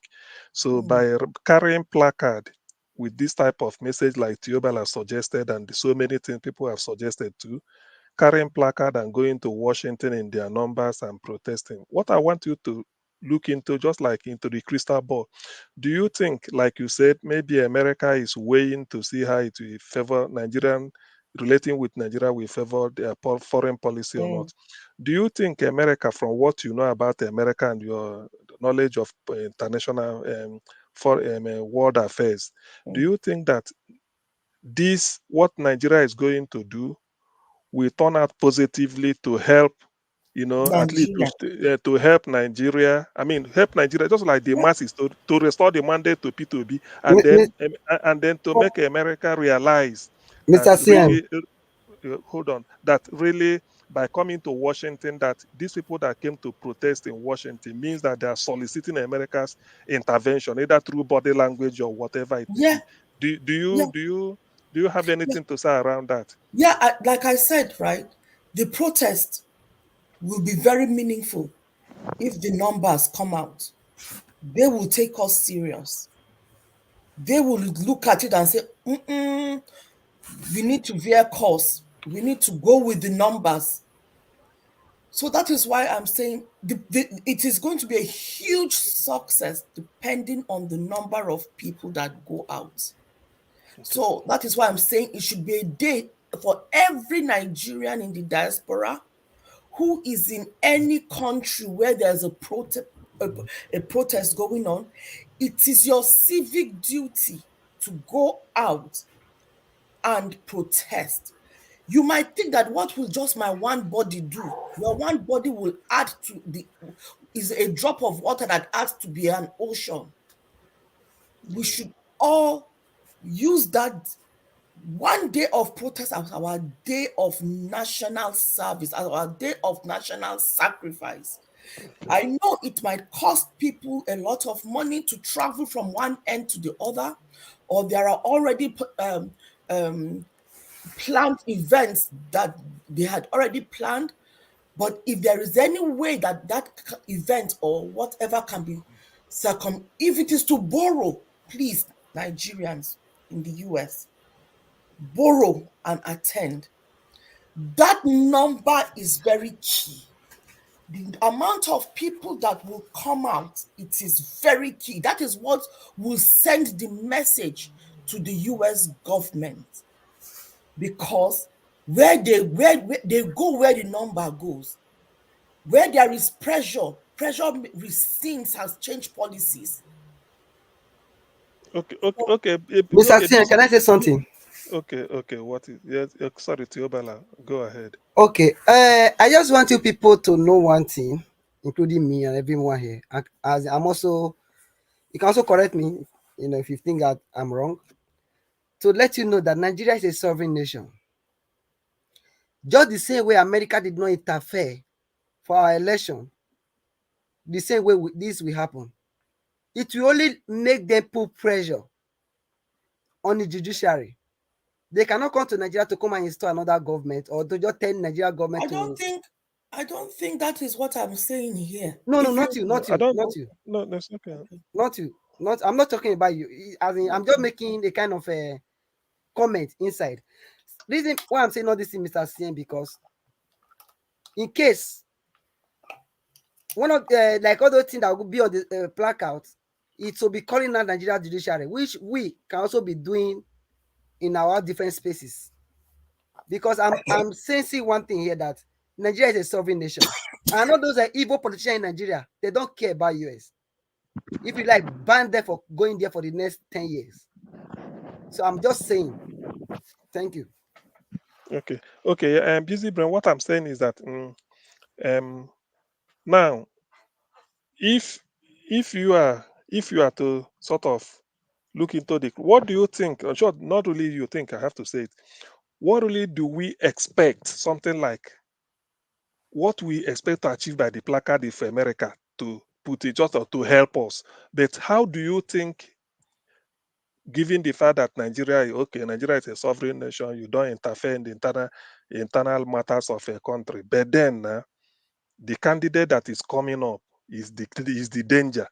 So, and then coming to Washington to alert the United States of what is happening and the American public.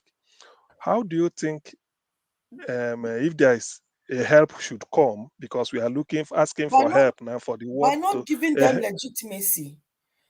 Number one. Okay, number one, by not sort of congratulating whoever. But Yes. then before then, we don't want him to be sworn in at all. That is the issue. Not that he was sworn in on 29th and the America did not congratulate. That's a different thing. But we don't want him to even be sworn in first. That is the issue, because that is where the area I'm looking at. Do you think there's any way America could sort of, or any this thing could sort of speak up to say that the election that America did not recognize the election that happened in Nigeria, and they will freeze assets of maybe anybody, that type of thing, because it's they within can their do destiny. that. In my own opinion, they cannot stop America cannot stop the swearing in not taking place, because Nigeria is a sovereign nation. They can't really do that. But I think Busy Brain is saying, they not to legitimize, of course, not to recognize the government. I'm not recognizing that government, whether they like it, whether these people like it or not. It's going to affect Nigeria. Okay, I want to just ask something. When there's always a time that you have like all this maybe United Nations or all these head of state meetings and stuff like that. If Tinubu, let's assume eventually become, do you really think that man will come to the US, knowing fully well that this is a man that is even banned from coming to the US? So will America even allow him to come for such meeting and speak? My dear, he will now have diplomatic immunity. Okay. He will now have diplomatic immunity. So all this that we are talking about is even badder dash. Exactly. You understand? At the end of the day, it is the people that can stop it. And what we are doing, no matter, we might not see it as anything. It is the pressure. You see, those judges, I'm sure they have obedience in their household. Their children will be obedient. So while we are we should be amplifying that and targeting their consciences by letting them know, at the end of the day, they might be compromised and whatever, but the judgment that they will give is their own. They might give them money and all that, but at the end of the day, when they go to read their judgment, the judgment that they will be given is their own judgment. Whether we like it or not, it is the judge's judgment that will be given, and they have the ultimate power to give that judgment. So it is for us to help to be their own conscience if they are weak. How do we do it? With this protest as well, we also target the judiciary because they are our last hope right now. Whether we get the courts to give us our mandate before the 29th is what I don't know. Knowing these prostitutes, these thieves, prostitutes, they would drag the process till the 29th where this man is sworn in. But, for me to get my own peace and my own sanity, I have to go back to God and say, my God will not allow anything that will hurt his people to happen. To just say that whatever is going to happen, it is going to be what God wanted. Because the millions of people that are crying, you see, when Abia, I think it was Abia, when they hijacked their mandate, before they announced the mandate, the men came out on the streets, kneeling down, and they didn't shout, they were just praying, singing. I think it was Abia, right? Where they were singing Bianulo, Bianulo. That is Enugu State. Yeah. Was it Enugu? Enugu. That was Enugu State. Yeah. Well, Enugu State. for what it is, I was weeping. I was serious. I was weeping. It hit me in my heart, and I'm like, that is the way to go. If we go to, we should kneel down and with our placards, and then we just sing. We just sing with one voice. We are not calling on. We are not calling. Yes, please.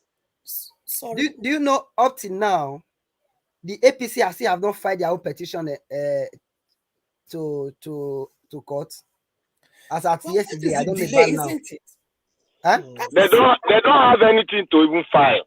That's where the problem is. They don't have. No, you know why I'm saying all this is, somebody mentioned something here. These people, I don't want to use the word smart. Let's use the word they are trickish. They are cunning. They are cunning. That smart business, please. Yes, let's use the word they are cunning. You know why I'm saying all these things, just to delay the process. Because he said something. Can court decide before they swear in? So there are so many things, and we must re-strategize. No. But what I'm trying to, I don't know, I may be wrong anyway, but let me put it out so that we can also brainstorm on it. Now, P2B has got the rig P2B out. INEC said go to court. APC said go to court. Now, P2B has gone to court. Get the papers, serve these people, but they've not sort of shown. I think what you are saying is that they've not filed their own petition or something like that. Now, what I'm trying to say is that, in football match, they say me and Tiobala we play. Maybe on that day I didn't show up. They walk me over, isn't it, and give Tiobala 3 points, three goals. There's a timeline. Yeah, that's what I'm trying. So that maybe it was they blow the whistle. I'm not there. Tiobala is there. They say Tiobala, you are the winner. Just 3 goals, 3 points. That's all. So is there a way that I don't know whether that thing works in judicial or in law, that P2B is waiting for them now and they're playing hide and seek, and then the people can say the other party is not coming. We give you, even without hearing from them, and given the fact that this is time bound, you cannot just say you can't wait for them indefinitely. That type of, they have to start the process. Since they haven't started the process and time is going, that's what I'm looking at. So that to check. Yes, please. As you talk, the spirit, there's the word called the spirit of the law. Yes. The spirit of the law will be interpreted. And this one, they will subject it to what is brought to the court, and it is decision will be made. You know they are not going to Supreme Court. They are going to the court set up by the Constitution for electoral wahala. You know, I just want to put it like that. So that court, that panel will sit. And if they have a timeline, and the timeline said... Noisy. Where is this noise coming from? Please, everybody, mute yourselves. Mute yourselves, please. Where is the noise coming from? I don't know. I know Victor is talking, but everybody mute. So, okay, Victor, continue. Let me know. I don't know where the noise is coming from. Don't worry. Continue, though. I'll talk later. Something is on by my side here. Okay, CM, there's something I want to talk about. A friend of mine, he had problem. I think they didn't see him. So I think he was living in one European country. So he did something wrong a long time. They didn't get him. I think he parked from his house. So they couldn't serve him. They stayed. So I think the other party who went to report him, they kind of judge him in absentia. That's what I'm so saying. I'm not a lawyer. So listen. About 9 years later, another government came to power. This guy was going through the airport. He had a little argument with the taxi driver, and the police came. And by the time they checked his papers first, they controlled his document before they even attended to his case on the taxi driver's case. They found out that he was having issues, that they are judging him in absentia. They even arrested him for that. They said he was going to jail or he should pay a fine, about 6,000 euro fine. Immediately, they'll go to jail for 2 years. So if they could judge him in absentia, I want a lawyer to correct me here. I'm not a lawyer. I think something like that can be done too. I think in law, there's something like that. I'm not so sure. Thank you.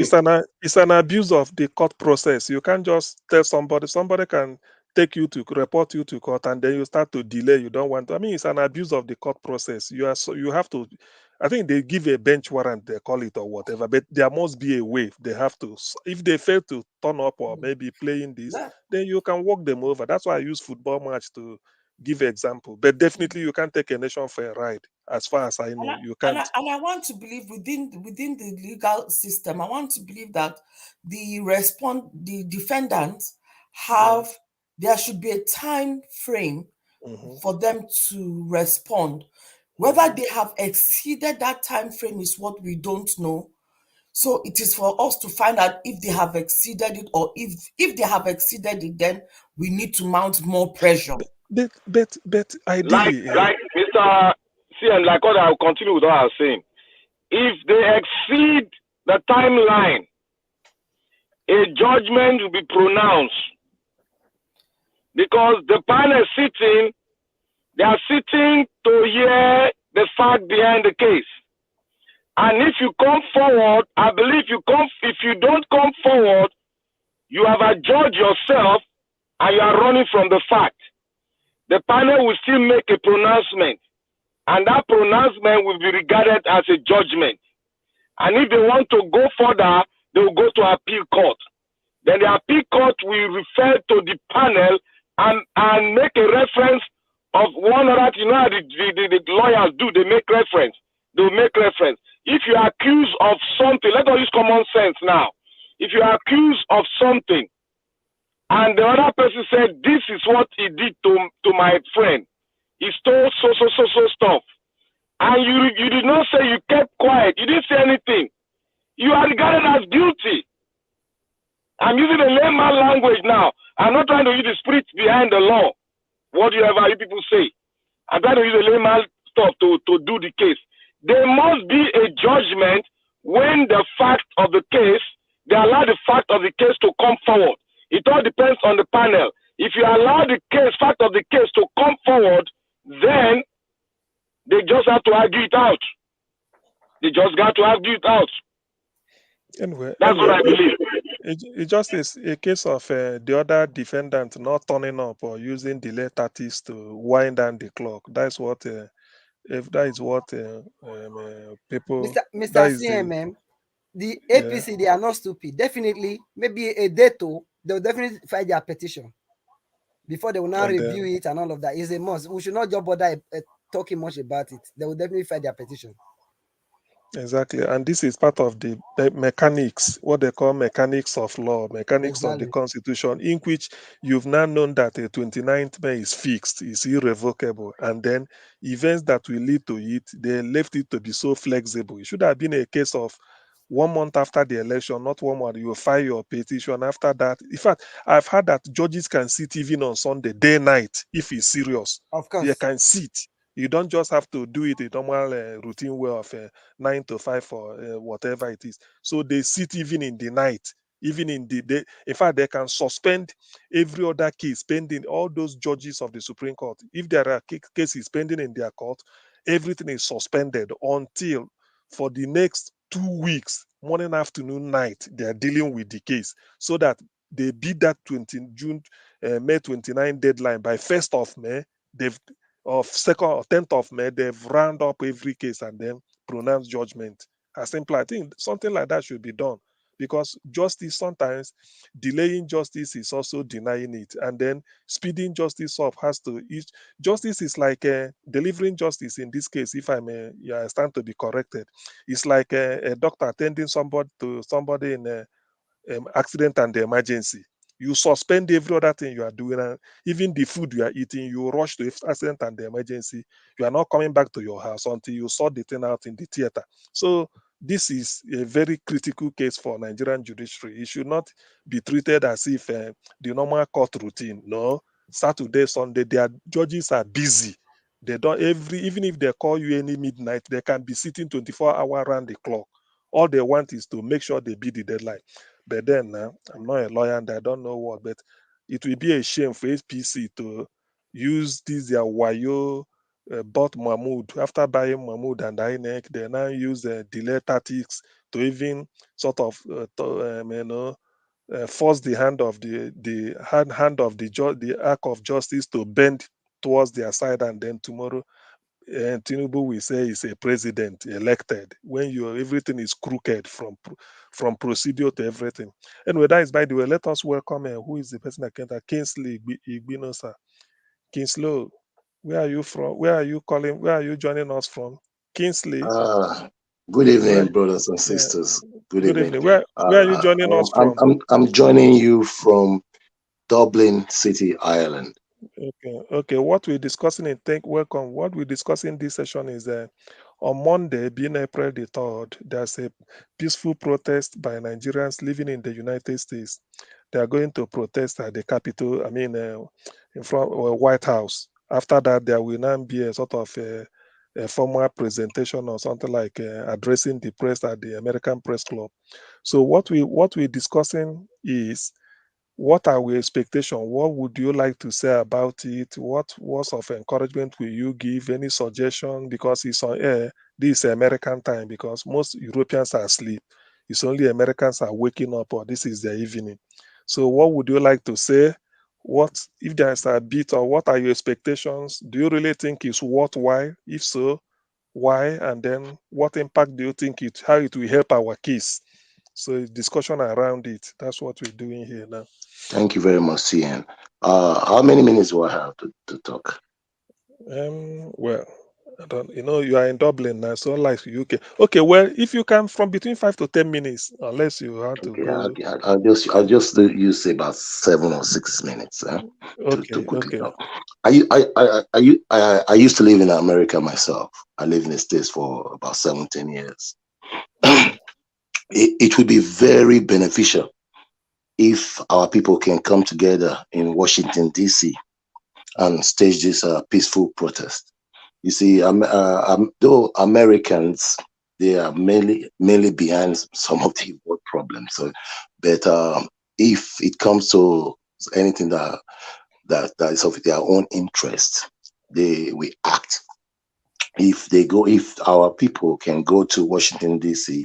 peacefully, brandishing different placards and making the Capitol Hill to know what is actually happening in Nigeria, and that how these strong men that call themselves strong men as alleged rogues in Nigeria are actually taking over the country where we don't have no say in the democracy. They will listen to them. And if by chance, I pray they are able to see any of the senators or see any of the top reps in the House, they will listen to them and they will take this on board. And it will even be better when they air it on TV. If they air it on maybe Fox News or any of the major news channel, some people that are actually for justice, they will sign up to this to help people in Nigeria. Really, they don't want a lot of Nigerian streaming to America. So they will do everything to avoid this from happening. But anyhow, I really want to say one thing, my brother. I want us to be extra focused on actually bringing this mandate to being.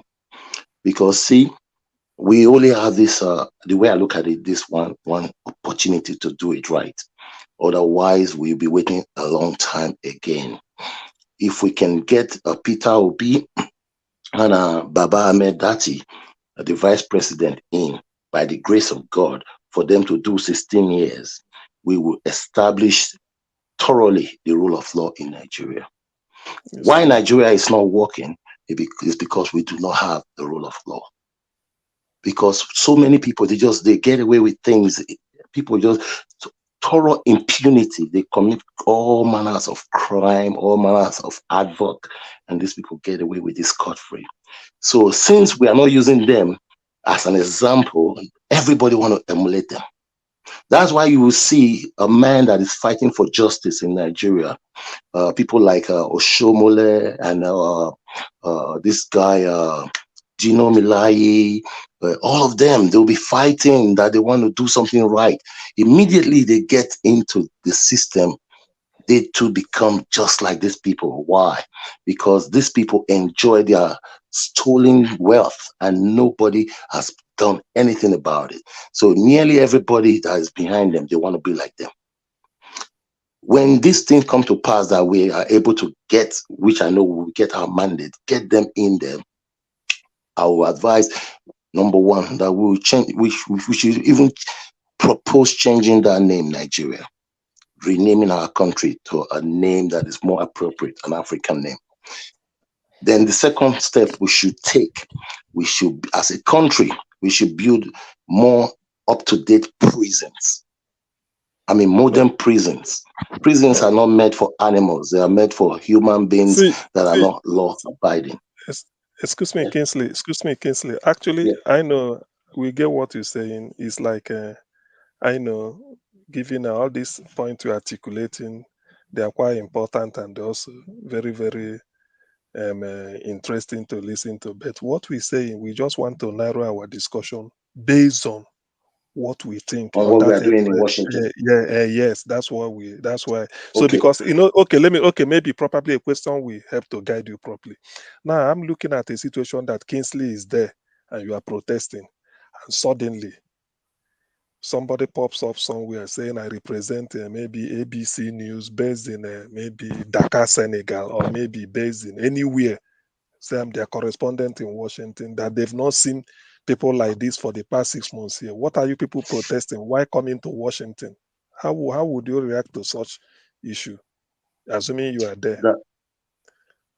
If I was there, my answer would be this, that I'm a Nigerian citizen. Okay, as a Nigerian citizen, my country has not been working for so long. Okay, and now we've had democracy for the past since 1999. Even yet, at this democracy, the people, the henchmen that is supposed to be running the country, they are not making it work. We have come out en masse to vote for a man called Peter Obi and Ahmed Dati, because we believe that they are the people that can steer us to a new Nigeria where there will be law-abiding citizens to do the right things in terms of power. But these people have taken this opportunity to derail the whole process. Since they've derailed the whole process, our country right now it may be at a stage where there will be an uprising, and it may even lead to war. So in order to prevent such, we are fighting to reestablish the people's mandate, because Tinubu and his vice president never won the election in any way, if anything they are told. So for that, we cannot stay back and allow these people to hijack the mandate of Nigerians. Because if this happens, it will be detrimental to Nigeria, and it will spill over definitely to the Western world. And my brother, don't forget that Tinubu is a drug indicted person, which America I know found that. out a lot. I know that. Tinubu once lived in Chicago, okay, and he was charged with narco. Drugs issue. He has some problems, and he left. They've gone to Colombia people and protesting should different also parts of have that in their Mexico, placard. of the world. Yes, to fight drug kings. So if they can go around the world fighting drug kings, why will they now stand back and allow such a man to become the president of the largest country in Africa? Okay. What do you think? So we don't want this to happen. Yeah. Let me ask you again, Ken. Well, then, what do you, let's say you are face to face with whoever is representing America, what would you like America to do? Because that's why you went for protest in Washington, D.C. What would you like? How would you like America? This is your aim, is to restart, to take your mandate back so that P2B will get it. Then how would you like America to help you? Because that's why you are protesting. The way America can, I'll ask whoever I'm talking to, I'll employ them and beg that person to please press this in the Senate and in the House of Rep, that a sanction should be levied against Tinubu and his vice president. They should never be given that opportunity to become Nigerian president by force. So they have to raise awareness to the president and to the Senate House and let them know what is happening in Nigeria. Since Nigeria trades with America majorly, if we go into war over this, it will affect America's interest as well. So we are begging them so that they can help Nigeria to be a settled state. If they can intervene in this process and talk to the Nigerian judiciary and tell them to conduct their hearing properly, that everybody is watching, the whole Western world is watching to see how they will handle this matter. That their intervention is very crucial, that they should bring pressure upon Nigeria to do the right thing, that we need their help. Because if they fail to do this, since they are the number one leading democracy in the world, then Nigeria will become almost a banana republic when it goes into war.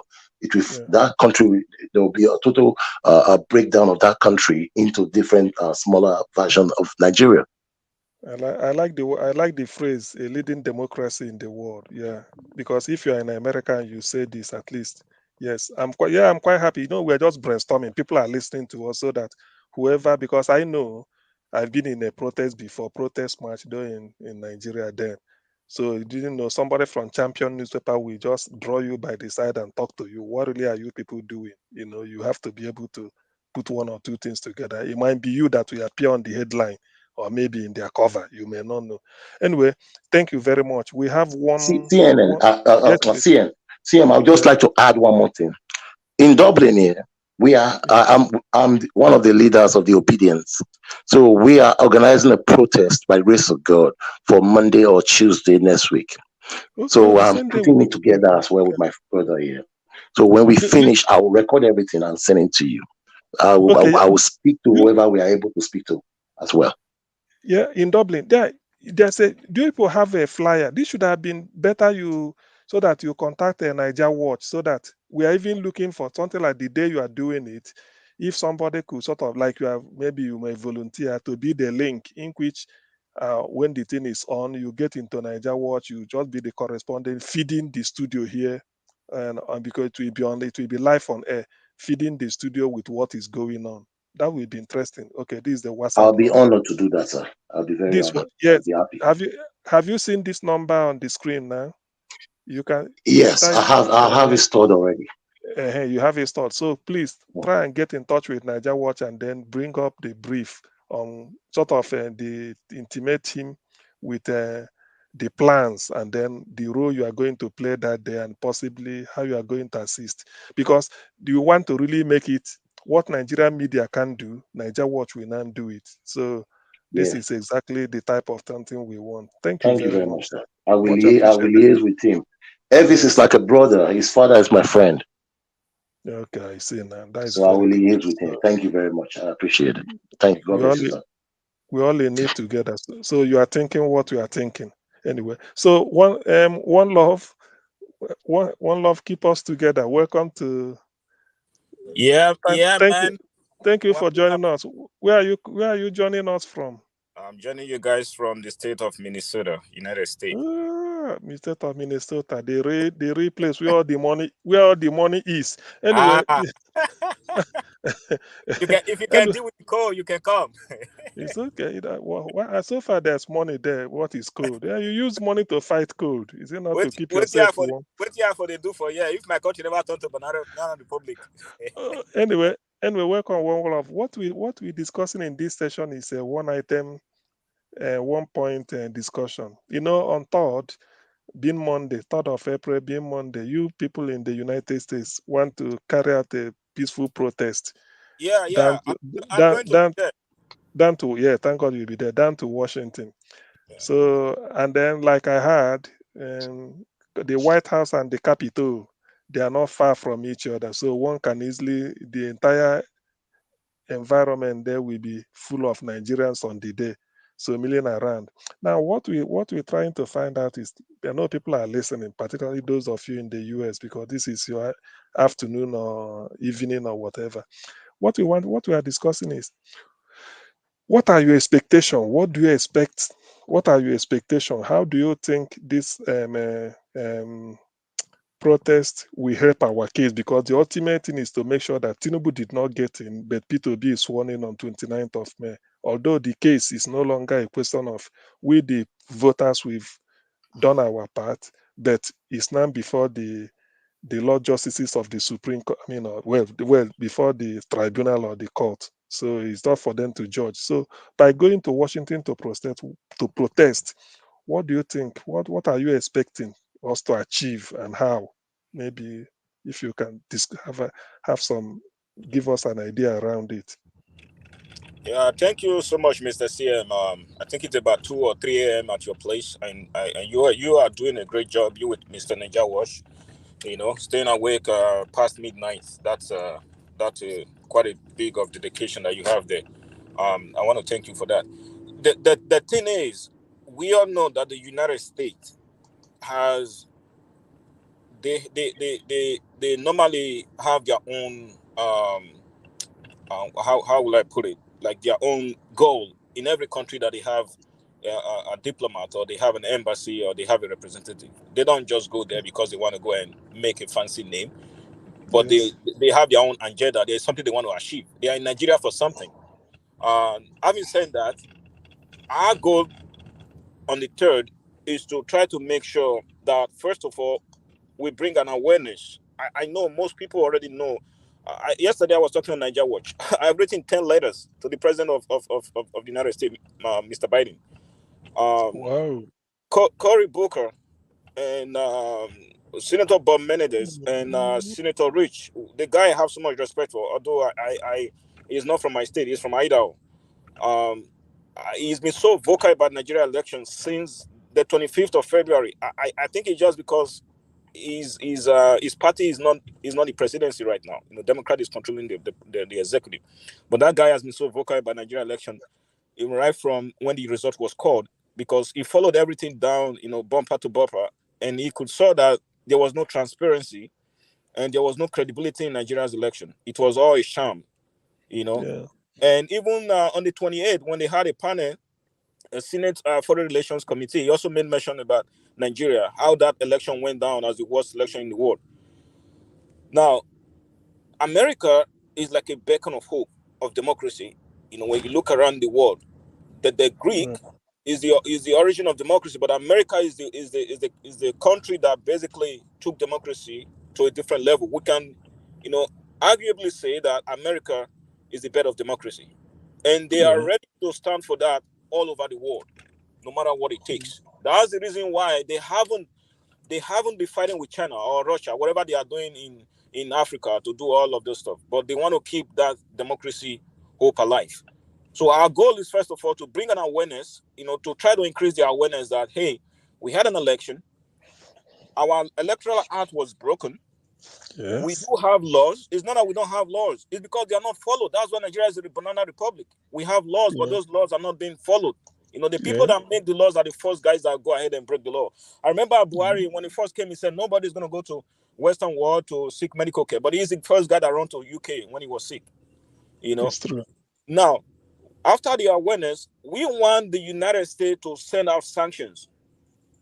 We don't care. I know it's going to be difficult for them to go ahead and slap Nigeria with a huge, type of sanction. But a little bit of sanction will send a signal and send a message to them that they will stand for democracy, no matter what. And they will stand for democracy wherever democracy is being threatened.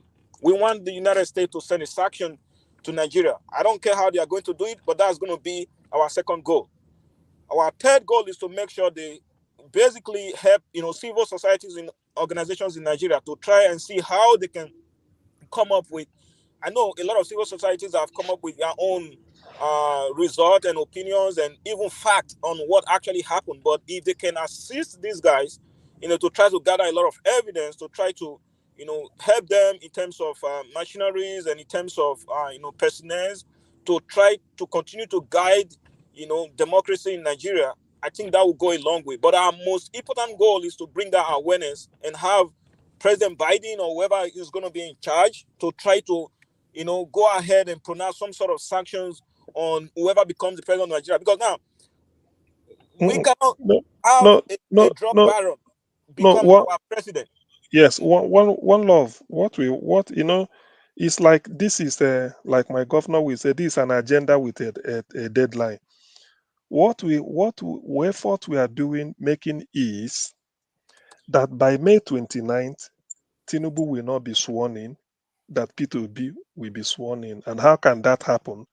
By making sure that the tribunal or the judge returns Peter Obi as the winner. Do you understand? So it is one thing to stop Tinubu from being sworn in, and it is another, which is what we want, for Peter Obi to take in. So everything is between now and 29th May. So what we are trying to discuss is we are trying to explore, sort of, brainstorm if there are really a way America can put pressure, whether directly or indirectly, to make sure that the judiciary, because that is where the faith, everybody's faith now lies, interprets the law. In fact, even you, you may not be a lawyer, but Peter Obi won. Tinubu is not the winner. Absolutely.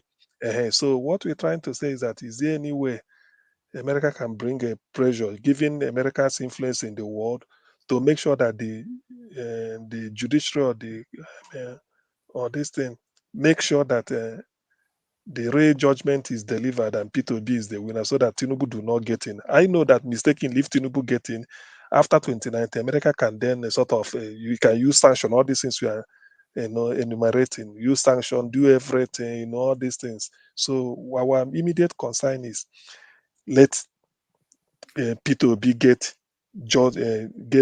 justice and become president by May 29th, that nothing should stop it and Tinubu should not be allowed. So is there any role America could play as the father or the great policeman of the world? Short, anything you can think of. That's what we're looking at. I mean, that's part of our agitation, that is part of our agitation, to try to send a signal to them that, hey, do not support this government. You're going to try your best to make sure you send the message out that you are watching, and you are going to be watching the tribunal once it commences, that you are going to be watching everything that is going to be taking place.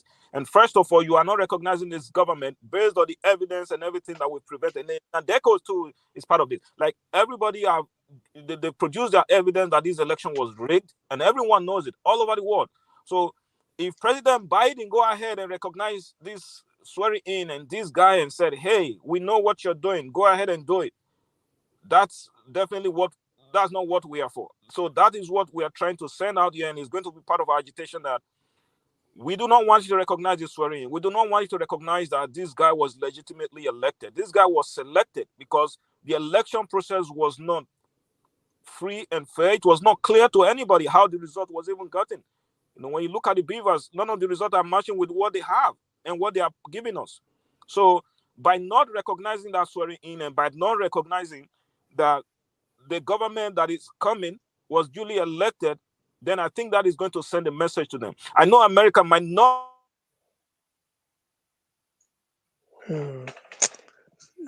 It's like your connection. We've lost one love. One love. Oh no. Oh no. We've lost him. Anyway, the next person is there's somebody join. Okay, one love. Are you with us? Oh yes. Can you hear me? Okay, yes, I can hear you now. Okay, now one love. What I want to just I know we've talked about. Let you. I want you to end on this. You said you're going to be at Washington on the 3rd of April. Good. Yeah. What message will be on your placard if you are to carry a placard?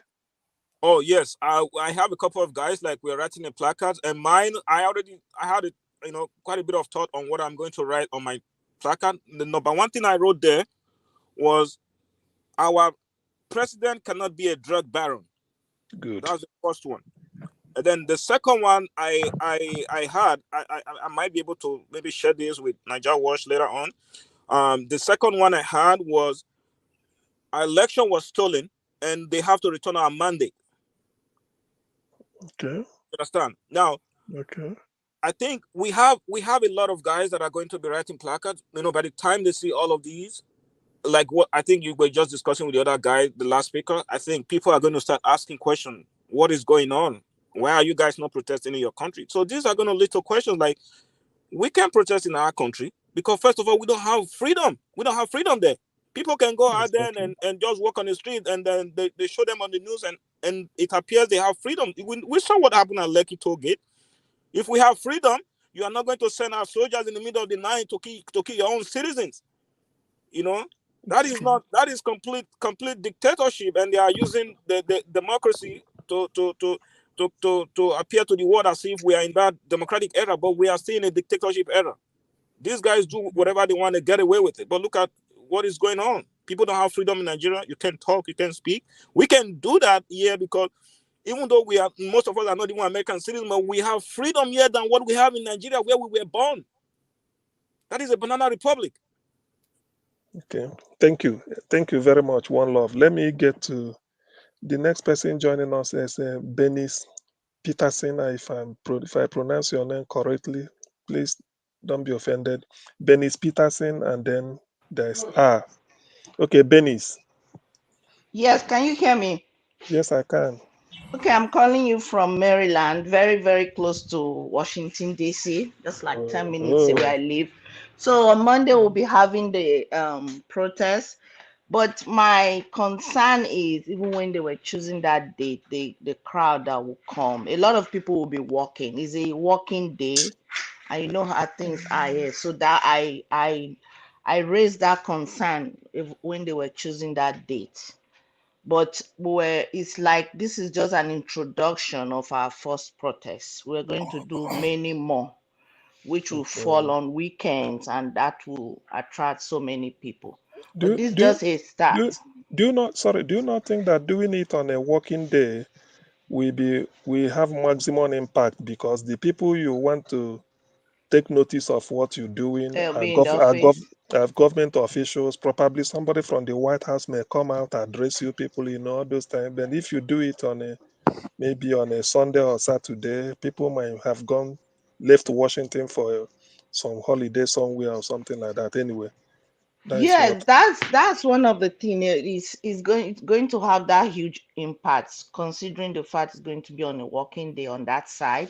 But on our side, so many people, they are not, even a few people I spoke to here, they're telling me they are working that day. I am self-employed, so I'll be available all through.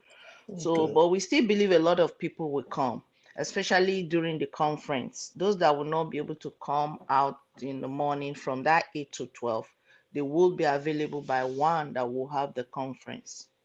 Okay, good. Yeah. Good. So if you are to be on, okay, it's not if you are to be, because you already you will be the landlady of the day because you are I'm next to going to be Washington. there, So and I might do the video to send to Nigeria World, but I'm still good. I'm Okay. thinking to do that. Yeah. Yeah. If you are to carry placard, what message will somebody read on your placard? On my placard, I will write, "Will America endorse a drug baron for Good. Nigeria?" That's my Good. question. Good. And I'm even looking at doing a very big one that will carry all the, is a drug baron, forged certificates, Exactly. forged identity, and the rest. I want to put all there. Then what the INEC chairman did. So Maybe forged certificate of Chicago State University, so that the message yes, will drive it home. They will know that everything exactly. revolves about you. Okay, yeah, you get the Yes. message. Yes, yes. So that's So what I'm looking at. so you feel you honestly feel that think that demonstrating in protesting in Washington D.C. it will sort of prick the conscience of the government of United States to do something. I mean, to make Yes. even if to make a pronouncement, even if not publicly, well, publicly and then probably clandestinely, to make sure that, because all this plan is just to make sure that Tinubu is not sworn in on May 29, and then Yes, that's the whole the thing. judges should pronounce the law that everybody knows, so that the country Yes. can explode in joyous Exactly. mood and then be fit to the Exactly. end. Yeah, good. I know Exactly. The you are well United States aware. cannot cover, they can't even, they have no choice this time around, because if they keep quiet, Yeah, sort of, it's like sending a wrong signal to other countries that have drug lords. So exactly. they cannot keep quiet on this. And I will think that maybe I'm stand to be corrected. I've never seen a country in which a drug lord is the head of state. No Although one. at least in modern times, maybe after Noriega of Nicaragua, I think Nicaragua, so, yes, or Nicaragua. still here in those days of Clandestine, all those ones. So since then, there has never been. There are drug laws all over the world, but they can never aspire to be the Yes. president of their country. So why should Nigeria what emboldens Agbado to think that he can ride Nigeria roughshod? Anyway, thank you. At least you are well aware of what is at stake and then Yeah. what to do and then how to achieve it. Welcome. Yes. Thank you so much, Just TM. not to, yeah, thank you. Then the next person is who is joining us. I think this should be Pansat. Yeah, if not, Yeah, that is me. As you could oh, see oh, that good, you could see the Pansat. Pan-Star moon right there. How I'm are going you? to Exactly. leave Yeah. right now. Okay. Thank you, Benis. Thank you for Thank you, putting Benis. in a word. Thank you. Yeah, Thank Pansat. you. I think the Oga Pansat Pansa, column. sorry, how have you been? I I've miss been doing you. good, Victor.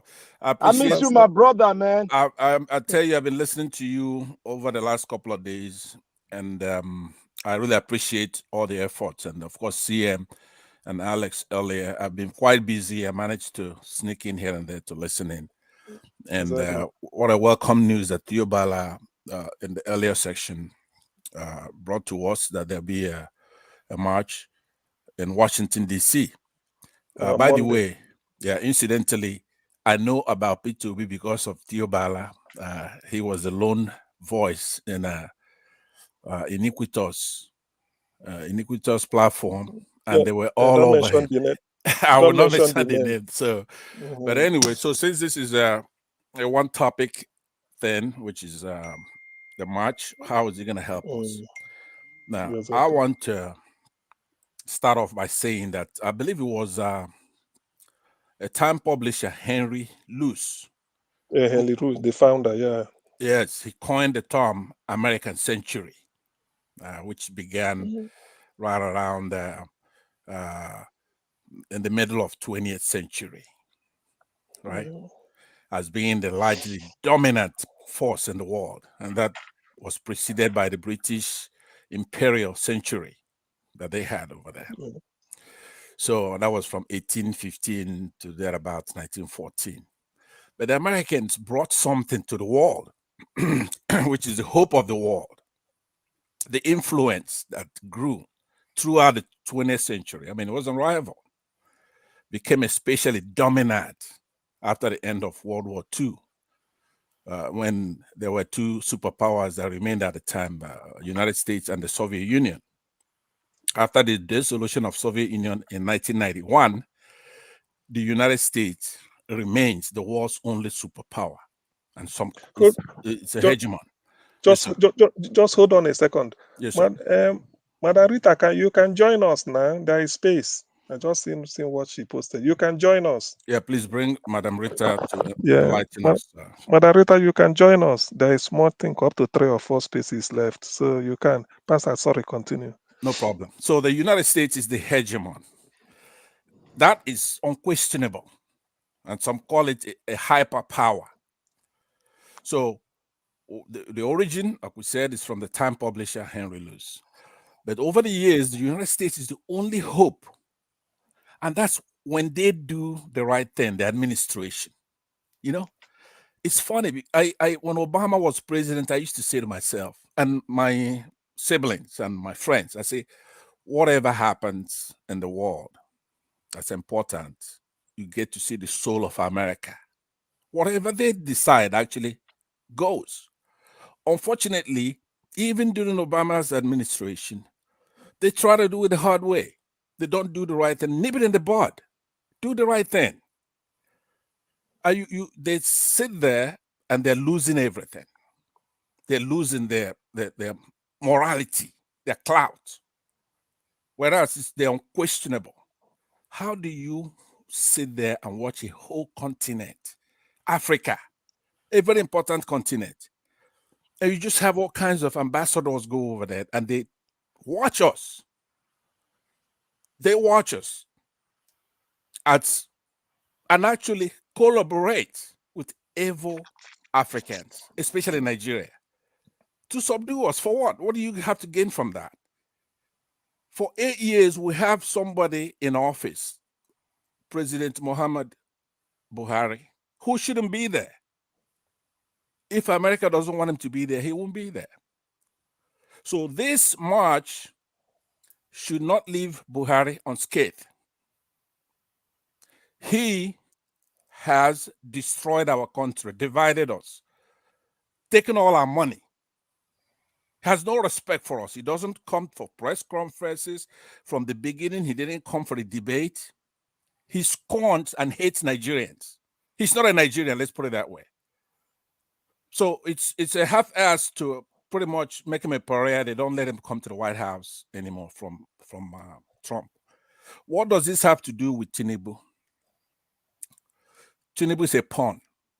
So I want America, I'm begging America, President Biden especially, you have to cleanse that country. We don't need anything else but just to use your influence and get rid of those people who are enjoying the influence of the past. From Britain and the actors there, all the way to their collaborators in Nigeria. President Muhammadu Buhari should be shaken down to return he's taken all our money. He's changed the currency. He's done all kinds of things without proper due process going through our House and Senate. He's Islamized our country, not tried to. And there's nothing wrong with Islam. The tenets of Islam is fine for those who believe in that. They're entitled to that religion. A lot of people say it's a good religion. I don't know anything about it. But the point is that we can be in a country where a lot of us who are Christians in the South, we embrace secularism for a state. And we copied our constitution from the United States, not the British system. And then you have all our agencies padded with those who don't believe in that. They don't believe in secularism. And they scorn us. We went through an election. Now, I have to run through. It's okay when I talk sometime, I just run through many things because we don't have time. I'll be stopped in a minute, fairly, because there are others in the platform that I want to hear from, like Madam Rita, who just joined us. But to make it short, We need a comprehensive intervention by the United States. President Biden, if there's a way you hear my voice, it's been a week now, I've been begging. It's not that we can't handle it. What we need is a clean start with this election. We went to the polls. We used technology to vote. They turned off disrespectfully. We spent 400 billion Nigerian naira. Our people, you have to understand, please, I know that you have intelligence. You know more than even I do. We spent the money. We did the education. We had a Mike Igini, a very brilliant Nigerian, a very good guy. We have a lot of good Nigerians.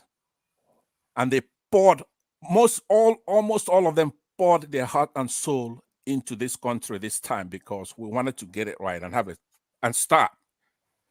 Our kids are out of school. Our students, girls in dormitories they're being kidnapped from the schools. Now, guess how many? Sometimes 300 at a time. Nobody's arrested. Nobody is prosecuted. Our wives and our mothers cannot go to the farm without getting killed or raped. I know this is a sensitive word for YouTube, so I'll try to avoid it. So what I'm saying is that if you just look at your intelligence reports from Nigeria, you would understand that this is now beyond the pale. I know that a state calculates their interests in relative gain, not absolute gain. That's true.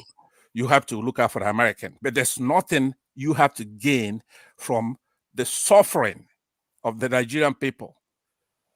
Now, okay, Pansat, please. Yes, Because of what we're discussing, what I want to ask you, or what I want you to sort of look into is, between today is already 31st and 29th, because Nigerian democracy say 29 is irrevocable. That is the day you swear in whoever.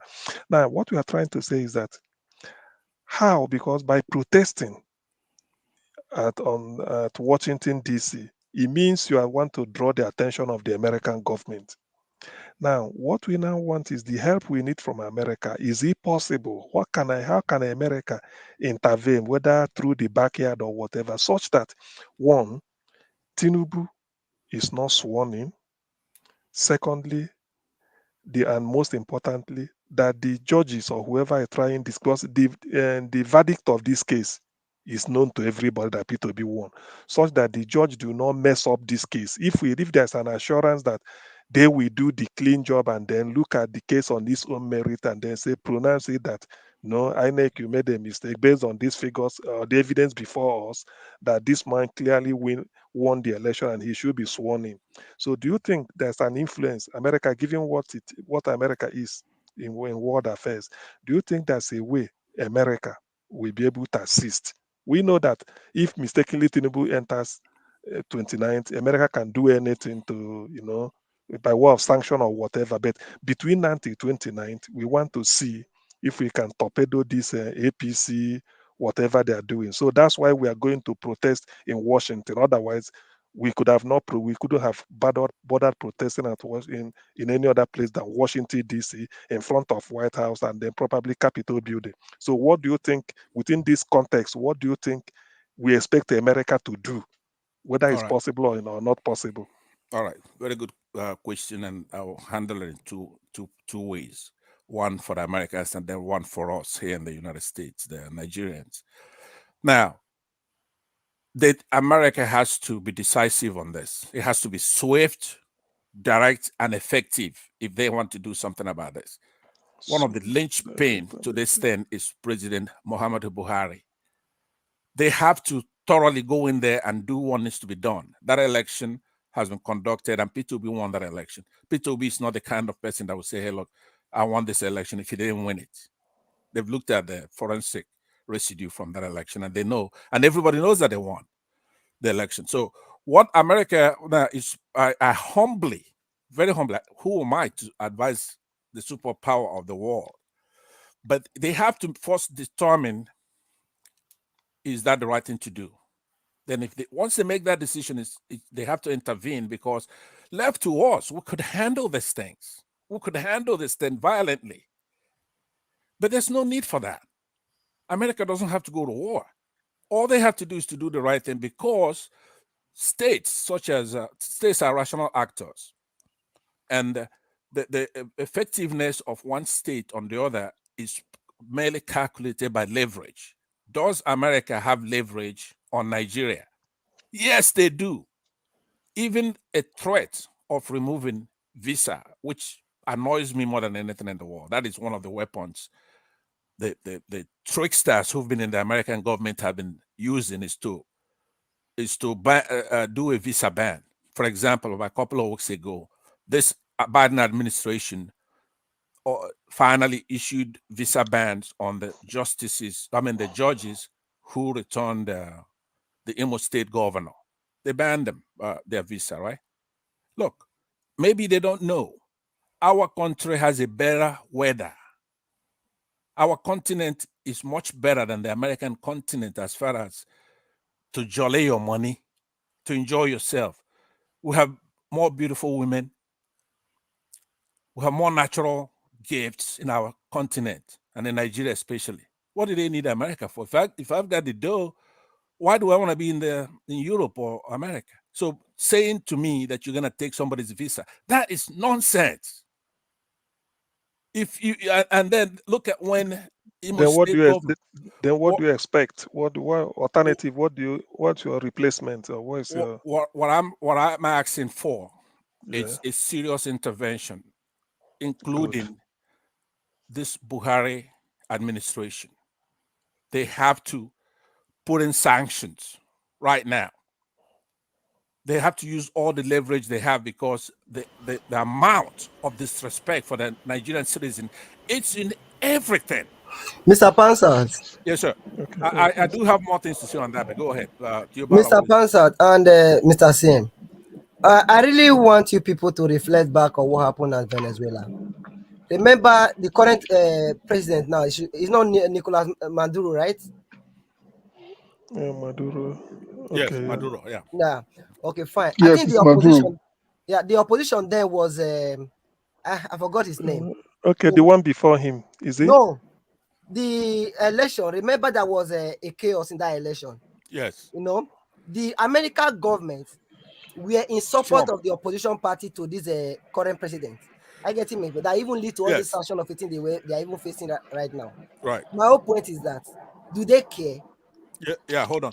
I'm coming. I just want to ask a question from there. Right. Just oppose that situation with Nigeria's situation.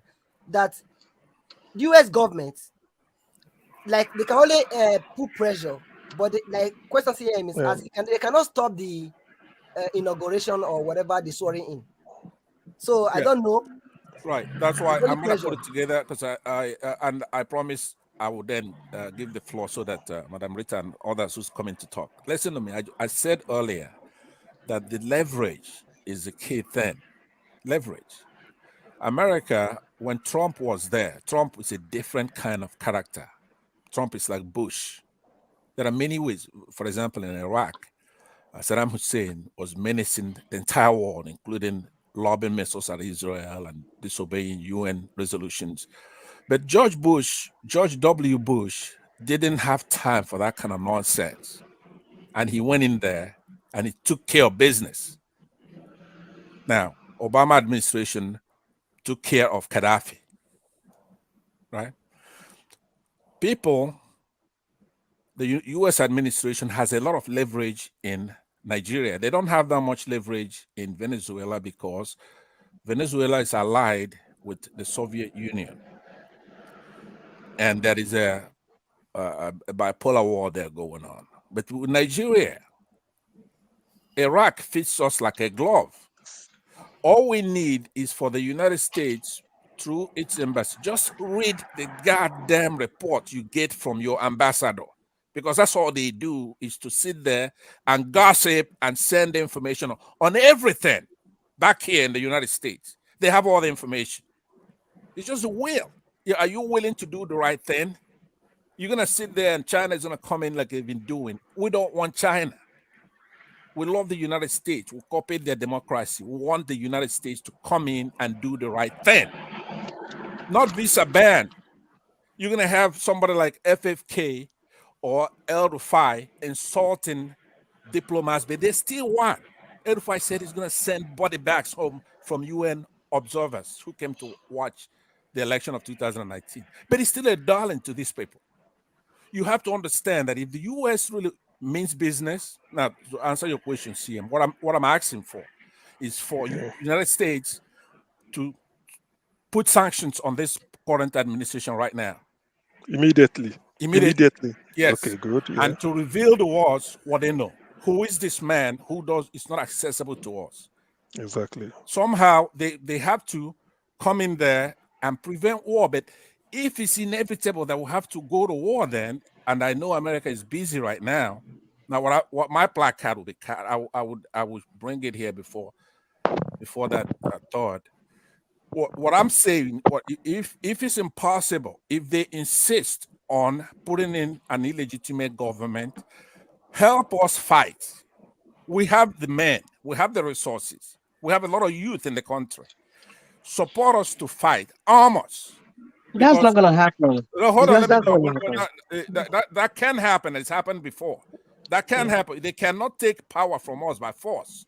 So you speak for yourself, Rita. Whenever I'm talking, you say your own. It's okay. Okay. So what I'm saying is that if they insist on using force, because that's the only way everybody be talking about it. Okay, let's go there.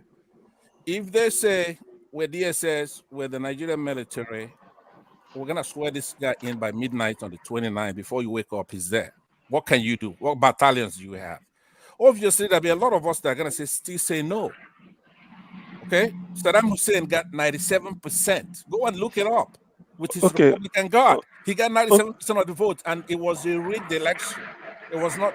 It was anti-democratic.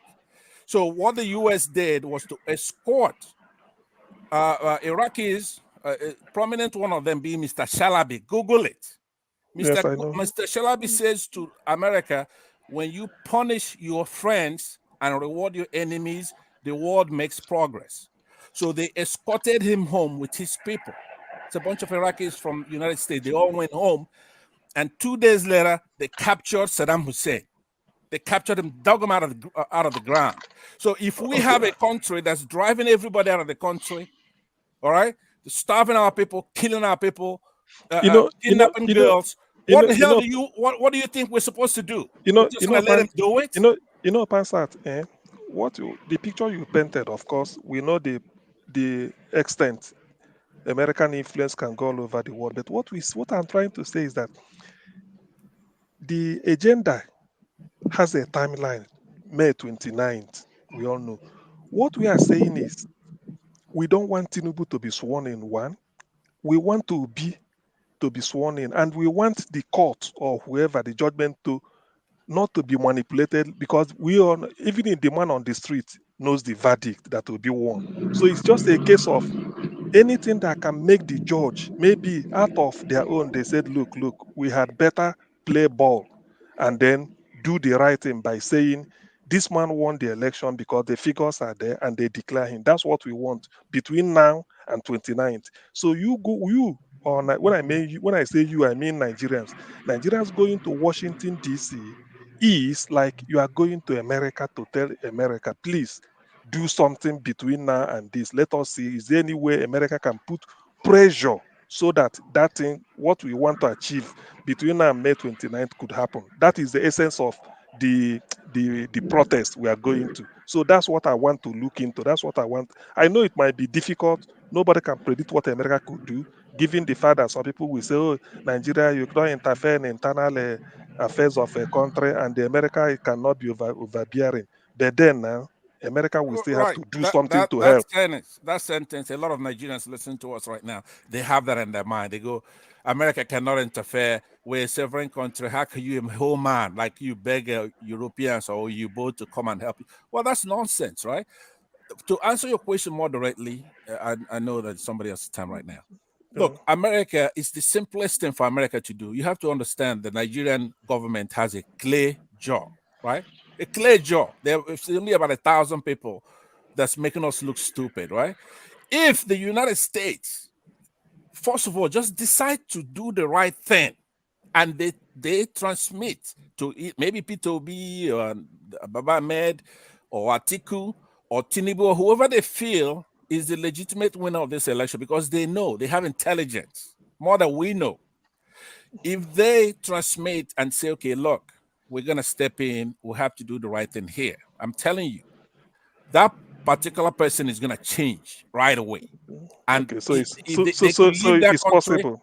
It's very, very Okay, yeah. possible. It's very easy. All Okay, they thank have. you. Can you stop It's okay. this I finished. question? I know. No, it's okay. It's okay. Okay, At least I'll come back. Let me let somebody if talk, and I will yes, come back and respond to whatever they say. he has dropped the ball. I want. Thank you. At least so that next. Okay, yes, it's Rita. Rita, you already know what we're talking about. The oh God, where is the noise coming? Somebody's on the road. Okay, Rita, you already know what we're talking. You already know what we're talking about. April 3rd, Monday, the Mm-hmm. protest in Washington D.C. What are Mm-hmm. your expectations? How can that help our case? What we expect from America? If you are to carry placard on the day, what message will be on your placard? Oh, that's a lot of questions. And Dr. Queen, this is not your class, so this is but not your then class. just Anyway, anything good evening. around. Thank you. Anything around that April 3rd. That's what we want to Okay, that's what discuss. because okay. Good evening, everyone. Sir Pansat, I came because of you. Good evening. We missed you yesterday. Anyway, um, first of all, this whole issue with the United States, trying to intervene to help us, I think it will be solved with just one phone call.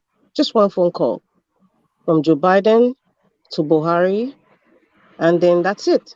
And what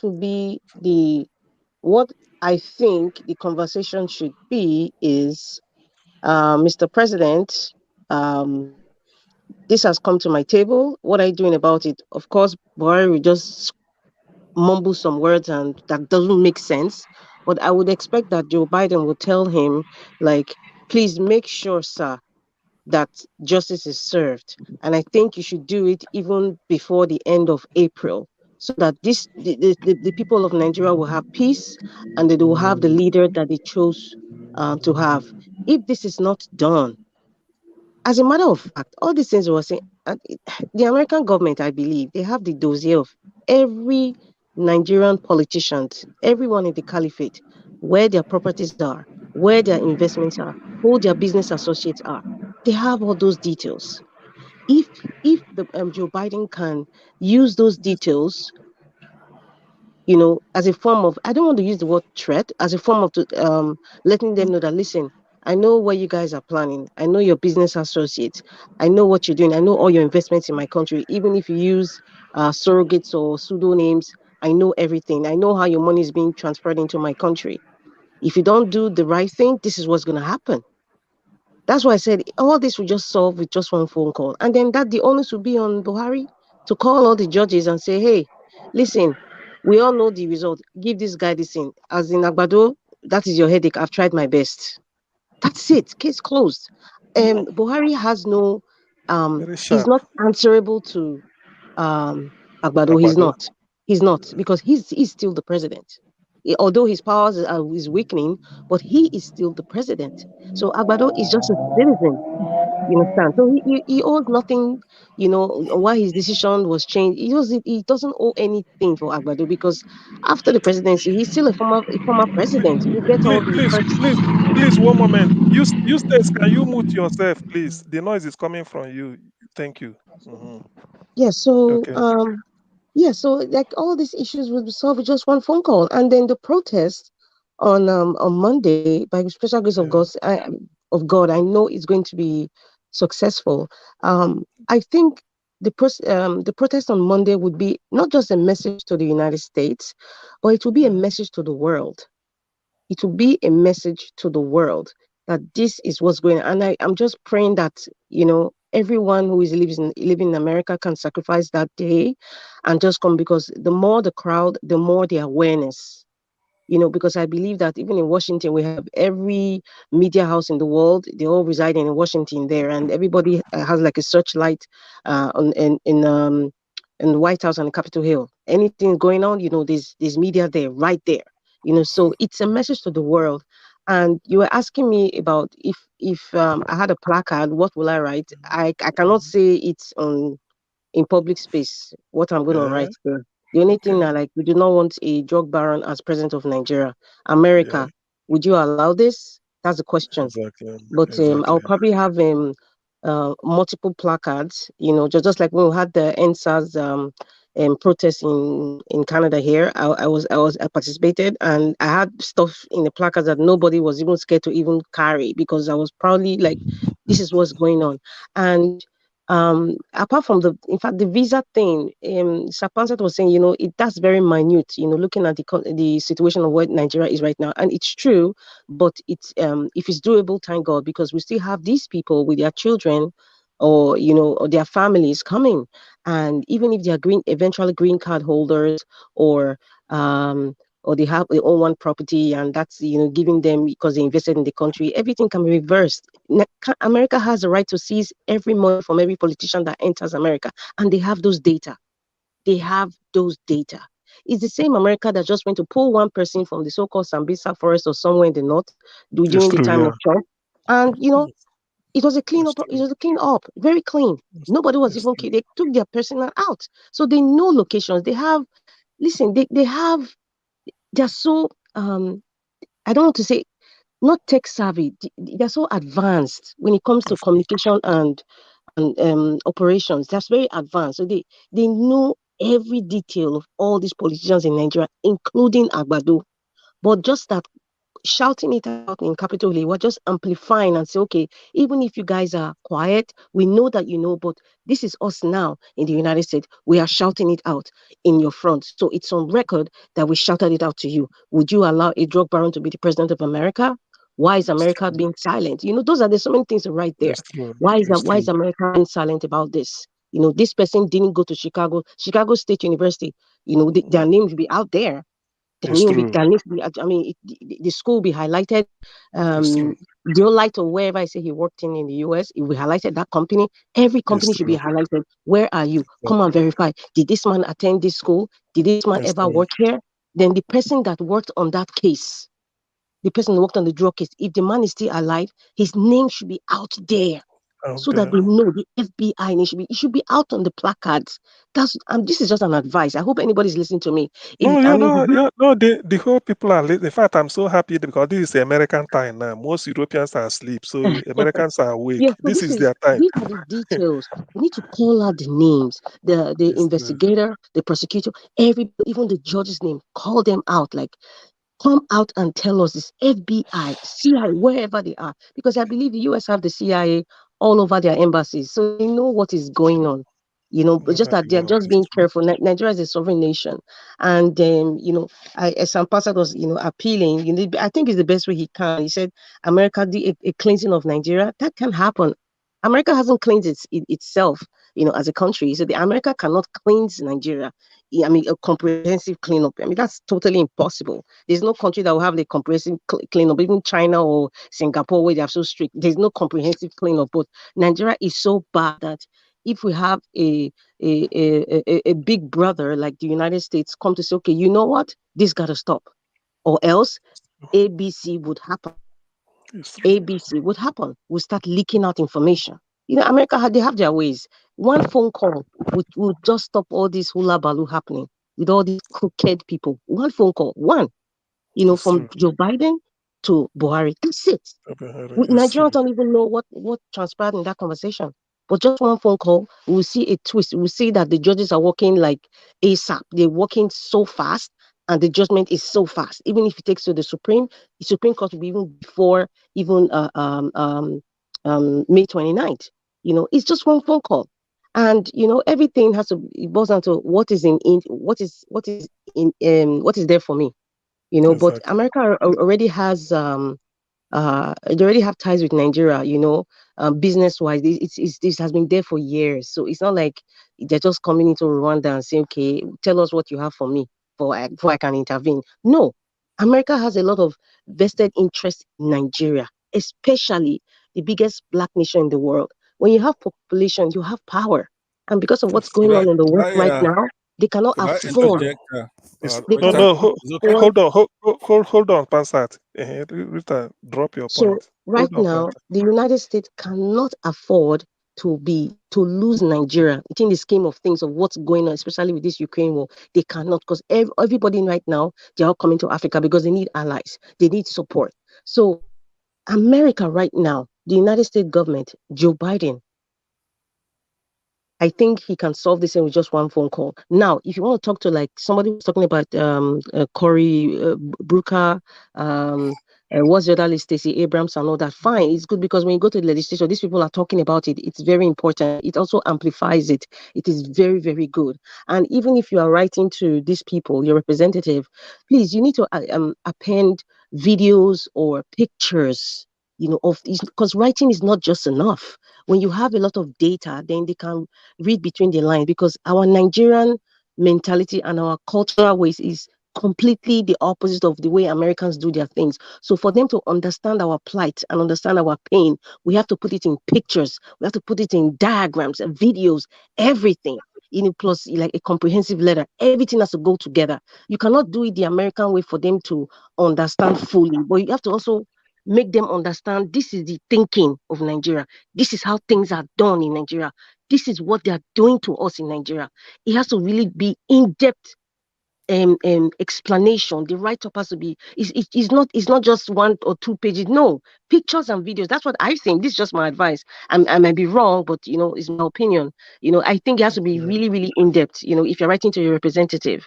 That's all I have to say for now. Thank you. Please don't let her go quick yet. I addition want to to that, talk to please. Rita I'm before not going she to. leaves. Just Please. a minute, please. Rita. A quick addition to that, like what Madam Isha just said. I know of different bodies here in the US have written with videos, evidence, pictures, and all of that to the US. What's it What's called? the name of the body, if I may ask? I cannot mention it. Okay. So as in individually, many, seriously, Nigerians are really doing a lot of work on the background. Just that we need to do more. Thank you. Yeah, Madam Rita, CM, it's okay if I just interject for a minute yes, sir. have a dialogue with Madam Rita.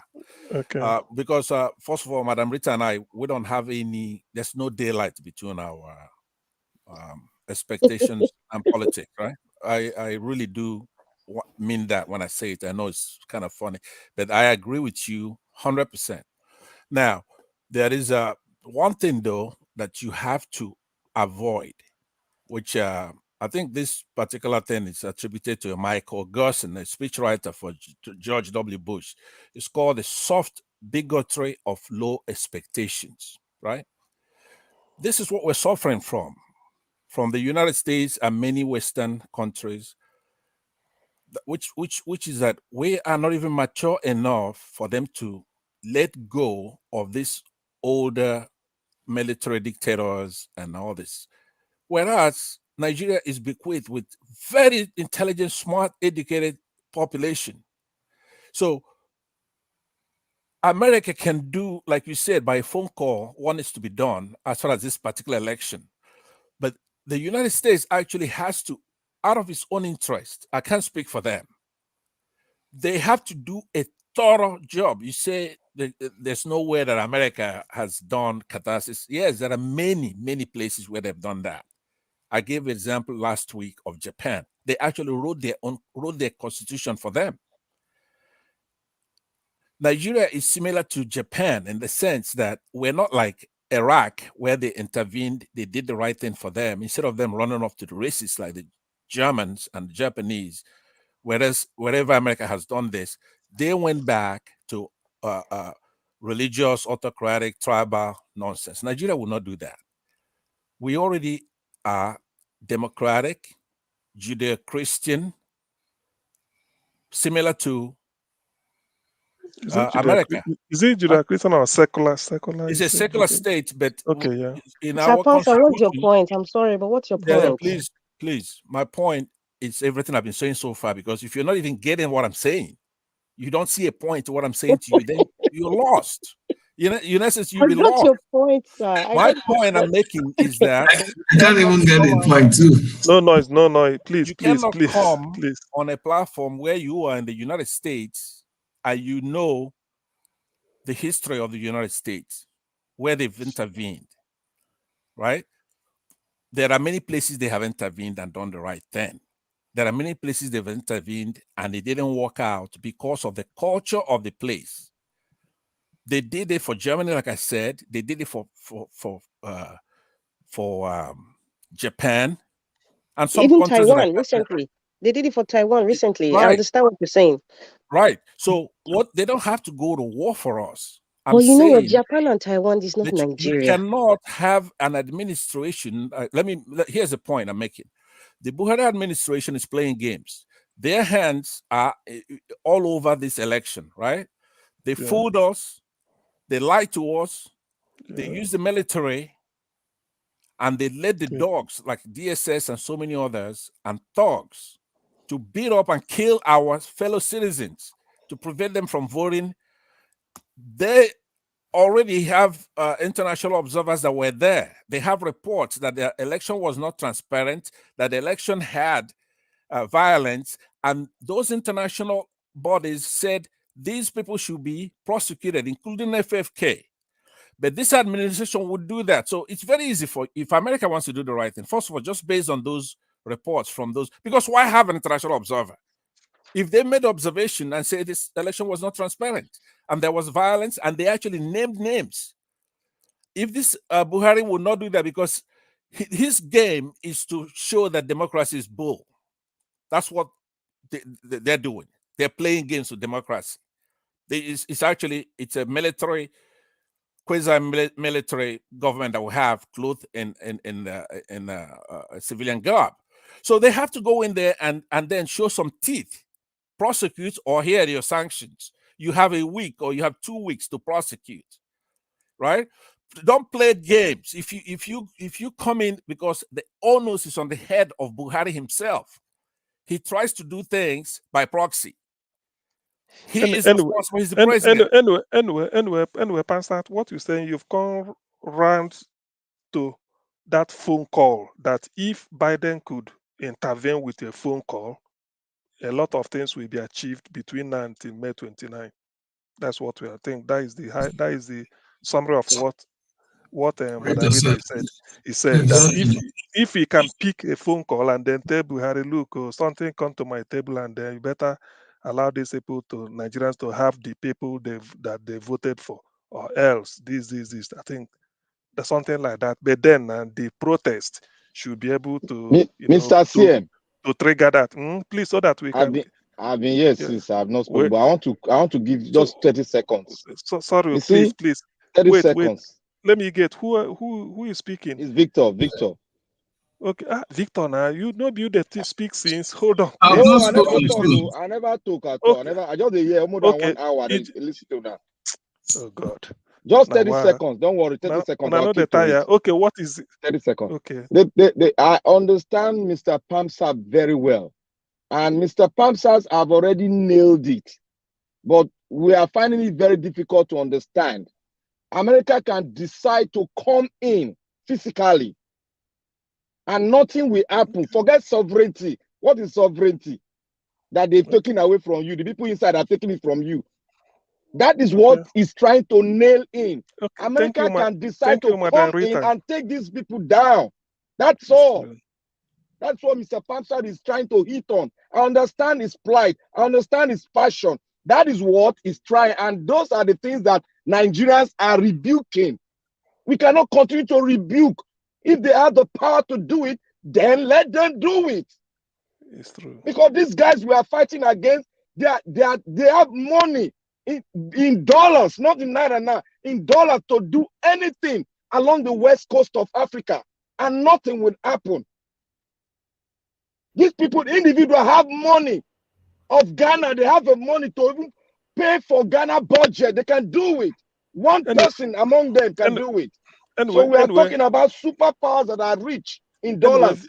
Anyway, Victor, yes, to add fire to them doing it, the presence we show on the April 3rd, sort of to arouse the conscience of America. Standing at Washington, D.C. in front of White House and protesting, that will really mean that, yes, these people... What about if the president refused to make the call people are expecting? Pardon? What about if the president, I mean the Biden, so refuse to make the call you people are just expecting right now?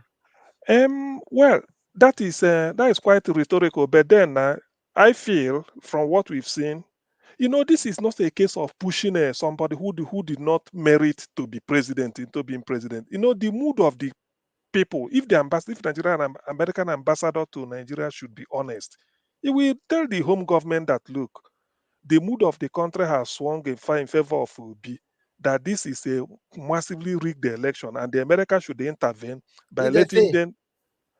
No, I don't know if how can they fail then? America in this type of thing cannot fail because this is freedom they're talking about. No, anyway, it's a rhetorical question because it's if. That's why I answered it this way. Anyway, who haven't spoken, please, so that somebody they've all gone. Okay. Jude hasn't spoken. No, Jude. Okay. Oh yeah, Judean. Sorry, Judean. Sorry, Judean. Okay. Okay, go ahead. The issue is April 3rd, Monday. Protest in Washington D.C. to conscientize, America and the American people that what is going on in Nigeria. What is going on in Nigeria, and then we need them to help us retrieve our mandate, whichever the way that is the thing. Yeah, well, everything Rita spoke, were quite on point. I know she has left. There's nothing bad, reaching out to people you think they can help you to come to your aid when you have a problem. We live in a global society, a global world that no one country, no matter how powerful you are, can exist in isolation, and everybody needs each other. So it's right on point, or it's not out of place for to organize such a protest, and also apart from the authorities or the United States authorities being aware or sensitizing them or letting them know what is going on. It's also good that American public should also understand what is going on back home in Nigeria. That we who live here in their land, that we are not in support of any criminal behavior, nor in support of a criminal, taking over power in Nigeria, so that we are opposing it. So this upcoming is going to help. It's going to go a long way. It's going to go a long way. More so when the media hear that it's always very powerful. By the time they pick it up and begin to, loop it as they always do, especially for any news that they deem important, of course, that will go a long way. That will reverberate all over not just here in America, but all over the world, so that the whole world will understand what is going on. I think, in fact, to be sincere, this is the right time any country that wants, who has been saying for a long time now that they can't allow Africa and Nigeria to fail based on their population. If anything happens, it will spill over and the whole world will, suffer for it. This is the time they have to come out and stop it. Okay, stop. There is a danger looming. They have to come up, step up on the plate and then stop this danger that is looming. Because if this man eventually allows to get in with what we have seen now going on, look at, I don't know if anybody saw the recent tweet that this Fani Kayode tweeted. Okay, now I know that man is a man without any reputation still, reserved in him. But look at the kind of tweets. If you dissect that tweet very well, he had already pitched. He said at the end of the tweet, he said, "Let us come together. That when we are together, we can be able to stop this storm." Now he said that they have formed a new collaboration or a new alliance or a new unity between the North and the south, right? Southwest. And southwest, north and the south. Okay, I believe you saw it. And the north and the southwest. And that they team together, they will be able to wither this storm. Now the question is, who is the storm and where is the storm coming from? So this man already, even in that tweet, he's trying by every means to make Obi's mandate of a regional mandate, which the south and the northern they are northern alliance. Anyway, Jude, sorry, I know. No, the reason why I'm bringing this is that all these things are danger that is looming, right? So if the international community that we're trying to reach out, US for instance, they fail to do something now, I believe when the problem will spark up, it's going to affect everybody. It's going to, one way or the other, that directly or indirectly is going to affect everybody. I mean, 200 million people population is not, it's not something to joke about. Anyway, I know that if P2B should take over, it will calm nerves, then it will just be like a new day must have broken in Nigeria. But if not, there are a lot of, so many consequences that one might not contemplate. Anything can happen. No, the truth of the matter is anything can happen. So I'm trying to underline. I would like you to give Mr. I'm coming. So and besides, you said anything can happen, Mr. Sen, once this government is sworn in. I'm telling you the truth, nothing. Okay. Do you mean if Tinubu takes over? That's what you say. Nothing it's like will you happen. Don't know the power. Okay. When that is, maybe events will bear us out. Exactly. Juden, do you still? I think you've dropped your point. What I want to say is that, or what I'm trying to say is that all these unguarded utterances, even if they look unguarded, these are things that they have been in the secret, and somehow some of them who have a basket mouth will come out and say it. We know, people like us know that these people are not speaking in isolation. So there's a serious plan. There's a plan now for them to start beginning to arrest people who are trying to undermine the swearing in of Tinubu. You are laughing. Well, just watch out what will be happening. No.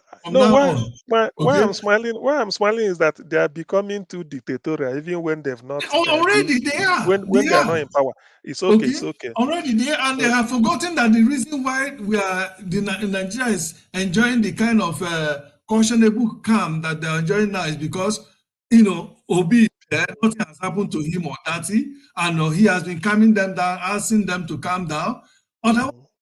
Trust me, Nigerians have taken it to in fact, it's gotten to they're already neck deep into the situation they're going to, that they can't wait to unleash mayhem, terror against these evil people that have been held in Nigeria captive.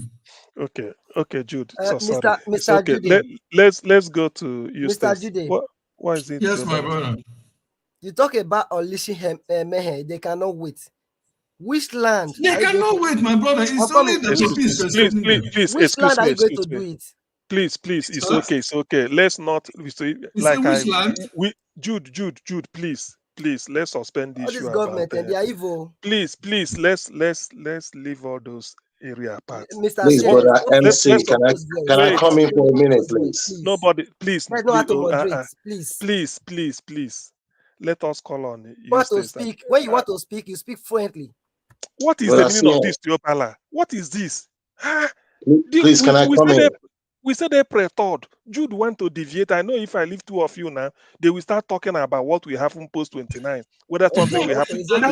Let's keep that one apart. I understand your point. It's okay. So please, Eustace Akeredolu, sorry. I know you've waited for so long. Even after all, for how many minutes are you going to speak, in which you will have left you waiting for so long? What we are discussing, if you are listening, is On April 3rd, being Monday, Nigerians in America will gather. Those of them that are available will gather in Washington, D.C. to make a peaceful protest before the White House, and then something else to follow.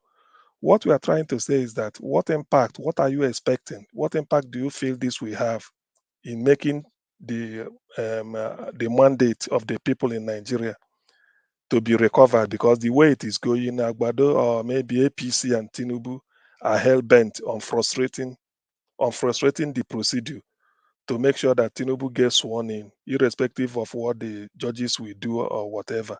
So, what impact do you think going to Washington to make this protest will really help? And to what extent do you think it will help us? Eustace? He's gone again. Eustace? Then we have to close the show now. Let me just. Brother CN, please, I would like to come in before we leave. It's Kingsley. Okay, Kingsley. Okay. Well, please just. Please, you need to, Brother CN, first of all, before I go on, please make you to watch your screen. I've been trying to get back to you for almost 8 minutes. You didn't even acknowledge me for 8 minutes, but it's all right. Anyway, but the point is this: see, come to May 29th, there is little or nothing America can do for us. Realistically, America is not going to go and do anything or go to war for Nigeria. America, they go after their own strategic interest. If it's very important to them, then they will do something. But Nigeria is important to them, but not that important where they will go and do anything drastic. No.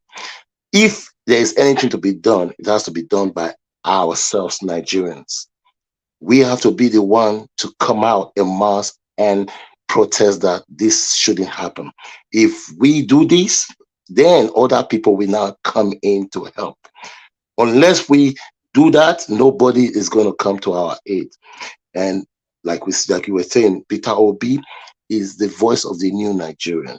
It's not just because of Peter Obi, it's because of we are tired of living in this situation that we are living in. It must change, and this is the time where we must change it, whether we like it or not. If we don't change it now, we might as well forget it.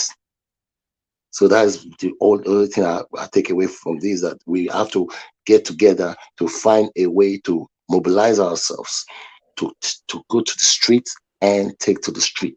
That is the only way out.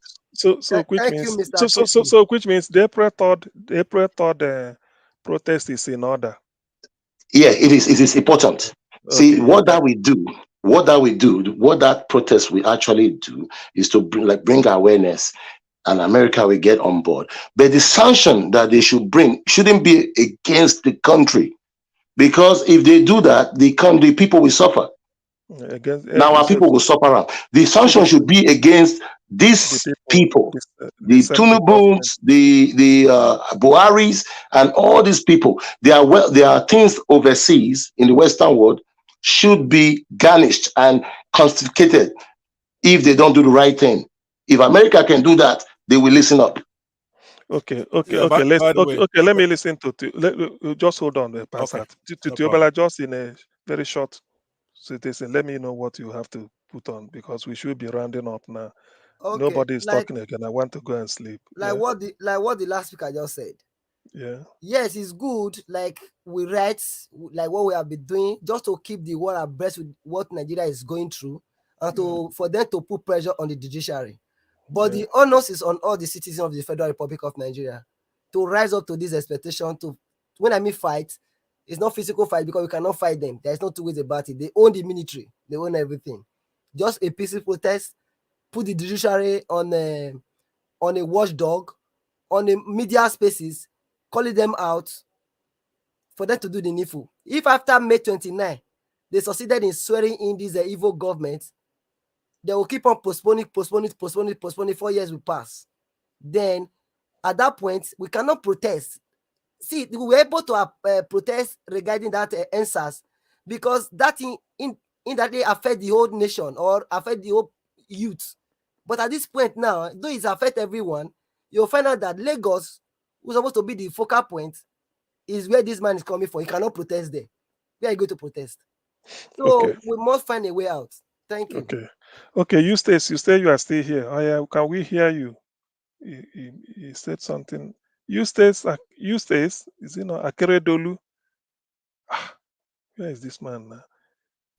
Hello, Eustace. Hello. Yes, yeah. Are you hearing me? CM. Exactly. Yes. And other panelists, thank you very much. You guys are doing a very good job. I don't want to waste our time because I can see you say you are tired already. You want to go and sleep. Yeah. Like I'm speaking from the US. Oh, good. So I've seen the discussion about the April 3rd protest. Unfortunately, I will not be able to be there for for personal reasons. But they were asking, you once asked what would be the placard, what would be on the placard. Yeah. So I want to give just a few suggestions.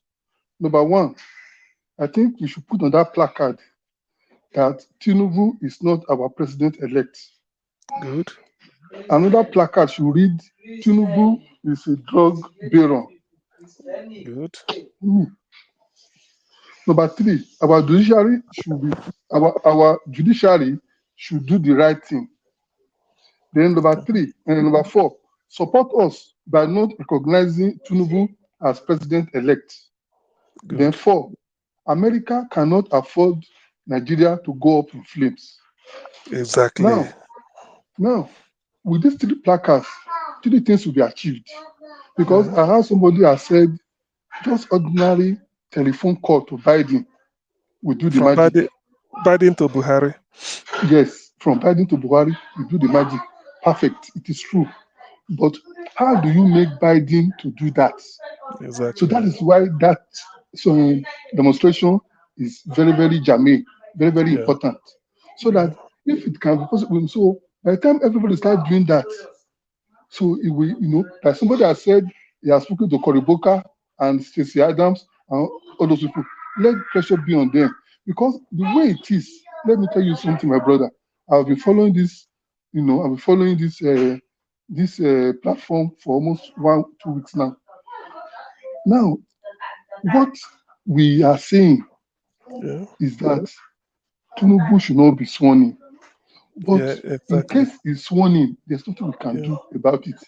Exactly. We can't prevent them.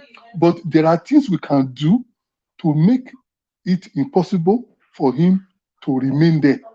And that is why, because where we are now, judiciary is the most important in this scheme of things. Judiciary is the most important, because somebody is saying America can come and fight for us, come and do this. My dear, that is before. The 4 years of Donald Trump in America changed, the face of America to democracy. So as it were right now, Biden and America, they are even bracing up with their own problems. And nobody should expect that America has such respect for Nigeria, or such regarded as so important for Nigeria, that we take the risk of doing those things that people are suggesting, like Mr. Pansat is suggesting. Because if you listen to Madam Rita's submission, those were perfect submissions. Biden, America will not come down, because Nigeria is a sovereign country. When those times when they were taking down Saddam Hussein, taking down Gaddafi, that was before Donald Trump. When Donald Trump came to America, it changed everything. So that is why. So, for example, to tell you that Nigeria is not important in the scheme of things as far as America is concerned, is that why is it that everybody is coming to visit Africa? Nigeria is not there. Kenya, they are going to Kenya, they are going to Ghana, they are going to those small countries. So tell you that Nigeria is not. But one thing strategic about Nigeria that the world cannot ignore, it is that because Nigeria is the fourth largest population in the world. If anything happens to Nigeria, the whole world will know. The whole Africa will scatter. So that is why they cannot afford to. So what we need to do is to put pressure on America, that they should do something. Like putting a phone call to our president, or doing something to make them know that, look, we are watching your judiciary. Then also we should also remember that there are people in Nigeria that can even get across to Biden, which I'm sure they are doing. People like Obasanjo can do it. If you remember, 2015, during At that least election. Obasanjo is a respected Yes, world that leader. election, He's from Africa. Yeah, I know. that election, it was the phone call. From what I gathered, it was the phone call that Obasanjo put across to the American president that made Jonathan to pipe low. Because if Jonathan had said it was not going to hand over, nobody can stop him. But they have to, he has to put a phone call to that. Hello, Baba. Hello, how are you, my dear? He has to put a phone call to the president. He has to put a phone call to the president, and they have to call him. Say, look, don't do anything funny. That was how Goodluck Jonathan, pipe low. Okay, yeah. So what I'm saying now, yeah. So it's the pressure we are talking about now. And they put pressure. They put pressure on our judiciary. That's the major problem we have. Thank you very much. Anyway, yes, this state you mentioned Stacey Adams. I think Stacey Adams covered the election in Nigeria. So anybody writing her, she's quite abreast of what the issues are, because I think she observed the election in Nigeria. She was in Nigeria. I understand. Okay. So gentlemen and it's all gentlemen, okay, and lady, we've been here. This is 9 hours. We have to conclude now. That's what I'm saying. We've been, yes, I'm coming. Okay. We have to conclude now. We've been here 9 hours 28 minutes. So Elvis Niger Watch left us at about, was it 6 hours? So we've done extra 3 hours, or maybe think up to 4 hours now. So, and it's based on what we are going to do. Nearly everything has been covered. What will be written on placards, the power America has, if they want to do like the number, whatever pressure we put on. I mean, the outing, if we have a successful outing on Monday, it will help to ginger whatever that we go underground where we don't know. But then the summary of everything from what I learned from you people is that our case is not helpless, isn't it? It is not helpless.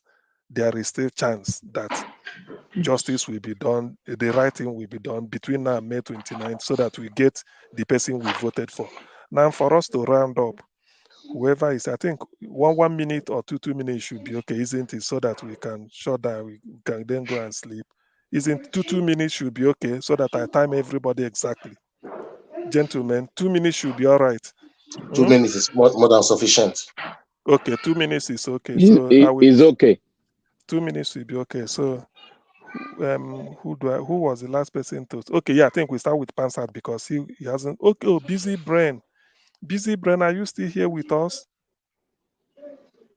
Busy Brain, no. Okay, Pansat, let's have your 2 minutes. It's 3:33 by my time. So if you are ready, I am. Let me try.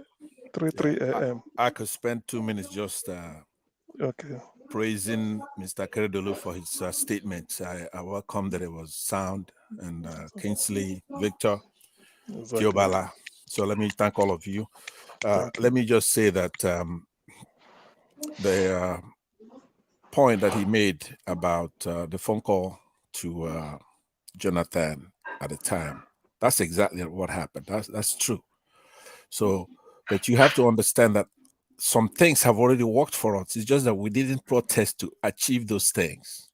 One of those things, I was saying it a couple of weeks ago, that the diplomats that we had in the country, you have to understand that there was an American intelligence that predicted that Nigeria was going to break into pieces. I think it was going to be a failed state in 2015. It's true. It's true that it shows, I don't know if it's 15 or 16. It did show some of the technical definitions of a failed state. A failed state doesn't mean that there's no country at all called Nigeria. It means it has certain characteristics, and they're evident now. But the diplomats we had, what did they do to avoid that? Nothing. All they would do whenever there's an election, they run and congratulate who that was, and start and just dash all our hopes, because they know if America recognizes a country, that's the end of it. So let me just say that we've achieved something by having the old diplomats that were under Obama, that were appointed by Obama. They're gone. There are new diplomats coming from Britain and America. So hopefully that's a good omen. But we need more. We need a whole lot more. We need help. So let's go there. Any Nigerian who is in America, you don't have to be in Washington, D.C., but make noise that day. Call, do something to show that it's a lot of us and that we're in unison for this. So we'll try to come up with more. I like the placards that was introduced by Mr. Keredolu. So I won't add to that. Those are 3 good placards. Thank you, everybody. Thank you, Pankrat. Thanks, Thank you. TM. Okay, thank you. Thank you, Pansat. Good night. Yeah. Busy Brain is not there. Okay, after Tiobala, Kingsley, Victor, and then Keredolu last. Tiobala, you 2 minutes. Hey, please, Keredolu, there's noise coming from your end. If you don't mind muting yours, good. Tiobala, then 2 minutes. Okay, then... thank you so much. The angle I really want to speak about is the idea of week just coming up, showing a video like what happened today that I was very angry with, like Dino Menaye, that he want to contest for election. We are discussing Dino Menaye when we are in a very difficult situation. Like it's not necessary. See, they said too much of analysis leads to paralysis. That's what we know about. So the era of analyzing different videos is over. Action based, like what we have been discussing now. What should we put on the placard? What is, like Richard said so many things. Make call. Those are suggestions. We are calling them out. So those are things that we should call for action. And Nigerians, remember, if you cannot fight for yourself, nobody can fight for you. It's good. The action we are taking now by going to the Washington, D.C. is a very good step in the right direction. But we are the citizens, we must do more by coming out that day, starting the protest from there, and also doing more in Nigeria as well. See, protest does not necessarily mean you must go to all those streets or whatever. You can do your protest even on social media. Thank you. Okay, thank you very much, Tiobala. Hope to see you tomorrow, or you're ready next time. Thank you. Good night. Kingsley. Thank you, sir. Thank you very much, CM. And thank you very much, Brother Tio. And thank you, Brother Pax. And Brother Keredolu, everybody, thank you for your contribution. Yeah, like Nigerians, we are resilient people. There used to be a joke when I was in America. They said that when you push a man to the wall, they will fight back. But when you push a Nigerian to the wall, he will break down the wall and run through. So that is how much we are willing to take. But it comes a point. The late president of America, JFK, said that those that makes peaceful revolution impossible, they make violent revolution inevitable. So it gets to a time as a people when we have to take our stand. For me, I'm not advocating war, but at the end of the day, we cannot let this be. Because if we allow this to be, we are going to suffer many, many decades more to come. So the people have spoken. Peter Obi is the man we chose to champion this cause, and we should all rally behind him. We cannot sleep and let somebody like Tinubu be sworn in. That cannot happen. If I have to go to Nigeria, I pray it don't come to that. I will be in Nigeria if it comes to that. Praise God. Thank you. Good night. Thank you. Good night. Good night. Thank you, Kingsley. Then Victor, if you are still awake. Hallelujah. Mr. CM reminded me. Mr. CM, you don't become something else now. I beg it. Your time don't they go. Okay, what I will say here is that I thank everyone, and There is a new thing happening in Nigeria that many of us are underrating. The Nigerian people have awoken. The Nigerian people have known the secret behind their distractors. The Nigerian people are fighting. The Nigerian people have seen blood shed on the street. The Nigerian people have seen their fellow citizens slaughtered around the country. The Nigerian people have seen their brother that came from another country, another continent, just to visit and invest in their own motherland. And they saw that man killed. The Nigerian people have arisen. The purpose why we are together is because we have learned to see that Nigeria is a great nation. We are convinced that we are a great nation, and we are convinced that we are one. No matter the distractors that might come internally, but we know if we are together as a group, as a nation, we can fight. We have fought the military to a standstill. We came together and see our enemy, and we fought standstill. And the military were embarrassed. And another one came. They fought back. Another military came. The Nigerian people all over the world, in the country, in the school, in the institution, we rose up to the occasion and we took our battle to the enemy. And today, there is a new Nigeria, a new rebirth of a new Nigeria that have seen the worst of all against humanity. And the Nigerian people have awoken. To everyone that are thinking that the Nigerian nation have not woken to fight for their birthright, that man lies. The Bible says, let God be the truth and man be a lie. And when the voice of the people will arise, the voice of God have arisen. I beseech everyone to stand together. If we are together, this battle, we will win this battle. I thank everyone in the diaspora that are coming together as one to speak to the American government. I thank you all. And God, my God in heaven, will continue to bless you all, because this is one of the contributions you are making. This contribution that we are making is going to enable and bring out the shining light out of every Nigerian back home. And they will know that somebody is at their back. Their brothers and sisters out there, they are not greedy, but they are back. This country belongs to every one of us. And we must see the end of this distractor, the end of this vampire that are growing every day. They will come in their forces, but we are going to bring them down. They will brought the military down. Thank you all. Thank you, Mr. CN. Thank you, Minister Nijawo. Thank everyone. Mr. Pamsat, God bless you. Bless Mr. you Mrs. too, bro. Sarita, God bless you. Thank Everyone you very in much, this panel, Victor. God bless you. Keep Bless the light glowing. We are Bless going you, to my win brother. at the end.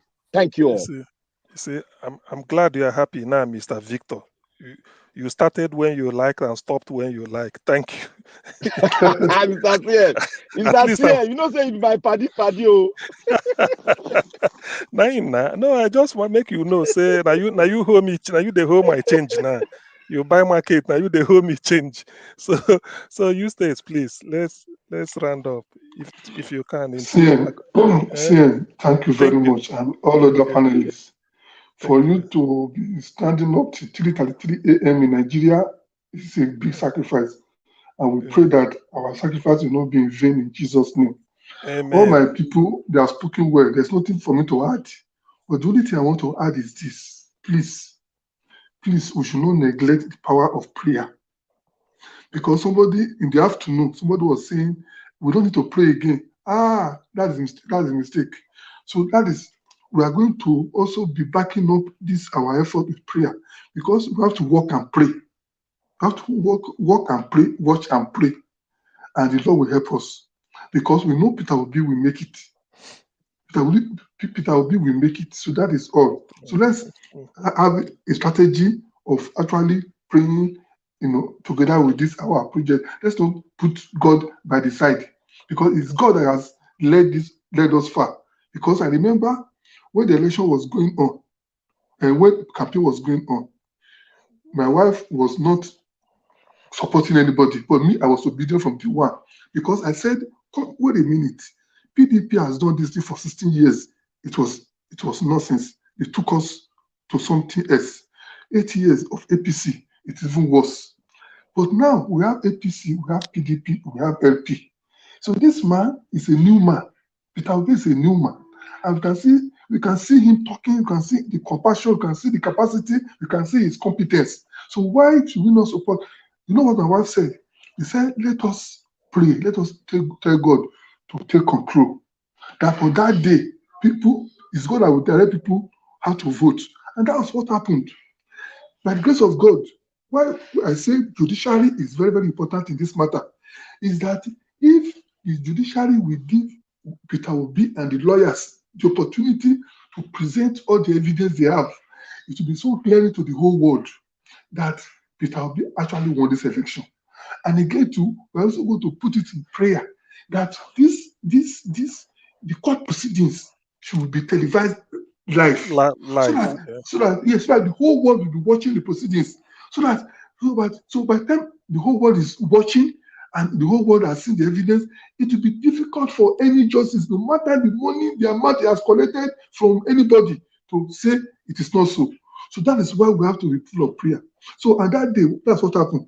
God touched everybody, and everybody was just voting. Everybody was just voting for Obi, voting for Obi, voting for Obi, and that's how we got to where we are now. It's God that did it. It's not Peter Obi. It's not you. It's not me. It's God that touched the heart of the people. So let's not put God aside in this matter. So tomorrow, by the time Elvis, the main, by the time Elvis and the other panelists come, let us talk about when we can have time to pray, because we need to pray. Thank you very much, everybody. Good night. God bless you. Thank you, Eustace. Thank you. But I've not seen you. Akeredolu, I haven't seen you here before. Is it your first time of coming? Yes, I just joined today. I've been looking for how to join the platform for some time. You know, whenever I hear Akeredolu, my mind goes to whether you are the second in command at Ondo State, the Akeredolu governor, whether now you're same mama, same papa.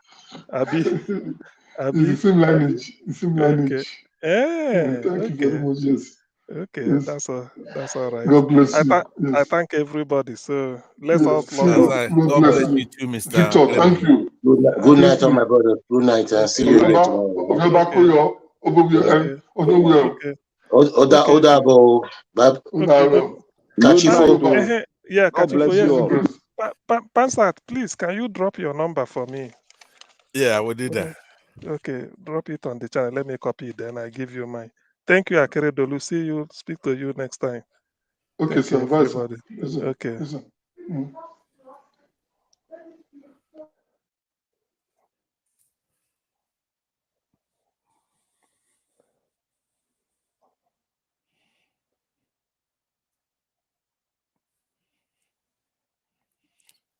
So an international course, I guess there's a one that should be in front of that. But okay. Oh yeah. you know how to do it.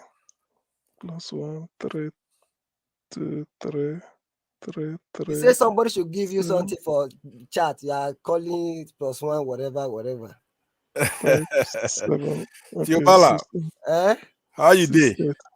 I'm fine. Oh, I'm tired of all this talk. Oh, as in 3. action. That's what I'm after. You know, but within the bounds of law. Anyway, it's okay. No problem. We reached there. God, there's nothing God cannot do. Mr. Pansa, good evening, sir.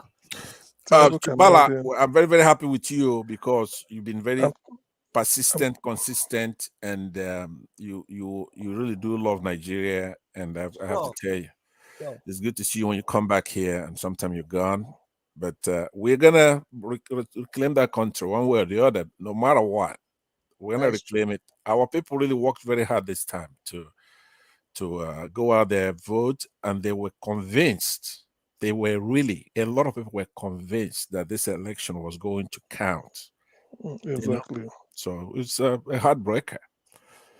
It's true. So let's CM. You could go. I'm surprised that you're going to sleep. I thought you liked to educate us no matter what time it is, you want to stay up and talk all night. Yeah, well, not sometimes this thing that thing requires strength. Yes. Sometimes Law of the strength diminishing returns. It's and it's true. Let me put your number so that let me just have it. So this thing we've really tried this. That's my private number, so just Okay, only for you. You keep reading it out. The whole world is hearing exactly. it. Oh, okay. Oh, sorry. Yeah, it's okay. Okay. I know you didn't know that, but that's my I private didn't know number, so I don't want anybody to get it. Thank you. Yeah. And then when you call me, I would store your own. You don't have to give me your own. Just call me, then I'll store it. I send a text so that. All right, cool. Okay, So have that a you good know night, it. everyone. Okay, yeah, good night. Well done. Tomorrow. Thank you, Diabala. Thank you, Pansat. Bye-bye. Bye, busy Good night, brains. All right, thank bye. you. Busy brain, bye.